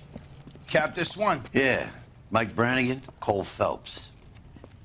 It's okay, Brannigan. His name may be dog shit, but there's none on his hand. No offense, Phelps. None taken. Do you have anything? The fire started late last night. Steffen's family at Catalina Island. Won some kind of competition. Looks like the only thing they ever won in their lives. And they come home to this. I'd say they were pretty lucky, really. They don't have any insurance. Everything they own, including the house, is not a pile of rubble. Where are they sleeping? In the car. It's lucky the whole block didn't burn down. Word is they're bulldozing this whole neighborhood to build new homes for GIs. That's the man in the house. In the ruins. Terry lady is his wife. We'll take a look around. Come on, Phelps.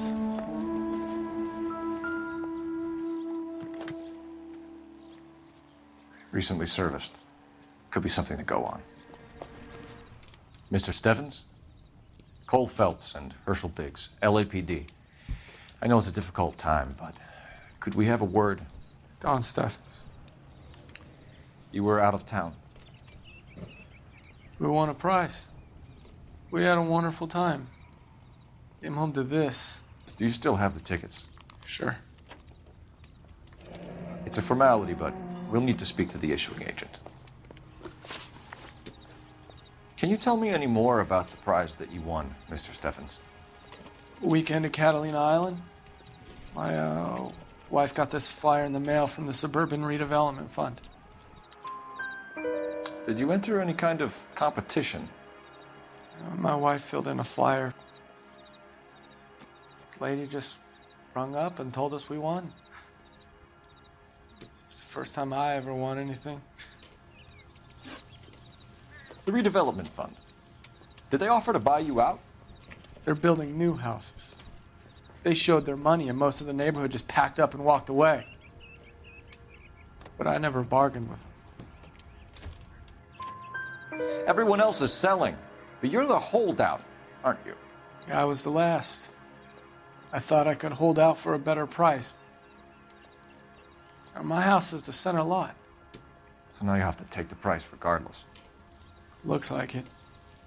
I've got no choice. I have to put a roof over my family. That's all we need for the moment, Mr. Steffens. All right.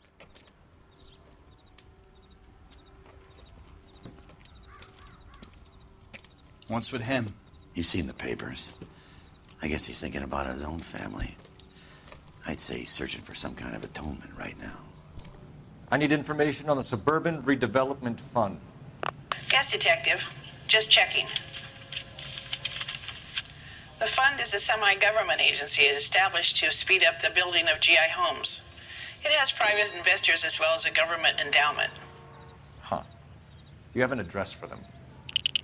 There is one listed here, corner of Beverly and Mariposa. Thanks.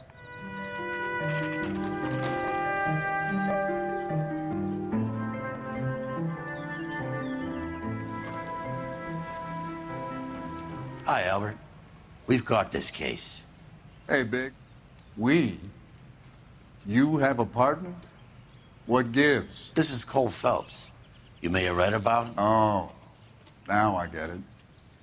Hello, Phelps. Welcome to the netherworld of arson. Family of 4 found dead in their beds. Heater explosion. Another one? Looks that way. Insta-Heat Model 70. Before you get excited, we get a couple of water heaters a month go back. Take a look around the yard and see what you can find. Mal. You gonna stick it out, Cole? I'm gonna try, Mal. What have you got? Family by the name of Sawyer. Mother, father, and 2 kids. All in bed from the looks of it. Oh, I'd say carbon monoxide poisoning. The burns are superficial. Time of death? I'd say about midnight. Anything more exact will take some time to determine. Lynch tells me this has something to do with a faulty water heater? Could be. There's been a spate of problems with a particular brand. I've got another angle in mind. You care to elucidate, Detective? This is a murder and not an accident. Sharing information has helped us solve quite a few cases together. I need something concrete, Mal, before the department gets wind of it. I'm in arson for a reason. I feel sorry for your wife and kids, Phelps, not for you. But you're a good case man. One of the best I've ever met. I'll help in any way I can. Thanks, Mal. I'd say that's firm but fair.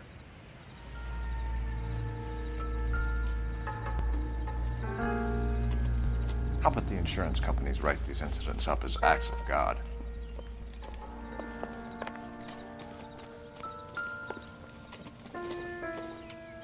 Hey, Biggs! Is this significant? Regulator valve. Good find. Detectives? This is the next door neighbor. Detective Phelps. Can you help? They were supposed to be going away. They won a trip somewhere. But little Henry got sick, so they had to cancel. What are the chances? Do you know who ran the competition? Gulliver's Travel, up on Santa Monica Boulevard. Thanks. You've been a big help. Phelps, the guy across the street. I've seen him before. He likes fire.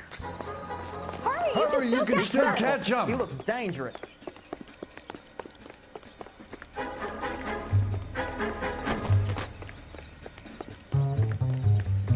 Stop! LAPD! We got an ID on you, firebug. Stop right there.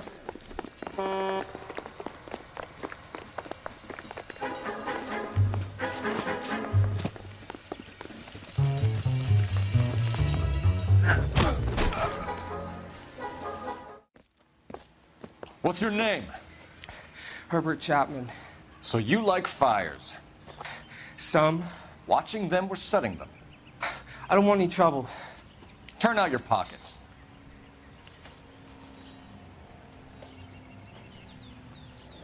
You're a naughty boy, aren't you, Herbert? I keep myself to myself. Cigarette in a matchbox gives you a 5 or 6 minute delay. You want more time, you use a mosquito coil. Don't you, Herbert? You like this fire, Herbert? Hell no. I heard it over the fire radio. Sounded sweet. When you finish following your leads, come and see me at the fire station. I have a theory about this. Will do, Lynch. Take this guy in. We might want him for questioning later. You got it, Detective. Why have you got such a hard-on for this case? If it is murder, it's almost impossible to prove. Fire doesn't leave much evidence. There's no percentage in this. I think it's more than one case. They're house fires, Cole. Accidents, heater fires, gas explosions. There's got to be a reason. The reason is you want to be a star again. Forget it. Give it up. You'll feel better. There's something to this. I know it. What are you talking about? Arson is insurance. It's always been insurance. We still investigate the cases, Biggs. The people in this house are dead. Go soak your head, Phelps. This hero business is a full-time obsession with you. I'm gonna make this case. I'm gonna rub the department's nose in it. Help me or stay out of my way. You got it?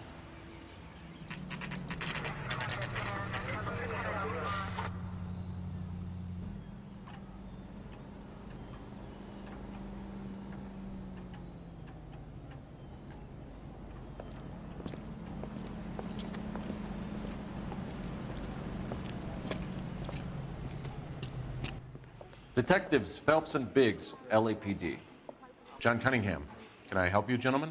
We have reason to believe that the Sawyer family of 4414 Rosewood Avenue recently won a competition run by your company. Yes, I remember them. They called up to cancel at the last minute. One of the kids was sick. Very unfortunate. Do you mind if I take a look at that?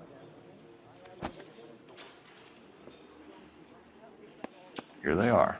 Steffens. The Sawyer family, Rosewood Avenue. Tell us about the Suburban Redevelopment Fund. There's not much to tell. They run a promotion. Our promotion's mailing list covers half of LA. So they are not a government agency? I don't believe so. Government organizations don't usually get involved in promotions. I'm told the tickets were a prize. Yes, they were. You do a lot of these prizes? Look, there are hundreds of these promotions running at any one time. If you're the lucky guy, you get your name pulled out of a hat. While the Sawyer family were supposed to be at Catalina Island, their house burnt down. You consider them lucky? Christ. I'm sorry to hear that. Can you tell me who offered the prize won by the Sawyer family? Sure.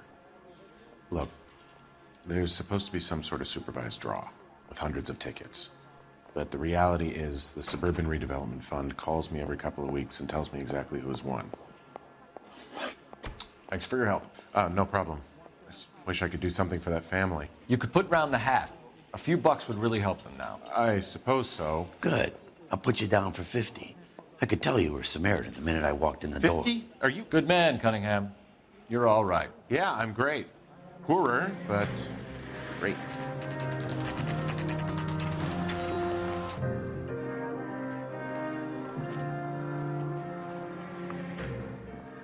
This is supposed to be the registered offices of the Suburban Redevelopment Fund. This is an Elysian housing development, Mac. So Elysian is an investor in the redevelopment fund. Looks that way. Are we done here, Mac?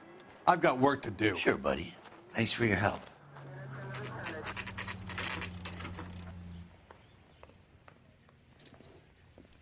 Straight to hell. Lynch. Biggs, you two investigating the house fire on Kenmore Avenue as well? Yep. Why? I had a look around the place while I was out there. Do you believe the fire? I deal in facts, Phelps. Evidence of an explosion. No obvious sign of accelerants. Wiring looks intact. Come and take a look at this. This the heater from the Sawyer fire out? Yes, it is. Huh. Looks like it was recently serviced. I have a theory, and it's a theory only. I don't have enough evidence to prove... Al, if you say it's so, we're listening. Okay, Phelps. You're a bright penny. You have a gas supply. You have a Bunsen burner as a pilot light. You have a regulator valve, and the balloon represents the gas expanding in the room. Now, the gas has to make contact with the mosquito coil to form an explosion. Let's see if you can work out the chain of events. Good, your regulator's in position. Okay, I'll light your pilot and turn the gas on. You pull the lever on the left to turn on.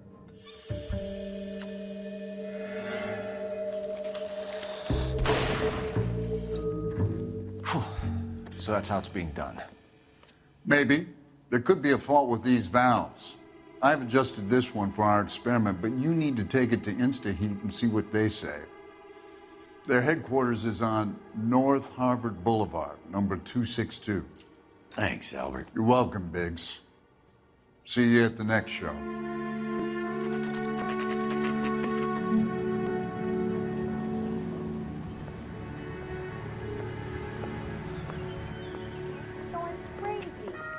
LAPD detectives, ma'am. We need to speak to someone in charge. I see. Well, duty manager for today is Mr. Rasick. You should find him in his office. I'm gonna suck the hell out of you. Detective Phelps and Biggs, arson. We're investigating a couple of house fires. What can you tell us about this? Pressure regulator from a Model 70, yeah. Let me take a look.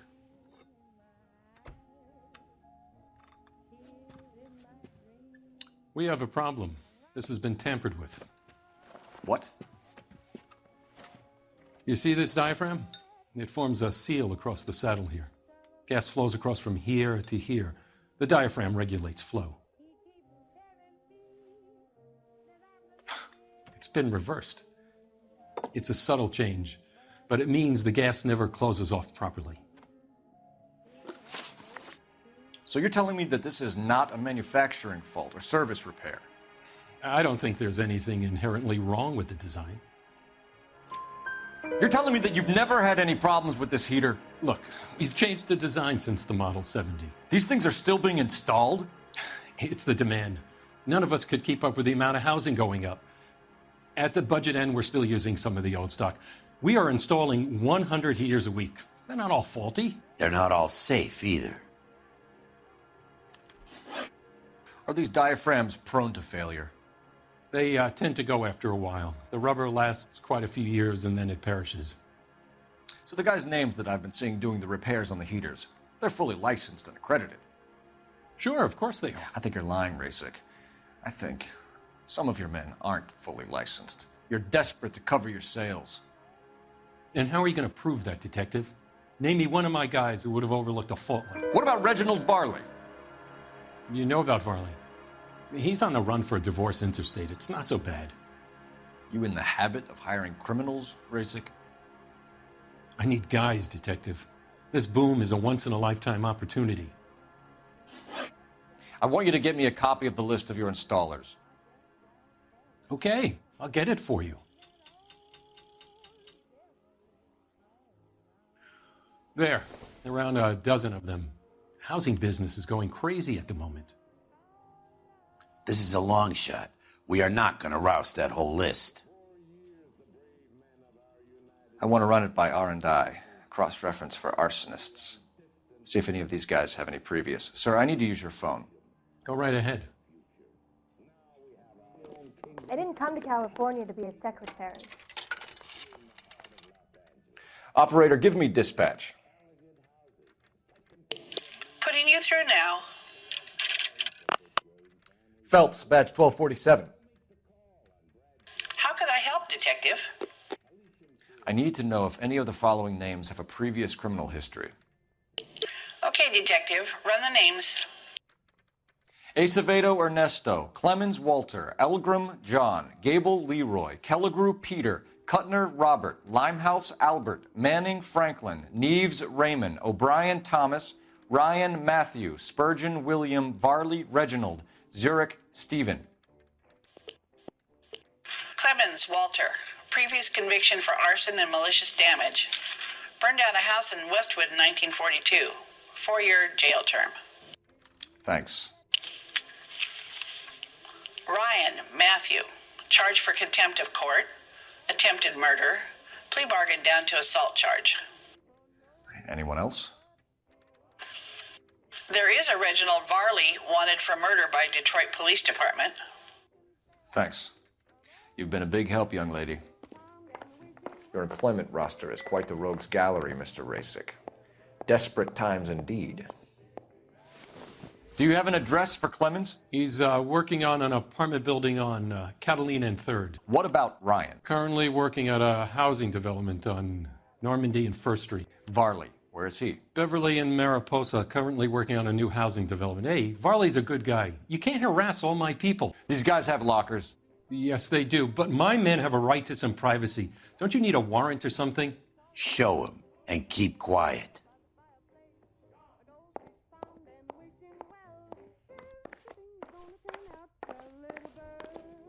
Here. Happy now? Stick around, Mr. Rasick.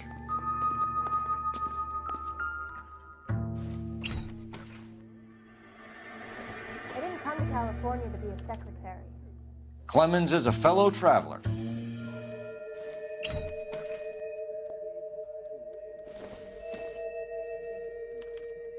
Some light reading on the merciless capitalist machine.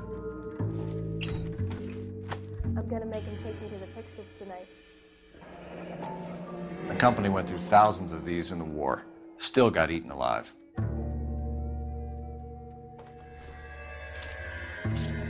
Varley has a problem with bugs.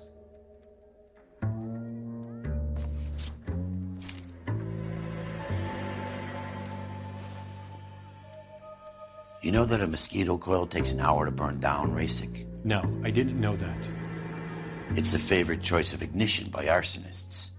Gives them time to get away. You're crazy. He probably lives near the canals in Venice. Mind if I leave you to it? I got work waiting. 3 birds. Clemens, Ryan, Varley. Where to, Phelps? Olive oil comes from olives.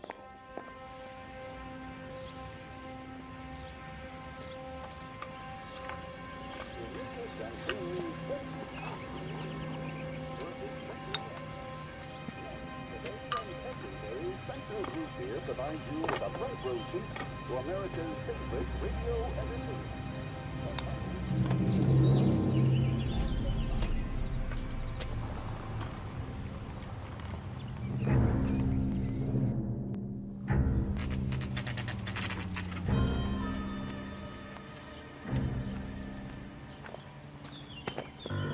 Biggs, LAPD. We want some answers and we want them quick. Okay, okay. What's this all about? Just tell me what you want. You know Reginald Varley? No? Can't say I do. Detroit PD is after Reginald Varley for murder. You want us to run you in for aiding and abetting Clemens? Whoa, whoa, whoa, whoa, whoa. All I know about Varley is he gets kickbacks from some developer. Does their work first. Spreads it around if he can. You were licensed and worked for InstaHeat? I contract for them. So what? InstaHeat hires arsonists, does it? I've worked as a fitter all my life. Put everything I had into that house. And my fucking mud shark of a wife gets awarded it in the settlement. She's blowing spics 2 at a time while I'm at work.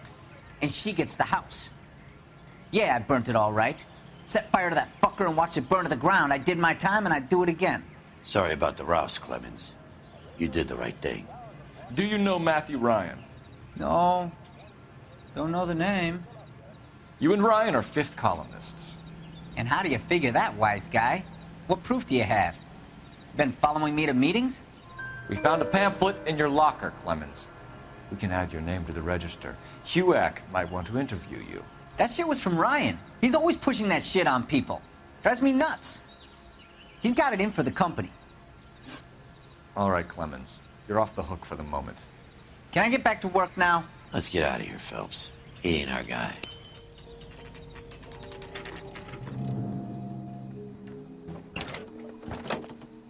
LAPD, Varley! Stop or I'll shoot!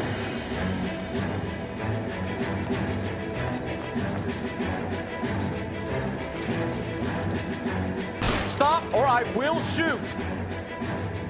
You're done for.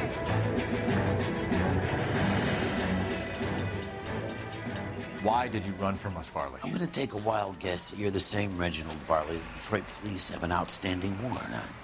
How am I doing so far? I need a lawyer before I talk to any of you. Reginald Varley, you're under arrest for committing a series of arsons. You're also under arrest for murder. Detroit PD will be putting in a request for your extradition. Until then, your guest is... Arson? You can't hang that rap on me. Be quiet. Be thankful we don't shoot you. Are all the cops in this town crazy? Take him away, officer.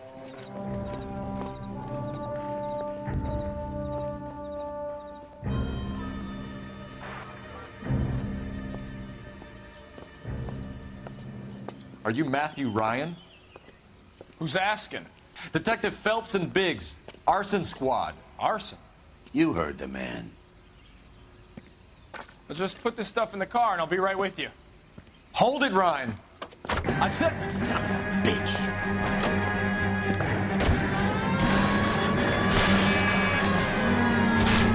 Those are GI's backyards he's crashing through. The damage is only cosmetic.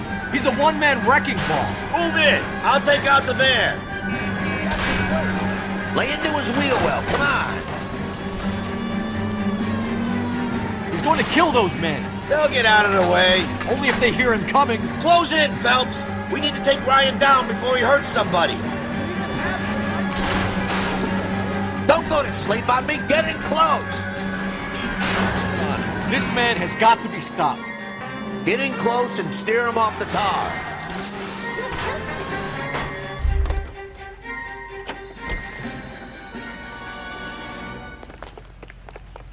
Hands behind your head. Why did you run, Ryan? I was scared. You got a reason to be scared, Ryan? Matthew Ryan, I'm arresting you on suspicion of committing a series of arsons.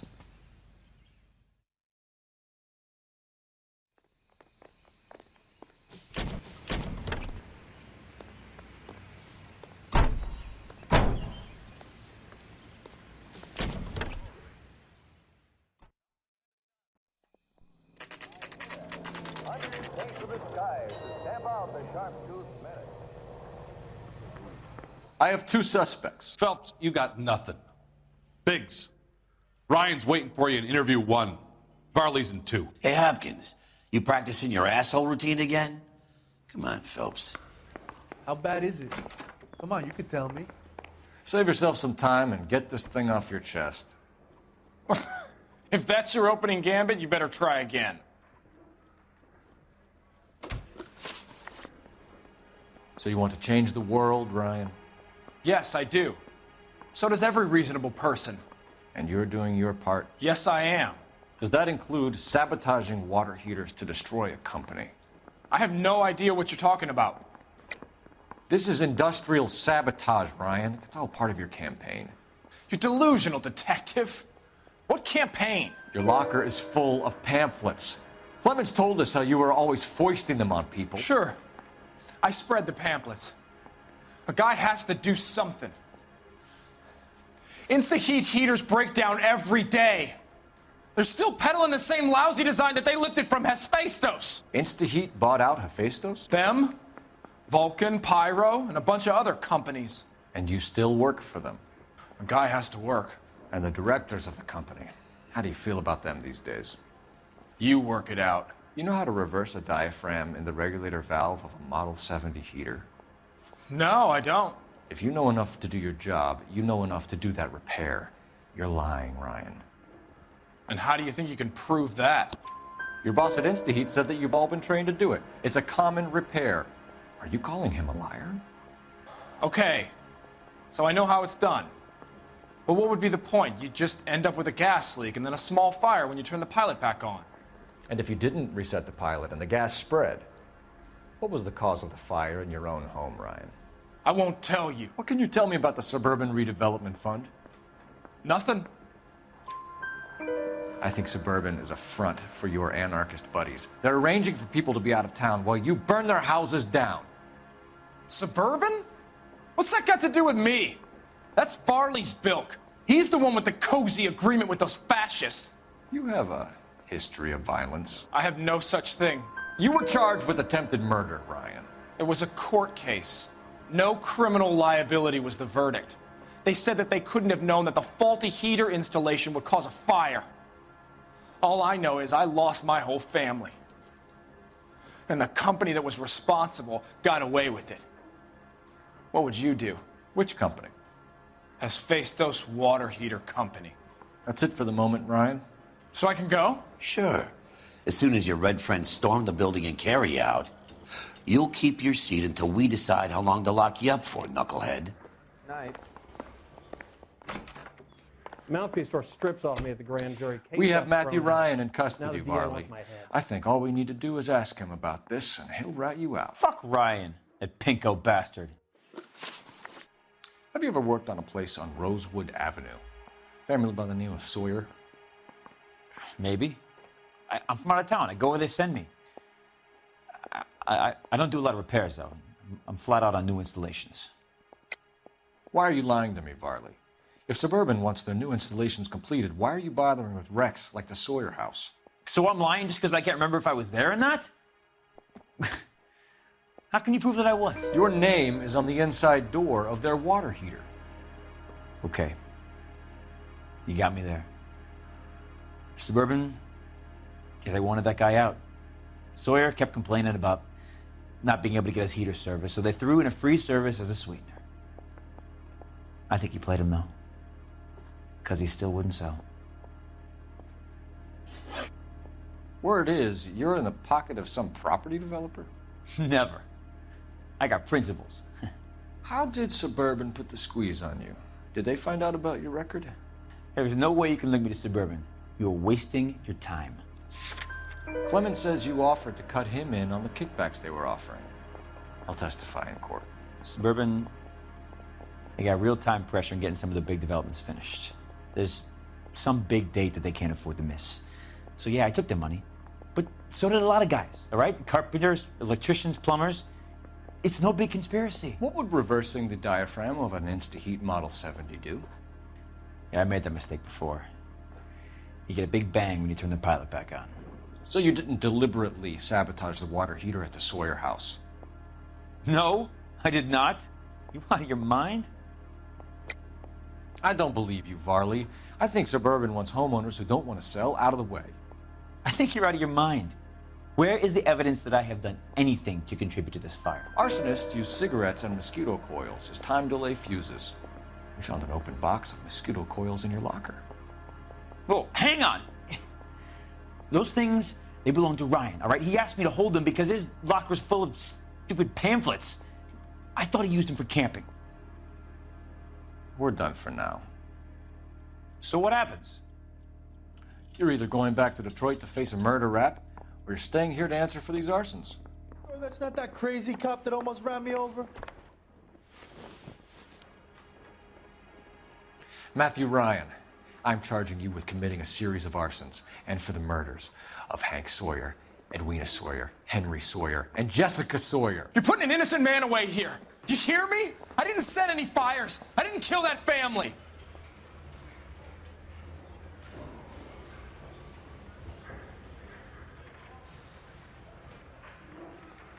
Phelps, what you did to your wife and kids was un-American. My wife threw me out. Did I ask for your opinion? You're here to listen to mine.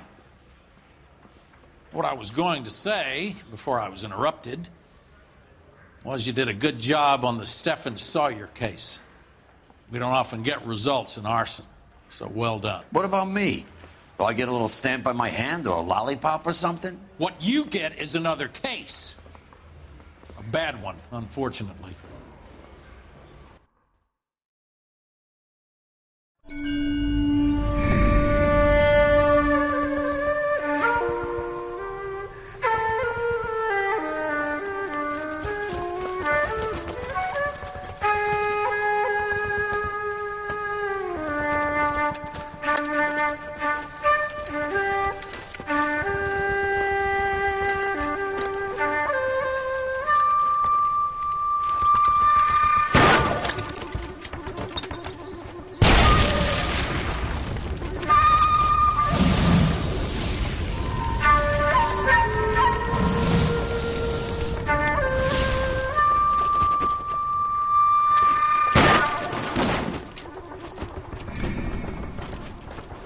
You're 2 blocks behind 1st and 2nd. We have more buildings to clear. You know our orders, There's Sergeant. barely a building left standing or not on fire in your zone, Cole. Is your sector full of Japs? Questioning my command. The captain doesn't want anyone falling behind. Tell the captain we will join him when the job is done.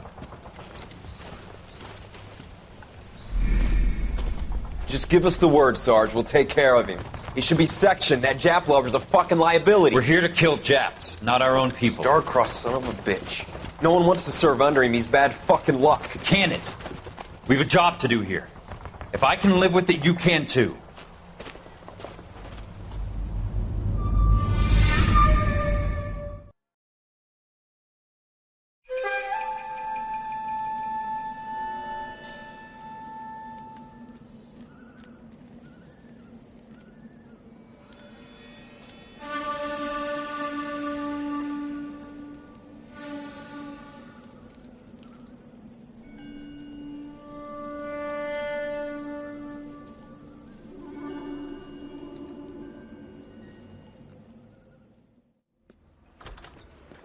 House fire. Bad one.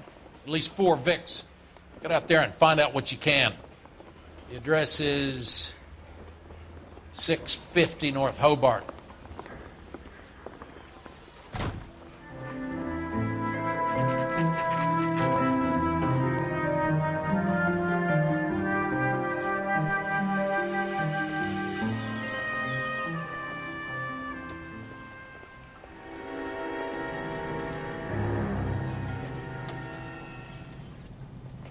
You guys better see this. I hope you have strong stomachs.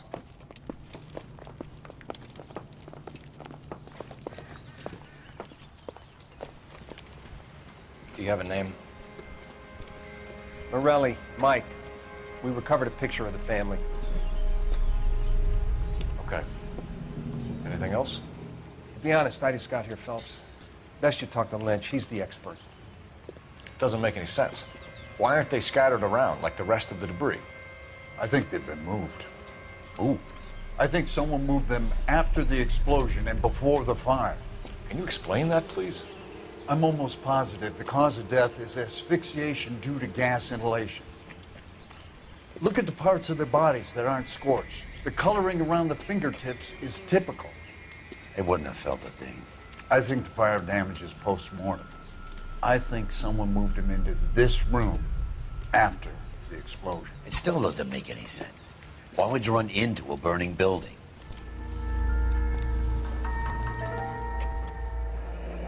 You ever think about how many people have died in this world and how big heaven would have to be to accommodate them bigs?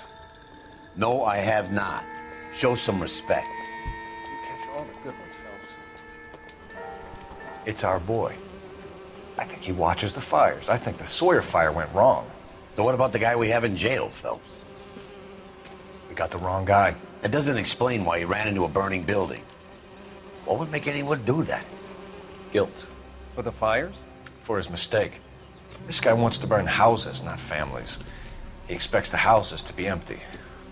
He was trying to redeem himself. He probably thought they'd be happier together. You are one very disturbed individual, Phelps. I know you had it rough lately, but you should start to compartmentalize your thoughts. He could be right.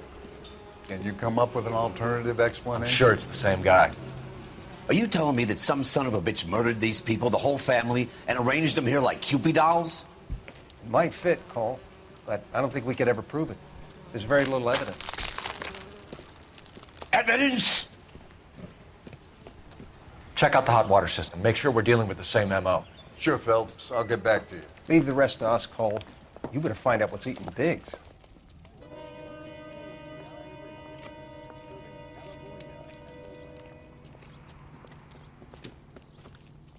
So something finally got to you. You want my help, pretty boy? You got it. You keep riding me and you won't be pretty much longer. We can get this guy, Herschel. You think you've seen everything, Phelps? I was with the 2nd Marines at Bella Wood. The things that went on in that farmhouse. My own guys on fire, screaming for a way out.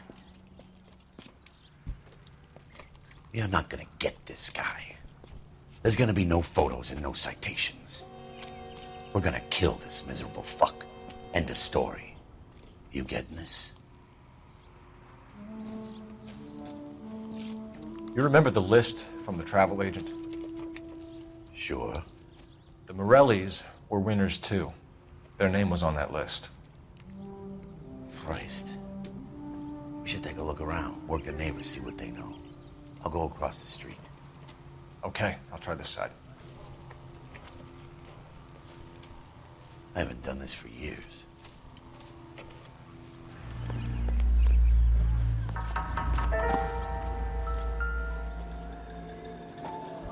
Someone was keeping watch. Looks like they were here for quite a while. Brand looks distinctive. Whoever he was wearing boondockers. I would know that imprint anywhere. LAPD, can you tell me anything about the fire next door? Terrible luck. Imagine after having won that weekend away. What's your name, sir? Foreman. Dudley Foreman. Did you see or hear anything that might have... Look, we were asleep when we heard the explosion. You didn't like Morelli, did you? Some neighbors you get along with, some you don't. Guess they should have sold up. What do you mean? They're knocking down all these old houses and building a new subdivision for GIs. Morelli was being difficult. Did you see anyone hanging around the Morelli's home prior to the explosion? Nope. Can't say as I was looking out, though. You sure, Mr. Foreman? There are signs of someone hanging around over there by the fence. Hey, now that you come to think of it, there was a guy. Kind of tall. Skinny, though. Anything else? Orange lumber jacket, a beat-up hat, and no hair. I thought he was the pest exterminator guy who was working around here the last few days. But that guy had hair. You said someone is knocking these houses down? Elysian Fields. You must know them. They're billboards. That Monroe character beaming down at you. We've had an offer for the house. Did the Morellis want to sell? I don't know. Whatever you thought of Morelli, his whole family is dead. They couldn't have all deserved that. I want you to help me here, Foreman. Morelli was pig-headed. He built the house himself. He didn't want to sell. Stubborn fool was ruining it for all of us. You said the Morellis had won a weekend away to Catalina Island? Yeah, that's right. First thing I thought after the explosion was, thank goodness they was away. But then I find out they was still in there. Who was running the competition? What? I don't know. You didn't enter yourself? I'd already agreed to sell. The competition was an incentive for those who were still thinking about it. Thanks for your time, Mr. Foreman. Sure. Hey, if you're interested, I have one of those competition flyers in the kitchen. I could get it for you if you like. That would be great. Any luck, Cole? A couple of things. What did you pick up? Folded piece of paper. Looks complicated. Japanese call it origami. Can I take a look? Sure. Paper crane. There's a legend about them. You fold 1,000 of these and you get a wish. Hey, don't break it. I'm not. I'm unfolding it. It looks like a waybill or a flyer. For what? For Elysian Fields developments.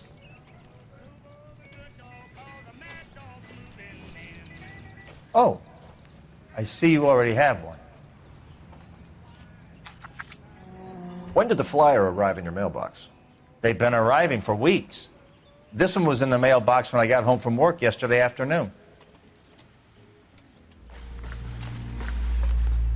I got friends who work at the Examiner.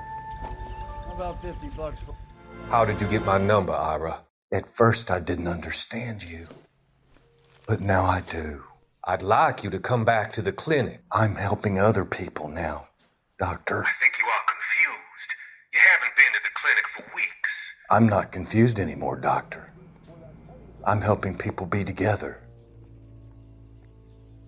This world is only temporary. We'll all be happier in heaven. Why don't you tell me where you are and I can come to you? I think the fires should end now. They have served their purpose. Oh, the fires are only beginning, Doctor. After the fires, everything will be beautiful and clean. Everything will be erased. The world will be fresh and new. I can see my purpose now, Doctor. And you helped me to find it.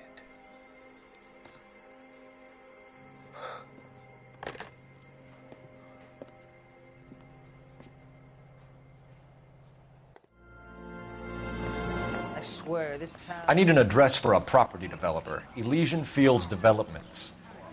One moment, Detective. The address is 748 North Oxford Avenue, Wilshire. Anything else? You have a message. Contact Captain McKelty immediately. Thanks. Can you put me through, operator? Of course. Here you are. Commander? Leads on the Morelli fire. We're about to go and visit Elysian Fields Developments. You're about to do what? Leland Monroe. He's a personal friend of the mayor and the chief. Are you out of your mind? I'm warning you, Phelps. Commander, we have a line of inquiry. You have something, you bring it to me. You're hanging by a thread, Phelps. Do you understand? Yes, sir. Good. Have a report on my desk today. Kelty has warned us off over Elysian. Makes sense. It's a dead end. We should check out Rancho Escondido. You know the place? Sure. Corner of Fountain and Wilton. Let's go.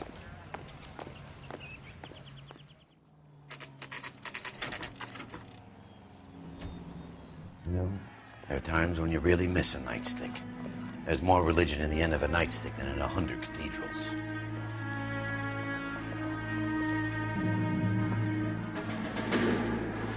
I'm not gonna tell you again, sir. Don't tell me when and how I can come and go on my own property. It is not This is safe, America, sir. dickhead. Now step back, or I'll lock you up for a Smart fray. mouth son of a bitch. Already. Okay. That's thunderful. We're gonna have to pacify these poor saps. I'm gonna bust you right in the mouth.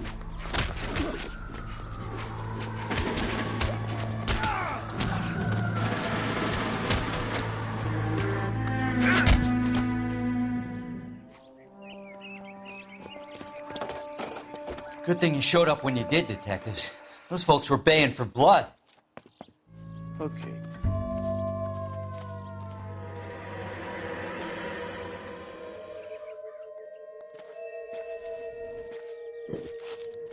Mortar is like dust. Is that normal in a fire? You'd expect some shrinkage in the heat, but it looks like the cement barely adhered to the brick. Doesn't appear to be any wall ties either. This thing looks like it was built on the cheap.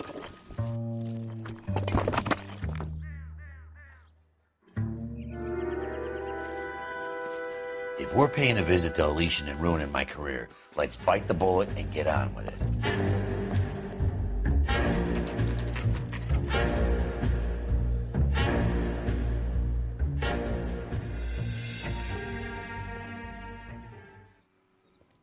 Detectives Phelps and Biggs, LAPD, to see Leland Monroe.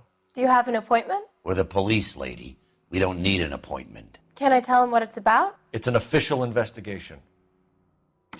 There are 2 police officers here to see Mr. Monroe. Send them through.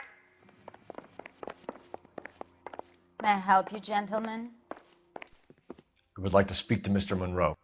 I'm afraid it's impossible. Mr. Monroe's schedule is booked weeks in advance. Cut to the chase, sister. Is he in? I'm not at liberty to reveal that, officer. So he hired you for your intelligence? I find that offensive. You have every right to. This is getting us nowhere, miss. Casino. Would you like us to return with a warrant? That won't be necessary, gentlemen. Come into my office. To Mr.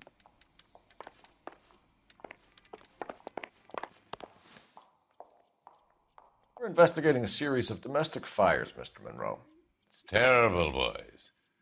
How can I help? Elysian Fields and Suburban Redevelopment Fund flyers keep turning up in the vicinity of the fires. They're turning up all over town, boys. Can you imagine the current demand for housing? So that's your explanation, Mr. Monroe? Coincidence? Explanation? Why, what's to explain?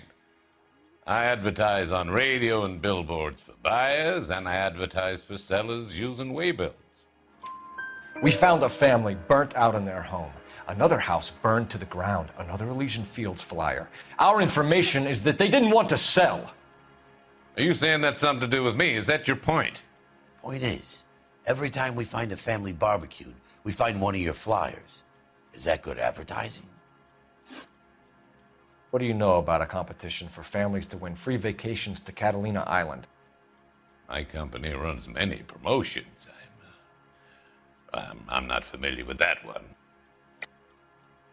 Level with me, Mr. Monroe. You know all about the vacation offers. You can believe whatever you like, son. You're missing the vital ingredient called proof. Your face is all over the flyers, Mr. Monroe. You know about the prizes, and you're aware that they get given to holdouts. My face is the brand. It's on all our advertising. Did you know that the mayor and the chief of police are part of the Suburban Redevelopment Fund? Do you want to accuse them of murder as well? We've made offers to buy houses in areas where fires have been recorded. Are you suggesting that I'm burning people out of their homes so that I can sell them new ones? What happens to your plans if a family like the Morellis refuses to sell? We work around them. Business finds a way. That's the American way. Come on, Mr. Monroe. You expect me to believe that you would build a new development with one of those old piles smack bang in the center of it? Progress is an inexorable process, Detective. Those who choose to stand in defiance are usually confined to the wastebasket of history. To answer your question, yes, we would build around them if we had to. Most people see sense. What's Elysian Field's involvement in Rancho Escondido? One of our latest housing developments. It was due to open on the weekend, or was before the unfortunate conflagration. It met with building code regulations. Absolutely. Only the best for our returning heroes. You're lying, Monroe. There's something out of kilter about that development. Son, I've had enough of you and your fidgety friend. There's no way in hell you can prove that my materials were inferior. I'm no expert, but I think we'll find that the bricks being used on those houses are undersized and the mortar is faulty. And there's no wall ties connecting the masonry to the frame. Every building is built to a budget, boys. Those buildings were inspected and fully insured by California Fire and Life. Investment of that magnitude demands it. Do you think that they'd vouch for the buildings without examining them? The arsonists, do you have any suspects? We aren't at liberty to say. I didn't think so. The contractors I use for waybills, do you suppose it could be any of them? I have a list of their names if it'd be of any help. That would be very helpful, Mr. Monroe. Glad to hear it. I'm always happy to help the LAPD. My secretary will provide you with that list. Did you know that I'm on the board of the police pension fund? Glad to be of help, officers. What's the story? Any of these names ring a bell? Herbert Chapman is on this list. Find the phone. We need to know where we're at with Chapman. Fine man. Look, that's the latest thing. Operator, message for KGPL. Putting you through now. Phelps, badge 1247. How could I help, Detective? Can you check whether we are still holding a Herbert Chapman? Let me find out for you. He was released this morning, Detective. I'm sorry, Detective. It's not your fault. Can you give me a last known address and put out an APB on the guy? I'll get back to you, Detective. APB will go out over KGPL shortly. Thank you. Well, I love the chase till the minute I win it. A beautiful face till there's love for me in it. Give me your heart and baby I'll bill it. 'Cause I always kill the things I love. Buy me a drink, Cole? No! Not even for old time's sake? Not even for that. You're not gonna ask me why I'm here? I wouldn't give you the pleasure. You'll get around to it. She's in fine voice this evening. I wonder how the commander would feel Save about... the threats for someone who cares about them, Roy. You're breaking my heart, Cole. You know how I feel about you.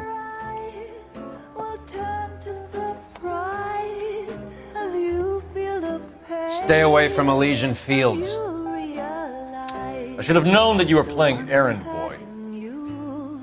You and your doofus partner. You have been warned. Thanks for your cooperation, officer. I love you. Stay away. You have no idea the type of people that are involved in that I company. have a pretty good idea, Roy. The same kind of people that sent you here. Your investigation is finished. Homicide will be taking over from here. I've heard we've had a spate of grass fires in the hills that you and that hunchback might be able to handle. Thanks for the drink, Cole.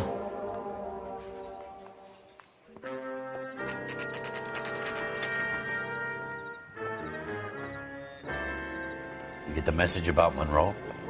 Yeah, Earl delivered it. You? McKelty. He started making noises about my pension. Sorry about that, Herschel. I didn't mean to drag you into this. Save it, Phelps. Monroe's an asswipe. And so was Earl. And so was McKelty when it's all said and done. KGPL calling R11K, 11K. 11K, go ahead. 11K, the last known address of suspect Herbert Chapman is 650 North Kingsley Drive in Wilshire. Roger that, KGPL. 11K en route. Let's go pick him up. You fought at Sugarloaf, didn't you? I did, but I don't like to talk about it. You come across a guy called Jack Kelso out that way? You know Jack Kelso? He's an insurance investigator over at California Fire and Life. Our paths cross from time to time. For some reason, seeing you makes me think of him. Has, Jack spoken to you about his experiences on Sugarloaf? Or the rest of the campaign? Jack keeps stum just like you do. I know what it feels like to get back from conflict. You gotta respect that.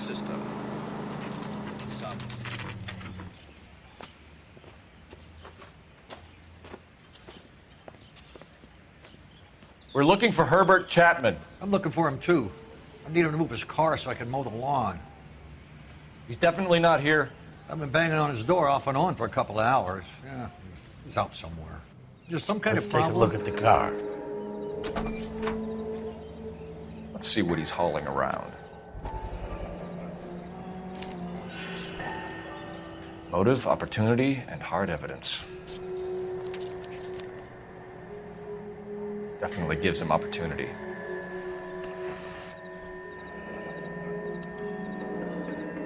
I should advise the APB.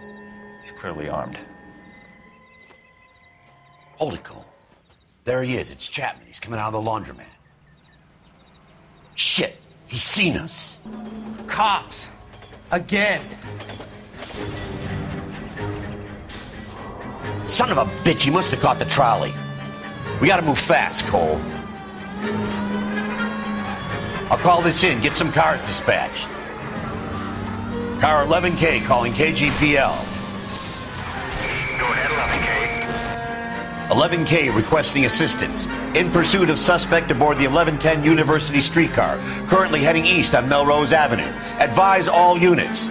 Suspect is in control of car and driving dangerously. Need to be closer, Phelps! Look, Cole, the side plate's gone. Give me close. End of the line, you little prick. Come on, Cole. Reinforcements are on the way. Cease and desist.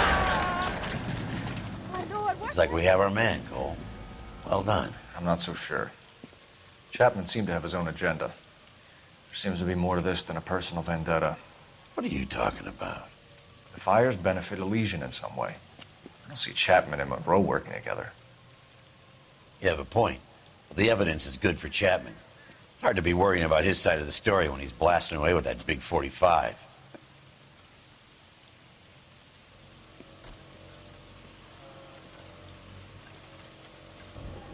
Nice work, gentlemen. Put yourself at considerable risk stopping that trolley and probably saved a lot of lives. Anyone else but you, Phelps, and you'd be up for a bravery award. We've had our eyes on that slippery son of a bitch Chapman for as long as I can remember. I couldn't be happier than to wipe him off the scoreboard. I hope this puts to bed that crazy stuff you had going about Leland Monroe. What were you thinking, Phelps? We'll be calling Richard Nixon a crook next.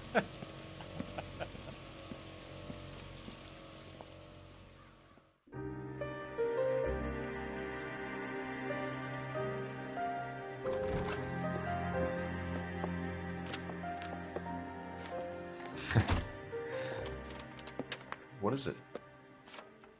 A letter from Lou.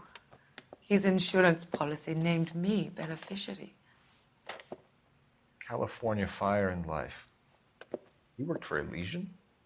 The roof that he was working on collapsed. It's a very generous settlement. Elsa, I'd like you to do something for me. I think there's something dirty about Elysian Fields. What has that got to do with Lou? I want you to reject this settlement. I want you to go and see an investigator named Jack Kelso and ask him to make some inquiries about Lou's case. Isn't this police work? Do you want to find out what happened to Lou? Why would he help, this Kelso? Jack won't be able to help himself if he smells a rat. He's a friend of yours? He hates my guts. Elsa, you could take this money and let them get away with it, or we could get Jack's help and do something about it. Why not be honest with this man, Cole? He deserves your honesty if you want his help. Believe me, Elsa, I'd like to level with him. I really would, but it's too late. Years too late.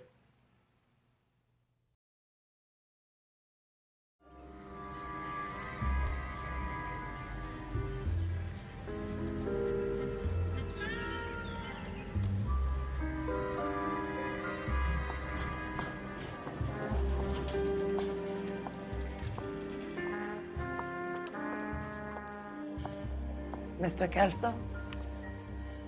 That's what the sign on the door says, miss.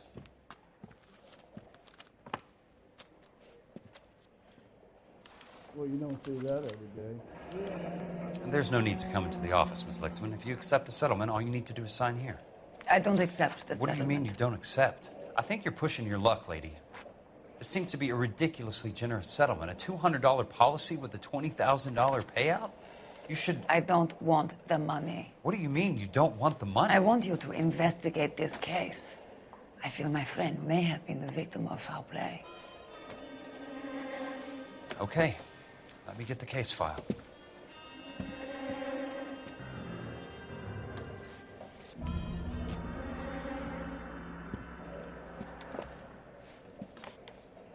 Sounds like your friend took a hell of a fall. I'm sorry for your loss. Do you mind if I ask you a couple of questions? Of course not. What basis do you have for your claim of foul play? Lou Buckwalter was a craftsman. I don't believe he would have made a roof that would collapse. You want me to reopen this case based on your woman's intuition? That isn't going to happen. Take the money. I've already told you I do not want the money. There's something wrong with that house. You and Buckwalter weren't married? No. Then how did you become his beneficiary? We were family friends. You expect me to reopen this case because you come in here walking that walk? Well, I'm not buying it. I think you should tell me what the hell is going on. You really want to know? Yes. We were interned together on Ellis Island. Resident alien Germans whose parents had been killed by Nazis. Do you see the irony in that, Mr. Kelso? We spent 4 years So the roof there. collapsed, accidents happen. What exactly are you trying to achieve here, Miss Lichtman? Exactly what I said. I want that building thoroughly investigated. I'm intrigued, Miss Lichtman. I really am. But you're going to have to give me something if you want me to get involved in this. There is a conspiracy surrounding Elysian fields and the new houses they are building. I believe your insurance company is involved. That's pretty heady stuff, Miss Lichtman. Flimsy, but heady. I've told you what I know, Mr. Kelso. What are you going to do about it? All right, Miss Lichtman. One final question. Yes. What's your address? Is that usual? Is there anything usual about this case, Miss Lichtman? The address is on the letter, Mr. Kelso. The address, not the phone number.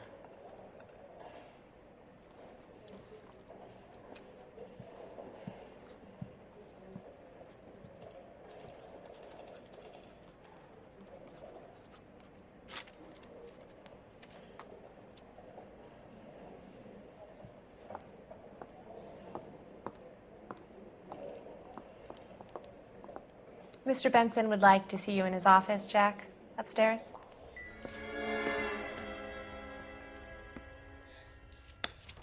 Mr. Benson, you wanted to see me? Ah, yes, Jack. I'm just trying out a new putter. I noticed Elsa Lichtman in the lobby. It's the weirdest thing, Mr. Benson. Call me Curtis, Jack. This is California. Like I said, Curtis, this is a very strange case. How so, Jack? That lady, Elsa Lichtman, is refusing a 20 grand payout. Elsa Lichtman is hardly a lady, Jack. She's a jazz musician. Plays at the Blue Room in Hollywood. She has a fine pair of lungs, now that I think She's of the it. beneficiary of this guy, Lou Buckwalter. He was killed in an industrial accident working for Elysian Fields Developments. You know Elysian? I'm familiar with Leland Monroe. We move in similar circles. Well, Miss Lichtman is making some pretty serious accusations. She says the case stinks and that She's a something very happened. highly strung girl, Jack. Strung out might be a better way to put it. It's a pretty generous payment, Curtis. I think I should look into it. Is there anything wrong with the paperwork, Kelso? No, there isn't, Mr. Benson. I didn't think so. Pay the case out and get her off our backs. I can't make her take the money, Deal sir. with it, Jack. Do your fucking job. Do I have to do everything? No, sir, you don't. Fine, Jack. Fine. You know I have the greatest confidence in you. Thanks, Mr. Benson.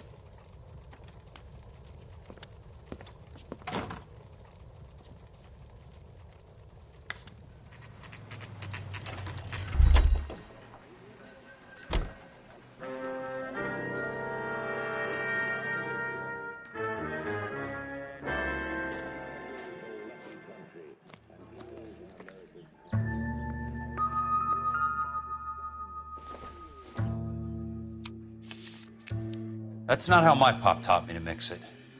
Someone is cutting corners. Bulldozing and starting again. Leland Monroe, the man with the grin. Looks like he doesn't like to be disappointed. Hey! You just can't be walking around down here. I'm Jack Kelso, from California Fire and Life. I don't care if you're from the Vatican. Buzz off. I'm investigating the accidental death of a Lou Buckwalter, and... You deaf? Do I have to beat on you? Looks like you do.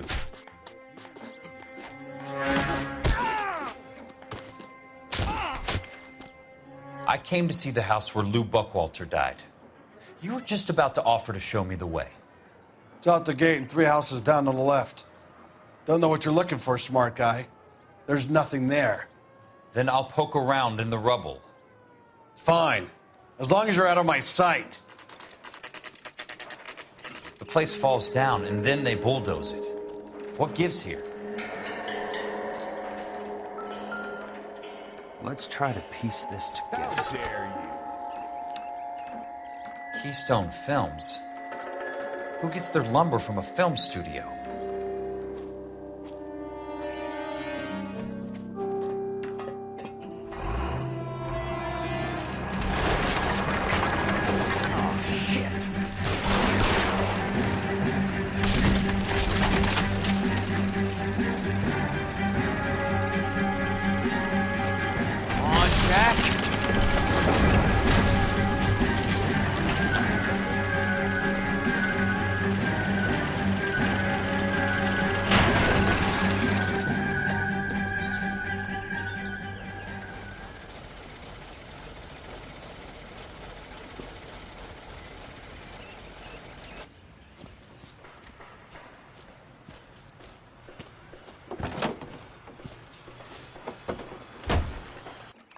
Jack Kelso, California Fire and Life investigator.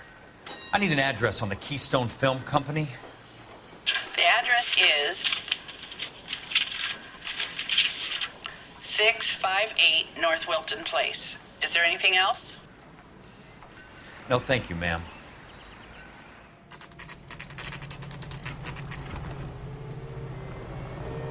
Hi, Mac. I work for California Fire and Life.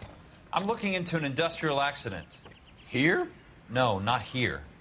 At a housing development over on Normandy Avenue. So? I found some lumber over there, had the Keystone name printed on it. We've been closed since '41.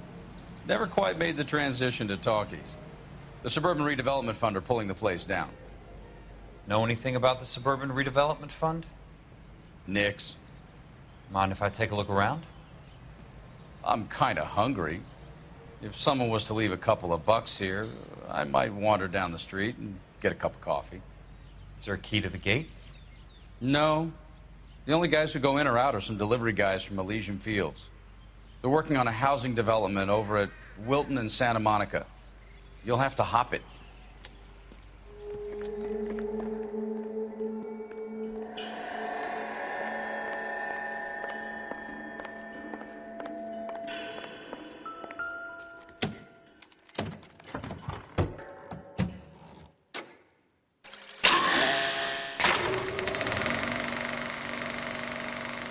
In a great day for the future of Los Angeles, civic leaders and businessmen joined forces to launch the Suburban Redevelopment Fund. The Suburban Redevelopment Fund pledges to speed up housing development for returning GIs. Gentlemen, this is Dr. Harlan Fontaine. He's our latest investor in the Suburban Redevelopment Fund. Doctor, this is Curtis Benson. He's Vice President of the California Fire and Life. Pleased to meet you, Doctor. Ray Gordon, editor of the Times. Doctor. District Attorney Donald Sandler and Police Chief Warren. Gentlemen, I am delighted to be in such exalted company. You're making quite a name for yourself, Doctor, amongst the thespian fraternity. I find that those of artistic temperament are often of a fragile mental disposition. It's a short step from miscreant to recidivism, Doctor. Very true. But I think we could all agree that the City of Angels does rather well basking in the reflection of the motion picture industry. Hear, hear. And it's something that every sucker getting off a train at Union Station wants a part of. Gentlemen, we're here to sell the American dream, and Hollywood is our greatest advertiser. So, how is your new development selling, Leland? Cannot throw them up fast enough, Ray. And that's part of the problem, Leland. Washington is receiving steady complaints. There's a clamor for public housing. God damn it, Ray. Public housing is tantamount to communism. Now, that's why we fought this goddamn war. I'm telling you, it's Reds via the back door. You can't have it both ways, Leland. The new freeways are being built to service all your developments out in the boondocks. They're all being built with government money. The GI Bill is government money. There's a difference. What difference? The GI money ends up in my pocket. I hope you mean our pockets, Leland. We're all investors. Of course, Curtis. So, when will the freeway bond be passed on? It still has to be ratified. Takes a long time to raise $3 billion. I need to find a game well or a telephone.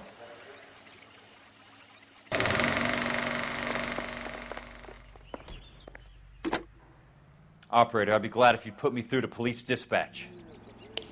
Putting you through now. This is Jack Kelso, investigator for California Fire and Life. Can you put me through to Curtis Benson, please? Just a moment, please, Mr. Kelso. Jack, how can I help? Do you know anything about the Suburban Redevelopment Fund, Mr. Benson? I've heard of them, Jack. Building new homes for GIs. With green lumber that was used on movie sets. Jack, are you working the Buckwalter case? Mr. Benson, are you part of the Suburban Redevelopment Fund? Jack, I want you to listen very clearly. Call Miss Lickman. Call her as soon as you hang up. Arrange to see her tonight and get her to agree to the settlement.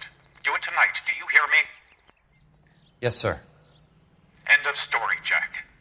I don't want to hear another word about Elsa Lickman or Lou Buckwalter. Can you put me through to Michigan 221? Putting the call through. Hello? Ms. Lichtman, it's Jack Kelso. Yes, Mr. Kelso. I've been looking into your case. Yes, and what have you found? It doesn't look good. I need to see you.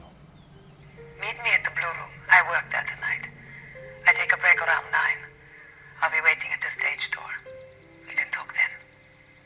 Auf Wiedersehen, Mr. Kelso. Thanks for your help.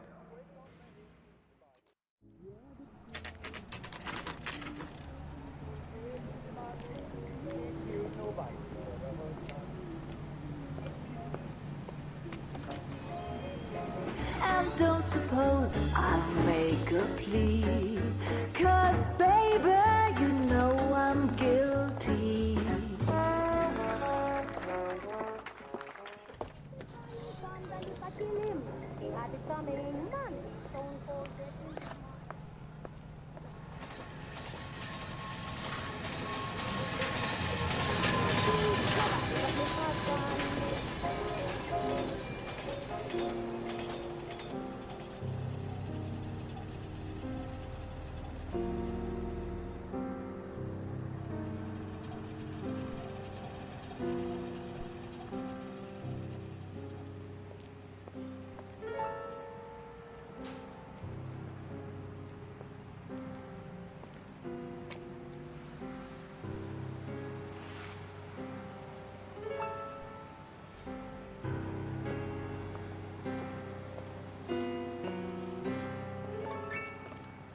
What were you doing with him?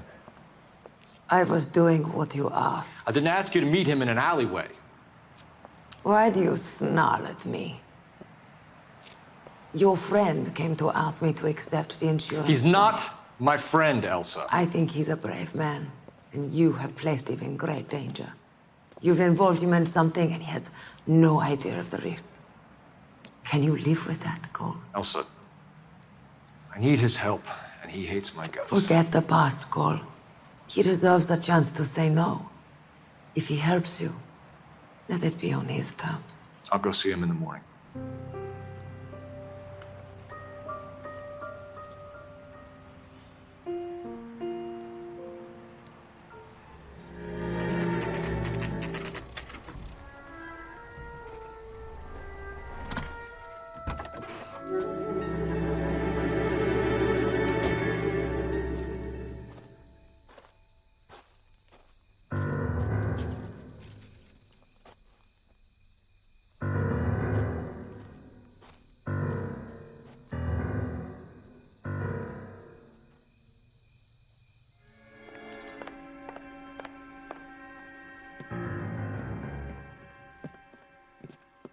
You lose something, Mac?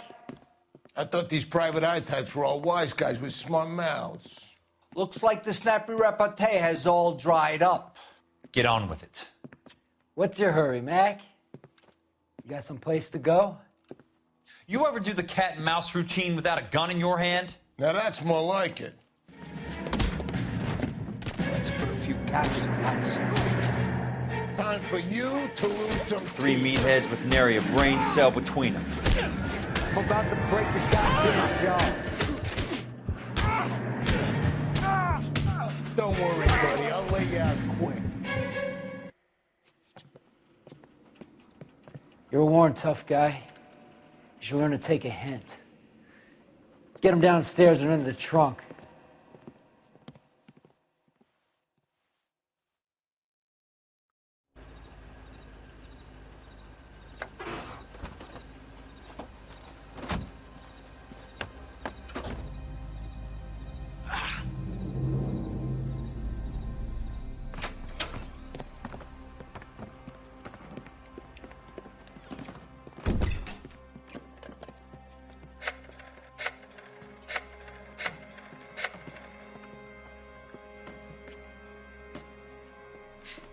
Sure, he turned up all right. He's wishing he didn't. He's in the trunk. He's going nowhere. The boys introduced themselves. What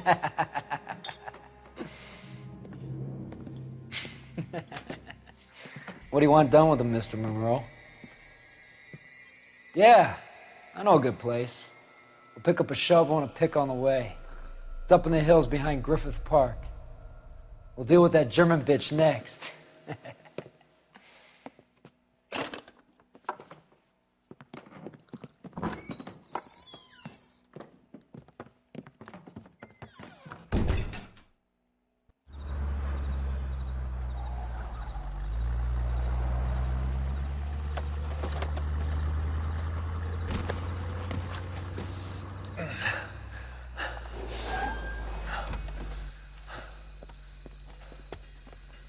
Elsa.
You're still carrying that Army 45, Cole. For God's sake, Cole! Call an ambulance!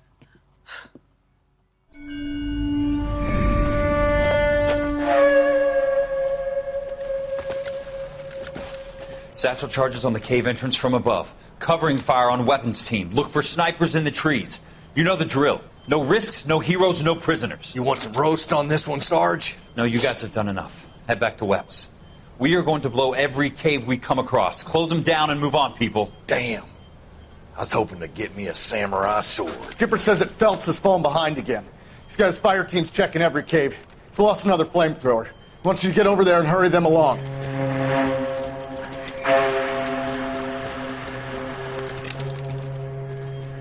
Ho, boom.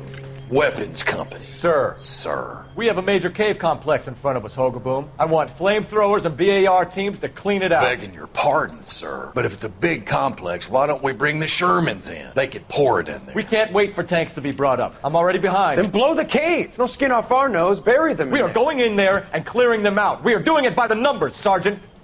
Get your team in place. We're moving out. Mount up! First fire team and flamethrowers! Head in!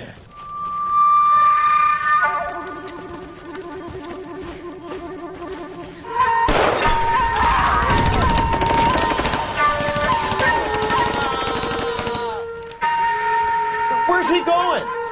Where's who going? The big cowboy. He's going in. Who gave that order? You did.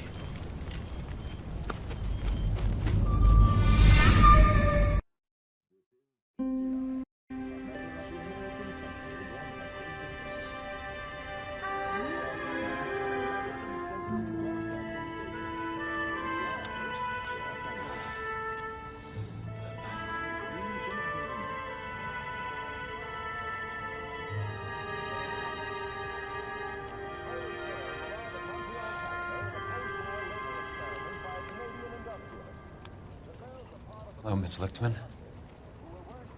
How long have you been sitting there? Not long, Mr. Kelso. You look lovely, Princess. You haven't exactly caught me at my best. It's okay, Miss Lichtman. I'm a big boy. I know how to take my licks. Please, call me Elsa. Okay, Elsa? What can I do for you? I'd like to explain because I can join the dots, Elsa. Cole needs your help, Jack. The police department have frozen him out.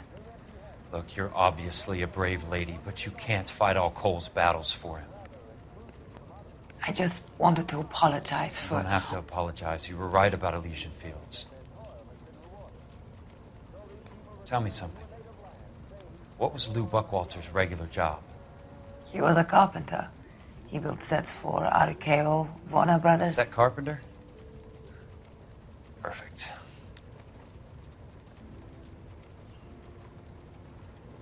If you don't mind, Elsa, I'd like to get a little rest now. I've got a lot more dots to join, and it's making my head hurt. That's perfectly understandable, Mr. Jack. I hope we can meet again under less dramatic circumstances. I hope so too, Princess. I'd like that.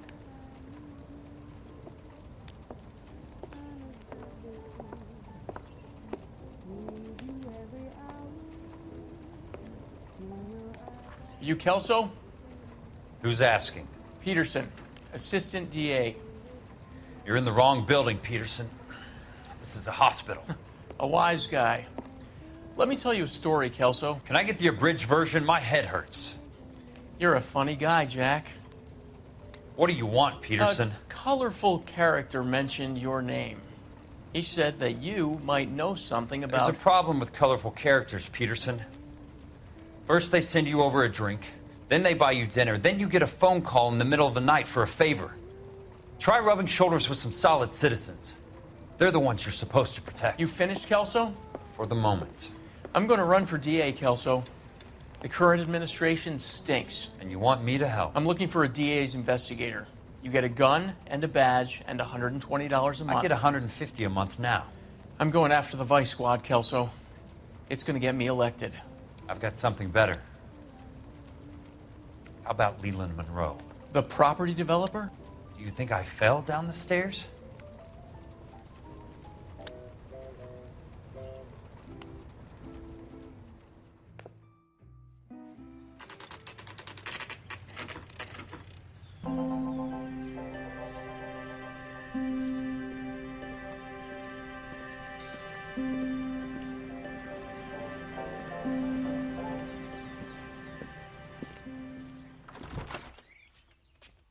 Remember me? Jack, it's good to see you. You've caught me at a slightly inopportune moment.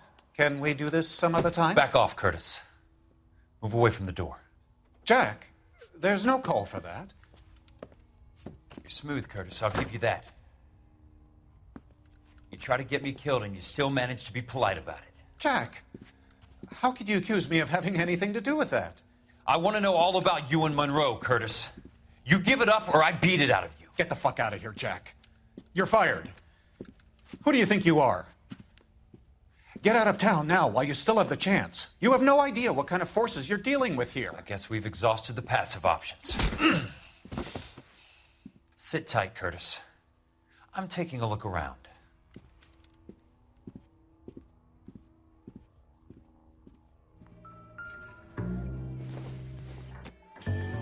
Jack, you've made a terrible mistake. Elysian, Curtis. Get out while you can. Why.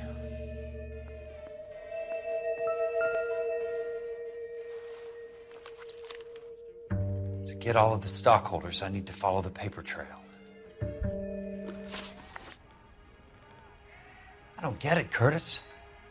You're vice president of the company. Why take the risk? It's a simple business transaction, dear boy. You're lying, Curtis. Something happened at the company, didn't it? That's why you took the bribe. Bribe? What bribe?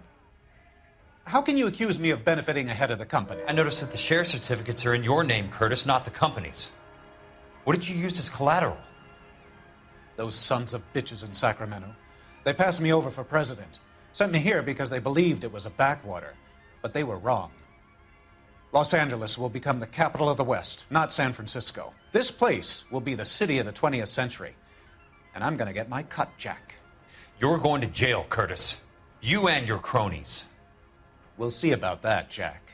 Tell me about the Suburban Redevelopment Fund. You're talking about the future of Los Angeles. You cannot interfere with these plans. Information, Curtis. Business people who have joined forces to meet the demand for new homes. You're lying, Curtis.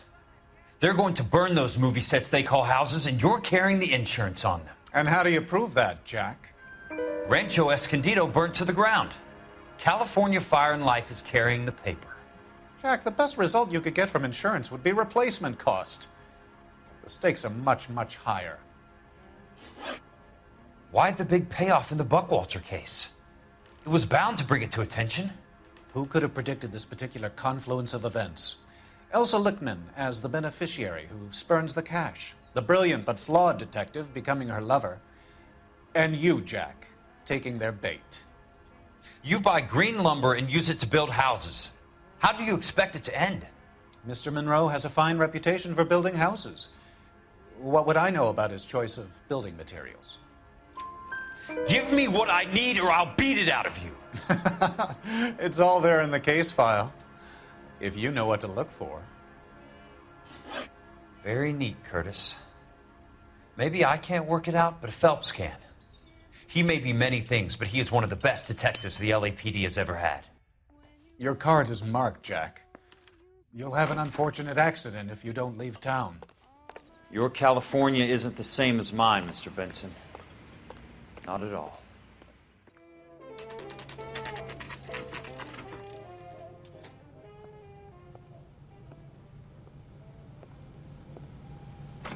You look like you were a bit than that. Now I have a much lower. So, Curtis, what is it you don't want me to see?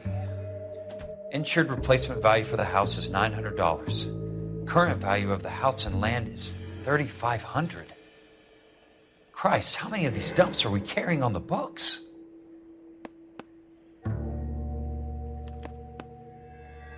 34 degrees, 4 minutes, 29 seconds north. 118 degrees, 17 minutes, 58 seconds west. I have a Detective Phelps of the LAPD here to see you. Have a seat, Cole. Where's the go-between? She's awful easy on the eye for a foreign girl. Does that private dick petter actually work on anyone, Kelso? It's not your style. You were always a little more direct. This is your dime, officer. Would you have helped me if I asked, Jack? A little chuck on the shoulder, shot of Semper Fi. Fuck you, Cole. Be a man. Why send a woman to do your dirty work? You're a cop. Why do you want my help? I thought a PI might be a little more discreet. I'm no gumshoe. I used to be an investigator for this company before your investigation got me fired. I'm sorry to hear that, Jack. I'm sorry about a lot of things. Is that an apology, Cole? It's a feeble attempt at one, yes. Look, Jack, it's a murder case, and I need help to solve it. So what's it got to do with Elysian Field's developments? They're in it somehow. The flyers keep turning up whenever I find a domestic fire. They're boosters. Stiffing GIs for deposits, making them wait months for a throw-up house. They're already making more money than they can count. What's turned them into killers? So you believe me? This is why you dragged me into the Buckwalter case. Look, Jack, I'm sorry. But if not for me, do it for some of the poor saps who are dying. Or some of the leathernecks who are getting grifted. How about it, Jack? I know you, Cole. You're still beating yourself up over that medal on Sugarloaf. The medal you think you didn't deserve, but you just don't get it. Nobody deserves a medal. It's just the ridiculous situation you find yourself in and how you react to it. You think you failed up on that hill. But courage isn't a tap you can turn on or off. Courage isn't permanent. It's a tenuous and fickle thing. Courage and cowardice exist in every man. Get over it. You got it off your chest. I guess I have. Can you help me, Jack? I'm thinking about it.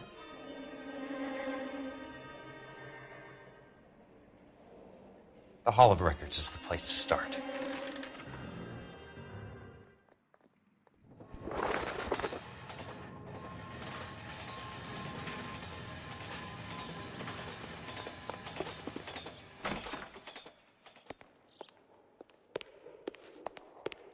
Hello there. The Land Registry Office. Where is it? Just up the stairs. Thanks.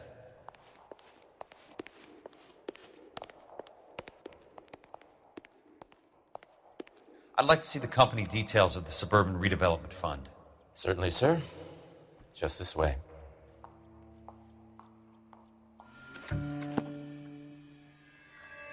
All those suburban sons of bitches ought to be listed in here.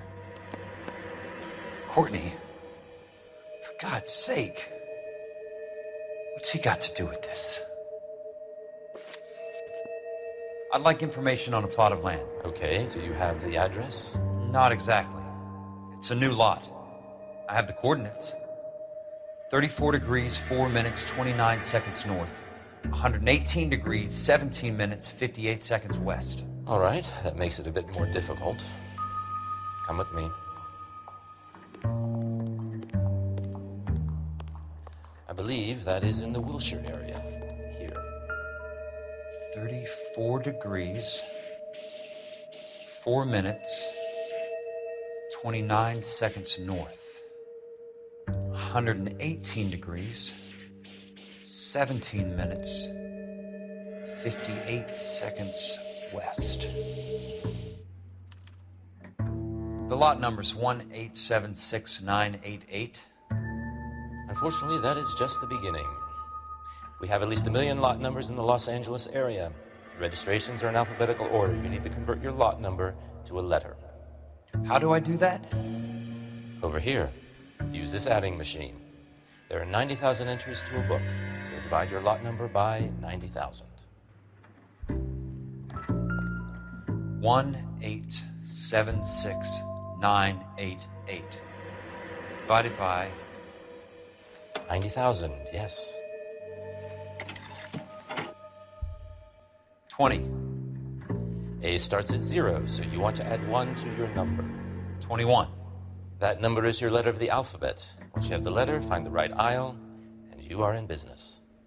You do this every day?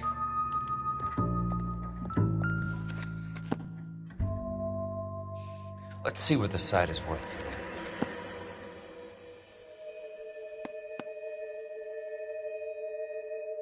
$1,876,988.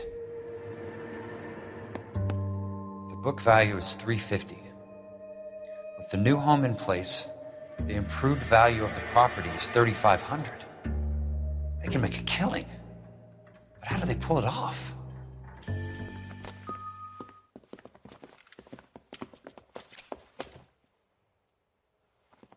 Know why I plumbed for the caddy? The extra trunk space. One thing you learn in the war, boys. You do your talking once the smoke clears.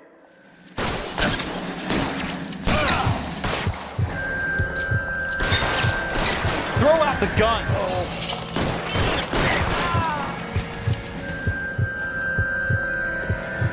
Christ. Just missed.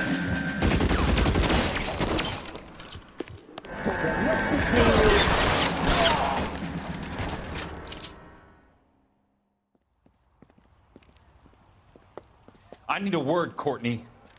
That's okay, Jack. You didn't need to come all the way down It's here. important, Courtney. How can I help? Tell me about the Suburban Redevelopment Fund. What are you talking about? Don't fuck with me, Courtney! Jack, I swear, I don't know what you're talking about. How does your name appear as one of the investors in the Suburban Redevelopment Fund? You're out of your mind. I was down at the Hall of Records checking on a property company called Elysian Fields Developments. Their funding comes from the Suburban Redevelopment Fund. Seriously, Jack, I have no idea. Your name is there, Courtney, with some pretty interesting company. The mayor, the district attorney, some dirty cops, and your buddy, Dr. Harlan Fontaine. Dr. Fontaine? Spill it, Courtney. I want all of it. Fontaine and the rest.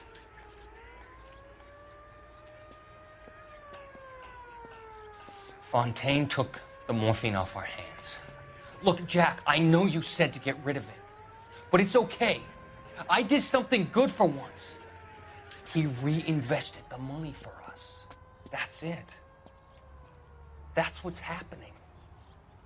They're building houses for GIs, Jack. I turned a mistake into something beneficial, something that's going to help out the guys. Courtney, they're building matchstick houses. They're going to burn them for the insurance money. They'll probably stiff the poor bastards for the deposits. Please, Jack, say it isn't so. Harlan's a doctor, a good one. He helps out a lot of people. Looks like he's helping himself, Courtney. You're the fall guy.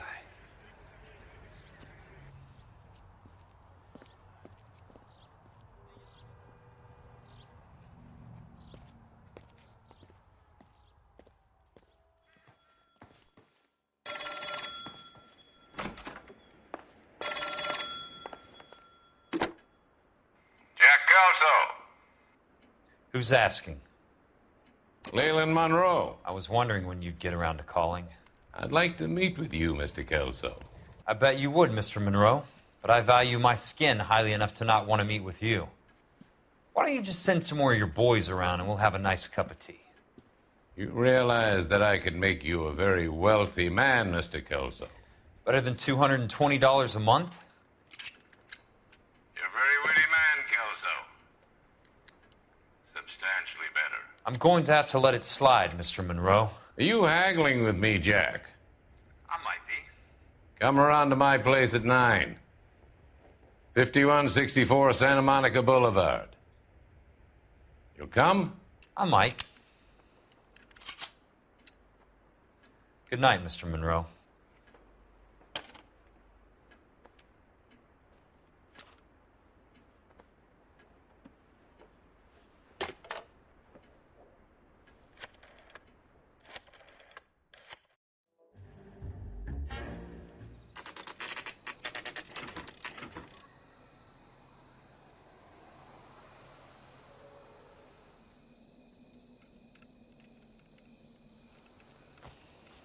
I appreciate the help, all of you. We can reminisce later. I want a minimum of noise and no prisoners. No prisoners? This isn't Pelelu. These guys are grifting GIs. That's what they do for a living. It's okay, Jack. We all feel the same way. Just hasn't turned out quite the way we imagined. Let's get it done. Teams of 2 at the ready.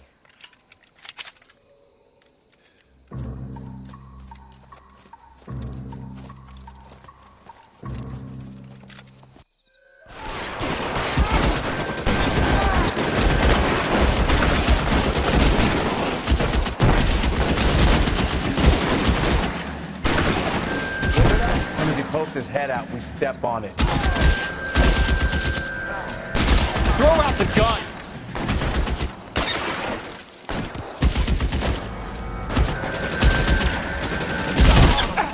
All right, men, hold the perimeter.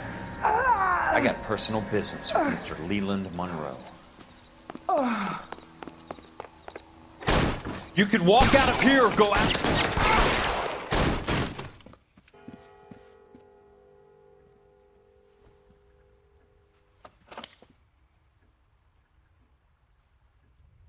You're a very sweet-looking girl to be holding such a big gun. I know how to use it, mister.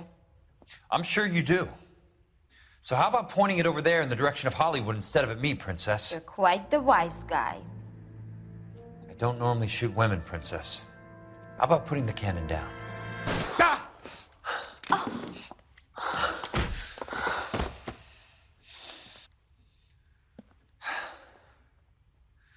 I didn't think you had the guts, sweetheart. I was never very good at reading women.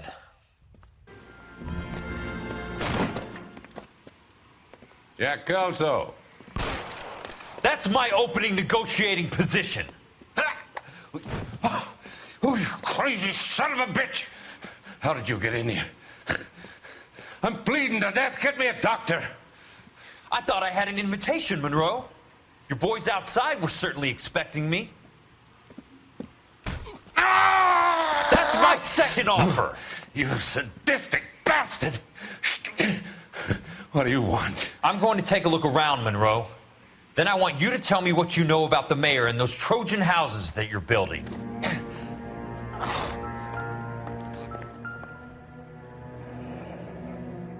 The Suburban Redevelopment Fund. Remind me what they say about absolute power, Monroe. Fuck you, Jack. Call me an ambulance. Dr. Fontaine, I need to speak with you urgently. Sit down. Please, sit down. Tell me about the Suburban Redevelopment Fund. It's the fund we are using to channel money into the development of new houses. Why is my name on the board of managers? Technically, you are a major contributor. Please, Courtney. Those houses are a sham, Doctor. They're going to be burned for the insurance. That's a scandalous allegation, Courtney. Do you have any proof? Jack Kelso, an investigator for California Fire and Life, has seen them. He was almost killed when he found out what was going on. I don't know what to say. I feel that I have been duped. Who do you think is behind this subterfuge? Jack says it's a property developer named Monroe. He said it goes all the way to the mayor. You cannot have believed that I was involved. I don't know what to believe anymore, Doctor. I hoped that you weren't involved. Thank you for your trust, dear boy. Be still, Courtney. All of your troubles are finally over. Let them go.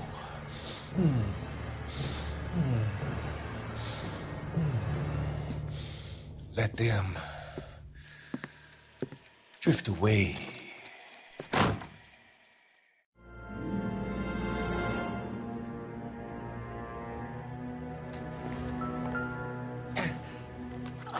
Some sold up. The others obviously didn't know the lengths these sons of bitches would go to.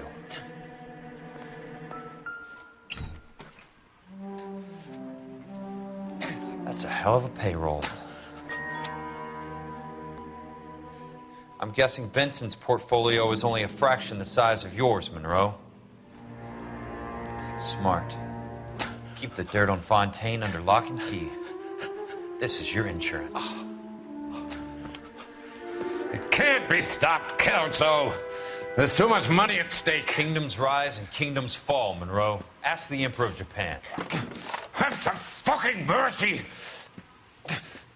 Operator, put me through to Phelps, arson squad. Yeah, Biggs, it's Jack. I'm at Monroe's. He's in a talkative mood. If you get here in a hurry, you might get something before he bleeds to death. Elsie. Oh, thank God. Where? Fontaine. Dead? Former patient. So that crazy son of a bitch finally came back for a checkup. It's Monroe. He's raving. You want information, cocksucker. You get me some medical help. I've got to go, Herschel. Monroe's negotiating again. Do you want my final offer, Leland? Tell me how I find the guy who has Elsa.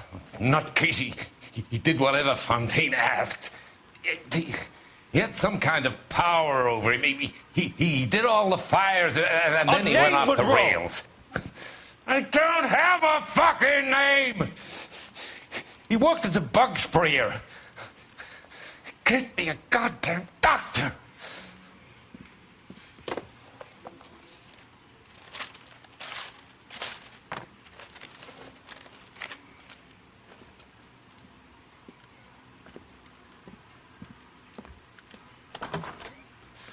Kelso, you son of a whore! Get me a goddamn doctor!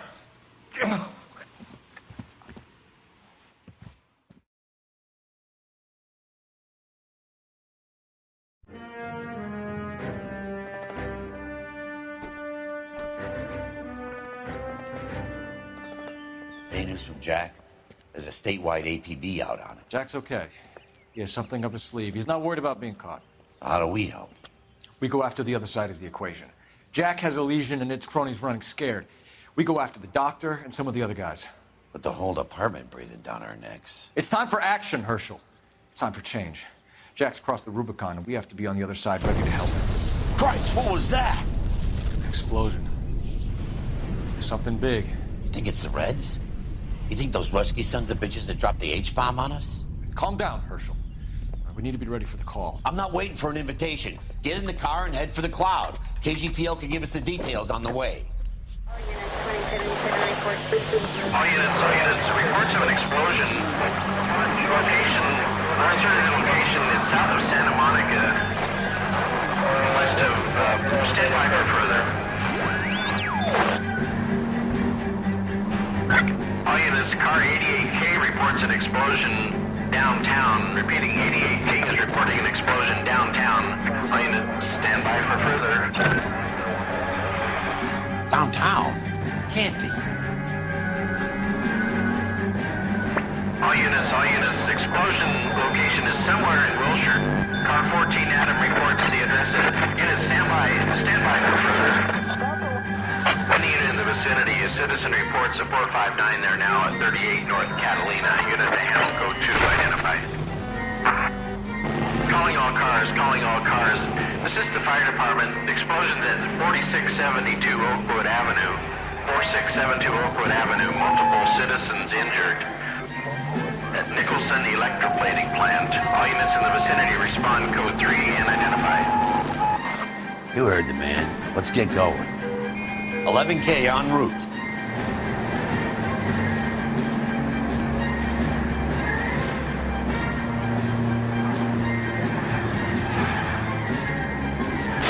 Where's your respect for property, Cole?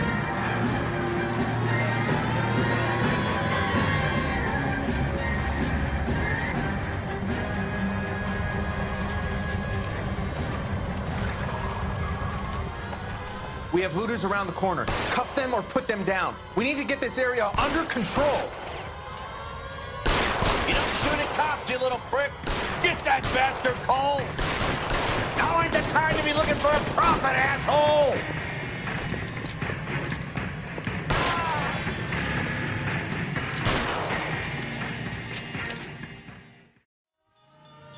commander will want us to proceed. Let's go. Jesus. I never seen nothing like this. I wish I could say the same. It's like a bomb's gone off. Jesus Christ. Poor people. We gotta find out what went down.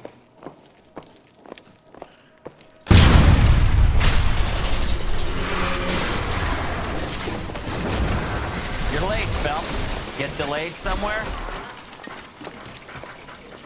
What in God's name happened here? Wasn't nuclear. If it was, we'd all be dead from the radiation. That's reassuring.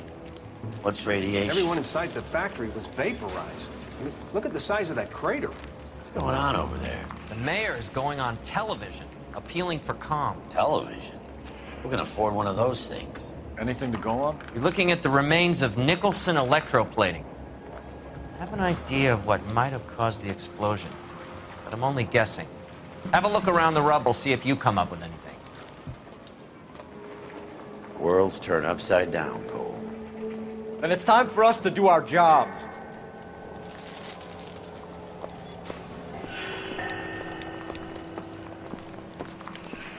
Vaporized. Oh, brother.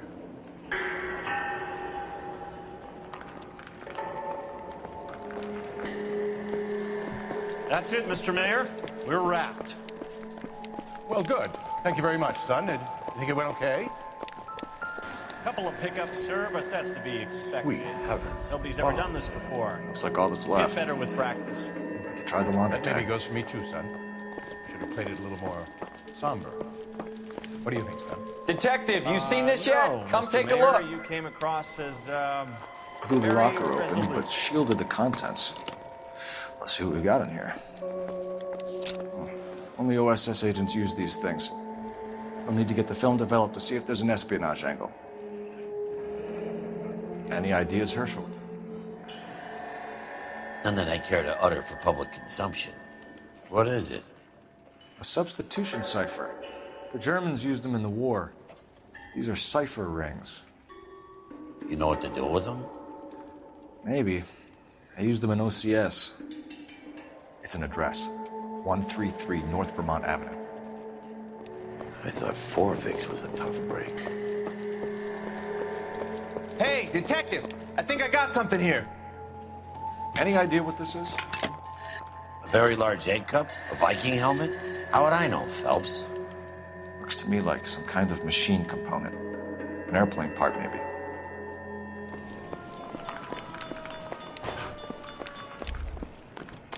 I'm Fred Nicholson. This is your place? What's left of it? 32 years of work up in smoke. Can you tell us what happened here? Our chief chemist, Harold McClellan, was using this area to test the new process. And what exactly is this new process? That's classified information, son. A lot of people died here, Mr. Nicholson. I'm prepared to go to the press and tell them it was your fault. What is the new process? A way to chemically polish aluminum. It's traditionally done by hand. It's extremely labor intensive. The process could be worth millions. Who is Tomoko Akamoto? Dr. McClellan's personal assistant. She came highly recommended. Akamoto was involved in industrial espionage. Was she working for you or for a foreign government? That's a ridiculous assertion. How can you possibly say she was a spy? How many of your other employees carry spy cameras in their handbags? Oh, Jesus, Mary and Joseph, she was selling me out. If she wasn't a foreign spy, who could she have been working for? There could be other plating companies, but the big customers for the process are the aircraft manufacturers. Lockheed, Boeing, Hughes, North American. What can you tell us about McClellan? A brilliant chemist.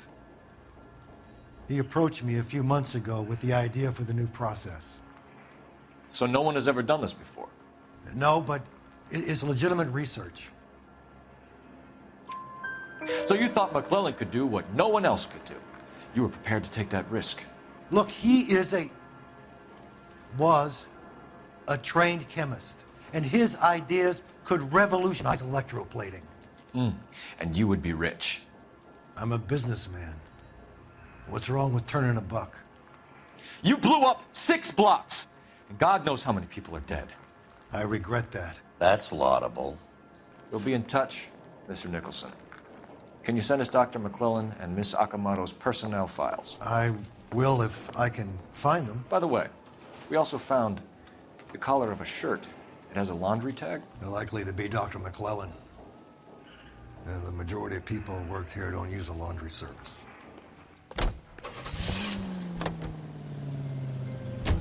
You think McClellan went up in smoke? Or is he still alive? You could ask the same question about Tomoko Akamoto. I guess you could. You got an answer? Not yet. But I'm working on it.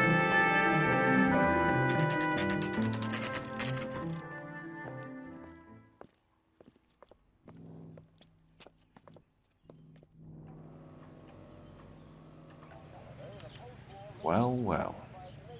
Why the cloak and dagger routine, Miss Akamoto?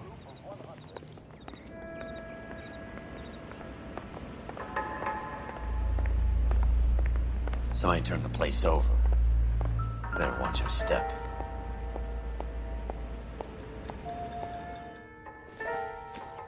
Looks like we have a match.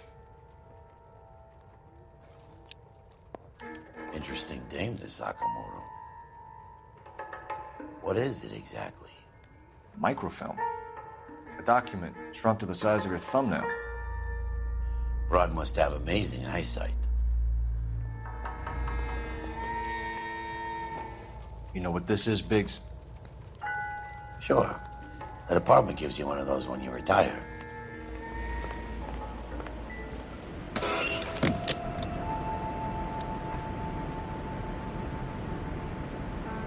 Do you think I could fit in there? I couldn't fit in there. I'd like to think you would have had something more to say about getting shoved in a fridge, Herschel.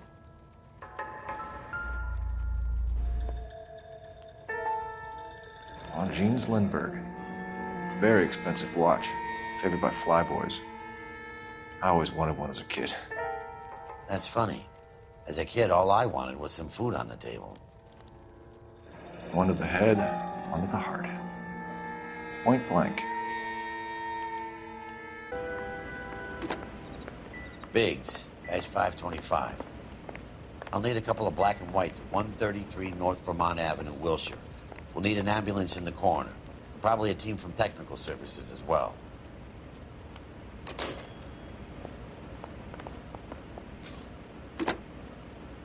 Detective Phelps, badge 1247.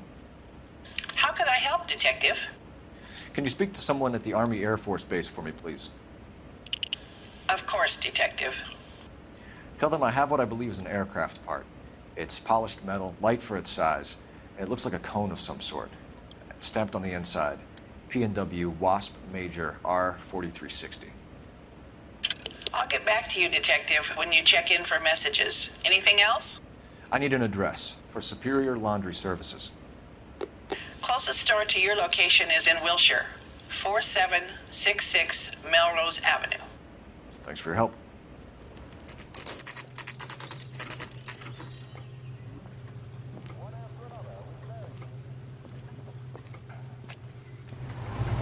Phelps and Biggs, LAPD. We have one of your laundry tags.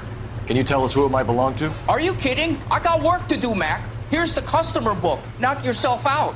Number was, J2620, Cole. Who is Hangstrom? Could be someone else from the factory. Does he have an address? No. Dead end.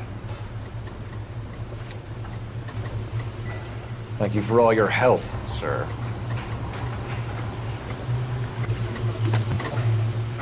Operator, give me dispatch. Putting you through now. Detective Phelps, badge 1247. Messages, please. You need to call Ray Pinker urgently. Can you put me through? It's ringing now. We're on our way in. Nix that. I got a message from Lindbergh Field. An airplane tech there identified your part. What is it? He said it was a prop spinner from either a Corsair or a B-50. A what? Fits over the center of the propeller and protects the pitch gearing. So it's a military part. Could be, but get this. The Spruce Goose runs 8 Wasp R4360s. I think you better get over there and check it out. We're on it. I need an address for an Oscar Hangstrom. Checking. No residential listing for anyone by that name, Detective. Sorry. Thanks, ma'am. This is a military project, gentlemen. Can you state your business? Detectives, Phelps and Biggs, LAPD. We're investigating the explosion. We have reason to believe there may be a link to Hughes' aircraft. I'm sorry, I can't help you there, Detective. Without authorization from Military HQ, you won't be allowed onto this facility. What seems to be the problem, gentlemen? Hey, Biggs. You're not still with the LAPD. Afraid so, mates. Can you help us out here? Sure. What seems to be the problem? We're working the big explosion at the electroplating plant. We found a part there that belongs to one of your planes. I work head of security for Mr. Hughes now. I'll take full responsibility. I'm sure we can clear this up. Follow me. It's the big hangar. You can't miss it. Who is Mapes? And what's his connection to Howard Hughes? Vernon Mapes used to work Advice. Word is he runs fuck pads for Hughes' starlets. A pimp. Earl and Mapes would seem. Mapes was the role model.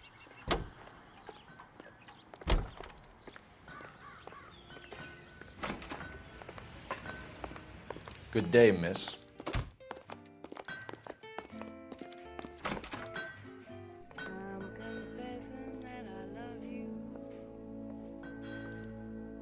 Can that thing really fly? Mr. Hughes believes so. Amazing, isn't she? So, this is the Spruce Goose. Jesus Christ, Biggs, you want to get me fired? Mr. Hughes hates that fucking name. It's the H-4 Hercules to you. You mind answering a few questions, Mr. Mapes? Call me Vernon, kid. Fire away. You know anything about the explosion that happened at Nicholson Electroplating this morning? No more than anyone else. Heard the boom while I was shaving. Almost shit my pants. Thought it was Pearl all over again. But you had no personal contact with any of the employees. And you have no idea what caused the explosion. I'm in security. I handle Mr. Hughes' personal interests, if you get my meaning. I'm not directly involved in manufacturing. Do you know Tomoko Akamoto? Never heard of the broad. Why? You don't happen to wear an LAPD tie pin, do you, Mapes? Sometimes. I have a couple of them from my days on the force. Do you know the chief chemist at Nicholson Electroplating, a Harold McClellan? I've heard of the guy. He was pitching some fancy process to the company. We know that you were sending parts to Nicholson for testing. Question is whether you were going through Nicholson or cutting your own deal with McClellan. Interesting theory, kid. How you gonna prove any of that? We found a prop spinner in the wreckage. We believe it belongs to this aircraft. We sent them some aluminum parts to test. Howard and the Boffins were interested in this guy McClellan's theories. McClellan was cutting out Nicholson. That's not our problem. Thanks for your help, Mr. Mapes. Do you mind if we have a look around while we're here? Sure. Knock yourself out. You want to take a look inside her? And her?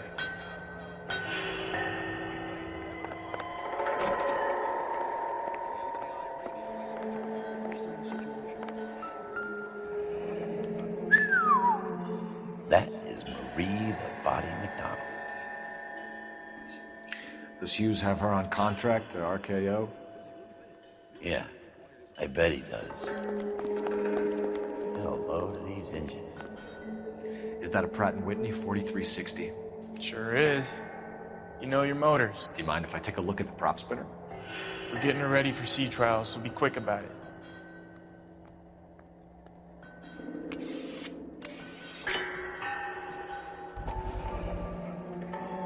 What is the oily covering on the metal?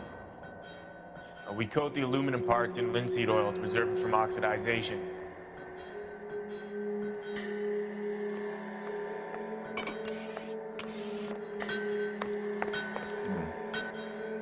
McClellan's process was going to replace all this.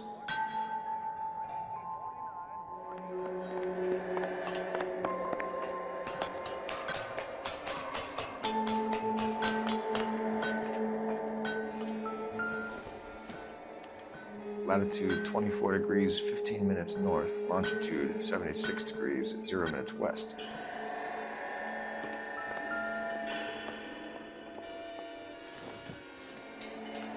Let's see where this is exactly.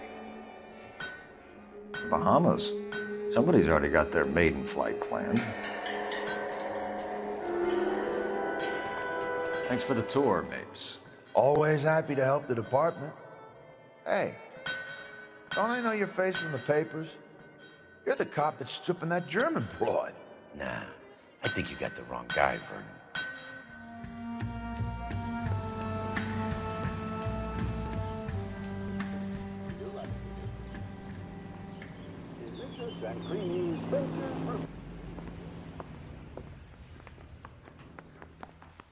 Where do you stand? I think you're a good cop, but I try and stay out of politics. Everybody tries to stay out of politics, Ray. Well, don't quote me on it, but I'm hoping that Parker will get the job and clean this place up. I have your photographs. You can use the magnifier. There's quite a lot of detail. Very funny. I think you're right, Ray. We have our man. You take a nice photo, Phelps. Bring in the watch or a match for our John Doe. He's obviously the competitive bid. Can you get this over to Lockheed so we can get a name for this guy? It's already on its way. Howard Hughes, millionaire, industrialist, aviator, and playboy. And Vernon Mapes, ex-dirty cop and business fixer. I found a similar tie pin along with a dead guy in a fridge. Excellent photography, Tomoko. So Tomoko had the goods on McClellan. Too bad they blew the place to hell. Is this McClellan? Can anyone make out the street number behind him? Are you kidding? With my eyesight? Cole, can you help me with a little experiment? Use the eyedropper in front of you. One drop from each of the bottles on the desk. Place the drops in the petri dish.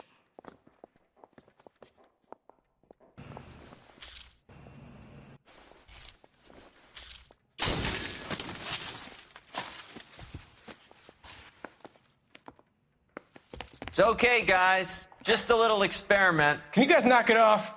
Everyone's still jumping from that bang this morning. Very funny, Ray. You just took a couple years off my life expectancy. Did the same trick to me about an hour ago.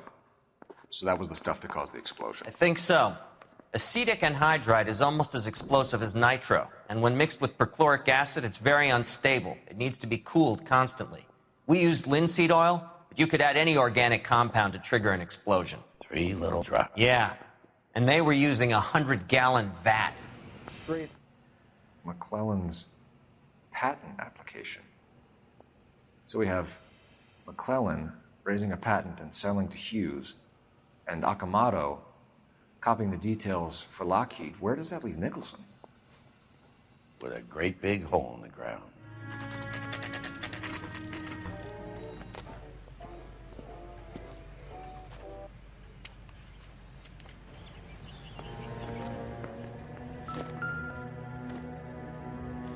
This place stinks of petroleum.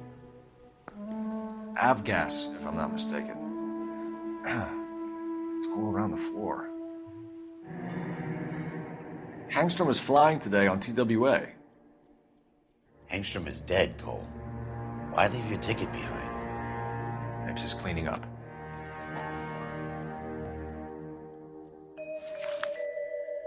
Hangstrom and McClellan are the same man.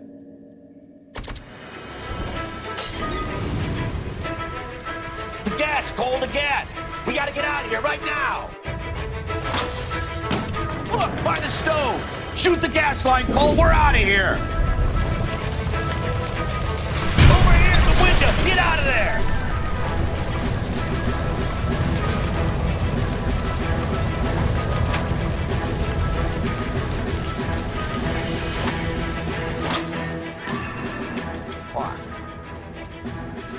There you are, shitheel. Come on, he's not getting away from us.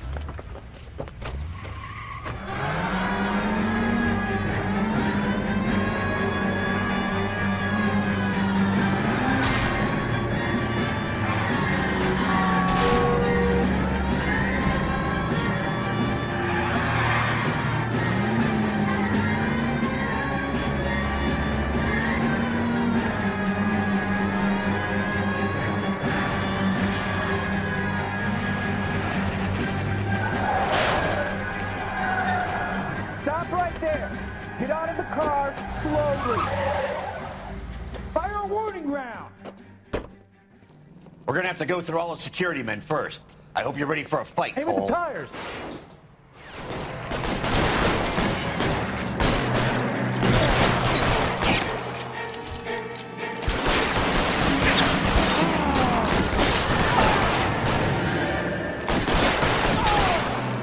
Getting cover! Throw out the guns.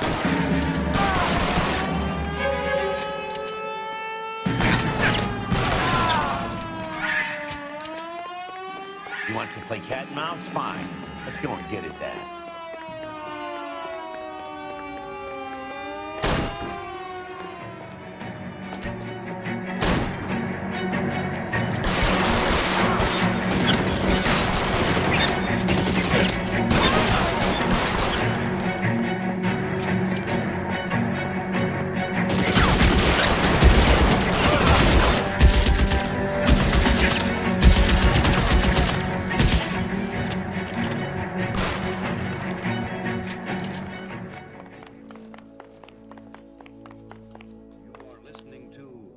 You're gonna have to explain this to me again.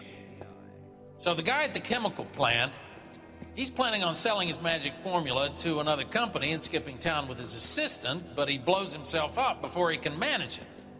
So why the dead body in the refrigerator? Mapes, Captain. He was eliminating all competitors for the process. When it went bang, he burnt down the apartment to remove all connection between Hughes and the plant. Mapes, right. I remember Vernon Mapes. The guy had good, honest cops hanging their heads in shame. Glad he's finally out of commission. I don't know if it'll do you any good, Phelps, but between the spruce goose and half the city exploding, you might just have made the case of the decade. Good morning, Doctor. And a good morning to you too, Elsa. You look radiant. Thank you, Doctor. We haven't been seeing much of you lately, Elsa. You've been missing appointments. I'm sorry, Doctor. I've been feeling much better. That's very good to hear. And what has brought about this improvement? It's the new man in my life. He's convinced me to fight my addiction. Ah, the policeman from the newspapers. How has he coped with his fall from grace? He can finally see things from a human perspective, rather than the ivory tower he created for himself. It's making him stronger. It's making me stronger helping him. You wouldn't make a bad analyst yourself, Elsa. Should we swap seats? We're both finding we have a lot to live up to. And what is that? In my case, Lou. He went through hell along with me and still came out smiling. In Cole's case, his friend, Jack Kelso. Kelso? You've heard of him? No, I just like the sound of his name. Cole and Jack are working on a case together. Is Jack a policeman too? No, he works for the district attorney. What? He's a special investigator. I thought you didn't know him. I have never met the gentleman in question. He has been looking into Lou's case. Cole thinks it might be linked to some fires he's investigating. You look pale, Doctor. It's cold in here, Elsa. I think I'll close the window.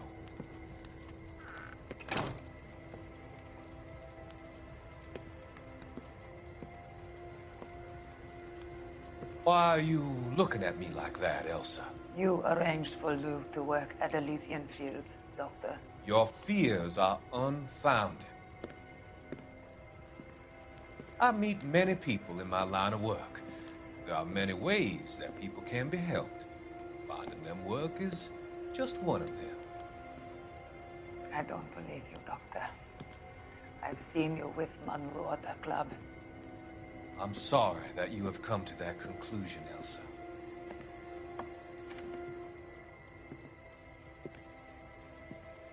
I've always so enjoyed our conversations.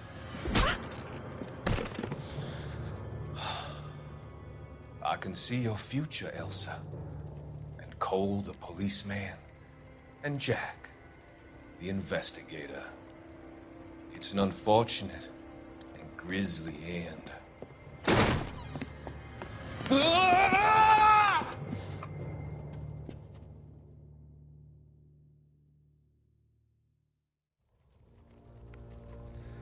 I've come to help you, Doctor. To help you cross over. All your sins will be forgiven in the next life.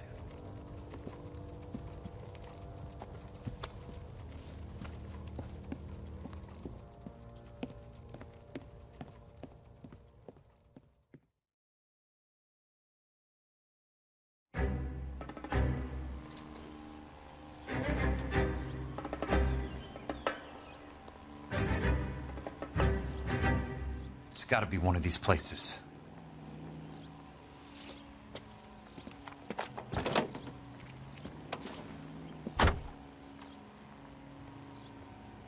The arsonist's a bug sprayer. He must have worked at one of these joints.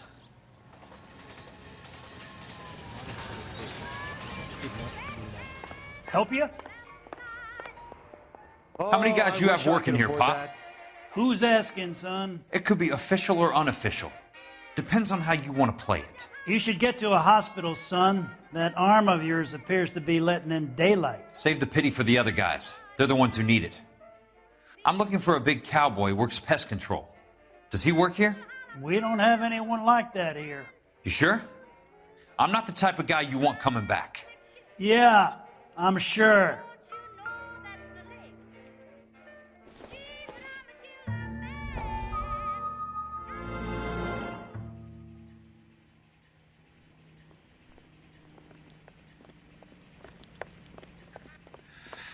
What have you got? Looks like a drug overdose. Get away from him, Phelps. This is my case. Shut your fucking mouth! Since when does a bagman work a case? I knew this creep wasn't on the morphine heist. Victim of his own product. Hey, detective! Can we back it off a notch? This is getting out of hand. There's a time to talk and a time to shut up. Now is the time to be quiet, son. Courtney Sheldon was a corpsman, Roy. He served his country. He went out with a medical kit and an Army 45 into places that made the Valley of Death look like a picnic. He was either naive enough or dumb enough to get involved in the Suburban Redevelopment Fund, along with the mayor, the DA, Monroe, and a certain crooked cop. He was involved in the morphine heist, but he has a puncture wound in his jugular, which makes this a murder case. He was a better man than you'll ever know. You say one more word about him and I will blow your fucking head off! You finally lost it, partner. I have a pretty good idea why Sheldon's dead. And I know about Monroe. Your vast, corrupt future is draining away as we speak. I got better things to do than argue the rub with you. Stay with him until the coroner gets here. Make sure technical services bags the evidence. If you let this creep anywhere near it, I'll come looking for you. Yes, sir. You know, Phelps, you're not the worst asshole going around. Thanks, Herschel.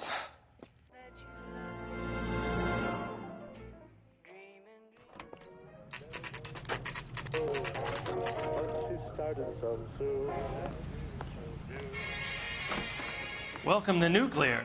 What can I do you for? I work for the DA. I need to speak with an exterminator, big guy with a cowboy accent. We have only 3 people work here. Me and 2 Mexicans. They're both on the scrawny side. Thanks for your help. Wow.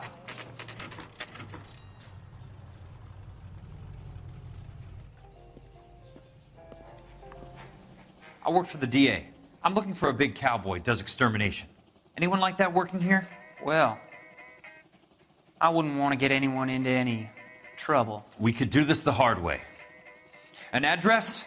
Yeah, he lives in a bunkhouse on the remains of the old Rancho Rincon. Thanks.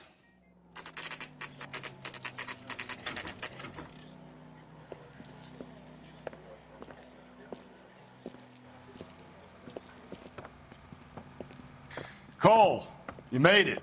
What's this got to do with me, Rusty? Dr. Fontaine, prominent shrink, dead in his patient's room, spine snapped like a twig. The suspect is one of his mental patients. I've met Fontaine. His last patient was Elsa Lichtman, Cole.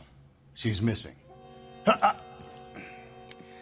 Nurse said that she saw some big Boris Karloff type carry her out of here. The best thing that you can do to help me, Rusty, is let me take a look around. Sure thing, Cole. This way.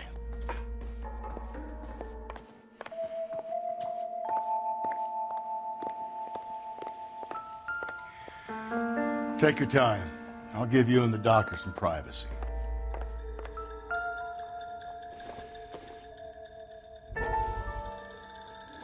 That goddamn pet lunatic of yours is burning down our houses.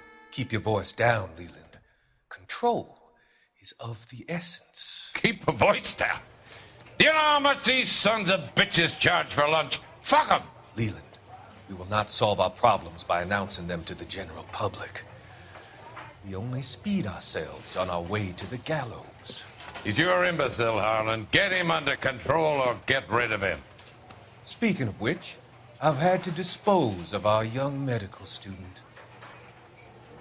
What? Certainly are a cold character, Harlan. He has a friend called Kelso who knows all about the development on Normandy Avenue. I know about Kelso. And you thought it unimportant to inform me. I thought I could take care of it. And have you? No, I haven't.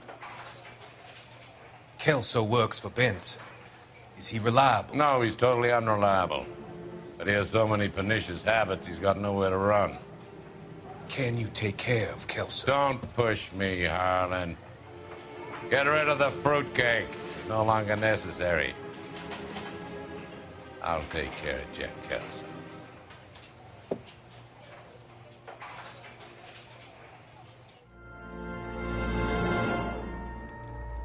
Destroyed by a monster of your own creation, Dr. Fontaine. I've heard that story somewhere before.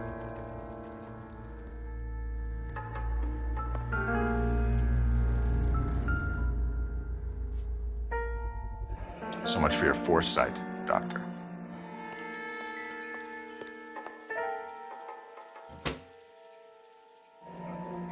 Looks like Fontaine has finally dispensed his last treatment. Monroe wasn't happy. People started dying and it attracted attention. He and the doctor lost control. The good doctor has been marking this map.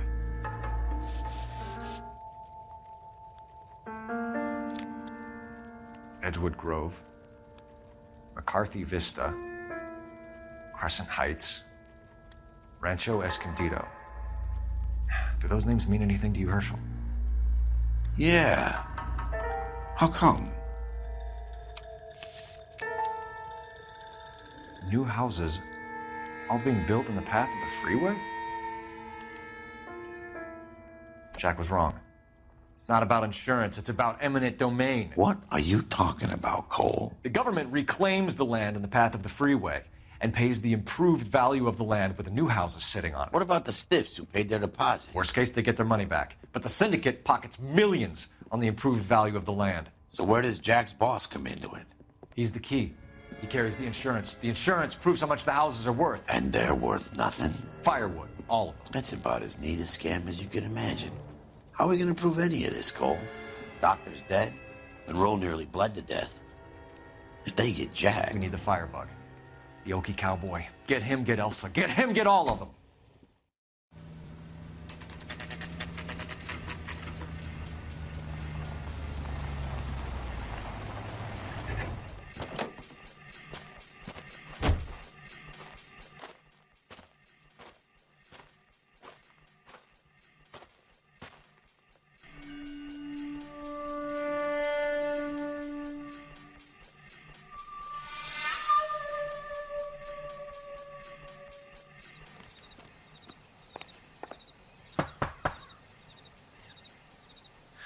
Guess nobody's home.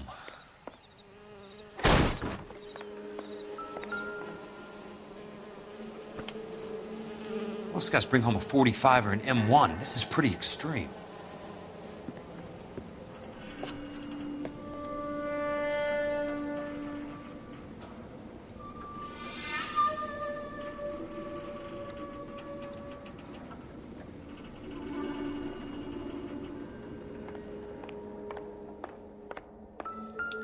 Quite a flock you got here, kid. strange obsession.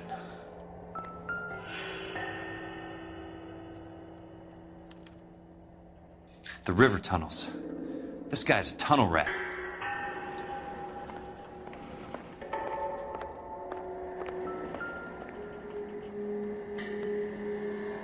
I know those faces. Jesus Christ, I know every one of them. Oh my God, Ira. You poor backwards son of a bitch.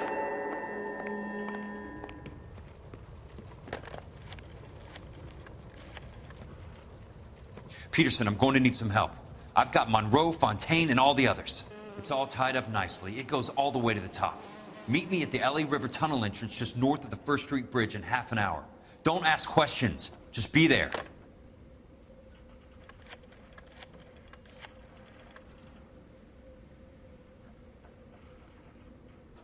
This is DA's investigator, Jack Kelso. I have an urgent radio message for Detective Cole Phelps.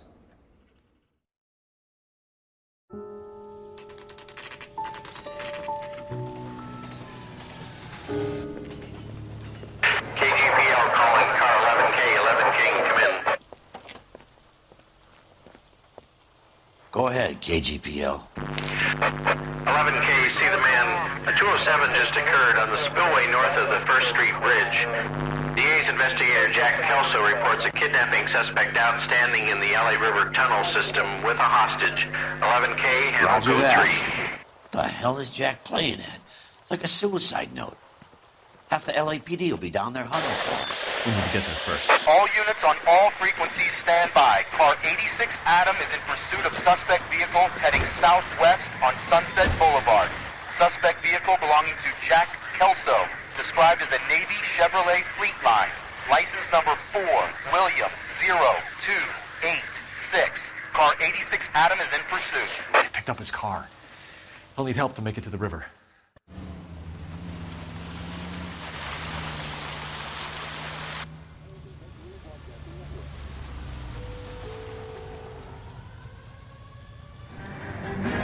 That's Kelso's car.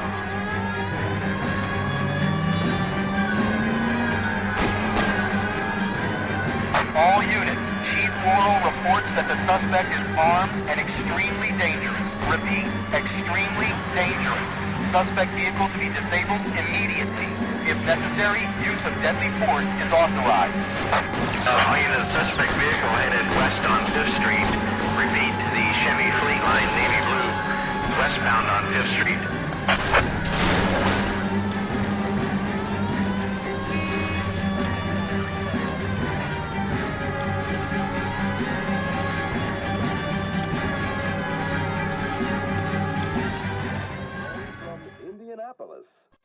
Who is this guy? Peterson, assistant DA. What's he doing He's here to here? cover our backs. I'm going in there, Jack. No one's trying to stop you. I found this at the ranch house. He's marked his routes. I'll go in here. Cole, you take the next entrance. Biggs, I need you to take the car and cover this spot here. I think that's his fail-safe exit. Cole, he's one of ours. What are you talking about? Right where you are! Got it? Got it. Peterson, you want to be DA? We'll earn your salt. So, Kelso is your boy, Peterson? And working with Phelps? A handy lad, that Kelso. Yes, he is, Chief. You can't imagine what those two have uncovered. It could go all the way to the top. I hope you won't be implicated. So, you're the new broom, Peterson? Looks like it. And you think he'll make it out of there alive? I think he might. He's a difficult boy to get rid of. All right, Peterson. I'm listening. What's your offer? Christ. Just a minute.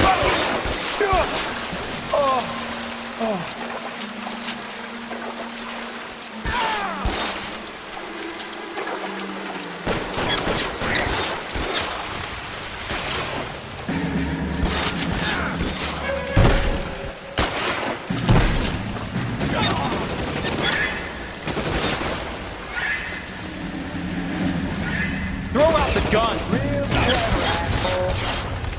I'm gonna find you.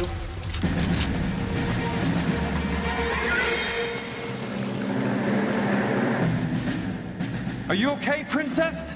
I felt better. He saved me from the doctor. Hi, Tex. Do you remember me? I'm not sure that I do. Have you come here to kill her? Why would I do that, soldier? Isn't that why you're all here? I'm here to get her out. Her. But not me. You haven't come for me. No, not you. It ends here. You were with the 6th on Sugarloaf, weren't you? I was? And Naha? Yes, I was. You're Sergeant Jack Kelso, aren't you? Where's your uniform, Sarge? At home in my locker, Hogaboom. War's over, soldier. I know that, Sarge. I'm fighting a different kind of war. I fight for God now. We all fight for God, Ira. In our own ways. Not everyone knows it. Elsa! Are you all right? Get away from her! It's all right, Cole. He doesn't want to hurt her. Ira was with us on Okinawa. What? You know this guy? Don't you remember me, Lieutenant? I remember you. No, I don't. You ordered me to burn that cave, Lieutenant. That cave full of civilians.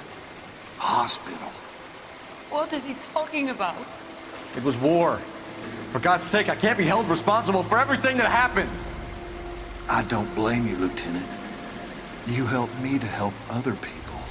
Ira lost his mind on Okinawa, Princess. Sheldon asked the doctor to help him get it back. The doctor helped me to find my path.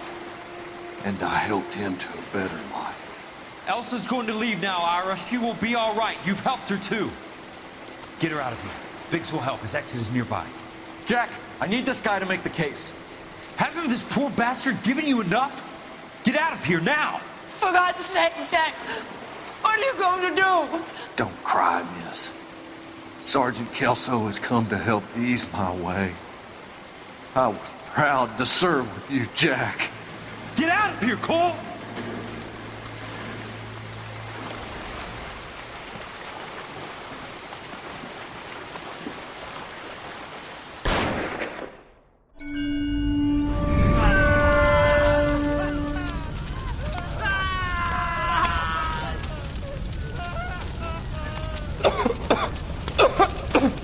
What do we do, Lieutenant? Jesus, look at all the kids! Stop the goddamn screaming! I need to think! And how do you expect to do that, you fucking maniac? They're burned to a crisp! Finish them off. Do it humanely. We are leaving this place. You do it, Phelps! Get your own fucking hands dirty! I'm out of morphine! Put these people out of their pain. Now! That's an order!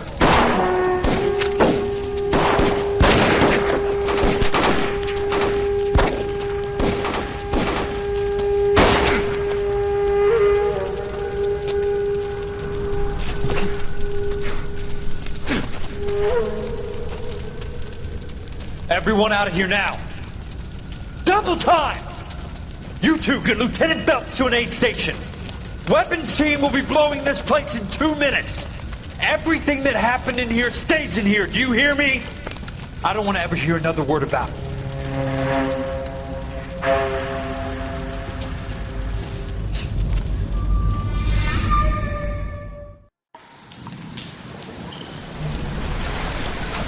Killed that man! He was doing him a favor, Elsa. Cole! Up here! I'll get this grader! Hurry, Hirsch! The water's rising! You're first! Hand her up! Get out of here! You're not Jack! I'm not arguing. You're wounded, Jack! Let me help. What are you waiting for? Jump, Cole! Jump for it!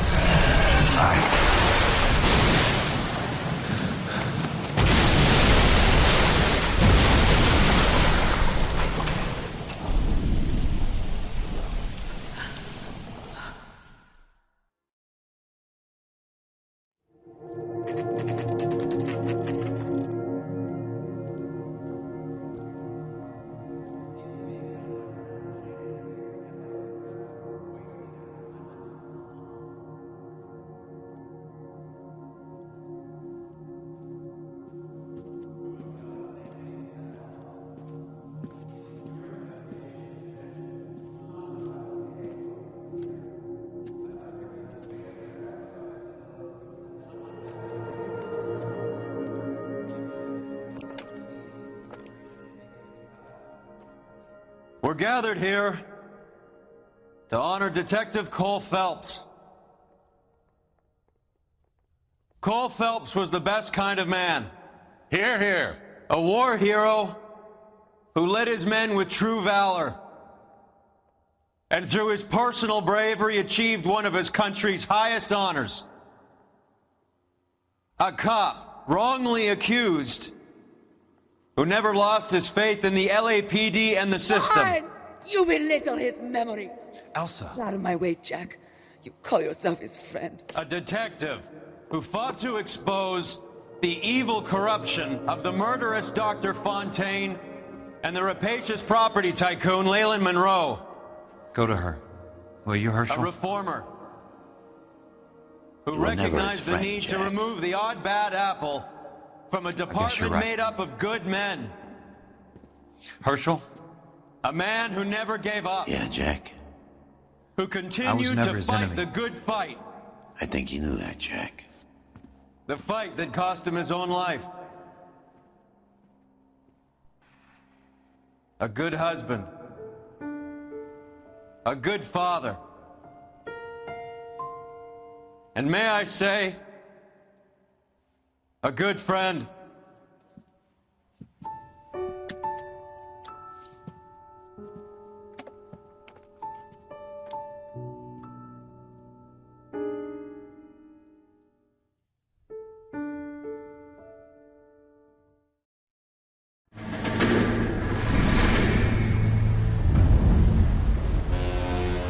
How about this for a headline? Guess which former 6th Marine hero has been promoted in the LAPD? No idea. Well, could be anybody. You give up? Tell us or hand over the fucking paper. The Shadow, boys. Our very own Silver Star winning son of a bitch. Phelps? He didn't die, Jack. He did just fine, and that's all we're going to say about it, right? The one and only. Look at this picture. Golden boy getting his badge. Wife and kids in tow and looking awful humble in the process. Well, he's set. Phony bastard. I wonder if they've been holding my job for me after all this time. What job was that? Mechanic. Ain't you seen all the war bond movies, Sarge? All the best mechanics is women. You're gonna have to work as a gigolo from here on in. I was a bus driver in Santa Cruz. No pictures in the papers or medals for me, though. Can't believe I just went through Peleliu and Okinawa just to go back to being a washing machine mechanic. How is it that jerks like Phelps get it all? It doesn't have to be that way, guys. What are you talking about? It's always gonna be that way. Do you have any idea what you guys are sitting on? Yeah, a ship full of Army surplus. You're sitting on surplus morphine. 2 tons of it. Can you imagine what that's worth on the streets? Hundreds of thousands of dollars. You're shitting me. I'm not. You're talking about stealing it? Keep your voice down. Do you want to have us all thrown in the brig? God damn it, Sheldon. You want to go into the dope business? No. I want to be in the peace dividend business. What is that supposed to mean? It means I want the guys who fought for a better future to get some share of it. You interested, Jack? Come on, Top. We could all get out from under. Oh, it's the chance of our lives. It's everyone or no one, boys. I'm not having a bar of it, Courtney. You may be the bravest person I have ever met, but I swear to God, trouble follows you around like a pet fucking dog. I thought you wanted to try for medical school. So what do you want, Jack? What's the future got in store for you? You guys were all heroes in the war. Every single one of you. Even if your next door neighbor or your wife never know it and don't give a rat's ass. Fuck Phelps and medals and citations and parades. Fuck the public who are bored with returning GIs. I have nothing but respect for what you guys and the rest of the 6th have done. You go through with this, and you'll be nothing to me.